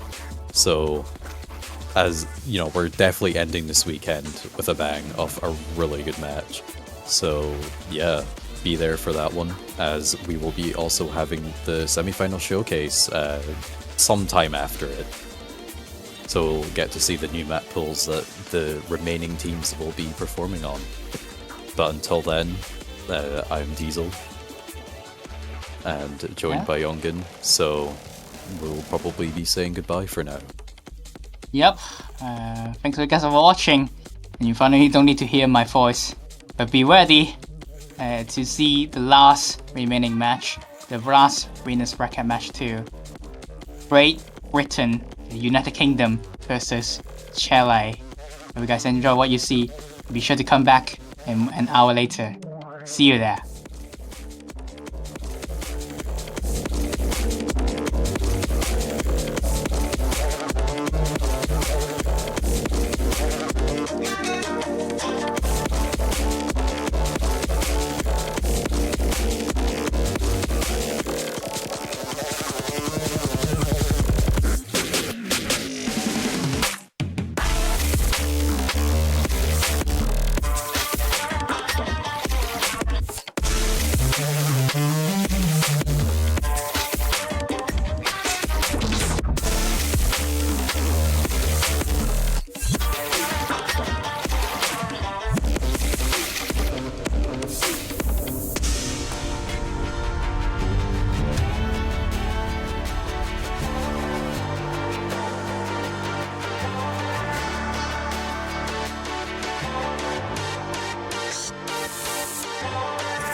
Hello everyone, welcome back to the Osu Taiko World Cup 2023. We are here for the very last match of this exciting weekend. We have the United Kingdom versus Chile, and I'm very excited about this match too. I think evenly matched teams, I think we'll see a great fight. And to join us for the commentary of this amazing match, I have the UK citizen, Teasel. How you doing, buddy? I'm doing great. I'm very excited to see the wrapping up of the round of 16 and the future map pool, but we'll focus on this just now. Pretty good teams. UK has consistently done pretty good in the World Cup the last couple of years. Chile is a country that's kind of been a wee bit back and forth, and they've put together an incredibly strong team this year, 3 of their players being top 50 global. So I'm really interested to see what the outcome of this match will be, because being completely truthful, I'm not sure what it will be. Yeah, I mean, I think I would have trouble deciding how this is going to go. It looks like the UK has already started things off, though. It looks like we've got bans, I think, out of the way. Hidden 1 for Chile, free mod 3 for the United Kingdom. Shocker, we have another slow hidden ban. Very common. It's interesting to see the free mod 3 ban, though. The UK does have a lot of very strong mod players, I feel like, so that's interesting to me. Yeah, the UK is kind of surprisingly a fairly well-rounded country with the team that they've put together this year. But so is Chile. That's what makes this match so exciting. Well, hey, if anything, we can end this weekend with a bang. So hopefully we get some hype from this. UK going straight to No Mod 2, which is mapped by some random I've never heard of. Yeah, literally who. So we're starting off with the No Mod Tech map. Some people have noticed that it's an interesting map, I think, because when we talked about this in the pooling side of things, Curiosity is harder than last week's tech, but in a different way than last week's tech was hard. So it's kind of interesting to see how things go in regards to this pick specifically, because it's harder, but in a different way. And iNeon is kind of realizing that as the person with the lowest accuracy so far, but I mean, everyone is holding strong so far. Yeah, we still have 2 double S's remaining, Gohiki and Ulki, as expected, the 2 respective carries for their country. And everyone else is, holding on pretty strongly as well. The main difference is just iNeon's accuracy just being very slightly below everyone else's. But with a score lead of, 10,000 points, if that, for the UK, a single miss can switch it back over to Chile. Yeah, these teams are only about 10 to 15,000 points away from each other. The accuracy difference really coming from iNeon. Oakway holding double S, Gohiki holding double S, but there's not much map left to go. Yeah, just a quarter left to go. They just need to keep maintaining their full combos, their accuracy as well, and that'll be it. And yeah, this is a really important point for the UK. You really don't want to be losing your first pick, because that guarantees that you're going to have to find a break point yourself at some point during the match. So Chile can just keep holding on and wait for the UK to make a mistake. They can swoop the victory out for themselves. But at the end of the map, the UK does win by not very much at all. Yeah, about 21,000 points. Everyone FCing this map, however. The biggest difference in accuracy comes from iNeon. The only person in the 98% is Gohiki double S, and the other 2 British players over 99.5. Same can be said for Chile's Oakway and Necromancy, but iNeon, although a fantastic play on a map like this, it is very difficult to act. It's low relative to these other players. But yeah, not too much to worry for Chile. That was the UK's first pick, and what you would predict to be the most strongest as well. So it's Chile's time to pick now, and they're going with Hidden 2, what they feel is their best shot for a win against the UK. Well, this is a pivotal pick, because this really sets the tone for the rest of the match. Does Chile have maps where they feel confident enough and can actually execute that confidence in responding so that they don't have a breakpoint right off the bat? Dusk, I definitely knew was going to be here. Gohiki, although a well-known Hard Rock player, definitely has learned Hidden at this point.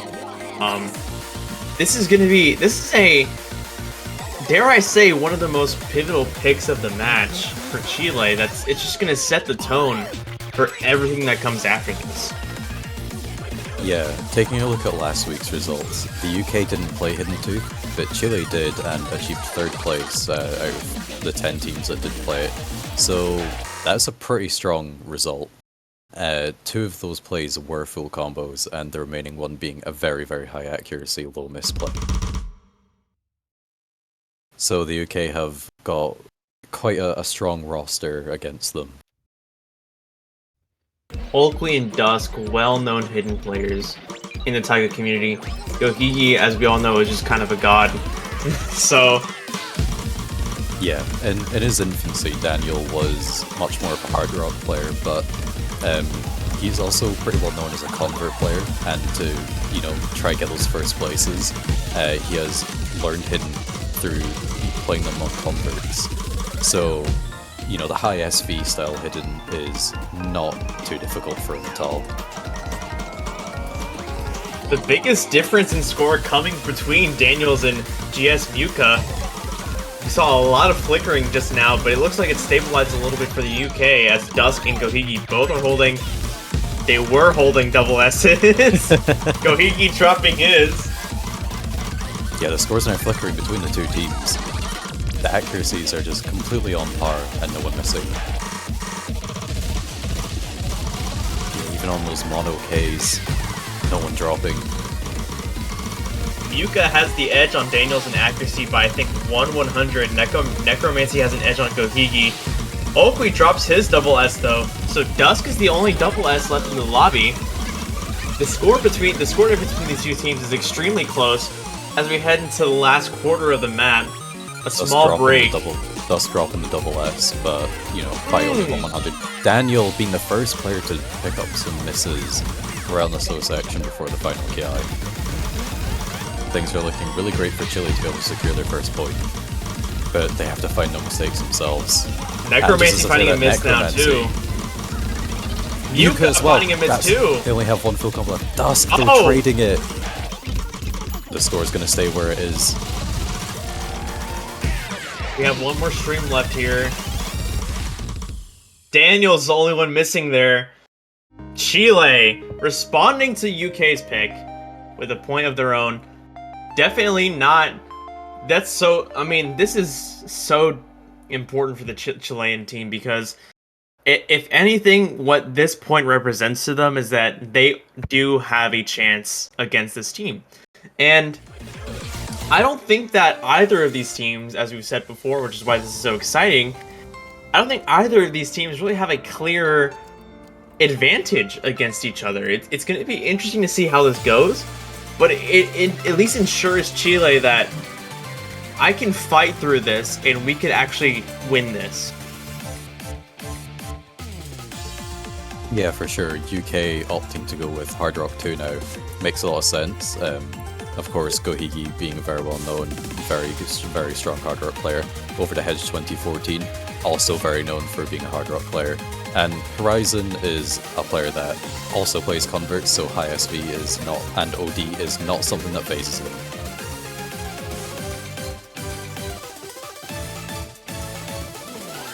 For Chile, it looks like we have Shiny Froakie coming in as well as their 3rd player, maintaining Ulki and Muka as their main 2. Yeah, Shiny does have a repertoire of being good at hidden, or Hard Rock rather. But the GS Muka does surprise me a little bit because at least as far as what we know about them as a player, hidden is their repertoire, not Hard Rock. So that does worry me a little bit for Chile's chances in this. But of course, just because you don't achieve Hard Rock scores doesn't mean you can't play Hard Rock. Yeah, Muka is of course a Mania player, and you know, accuracy and the speed and just the reading in general, it should hopefully transfer over to the Hard Rock just fine.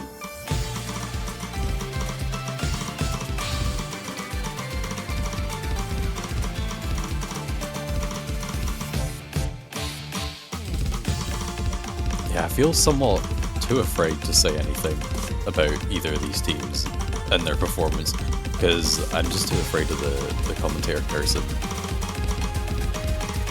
especially when each map has been so close. It seriously is something tough to battle. I mean, I'm gonna take the risk and say the UK right now is holding 3 double S's. Yeah, and Chile not too far behind. They have 1 double S and 2 players are very close. But Muka being the first player to pick up the misses, giving the UK an even stronger lead. Oh, Gohigi's gonna trade it though. The biggest difference though between Gohigi and Muka is Muka's misses put him down 97%. Gohigi's still at 99. Yeah, the UK really can't afford to pick up any more mistakes though, otherwise Chile can come in and take the lead once again.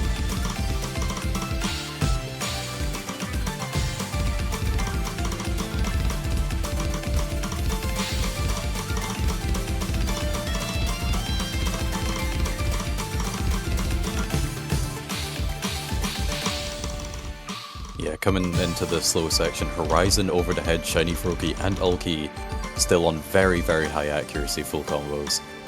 So it's really coming down to them. But Gohigi and Muka have now pretty much recovered up to the maximum score cap. Muka picking up the miss again, resetting that.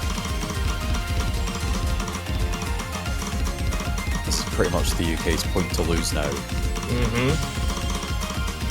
Shiny Froakie and Oakwe doing absolutely phenomenal in this pick and matching Horizon and Gohigi. The thing is, it's just, you know, Gohigi and Muka are the only 2 people to have broke. And Gohigi just has such a high accuracy advantage that as we head into the end of the map, that's really how much accuracy matters in Score V2 on for Taiko. Yeah, UK coming out on top, doing really well in their own pick. Yeah, look at those accuracies across everyone. 6 100s for FC from Horizon, 2 100 from Over the Hedge, 1 100 from Ulki, just shy of that double S, 5 100 from Shiny Froakie full combo. So these maps are at kind of like a range where I'm probably afraid to say too easy for these players, because that's probably not the case. They'll have been putting in a lot of practice, but at a stage, at a level where every player is quite comfortable on them and able to perform to their absolute best. And that's what's helping keep everything so close between the 2 of them. Yeah, and I think the closest between these 2 teams is gonna really factor into when and if they pick no mods, like Chile has picked no mod 1. I think this is gonna most likely end up being one of the closest points we've seen, because theoretically, according to the textbook of Taiko, even though that doesn't exist, but the textbook, so to speak, both of these teams should be able to not only FC this, but get really, really high AC. I feel like this is, I want to say it's a risky pick on Chile's part, because it comes down to depending on the UK to find a miss, or to find more accuracy drops than you do. Because, like I said, on the paper, this is it. No mod is where we see these 2 teams almost perfectly even. Yeah, for myself, I have played through the pool, and it was all sight reading. I got a 5 100 full combo on No Mod 1, and I'm not even a player good enough to be on the UK team. So, thinking about how much better these players are than my general performances in a tournament setting, I'm expecting near SSs from every single player. The thing is, you know, we always talk about the theory and what's on paper, but, you know, especially as someone that talks to the United States players all the time, I'm sure you know this too, as someone that talks to the United Kingdom players, one of the biggest factors in any of these tournament matches is the nerves of everyone seeing exactly what you're doing, as and that there's people in the community that are rooting for you, and you don't want to like let them down. It's really pressuring, and that plays a factor into all of this. Chile and United Kingdom have some of the most well-known people in the Taiko community, so you know the pressure is on, quite frankly. Yeah, that is a really good point. But similarly, both teams are facing that same pressure, so you could consider it kind of cancelled out, but you know, all it takes is for one player to pick up a miss, especially on these 1-6 patterns in the middle of these streams, and that could spell the end for the map. So far, the UK has the advantage. Yeah. Very small advantage. Yeah, still just down to accuracy. 2 double S's to 1. 1 double S to 1.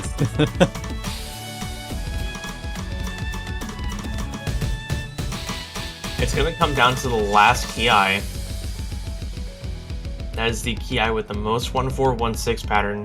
Definitely the most technical of the whole map. Yeah, the important thing to note here as well is the UK is currently in the lead on Chile's pick. If the UK manages to steal this away from Chile, that's the first breakpoint in the match, and a really important one at that. It'd be very difficult for Chile to recover from a breakpoint, I feel.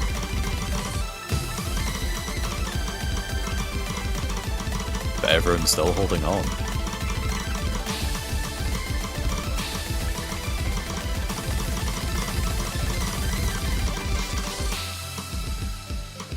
Yeah, this is the outro. There's no more intense parts left. So the UK, I believe, have successfully achieved a breakpoint against Chile. A very close one. That is the risk with these kind of maps. 13,000 points. Chile's total score is very, very good. But the UK's is just slightly better in the accuracy, and there was nothing Chile could do about it. Yeah, you look at the stream right now and you see 6 people who FC'd. It comes down to, as I suspected, who picks up more 100s, and the Chilean team picked up more 100s than both Over the Hedge and their third player, who I've already forgotten, unfortunately. Yeah, also quickly, Gohiki and Ulki both achieved a double S play on No Mod 1, which, you know, quite nice in the sense of they're the two sort of team captains, the main carries of their teams, so seeing them be the ones that are at the top it kind of shows that things are somewhat going as expected. But I guess somewhat slightly unexpectedly, Howling Moon has been picked. DT1. Now, actually, this is a pick that surprises me from the theory, because the 3 Chilean players that are playing this map have extensive experience with double time. So this could honestly be a risky pick for the UK.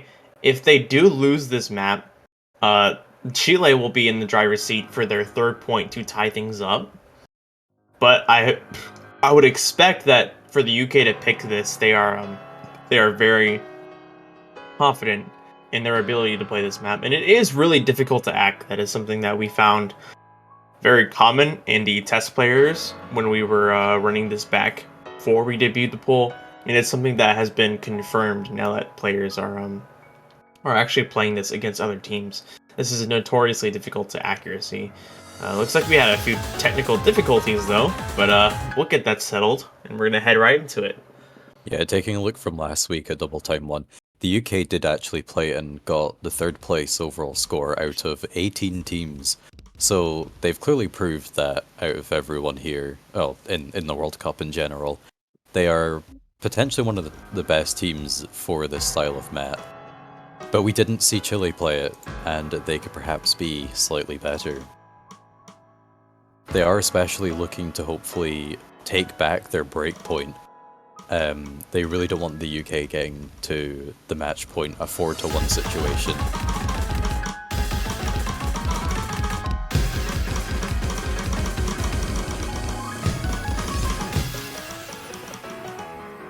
Early accuracy lead goes to Chile.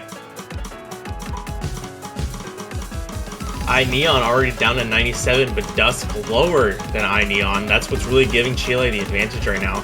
2 minutes and 48 seconds. There's a lot of map here, and the ending is really where we're going to see how this really goes. Things are flickering though. Necromancy has dropped down below 99, and Alki's also double S, while Gohiki and Over the Hedge have maintained their accuracies, giving the UK the slight advantage now. And if we take a look at both Dusk and Aineon, they're both rising up in their accuracies quite nicely.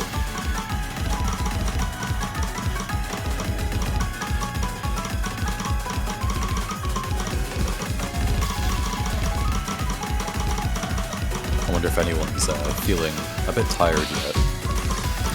This map is pretty full on. It is very demanding in the accuracy department. So there's not too much room for error, especially when, once again, the map is really, really close. Yeah, this map is very demanding, like you said, in Dusk. Dusk's accuracy is pretty low. Neon and Over the Hedge trading misses right now. But that still gives UK the accuracy advantage, because before those misses, Dusk and Neon were the only people who are really struggling with accuracy underneath 99%. And that still is what's happening right now. But we're already reaching the end of the map. Yeah, the UK just needs to continue holding strong in order to win their pick. But for Chile, we're going to need to see a drop or two from the UK. It is entirely possible, though. There's still some really tricky patterns coming up, but we need to see the misses before it's too late.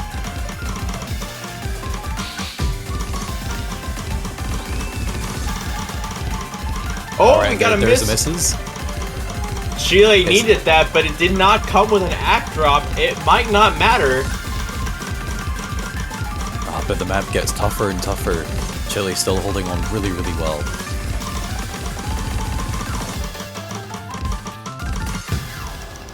Woo! Ooh.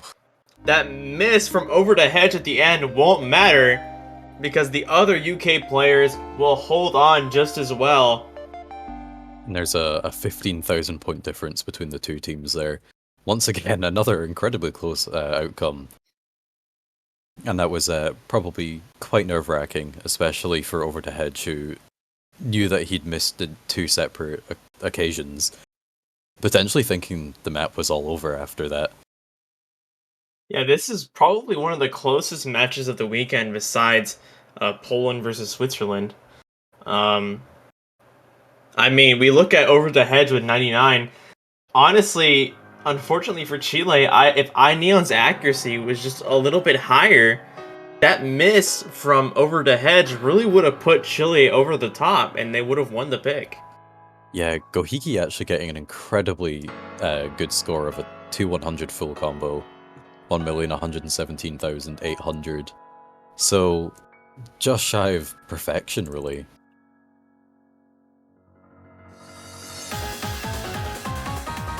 But here we go. The questionable map of the pool.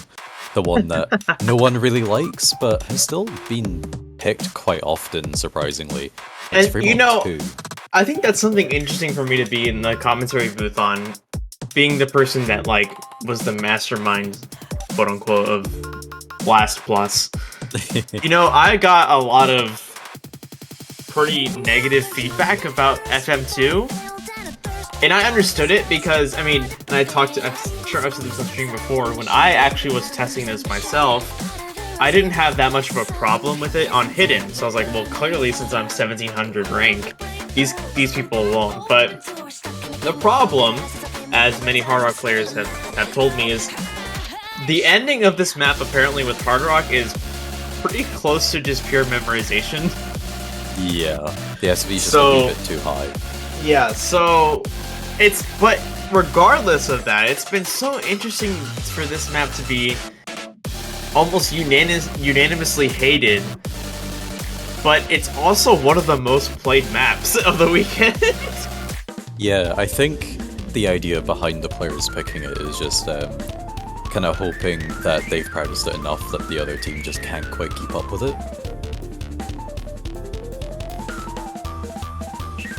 I mean, that's very highly likely. One of the things that I like to do, and this will be beneficial for players to hear because I'm going to be pulling for at least another year. I like to make picks intentionally something that they should ban, and that was actually my intention with Blast Plus. I didn't think it was as hard as it is, but I wanted them to ban something other than Hidden 1, and yet somehow Hidden 1 was still one of the most banned picks of the weekend. I just don't understand. It just comes with the label, honestly. Like, a good example of that was Jai's One Key event, or Joke, the One Key Mania tournament, where in the first edition, stream maps had their own category away from Rice, and the stream maps saw a lot of bans. But in the second edition of the tournament, there was no stream category, it was just lumped in with Rice, and the stream maps got banned way less. So there's something about the labels of it itself. The label of Hidden 1, the slow hidden, that just really puts people off. Like, people just think about it and they just don't want to be a part of it. Well, clearly that's the case. We have phenomenal performances thus far on Fremont 2. No one breaking their full combo yet. Gohiki, the only hidden Hard Rock in the lobby. Everyone opting for only one map, one mod. No one opting for no mod. These are the first misses from Esco side on the side of Chile with the hidden. Yeah, UK has that slight mod advantage, but also the possibility that they have over-modded. So far it's going well, but with all of their players on Hard Rock, the ending is really where it's going to matter. That's true. The Chilean team has opted for the majority of hidden, whereas the UK team has opted for Hard Rock. And given how difficult the end of this map is with Hard Rock, honestly, I don't think anything is going to be settled until we see the final score count.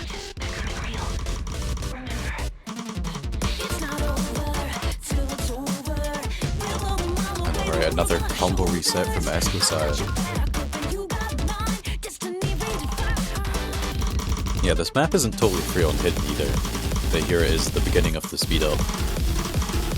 Ooh, we may see a drop from the UK's highest score multiplier. Gohiki dropping. Over to Hedge and Horizon, still holding strong though. Necromancy also dropping with the Hard Rock.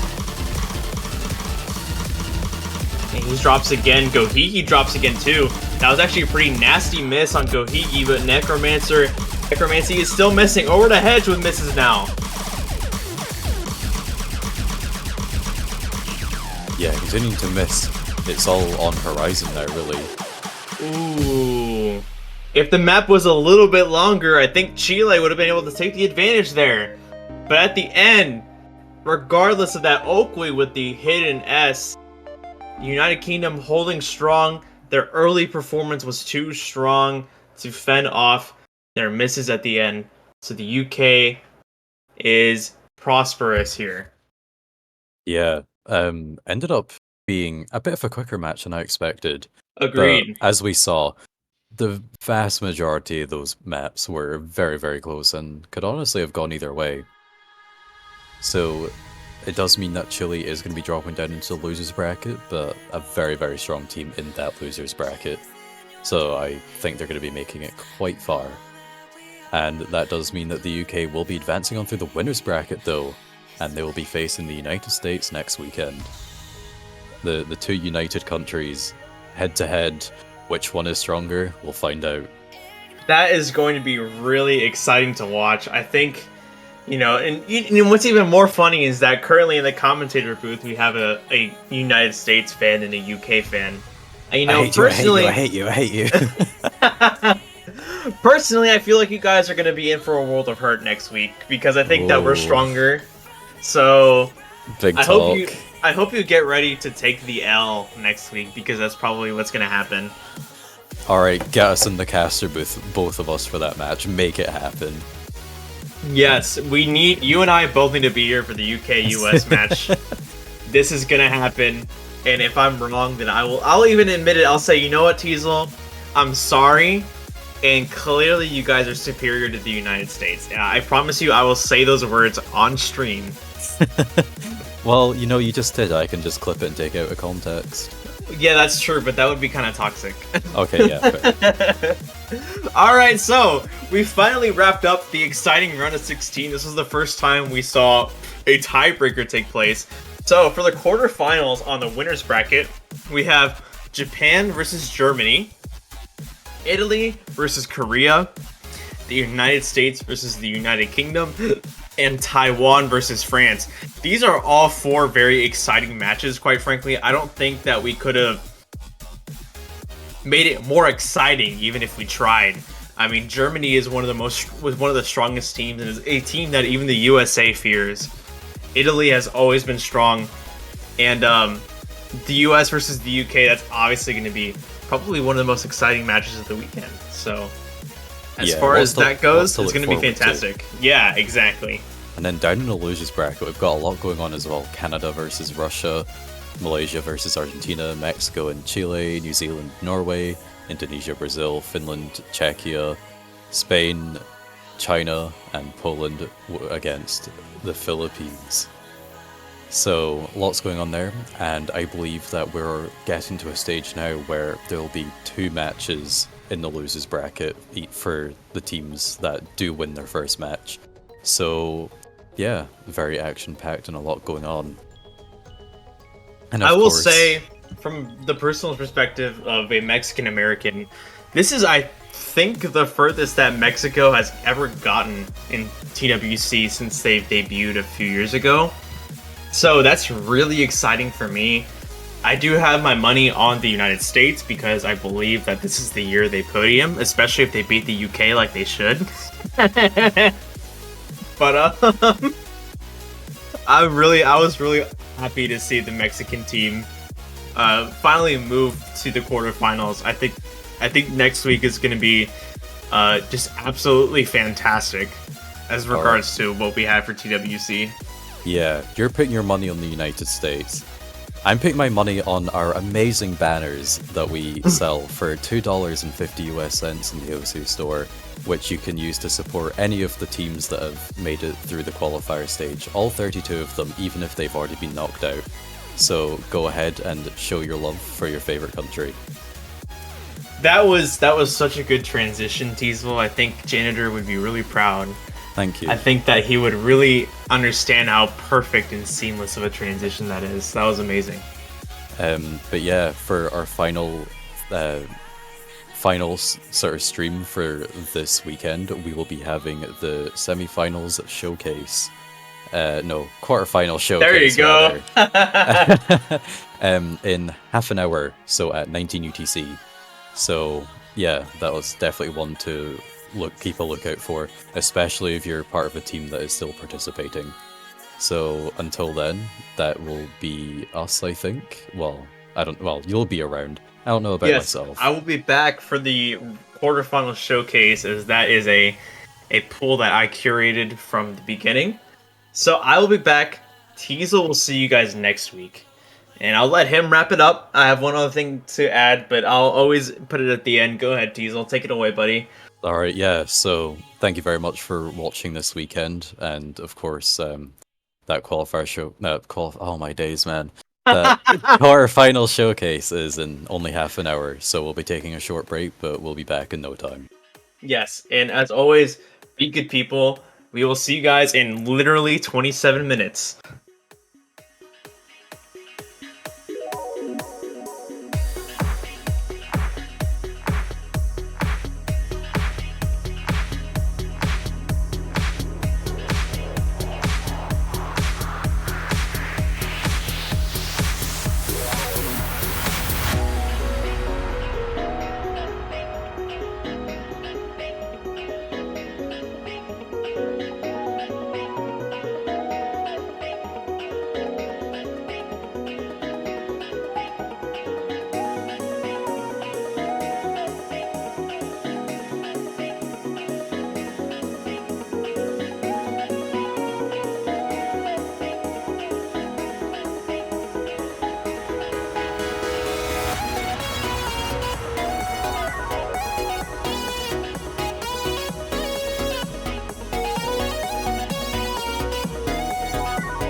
When I feel down, I try not to forget and look around.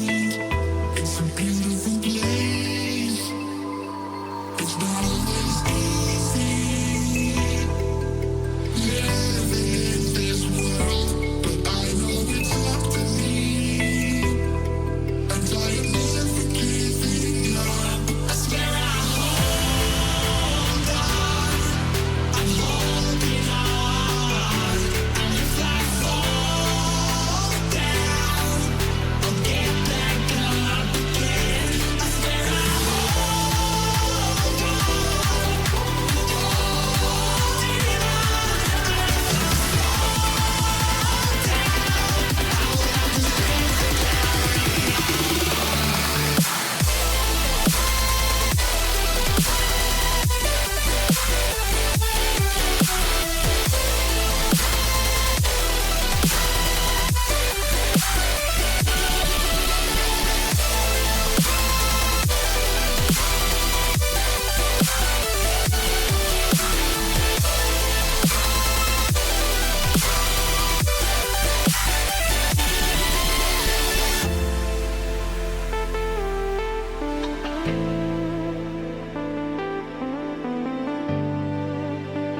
Just look around. It's a beautiful place.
mic, yo, rip up the bass.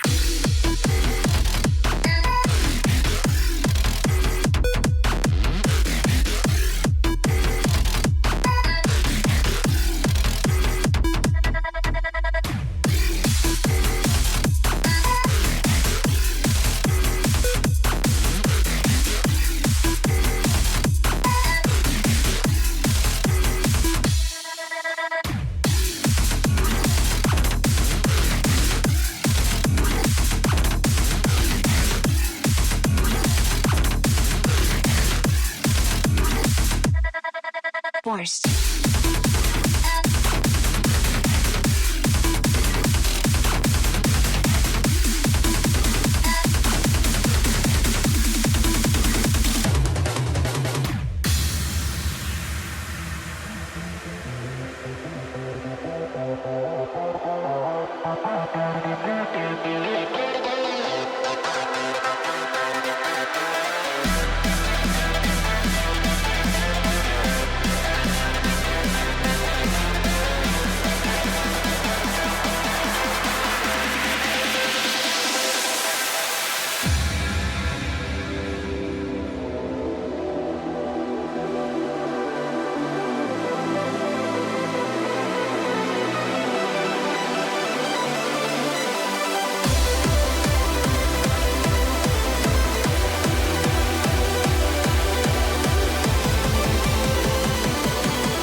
Hello everybody, welcome back to the Taiko World Cup 2023, bringing you another match in the round of 16.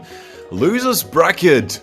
Only one of these teams will make it out alive, and we're looking at the Netherlands versus Argentina.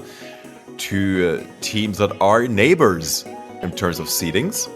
Number 24 Argentina, number 25 Netherlands, but that doesn't mean, well, obviously it's not going to mean that this is going to be one-sided at all. I'm expected to see a really, really solid match with lots of ups, lots of downs, as you'd expect from a great matchup like this. Just for context, last week both of these teams have suffered quite big losses, as it does usually happen when you're going up against some of the strongest teams. By having a low seed. The Netherlands went down 5-0 versus China last week.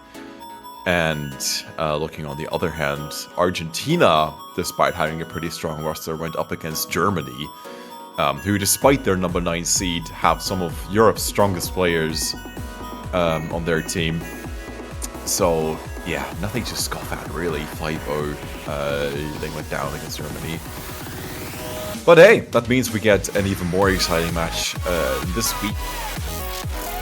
Argentina versus the Netherlands, hopefully starting out any second now, as we wait for these two teams to ready up. My name is Jukes, by the way. I have no idea if I'm going to remain here in this capture booth alone for now, but we'll see.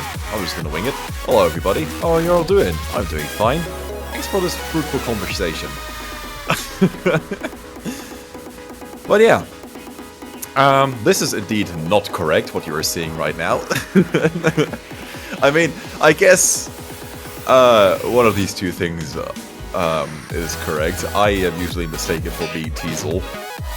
Which, thank you very much if you thought I was Teasel, but I can only strive to be a fraction of as great of a human being as he is, let's be real. It's a good thing that Teasel is not in the castle booth with me right now, because I can just shower him in, how would you say it? Shower him in praise, and there's nothing he can do about it. But yeah, looking at these teams, Netherlands versus Argentina. Argentina has remained a pretty solid team throughout the past couple of years of TWC. They have went for a completely different lineup this year, which might hinder their success in TWC this year, which is why you're seeing them in the losers bracket this week. Maybe a bit sooner rather than later, as you would expect from Argentina. The Netherlands are bringing their best, period. They're bringing the strongest teams, players who are willing to play TWC overall. And quick recap on the bans. We have skipped past the rules. Argentina ended up winning the rules, which means this is their first pick. Bans are DT1 from the Netherlands and Hidden 1 from Argentina. And we're starting off with Nomad 1, the consistency pick. Well, as consistency as it gets, let's be real. Some pretty long streams on this one, mapped by Kapu. 210 BPM, and looking at the lineup from the Netherlands, we have Smokey Bean, Strijkijzer, Cookie Tree, who should be well within their capability to play this one. On the other hand, we have Ingrid, Megafan, and Aiko Nochikara for the Argentinian side. Let's hope that all these players will keep their nerves straight. Axer actually coming in for Argentina, which makes sense for Nomad 1. You usually want the highest skill cap players on your side. This is probably one of the more coin flippy. Hi, Ian Wolf. How are you doing? So I'm not alone after all. That's good to hear. I'm Hello. okay, I think. How are you? I'm fine, trying to wing it on my own for the first 5 minutes. It's fun, isn't it?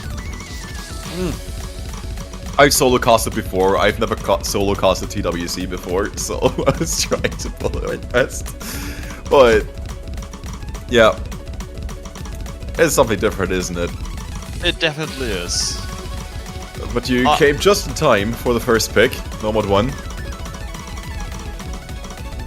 by Argentina.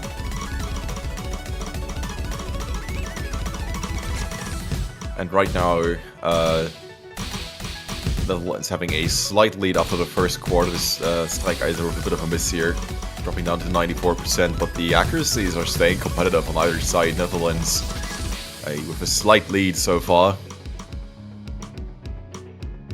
despite the miss from Strijk.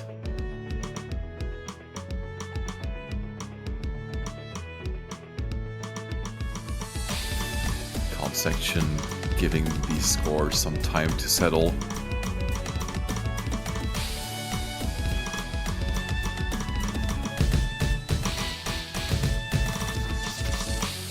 As we're about to go into the second half of Nomad 1.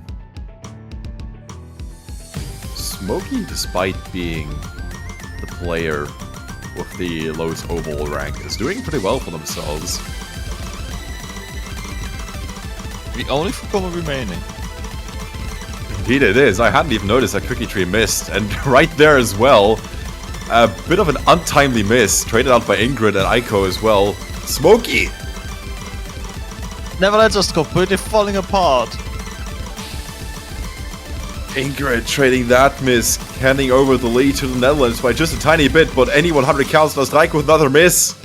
Ingrid trades that one. Oh, but unless Argentina somehow finds a lot of 100s here at the end, which is unlikely given that this is only one force remaining, this is the first point for Argentina. Unfortunate, given that Netherlands has held a strong grip in the lead on this pick, threatening to already take Argentina's first pick out of their hands. There was a lot happening in the last 30 seconds of this map. Too much to really process, but yeah. I said it in the intro, we have two teams who are neighbors in terms of seeding, not geographically, only in seeding. Which means that this is shaping up to be a pretty solid match. Already Argentina taking their first pick by the skin of their teeth. I didn't even check how many points. 7,800 points. Come on, Argentina.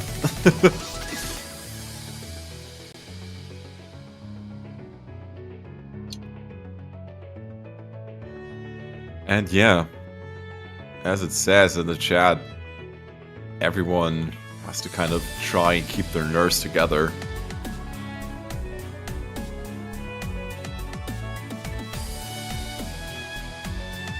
Nerves really, yeah.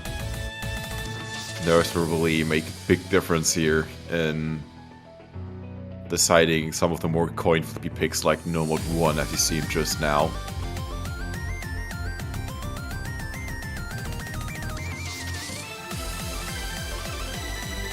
And Netherlands up with their first pick.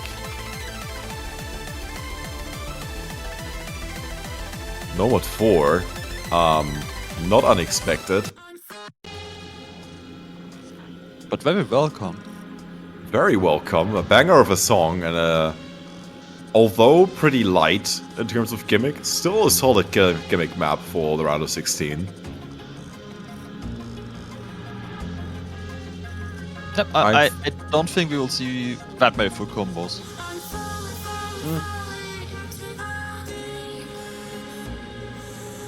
I mean, looking at the players, Cookie Tree will have to stay in for this one. Resident gimmick mapper of the Netherlands will most likely have next to no issues performing well on this pick.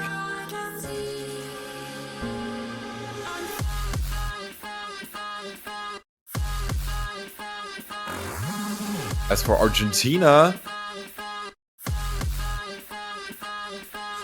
you have Megafan, who you might obviously know from mapping Impulse, the map that has caused quite a few waves in the taiko mapping community. So I am expected to see a battle mostly between Cookie Tree and Megafan here. As for the other players, no idea. It's probably going to come down to the battles between Right Smoky Bean and Axor Tyronics for the Netherlands and Argentina respectively.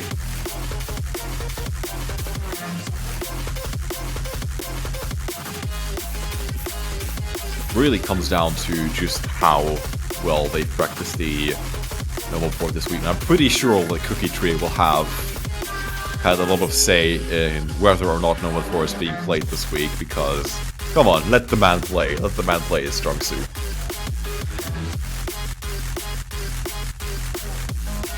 Yeah, but it's been a rather popular pick this weekend, so chance of it happening were good. Oh yeah, like, No 1-4, great pick, let's say great map for this weekend. I've enjoyed watching it in the showcase and just kind of following along. Obviously, it's like still too high for me to play, but it's a map that I would say I would be very happy to suffer on. The Good best song, kind of good map. Yeah.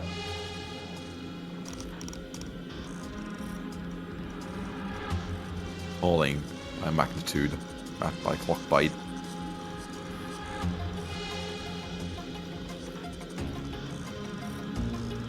And no one is skipping the break. Let the tension build.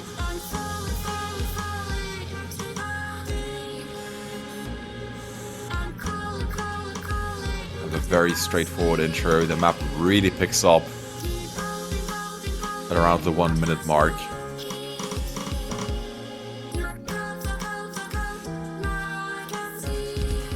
The disconnected bar lines are nothing in comparison to what we're about to see.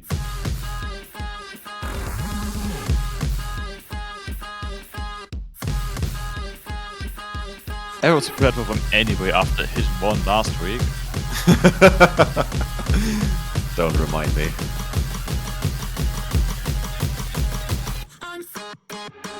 And now we're really getting to the normal 4 right with the first miss from the Netherlands. Tyronics as well, Ingrid trading at least one of these players out.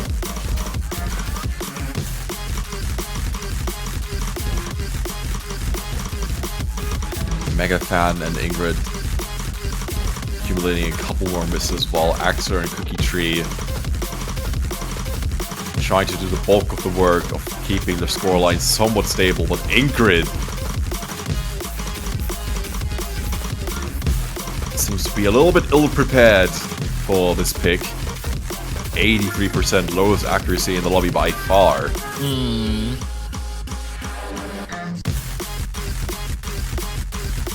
Into the slowest V, overlapping note section. As expected, Cookie Tree just making short work of this part. Axer with another miss. And despite the struggles at the start, Right has pulled themselves together. And the misses from Tyronics don't really seem to matter all that much anymore with how much Argentina is falling apart here. Yeah, the top 2 scores are on the Dutch side right now. And the difference is growing to Argentina's best scores. Solid first pick by the Netherlands. Leading by 360,000 points. Cookie Tree finishing this one out with an FC. I mean, I expected nothing less from him, but still.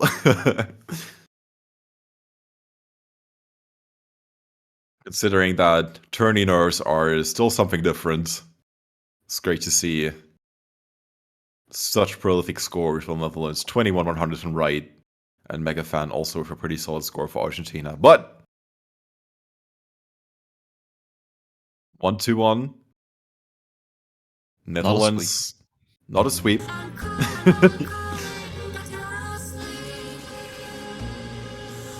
And given that the Netherlands have kept a pretty significant lead all throughout No Mode 1, it looks like neither of these teams are going down without a fight. Argentina up with their second pick.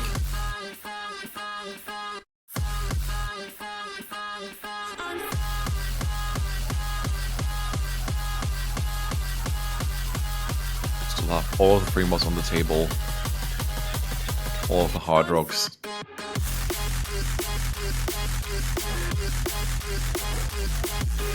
There's also the option of double time too, but I feel like players are in a universal agreement to overlook that. Like, if they get desperate towards the end, like, DT2 will probably end up being like the 7th or 8th pick, if at all. Or if you're Taiwan. Or if you're Taiwan, yeah. I don't really see any of the lower seeded teams like Argentina and Netherlands going for DT2 voluntarily. But instead, we're going to see Hard Rock 1. The accuracy challenge. Mapped by Heidi. Another. OD 9.1. Which I'm sure the higher ranked players on either team will have no issues with whatsoever. But given that this is 3 versus 3, this will come mostly down to your lower ranked players, whoever you're gonna put into these slots in this team.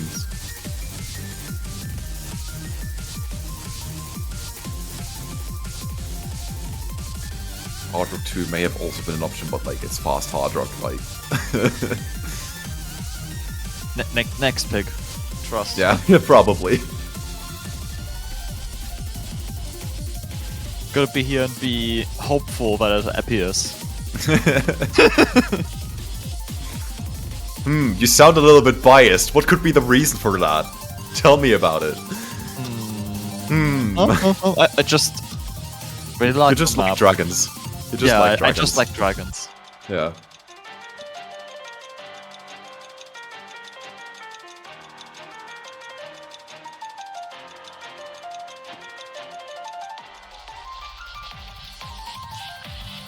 Hard Rock 1. I do think that this is the right choice for Argentina to take. Given that I'm not terribly confident that the Netherlands have like some, let's say, like outstanding hard rock players on their side. I mean, they have some good hard rock players in either team, but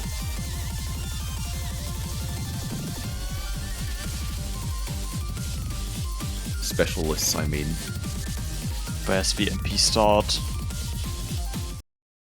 Really taken to the very edge of these 2-minute timers in this match. Come on, shake off your nerves. It's time to play. Hard Rock 1. Bright Strike, Cookie Tree versus Megafan, Aiko, and Hetrivity.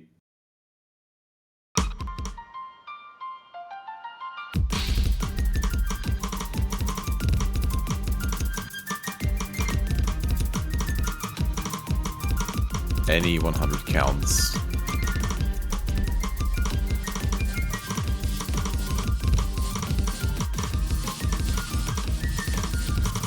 So far, the main battles fought between Right and Hetrivity.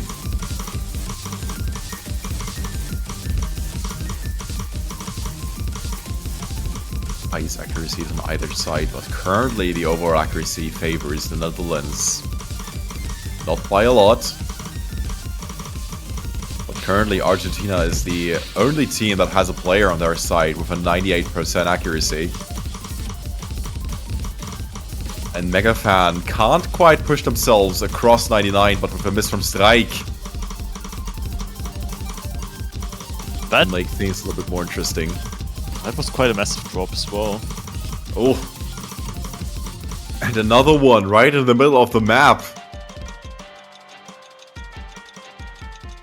If you want to miss, then at the start or at the end, but not right in the middle. And Strike accumulating a couple more 100s as well. Right, breaking combo, having held extremely high accuracy throughout most of the first half.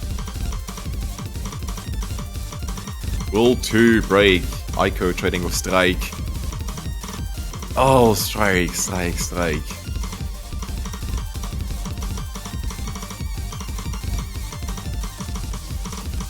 Despite Riot and Cookie Tree performing out of their minds, having held a pretty significant lead for the first half of this pick, it's falling apart just a little bit, and that Argentina will come out on top as we approach the end. It was close until that Ki happened. But even then, 30,000 of difference is... It's not a lot. Not that big. Like, Strike may have missed a lot, but the accuracy is... Looking at the 100 counts, we're still pretty even-ish. Right, still holding that 99%. Would have been the game changer if it happened at breakpoint. Oh boy, right. Solid score. But also, FCs from Megafan and Attribity, nothing to scoff at. The switch-ups in terms of snappings in the second half are quite brutal.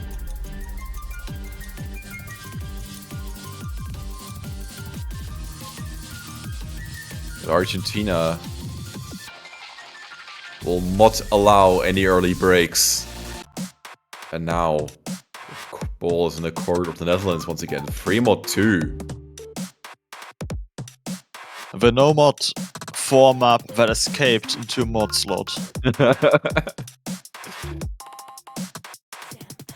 That's, yeah, I couldn't have put it better myself. It really is just that kind of pick. Especially hardcore players would agree with the end. And consider that, given the free mode rules in TWC, you have to have at least one player with hard rock. Well, there is no easy way out of this. I am interested in seeing what the motivation is for the ones to go with free mod 2 here. And whether Argentina has an appropriate and proper response. That is a major question. Because I imagine Riot could go hard rock then. Cookie tree hidden. Oh yeah, absolutely. At the very least, Riot has shown that they can preserve accuracy on hard rock like no one else in the lobby. So, at the very least, we could be seeing Cookie as a monster with hidden. Argentina?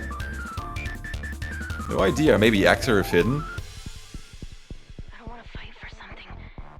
We already have information that not the entirety of Argentina is comfortable with SV hidden, considering they banned hidden one. Oh yeah. That's a good point. So they might just put hidden hard rock on a single player and it's win or die. Or they have a normal player, I think.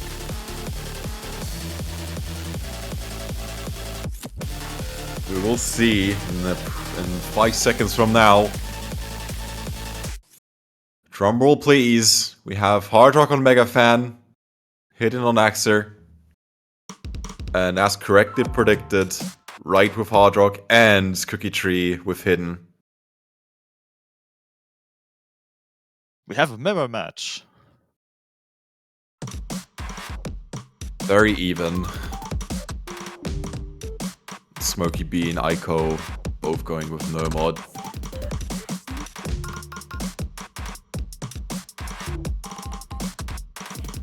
I would have to assume. Yeah? The hidden player struggling with a start as expected, with Axel finding the first multiple misses. Ico breaking as well. Giving the lead over to the Netherlands, not by a lot. Right finds a miss. But despite the increased accuracy requirement, only 9.1, the accuracies are staying competitive and somehow... Oh, that was 96 on 98, my bad.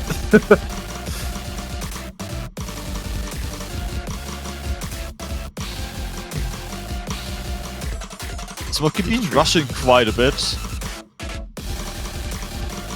Oh yeah, looking pretty unstable.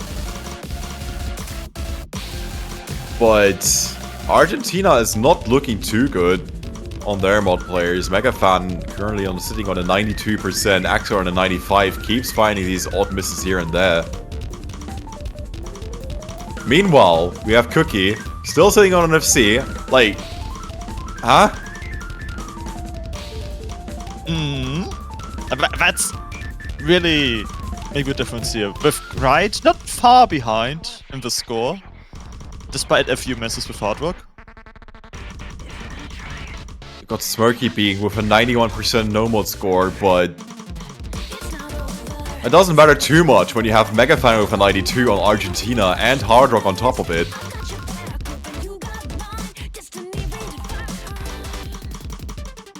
Like, Smoky Bean doesn't have much to worry about with just how ridiculous the scorelines are currently for Cookie Tree and Right, with more misses from the Argentinian side. Megafan with big breaks in the S3 speed up. Yep, and Megafan is very far in the fail territory, so if that would matter, this is already a win for Netherlands, but considering the score difference, I'm also confident in calling that now. Cookie Tree finding his first miss here at the end section, but yeah, that was... What a showing from the Netherlands! 9 misses on Cookie Tree, 20 on Right, with just a few more 100s than Cookie Tree, despite the higher accuracy requirement. And yeah, the Netherlands are coming out on top in quite convincing fashion, 2-2. So one pattern that I'm seeing so far is that the Netherlands perform really solid on their own picks. And on all of the picks from Argentina, the Netherlands is staying pretty close behind Argentina. Yeah, this easily could have been 4-0 for Netherlands. Not so much for Argentina. And I think this is important for the Dutch momentum going into the second half.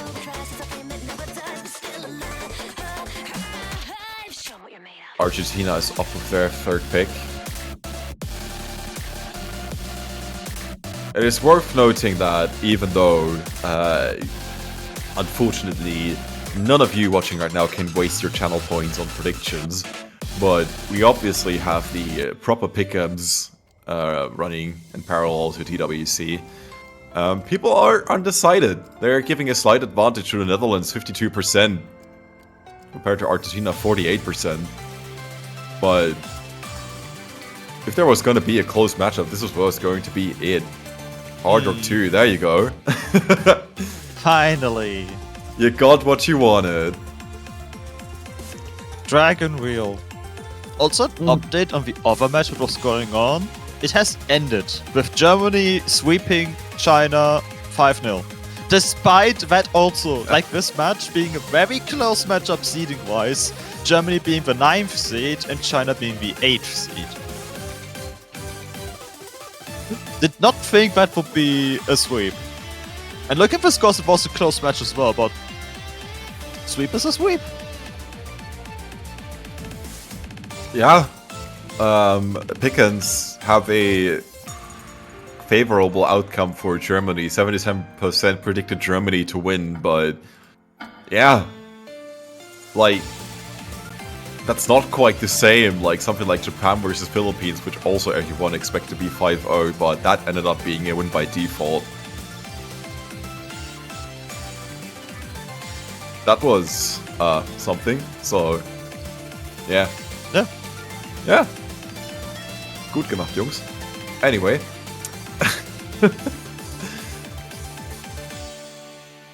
Hard Rock 2, the breathing challenge in the Hard Rock bracket, and Argentina looking to make short work of this some way.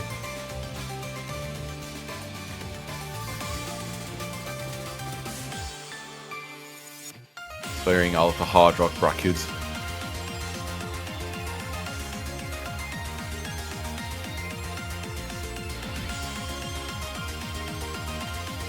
Tribity, Aiko, and Ingrid for Argentina.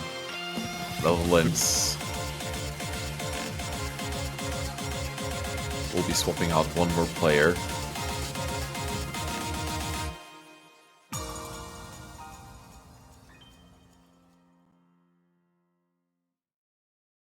Before they have their final lineup available to them.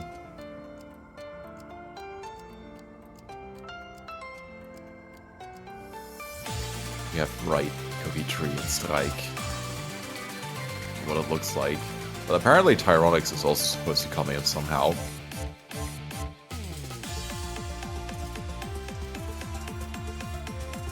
There we go, Cookie Tree going out and Tyronics coming in. Which means we finally have a final lineup for the Netherlands. And we're continuing with Hard Rock 2. Second half of this matchup, Argentina versus Netherlands. Argentina's pick, OD 9.1. Let's see. Interestingly, Megafan is not playing. Who just was the designated player to suffer on Framework 2. Yeah, but that didn't turn out as well. I mean, arguably, Fremont 2 with Hard Rock is harder than Hard Rock 2. I don't think anyone would argue you on that one.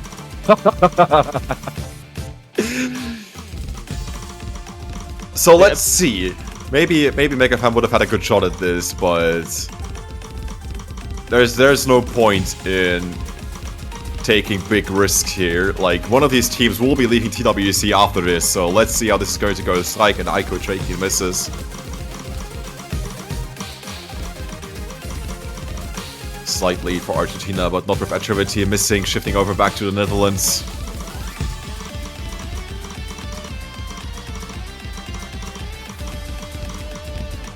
Right, Tyronics sitting on their 99s. Once again, the Netherlands are shining in the accuracy department above all else, but misses also count. The only combo that is still going is Ingrid. Everything else is just gone. So Argentina has to hope that Ingrid somehow pulls through until the end. This will be huge in deciding who will come out on top here. Strike and Aiko trading missiles once again.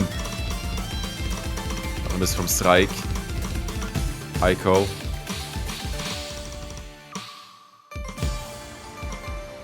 Now the players need to get some combo going before the last Q, which has some longer patterns, and then of course the finishers at the end.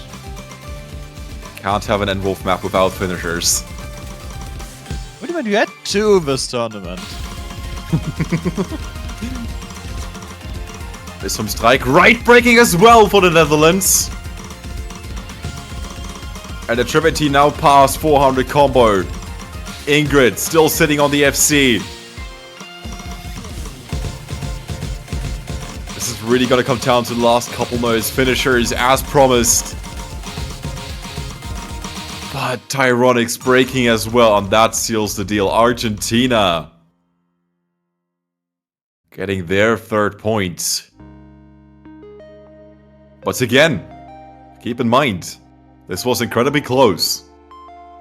Ingrid with an FC. Right! 13 100s. Followed by Attrivity 23. Followed by Tyronics 29. Yeah. Netherlands had the accuracy, but they did not have the combo. And Ingrid had the combo. My god. This is I love to see this. Like, performing when it matters. Ingrid did their job. And this makes for a really exciting match to watch, but also for a really nerve-wracking match to play for both the Netherlands and Argentina.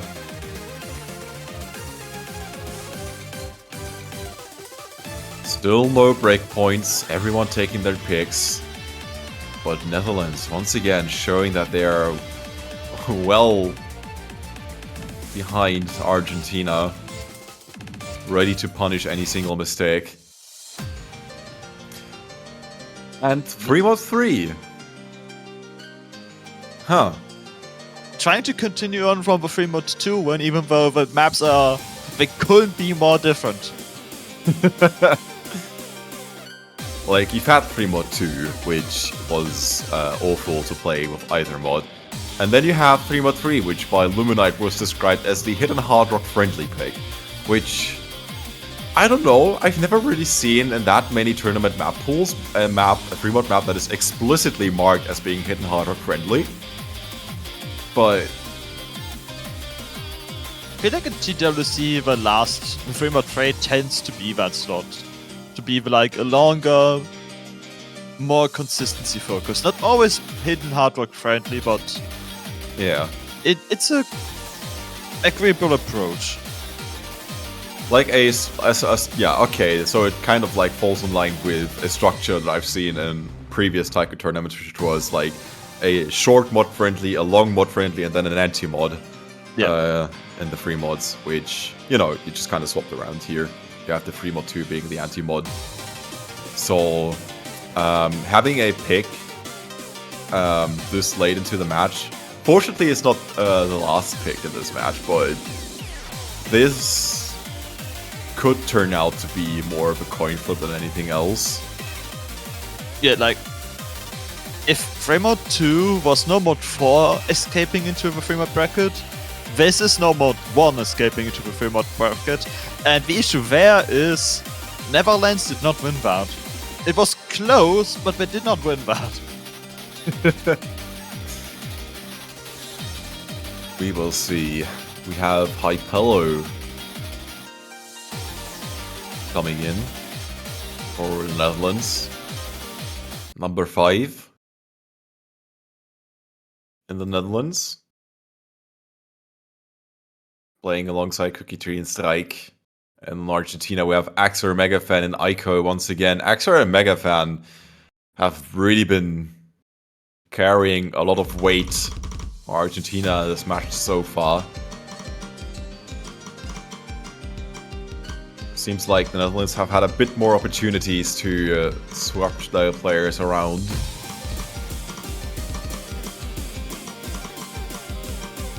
We also have a mod advantage on the table for the Netherlands by 1 mod.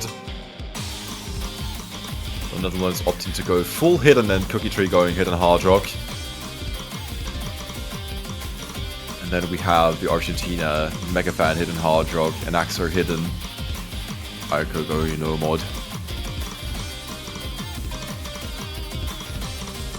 So there's a little bit of leeway for error for the Netherlands here. Good call, there's the first one. And Netherlands, they're getting more stable with their accuracy now, but it started out very shaky compared to the Argentine side.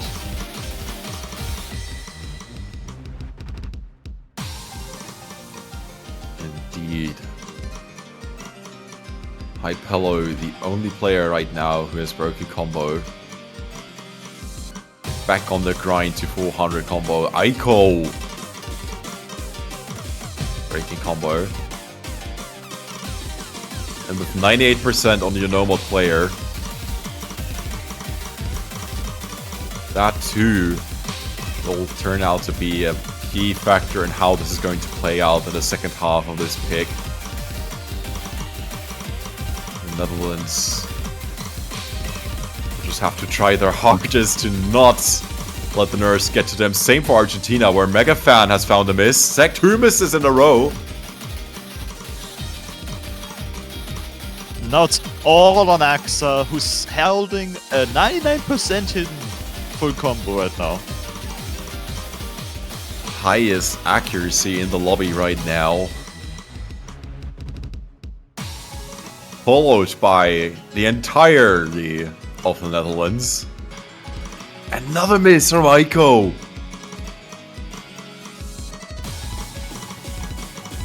And the lead is currently growing to be almost 100,000, which can still disappear just like that if Netherlands... Axer! Or it can just grow just like that. We are well past the point where, well, we're well past the 60,000, which is solely based on the amount of advantage that the Netherlands have, but the second half is really doing Argentina dirty. No idea if it's nerves, no idea if it's them losing focus, or just the Netherlands playing extremely well. Cookie Tree and Strike have not missed yet. And Hypello is now past 1000 combo as well. With a 99% accuracy. And that too. Megafan. With a lot of misses here at the end. And that settles it. Netherlands, once again, beating out Argentina in dominating fashion on their own pick by 200,000 points. One miss by Hypello kept them from getting the full Team FC. What a performance. I was not entirely confident when I saw this pick being made, but that ended up being a very good pick for Netherlands. Oh yeah, like the first half was back and forth. Like this could have gone either way, but the second half, yeah, was not looking too good with Axer missing, who was arguably the key player here on the Argentinian side. Only player to push past 1 mil. That kind of hurt Argentina's chances, I mean, to crawl back. Now both teams have one pick left to do. One life left to live. Can you smell it? Can you smell I it? can. It's so close. So close. I'm not saying it because that's how you avoid that thing from happening that I don't want to mention, but we'll see. Number 3 from Argentina. A completely ordinary speed pick with absolutely nothing scary going on with map.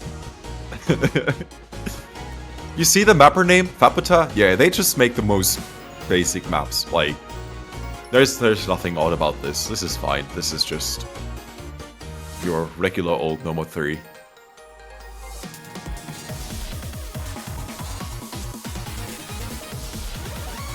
And of course, just from the song, you can hear that this is a Leaf song. Also known to be very friendly for the player. Yeah, like Leaf and Faputa, that is a combo that is just the most generic thing that you could have in a map pool. And this is totally not going to be nerve-wracking for either of these teams to play. Good luck indeed. You're going to need it. They will need it indeed. I am very curious if players are going to skip on the finishes. Because that definitely costed some wins. Yeah, like, with how close these picks have been so far, finishers could make all the difference. Especially on this map. Like, Hard Rock 2, finishers, I think they were more in Argentina's favor at the end, with Netherlands finding 1 or 2 misses in that section. We have way more now, and way faster. Well, are you telling me this is actually not a normal 3 after all? Oh my god, who could have seen that coming? So yeah, this is, if you haven't called Aldrip so far, this is far from your ordinary normal 3. You will see as we go through this pick, and as these players will try and keep their nerves together. Once again, Wright coming in for the Netherlands. Strike and Smoky Bean. Axer, Megafan, and Aiko. For Argentina. Final pick from Argentina as well. Let's see if this turns out to be in their favor.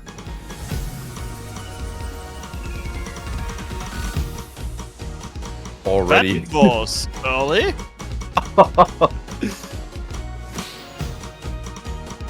Like, yeah.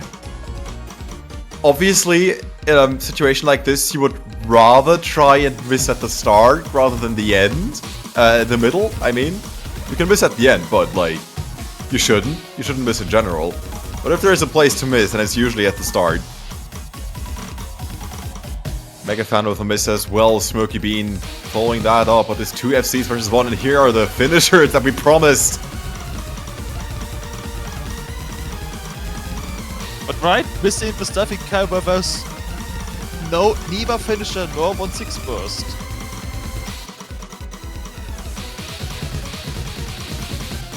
Strike actually not hitting the finishers properly. But understandable. Megafair did try to hit them properly and had to pay for that.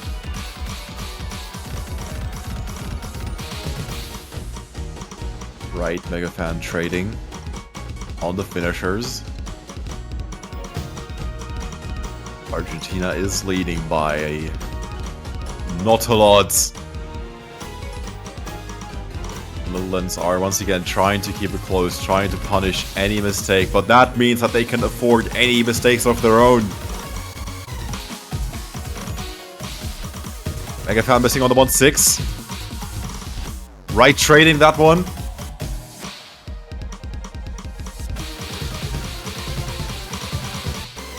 The accuracy is actually favoring Argentina for once in this match. Second Ki, this could still flicker back around.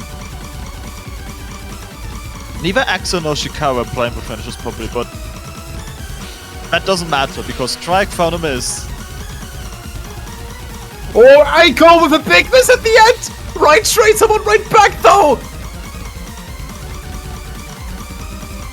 Megafan with a miss here at the end as well. Strike trades that one. Hold! And Aiko 100s! Oh! Oh my god! That is seemingly a difference of 976 points. That just happened. Oh my goodness! Argentina! That was way too close for your final pick. Aiko with a big string of misses at the end, traded by right. And then you had Strike and Megafan trading misses back and forth. Strike actually held the FC almost up until the very end. Maybe the FC could have saved the Netherlands here. It could have. It could absolutely could have. It was. Right, never gonna hit any finishers again. Oh. Axa basically reversed full comboing the map after having something happen in the intro, holding through the entirety of the rest of the map and getting the high score in the lobby. But now, the only way out for the Netherlands is to go to tiebreaker. But by which means? Hidden 2. Wonderful paradise. Fast hidden. It's ironic this is called wonderful because I've seen this even less than Double Time 2.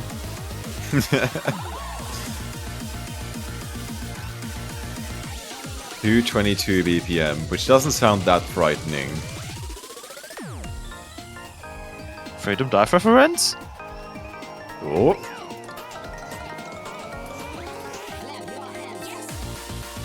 Alright. Short toilet break for Argentina. And understandably so, with just how close the Netherlands have been on all of their picks.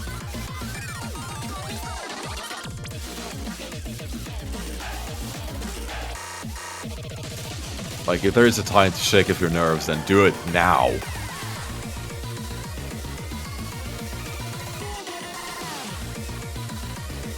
But also, the longer you wait, the more you can feel the tension creeping up.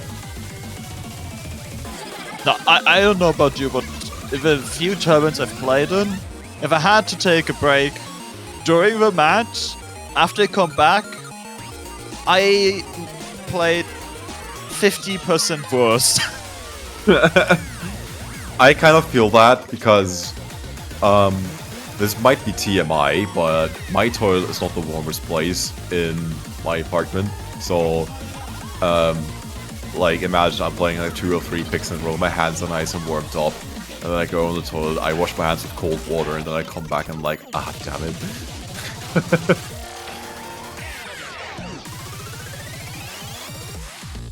So yeah, toilet buff or nerf for Argentina? That's the question here.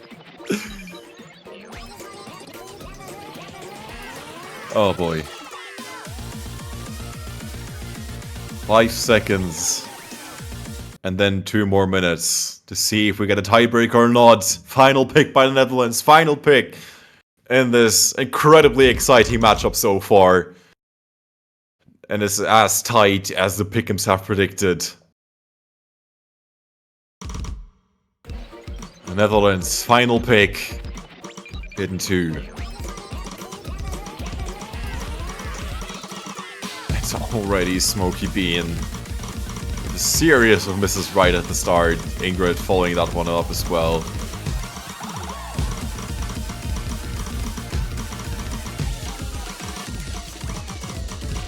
And above all, it comes down to who can keep their composure the best. Strike with a miss, leaving Axer, Aiko, and Cookie.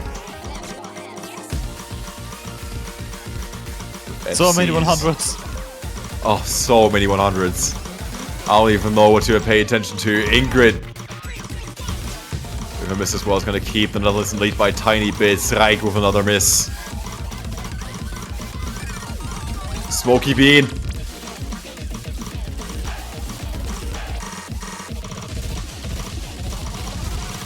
Overall, combo is heavily favoring Argentina. But look at the 93 on Ingrid. That is quite a bit below the average accuracy on the Netherlands. Ingrid breaking even more in the second half. And they see it now. Oh, they see it now. That's horrible. Slow SV section. Ingrid doesn't hit it. Everyone else does. Access still within 99% accuracy. Remarkable. Aiko's also still sitting on FC. Never mind. It's Cookie versus Axer. There is so much weight on Cookie's shoulders right now, but we're approaching the end.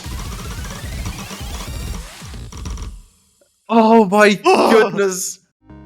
The end was looking a little bit scary with a couple more 100s from the Netherlands, but we have a tiebreaker. The second one this weekend. Oh, we didn't even get a chance to look at the scores. All I can say is that AXA by far had the highest points for lobby with 1.4 million. Oh, 1.04 million. Like, mad props to Axer. All throughout this match, their performance has remained at top of the lobby by quite the margin, but the overall team performance of the Netherlands means that they will get the shot at the tiebreaker to see who will come out on top. What a way to finish this match. 6 minutes, Camellia Fastest Crash remix by Camellia. And now it's all skill cap. Now it's all skill cap, and it's just, and, well...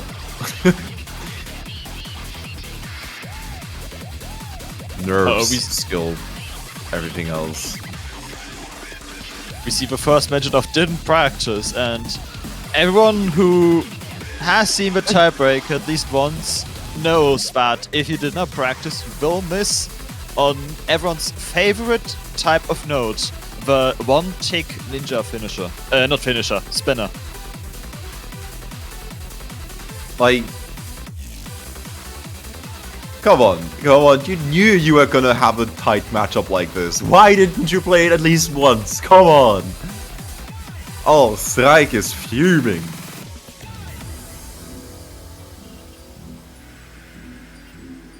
Could this be the end of Neverlands?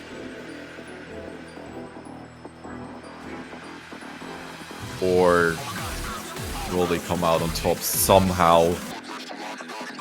Despite one of their players acknowledging not playing. Like, we don't know. Argentina, if none of the Argentinians have practiced in TP, they are doing the correct thing at just not saying anything. Like, the last thing you want for the opponent team is to know that you have a obvious weakness on your team.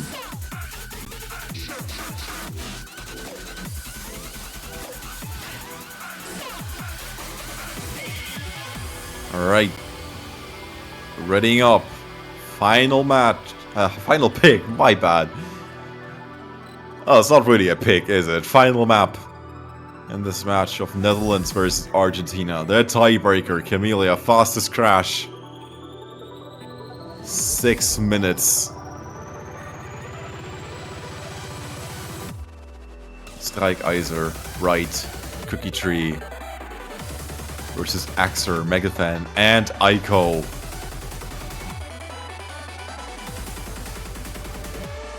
I'm not ready for this. Neither am I. As a caster, I usually don't look at the TV in the showcase because I think it's more exciting to just have a moment-by-moment representation of what's going on. So I'm going in double blind. No idea how they're going to perform and no idea what's even on the table here, but we'll see.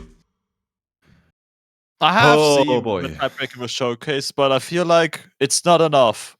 And if you're a player relying on that knowledge, it's also not enough because, as mentioned, there's tons of spots in this map where there's just a one-tick ninja spinner. And if you don't know it's fab, you will probably miss. Off we go.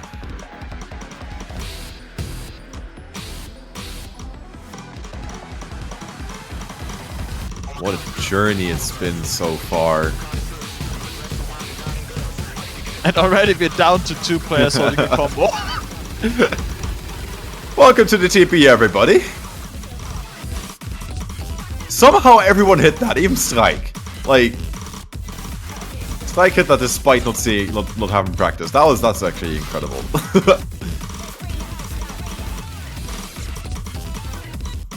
Misses all over the place. Strike with a couple more. And the rest. That's the first ninja. Oh, that's so evil. That is so evil. I hope Strike looks back at the VOD and notices that 5 out of 6 players have missed that ninja. And it doesn't feel that bad for not having practices to be.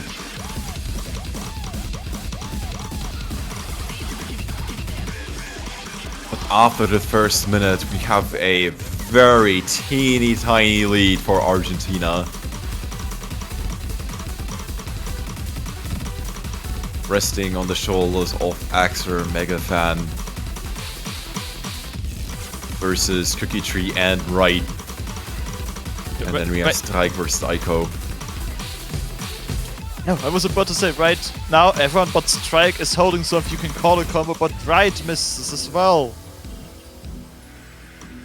And that together with the accuracy lead Argentina has puts Netherlands quite a bit behind at the moment.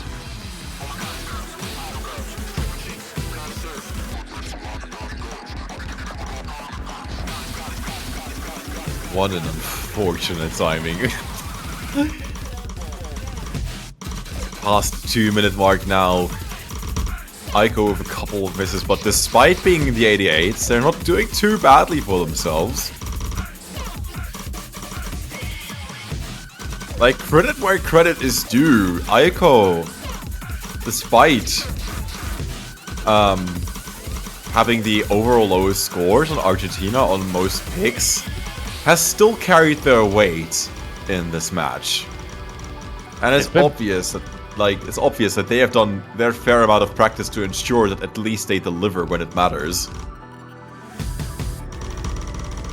They've definitely been very important on some of Argentina's picks to make sure they get the win. In this break section, we can see Cookie, the highest combo in the lobby, the only player past the combo cap, and now Right joining as well. Aiko breaking right at the combo cap! But a 60,000 score lead might not seem like a lot. And Cookie breaks! That is huge for Argentina! Oh no. If you are a Netherlands fan, you are currently sweating. I am like sweating indeed!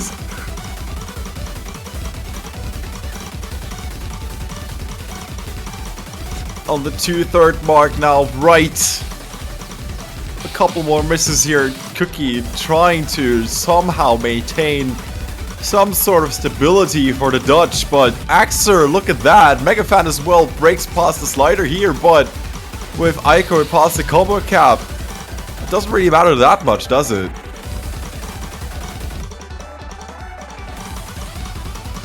Aiko past the combo cap as well, and Argentina is looking pretty stable overall. Like, say what you will about Aiko, but that's a pretty respectable performance overall in this match.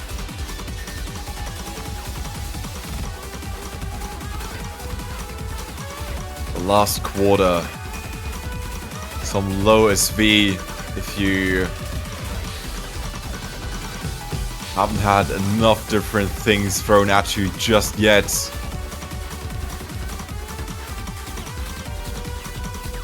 The lead is shrinking just a little bit, but it's so massive right now.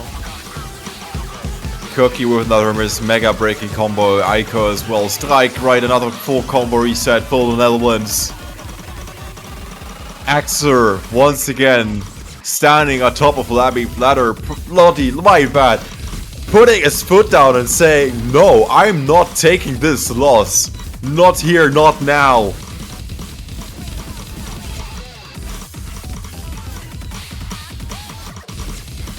And even though I'm pretty sure that Argentina were not sure how this is going to pan out, I think you have to pay some pretty solid respects for Axer for carrying Argentina so hard in this match, and that's it. Yeah, the bulk of the difference in the score is Axer. Being like 60,000 points ahead of the best Dutch player, which is Cookie Tree. Which means Argentina takes the win and Netherlands is out of the tournament. Goodbye, my beloved neighbors, geographically. And hello, or rather, congratulations instead for the winners of this match, Argentina. They will live to see another week in TWC. Congratulations to them. But it is hard to properly congratulate Argentina here without paying respect to the tremendous amount of weightlifting that Axer has pulled here. Same with Cookie Tree for the Netherlands, really. Like, Cookie Tree has stayed in for most of the picks for the Netherlands. Certainly winnable for them, but I don't think we're going to see a matchup quite this close that much and this weekend with the few matches that we have left. Oh, I'm out of breath. I am so well and truly out of breath. But TWC obviously doesn't stop. We have Singapore versus Norway coming up next, I think. Should be starting right now, as well as South Korea, Brazil. In an hour, yeah. Oh yeah, yeah, we're in an hour. My bad. Welcome to summertime. Yeah, I forget that we are UTC +2 now.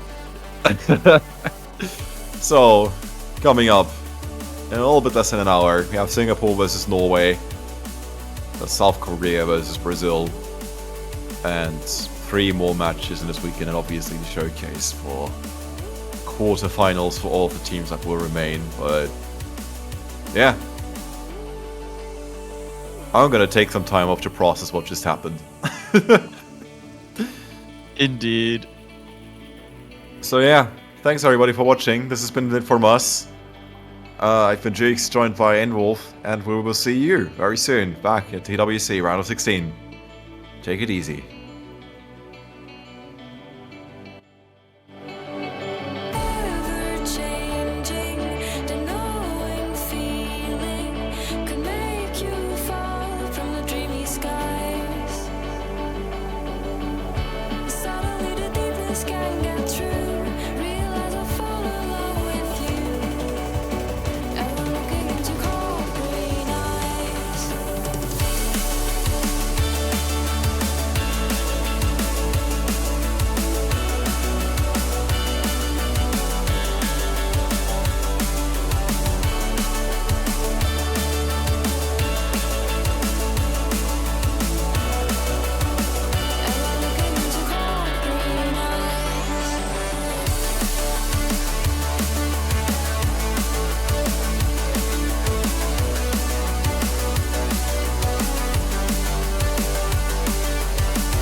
All right, and welcome back, everyone. Welcome back to the Osu Taiko World Cup round of 16. We're going to be seeing Norway versus Singapore in the losers bracket. And I'm Ethan. I'm joined by Jander today. Hello, hello.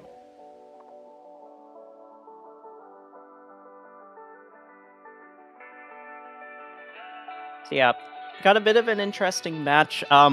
Singapore, not with the same roster as other years, unfortunately, so they are lower seeded than you might expect. They are at 28th seed, meanwhile Norway's at 21st. Yeah, and they placed pretty well last year. Or they No, that was 2 years ago that they placed well. Yeah, it was 2 years ago. But that was a very different roster than the one they have this year. I think they only have one player from that roster 2 years ago that made it to like top 8 or top 6, something like that. So it is a very different roster, which is a bit interesting. Yeah, and both teams ended up getting... I think Singapore lost 5-0, Norway 5-1 in their matches last week, so not a lot of information about the teams. Yeah. Fortunately, it kind of be like that in round of 32 sometimes. Yeah, but hopefully this should be a pretty close match. I know there was a tiebreaker in one of the previous matches between Netherlands and Argentina. Yeah, I saw that and I'm like, dang. I wish I was there. All of my scores for this week for predictions have just been totally wrong. It can be hard to predict sometimes. Especially if you don't know the players really well. Yeah, if something unexpected happens. Nomad 4 getting banned out again. Okay. Yeah, Nomad 4's been being banned in like every single match I've casted. That's crazy. I genuinely don't think it's that bad, but okay, I think I'm just suppose. unlucky. I've only done 3 matches this week, and every single one it's been banned. So like I think just a bias there. It's also banned in the other match too at the same time. Nice. HR2 being banned as well, and it looks like first pick will be Hidden 1. Okay, alright, that's an interesting first pick. Well, first pick Hidden 1 either means that your team is very confident on it, or you're very confident the other team is not confident on it. Yeah. I feel like if the other team is not that confident on it, it usually gets banned out. But with only one ban, I mean, sometimes you have to prioritize other maps.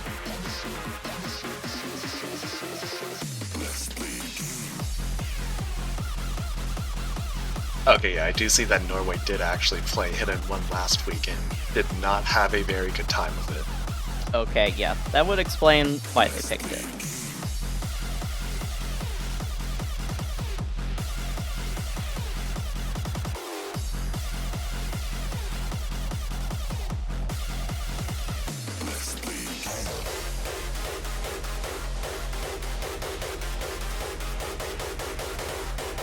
Alright, getting all the players into their slots. Just gotta wait for the last player for both their teams.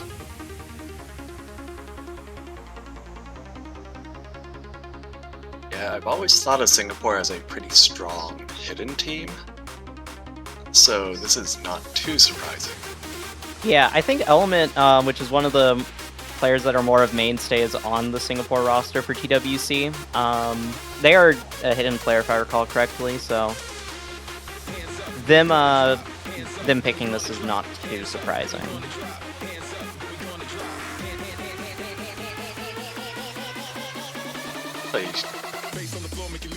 I mean, this map is, I would say, not as polarizing as Hidden 1 from last week, just because it has, like, the entire last third as being a high SV section. It's not nearly as slow for the most part. Yeah. Alright, we got all the players in their slots. Should be getting started in a moment. For the first map, we'll be seeing Matrix Dark, Element 118, and Joseph for Singapore. then Vendelicious, Peter Day, and Loft versus Norway.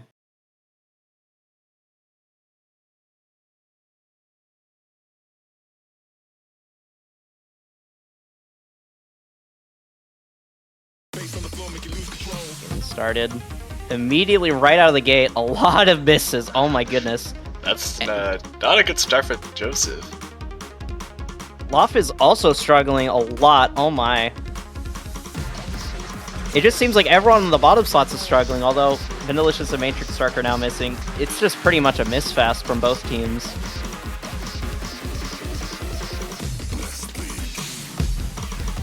Element is holding on pretty well. Yeah, Element is really helping Singapore out right here. And Matrix Stark as well. Joseph is, oh my goodness, they're dropping down to 40% accuracy. That is really tough, but Singapore are still in the lead off of the combos from Element and Matrix. Although they did just drop those combos. Yeah, Joseph is really not having a good time, but Loft isn't really all that far ahead of him. Yeah, 10% accuracy difference sounds huge, but whenever it's 46% versus around 50%, it's not as big as it could be. This is really peak Taiko. This is really the peak. This, oh my goodness, I've never seen a Taiko match that's based off a combo this much. Because normally it's based off of accuracy, but combo matters a lot if players are going to be missing this much, actually.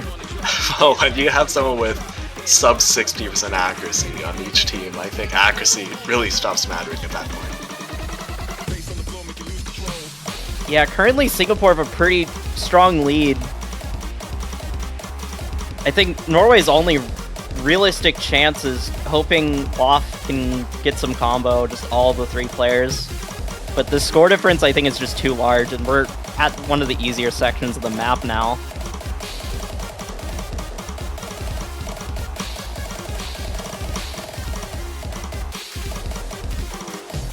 Yeah, Joseph has kind of recovered with this high SV section. Loft is still missing, though.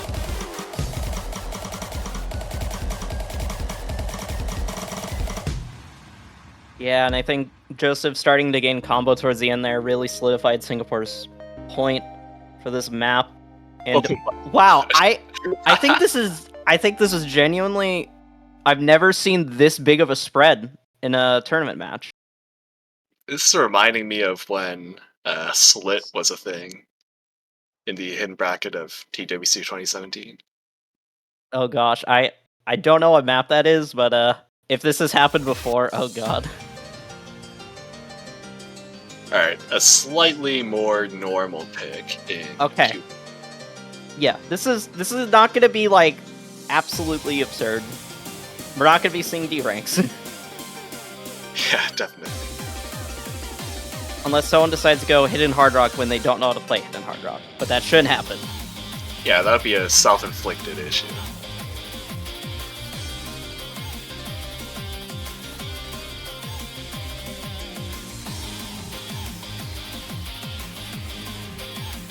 So, I have seen teams kind of struggle a bit with it being OD7, especially the players who has to go hard rock and might not be as comfortable on the higher OD. Yeah. I have a feeling since these are lower seeded teams, they might not opt for overmodding too much. They might try to play a bit more safe. But this is the most friendly, I guess, free mod to play with the Hidden Hard Rock, so we might see a Hidden Hard Rock from one of these players. Yeah, hopefully they got 3 extra mods. Wait, oh, is Norway gonna be playing like 2 Hidden Hard Rocks? Like, whoa. What kind of craziness are we about to see potentially? That would definitely be bold. That would be a very bold statement. Oh, I am correct. Whoa. Oh my goodness. Okay. Nearly triple Hidden Hard Rock from Norway. 2 Hidden Hard Rocks, and then someone playing HR. Meanwhile, Singapore are playing with 1 Hidden Hard Rock, a no-mod player, and a hidden player. that is a huge mod advantage for Norway. That's going to make things automatically just kind of a struggle for Singapore. Yeah, especially on this kind of map where there isn't really a significant difficulty spike, so you have a lot of time to build the combo. Delicious with an early miss, but they recovered quite quickly. Defectum was kind of struggling with their accuracy early on, around 95 to 96%. And so is Element as well, around that range. Joseph and Matrix are the only ones holding 99%, which is helping out Singapore. Yeah, you can really see the high OD coming into play with... Yeah, it's base OD7, so for HR, it's like 9.5 or something. Oh, this from Joseph, the Nomad player. Oh, okay. They don't lose too much accuracy, though. And there is a lot of chances to regain combo. But Element struggling with accuracy, that's making things a bit difficult for Singapore. They are keeping their combo, though, at the very least. Yeah, Mandelicious is definitely leading. Yeah, because they've started to recover their accuracy. Almost approaching 99%. Defectum is still struggling with accuracy a bit, but just like Element, they're holding on to their combo. Joseph with another miss.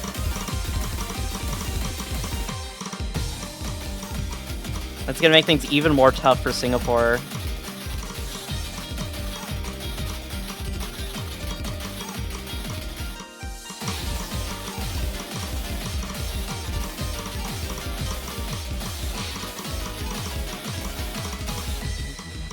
There is still a chance at a comeback, but I think it's going to rely on like just a full team drop on the side of Norway. But oh no, that is an unfortunate miss from Element.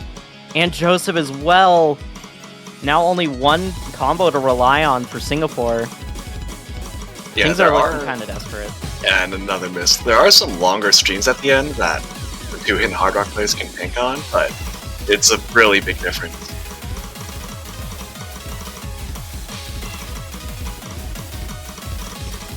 Some more misses from Joseph. Defectum does drop their full combo, but it's not going to be enough to start swinging things around in Singapore's favor.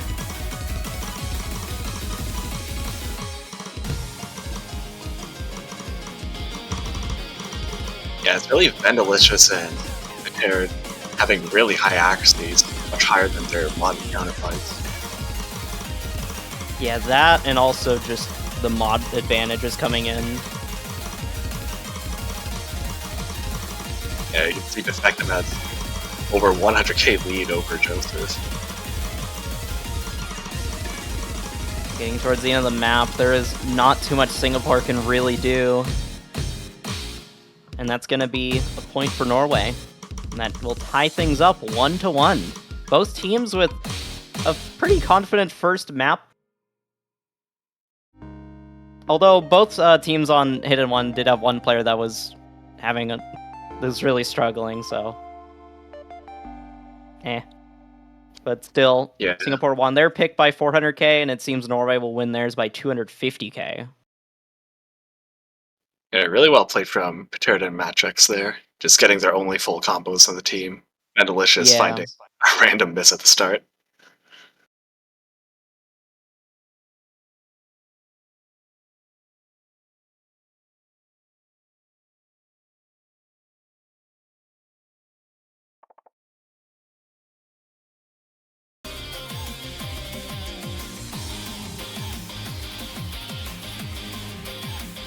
Okay, so I suppose the question now is if Singapore wants to pick Hidden 2 after winning Hidden 1.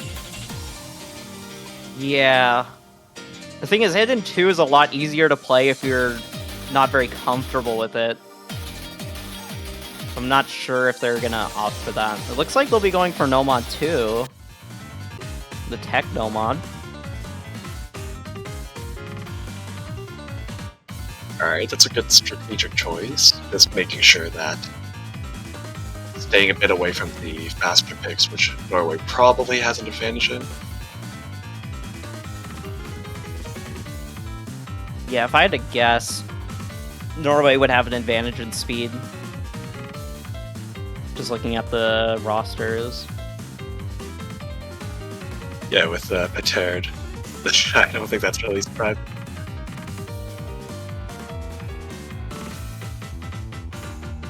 And I want to say Norway on average is actually. Wait. Never mind. I was gonna say I think Norway on average has higher ranked players, but not sure if that's the case. Actually, I think both teams are kind of similar in ranking. Yeah, it's probably similar. I think Norway might be better at the higher end.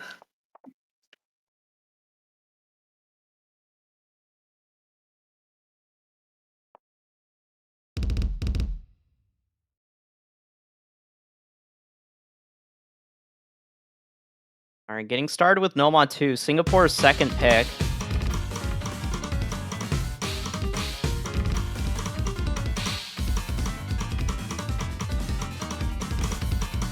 Effective with some early accuracy drops, dropping under 90%. Peter Day with a miss. The accuracy is still pretty good though. And actually, because of Funk dropping accuracy and Matrix as well, the lead's actually going to go over to Norway despite that early miss. And Matrix as well. Oh, and some misses from Funk and Defectum as well. And Element, just an entire team wipe right there for Singapore. Yeah, at this point, it's basically just Vendalicious. Yeah, Vendalicious is the only significant combo in the lobby, and that's helping out Norway a ton.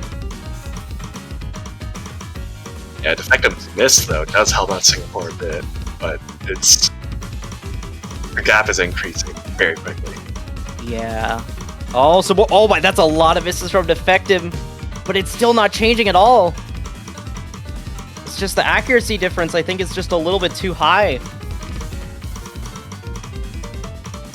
Yeah, the other Norway players just have such a huge score lead over their counterparts. Yeah.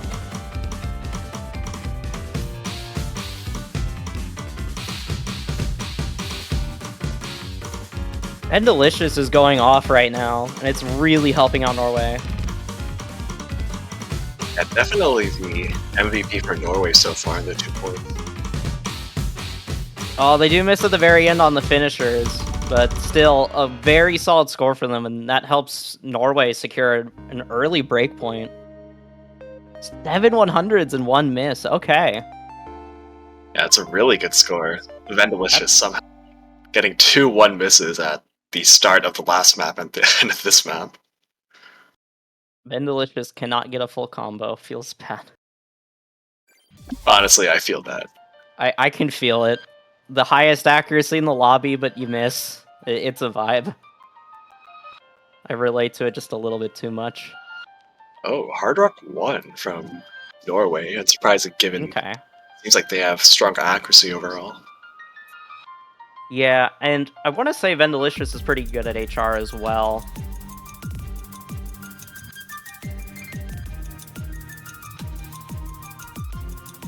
Yeah, he did do pretty well on Hidden Hard Rock before, and I think he's also played for Norway in their Hard Rock 2 pick last week.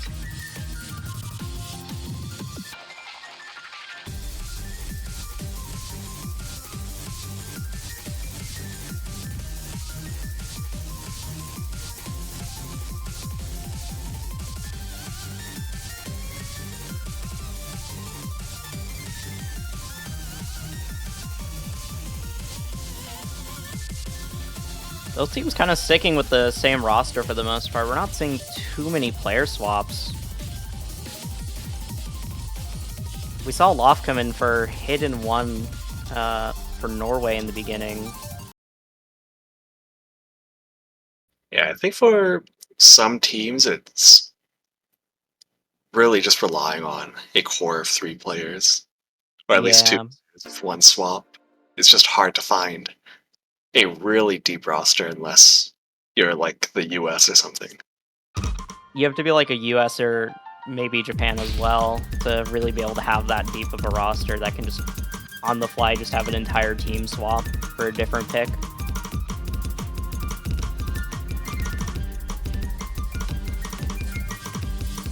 Peter Day with some early misses, but still, it's not flipping over to the other side. Looks like accuracy is just a really big component here for Norway. Yeah, Element not doing too hot. Matrix a bit ahead, but still well behind any Norway player.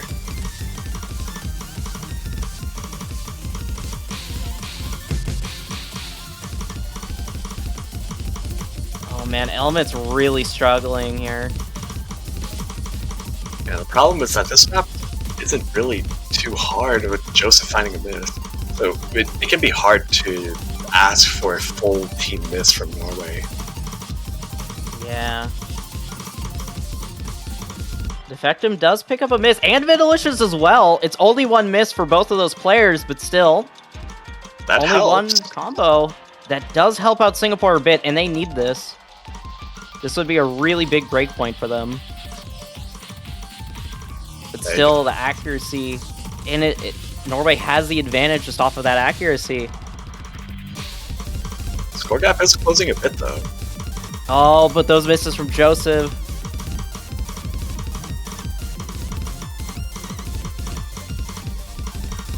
Joseph is starting to struggle in this Ki. Yeah,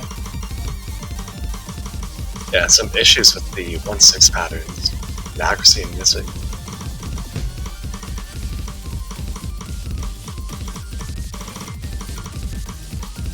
There's not too much map left.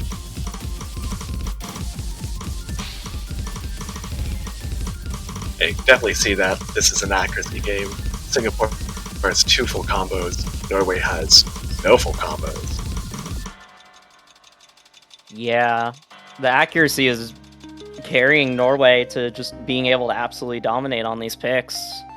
An Element actually does have the only FC in the lobby, but has the lowest accuracy in the lobby. That's a score v2 moment. That, yeah. Oh, okay, Matrix Oh, actually... wait, Matrix basically full I did not see... Oh my goodness, yeah, that is unfortunate. Matrix basically full combo. I also feel that. It's a full combo in our hearts. Yeah. Pet and Vendel getting very good accuracy. Vendel seemingly cursed to not full combo anything in this match. But they will always be having nearly the highest accuracy in lobby. Peter Day actually got the highest accuracy with 4 100s.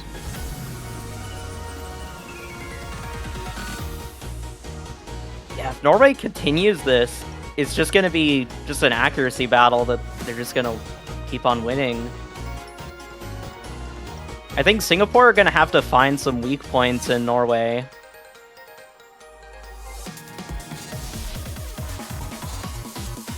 Where they can't really just rely on accuracy. Nomad 3 is an interesting choice.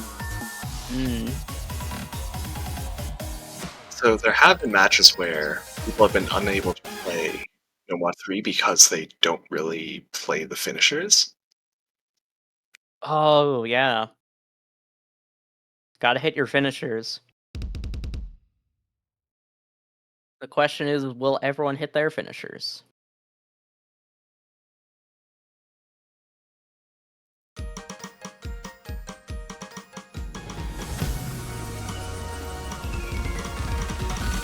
I feel like this just core, Joseph finding a miss in the really early part.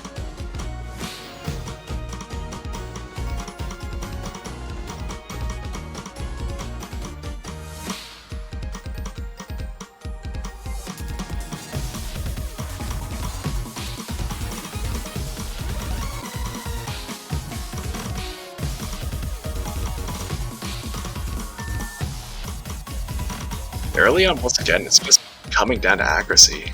Delicious and Petade is having basically 1/100. Joseph, meanwhile, struggling a bit with combo and accuracy. Yeah. It's now a case of both combo and accuracy, allowing Norway to have the lead so far. Oh, Vandalicious missing a lot on the finishers and defective as well. Nearly a full team wipe for Norway, and that's going to give Singapore a very slight lead now. Alright, so when I said that some players don't play the finishers, I did not quite expect someone to literally not play any of the finishers. Yeah, oh my goodness, they just note-locked completely on the finishers, I think.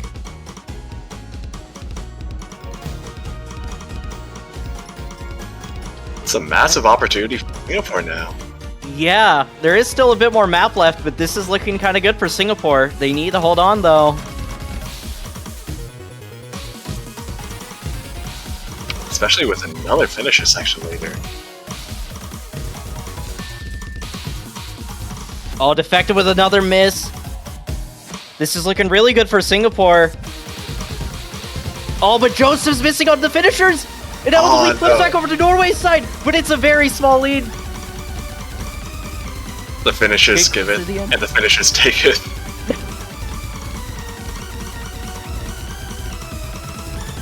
Norway's lead is extending now. Matrix missing.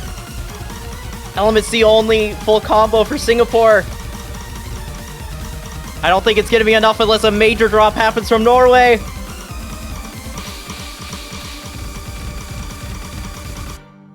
And it doesn't look like it'll happen, as Norway will take their 4th point and now be on match point. A really strong full combo on the board, though. 2 full combos, actually, but one with slightly higher accuracy. Yeah, as you can see just from the raw score difference from Element and Peter Day, that's a lot of points that your team's missing out on just off of accuracy.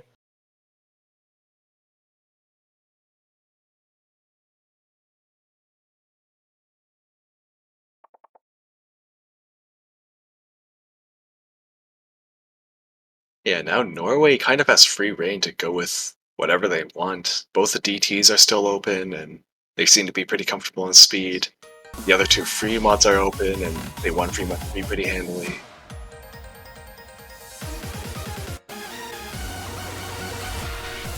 Man, those finisher streams are brutal. Nearly costing both teams the point. Yeah, a lot of teams have struggled to hit all of them, at least with all 3 players. And I like that all the players are at least trying to hit it, though. Because sometimes some players will just not even bother to try to fully hit it, and then their team just loses like 30k score just by default, and it's like, dang, feels bad. Yeah, and at one point in Scorpio 2 development, if you didn't hit a finisher properly, that counted as a miss. So wow, yeah, I remember someone saying that. That's crazy. Imagine that with the finisher gimmicks of today. Oh my. Yeah, dude, that would be... Oh no. That'd be hard. I think people would hate finisher maps even more than they already do. Definitely. But Norway picks Nomad 1, which is okay. a bit of a weird choice, but a weird but kind of understandable choice given just the raw accuracy difference we've seen from Norway and Singapore. yeah, normally Nomad 1 has very high variance, but in a situation where you've consistently had like a 2% accuracy lead over your opponents, makes sense. Yeah, normally I'd be a bit questioning that, but given just the accuracy difference, it's not too bad of a pick.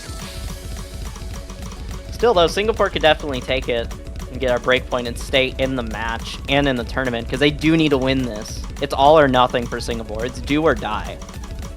And so far, unfortunately, Joseph finding some early misses and an early accuracy drop. Yeah, Singapore choosing the latter option, it seems, with quite a significant accuracy difference yet again, but Matrix actually holding on to a double S. Oh man, Joseph is really struggling on the 1-6.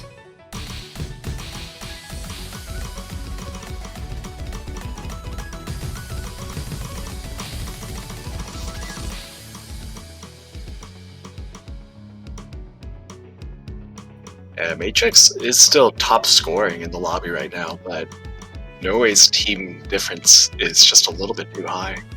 Yeah, every single player on the side of Norway is holding above 99%. This could be it for Singapore. This is a losers bracket match. If they lose this point, They're knocked out of the tournament. And would this be the furthest that Norway has reached in a World Cup, in a Taiko World Cup? It might be. I'm not 100% sure, actually. I'd have to actually look at like their previous results. Yeah, but Norway holding, well, okay, never mind. Peterde holding very strong with a full combo. Yeah, it's just, despite the 2 misses from Norway, it's just not enough to really change things. Especially a miss from Matrix. And that's going to be it for Singapore, because Norway's going to take the point. There's no more map left.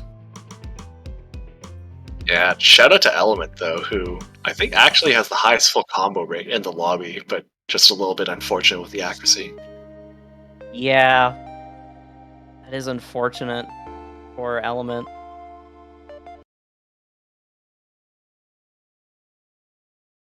And yeah, GG well played to both teams. Singapore will be getting knocked out, and Norway will continue on through the losers bracket.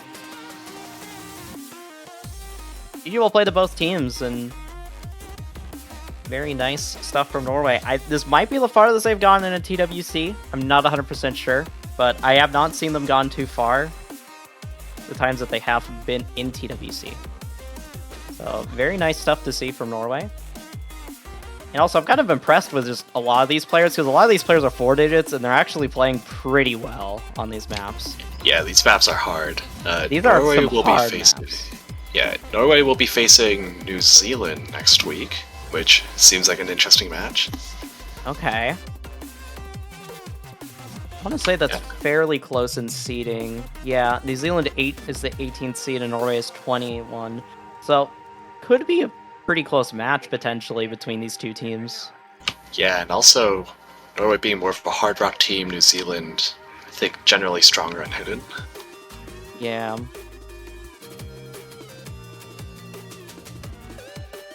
Yeah, some very interesting matches next week. Yeah, alright. There's another match ongoing on the main stream, so Yeah. I suppose we will see you all there if you're interested in more TWC. Yep, we'll see y'all on the main stream.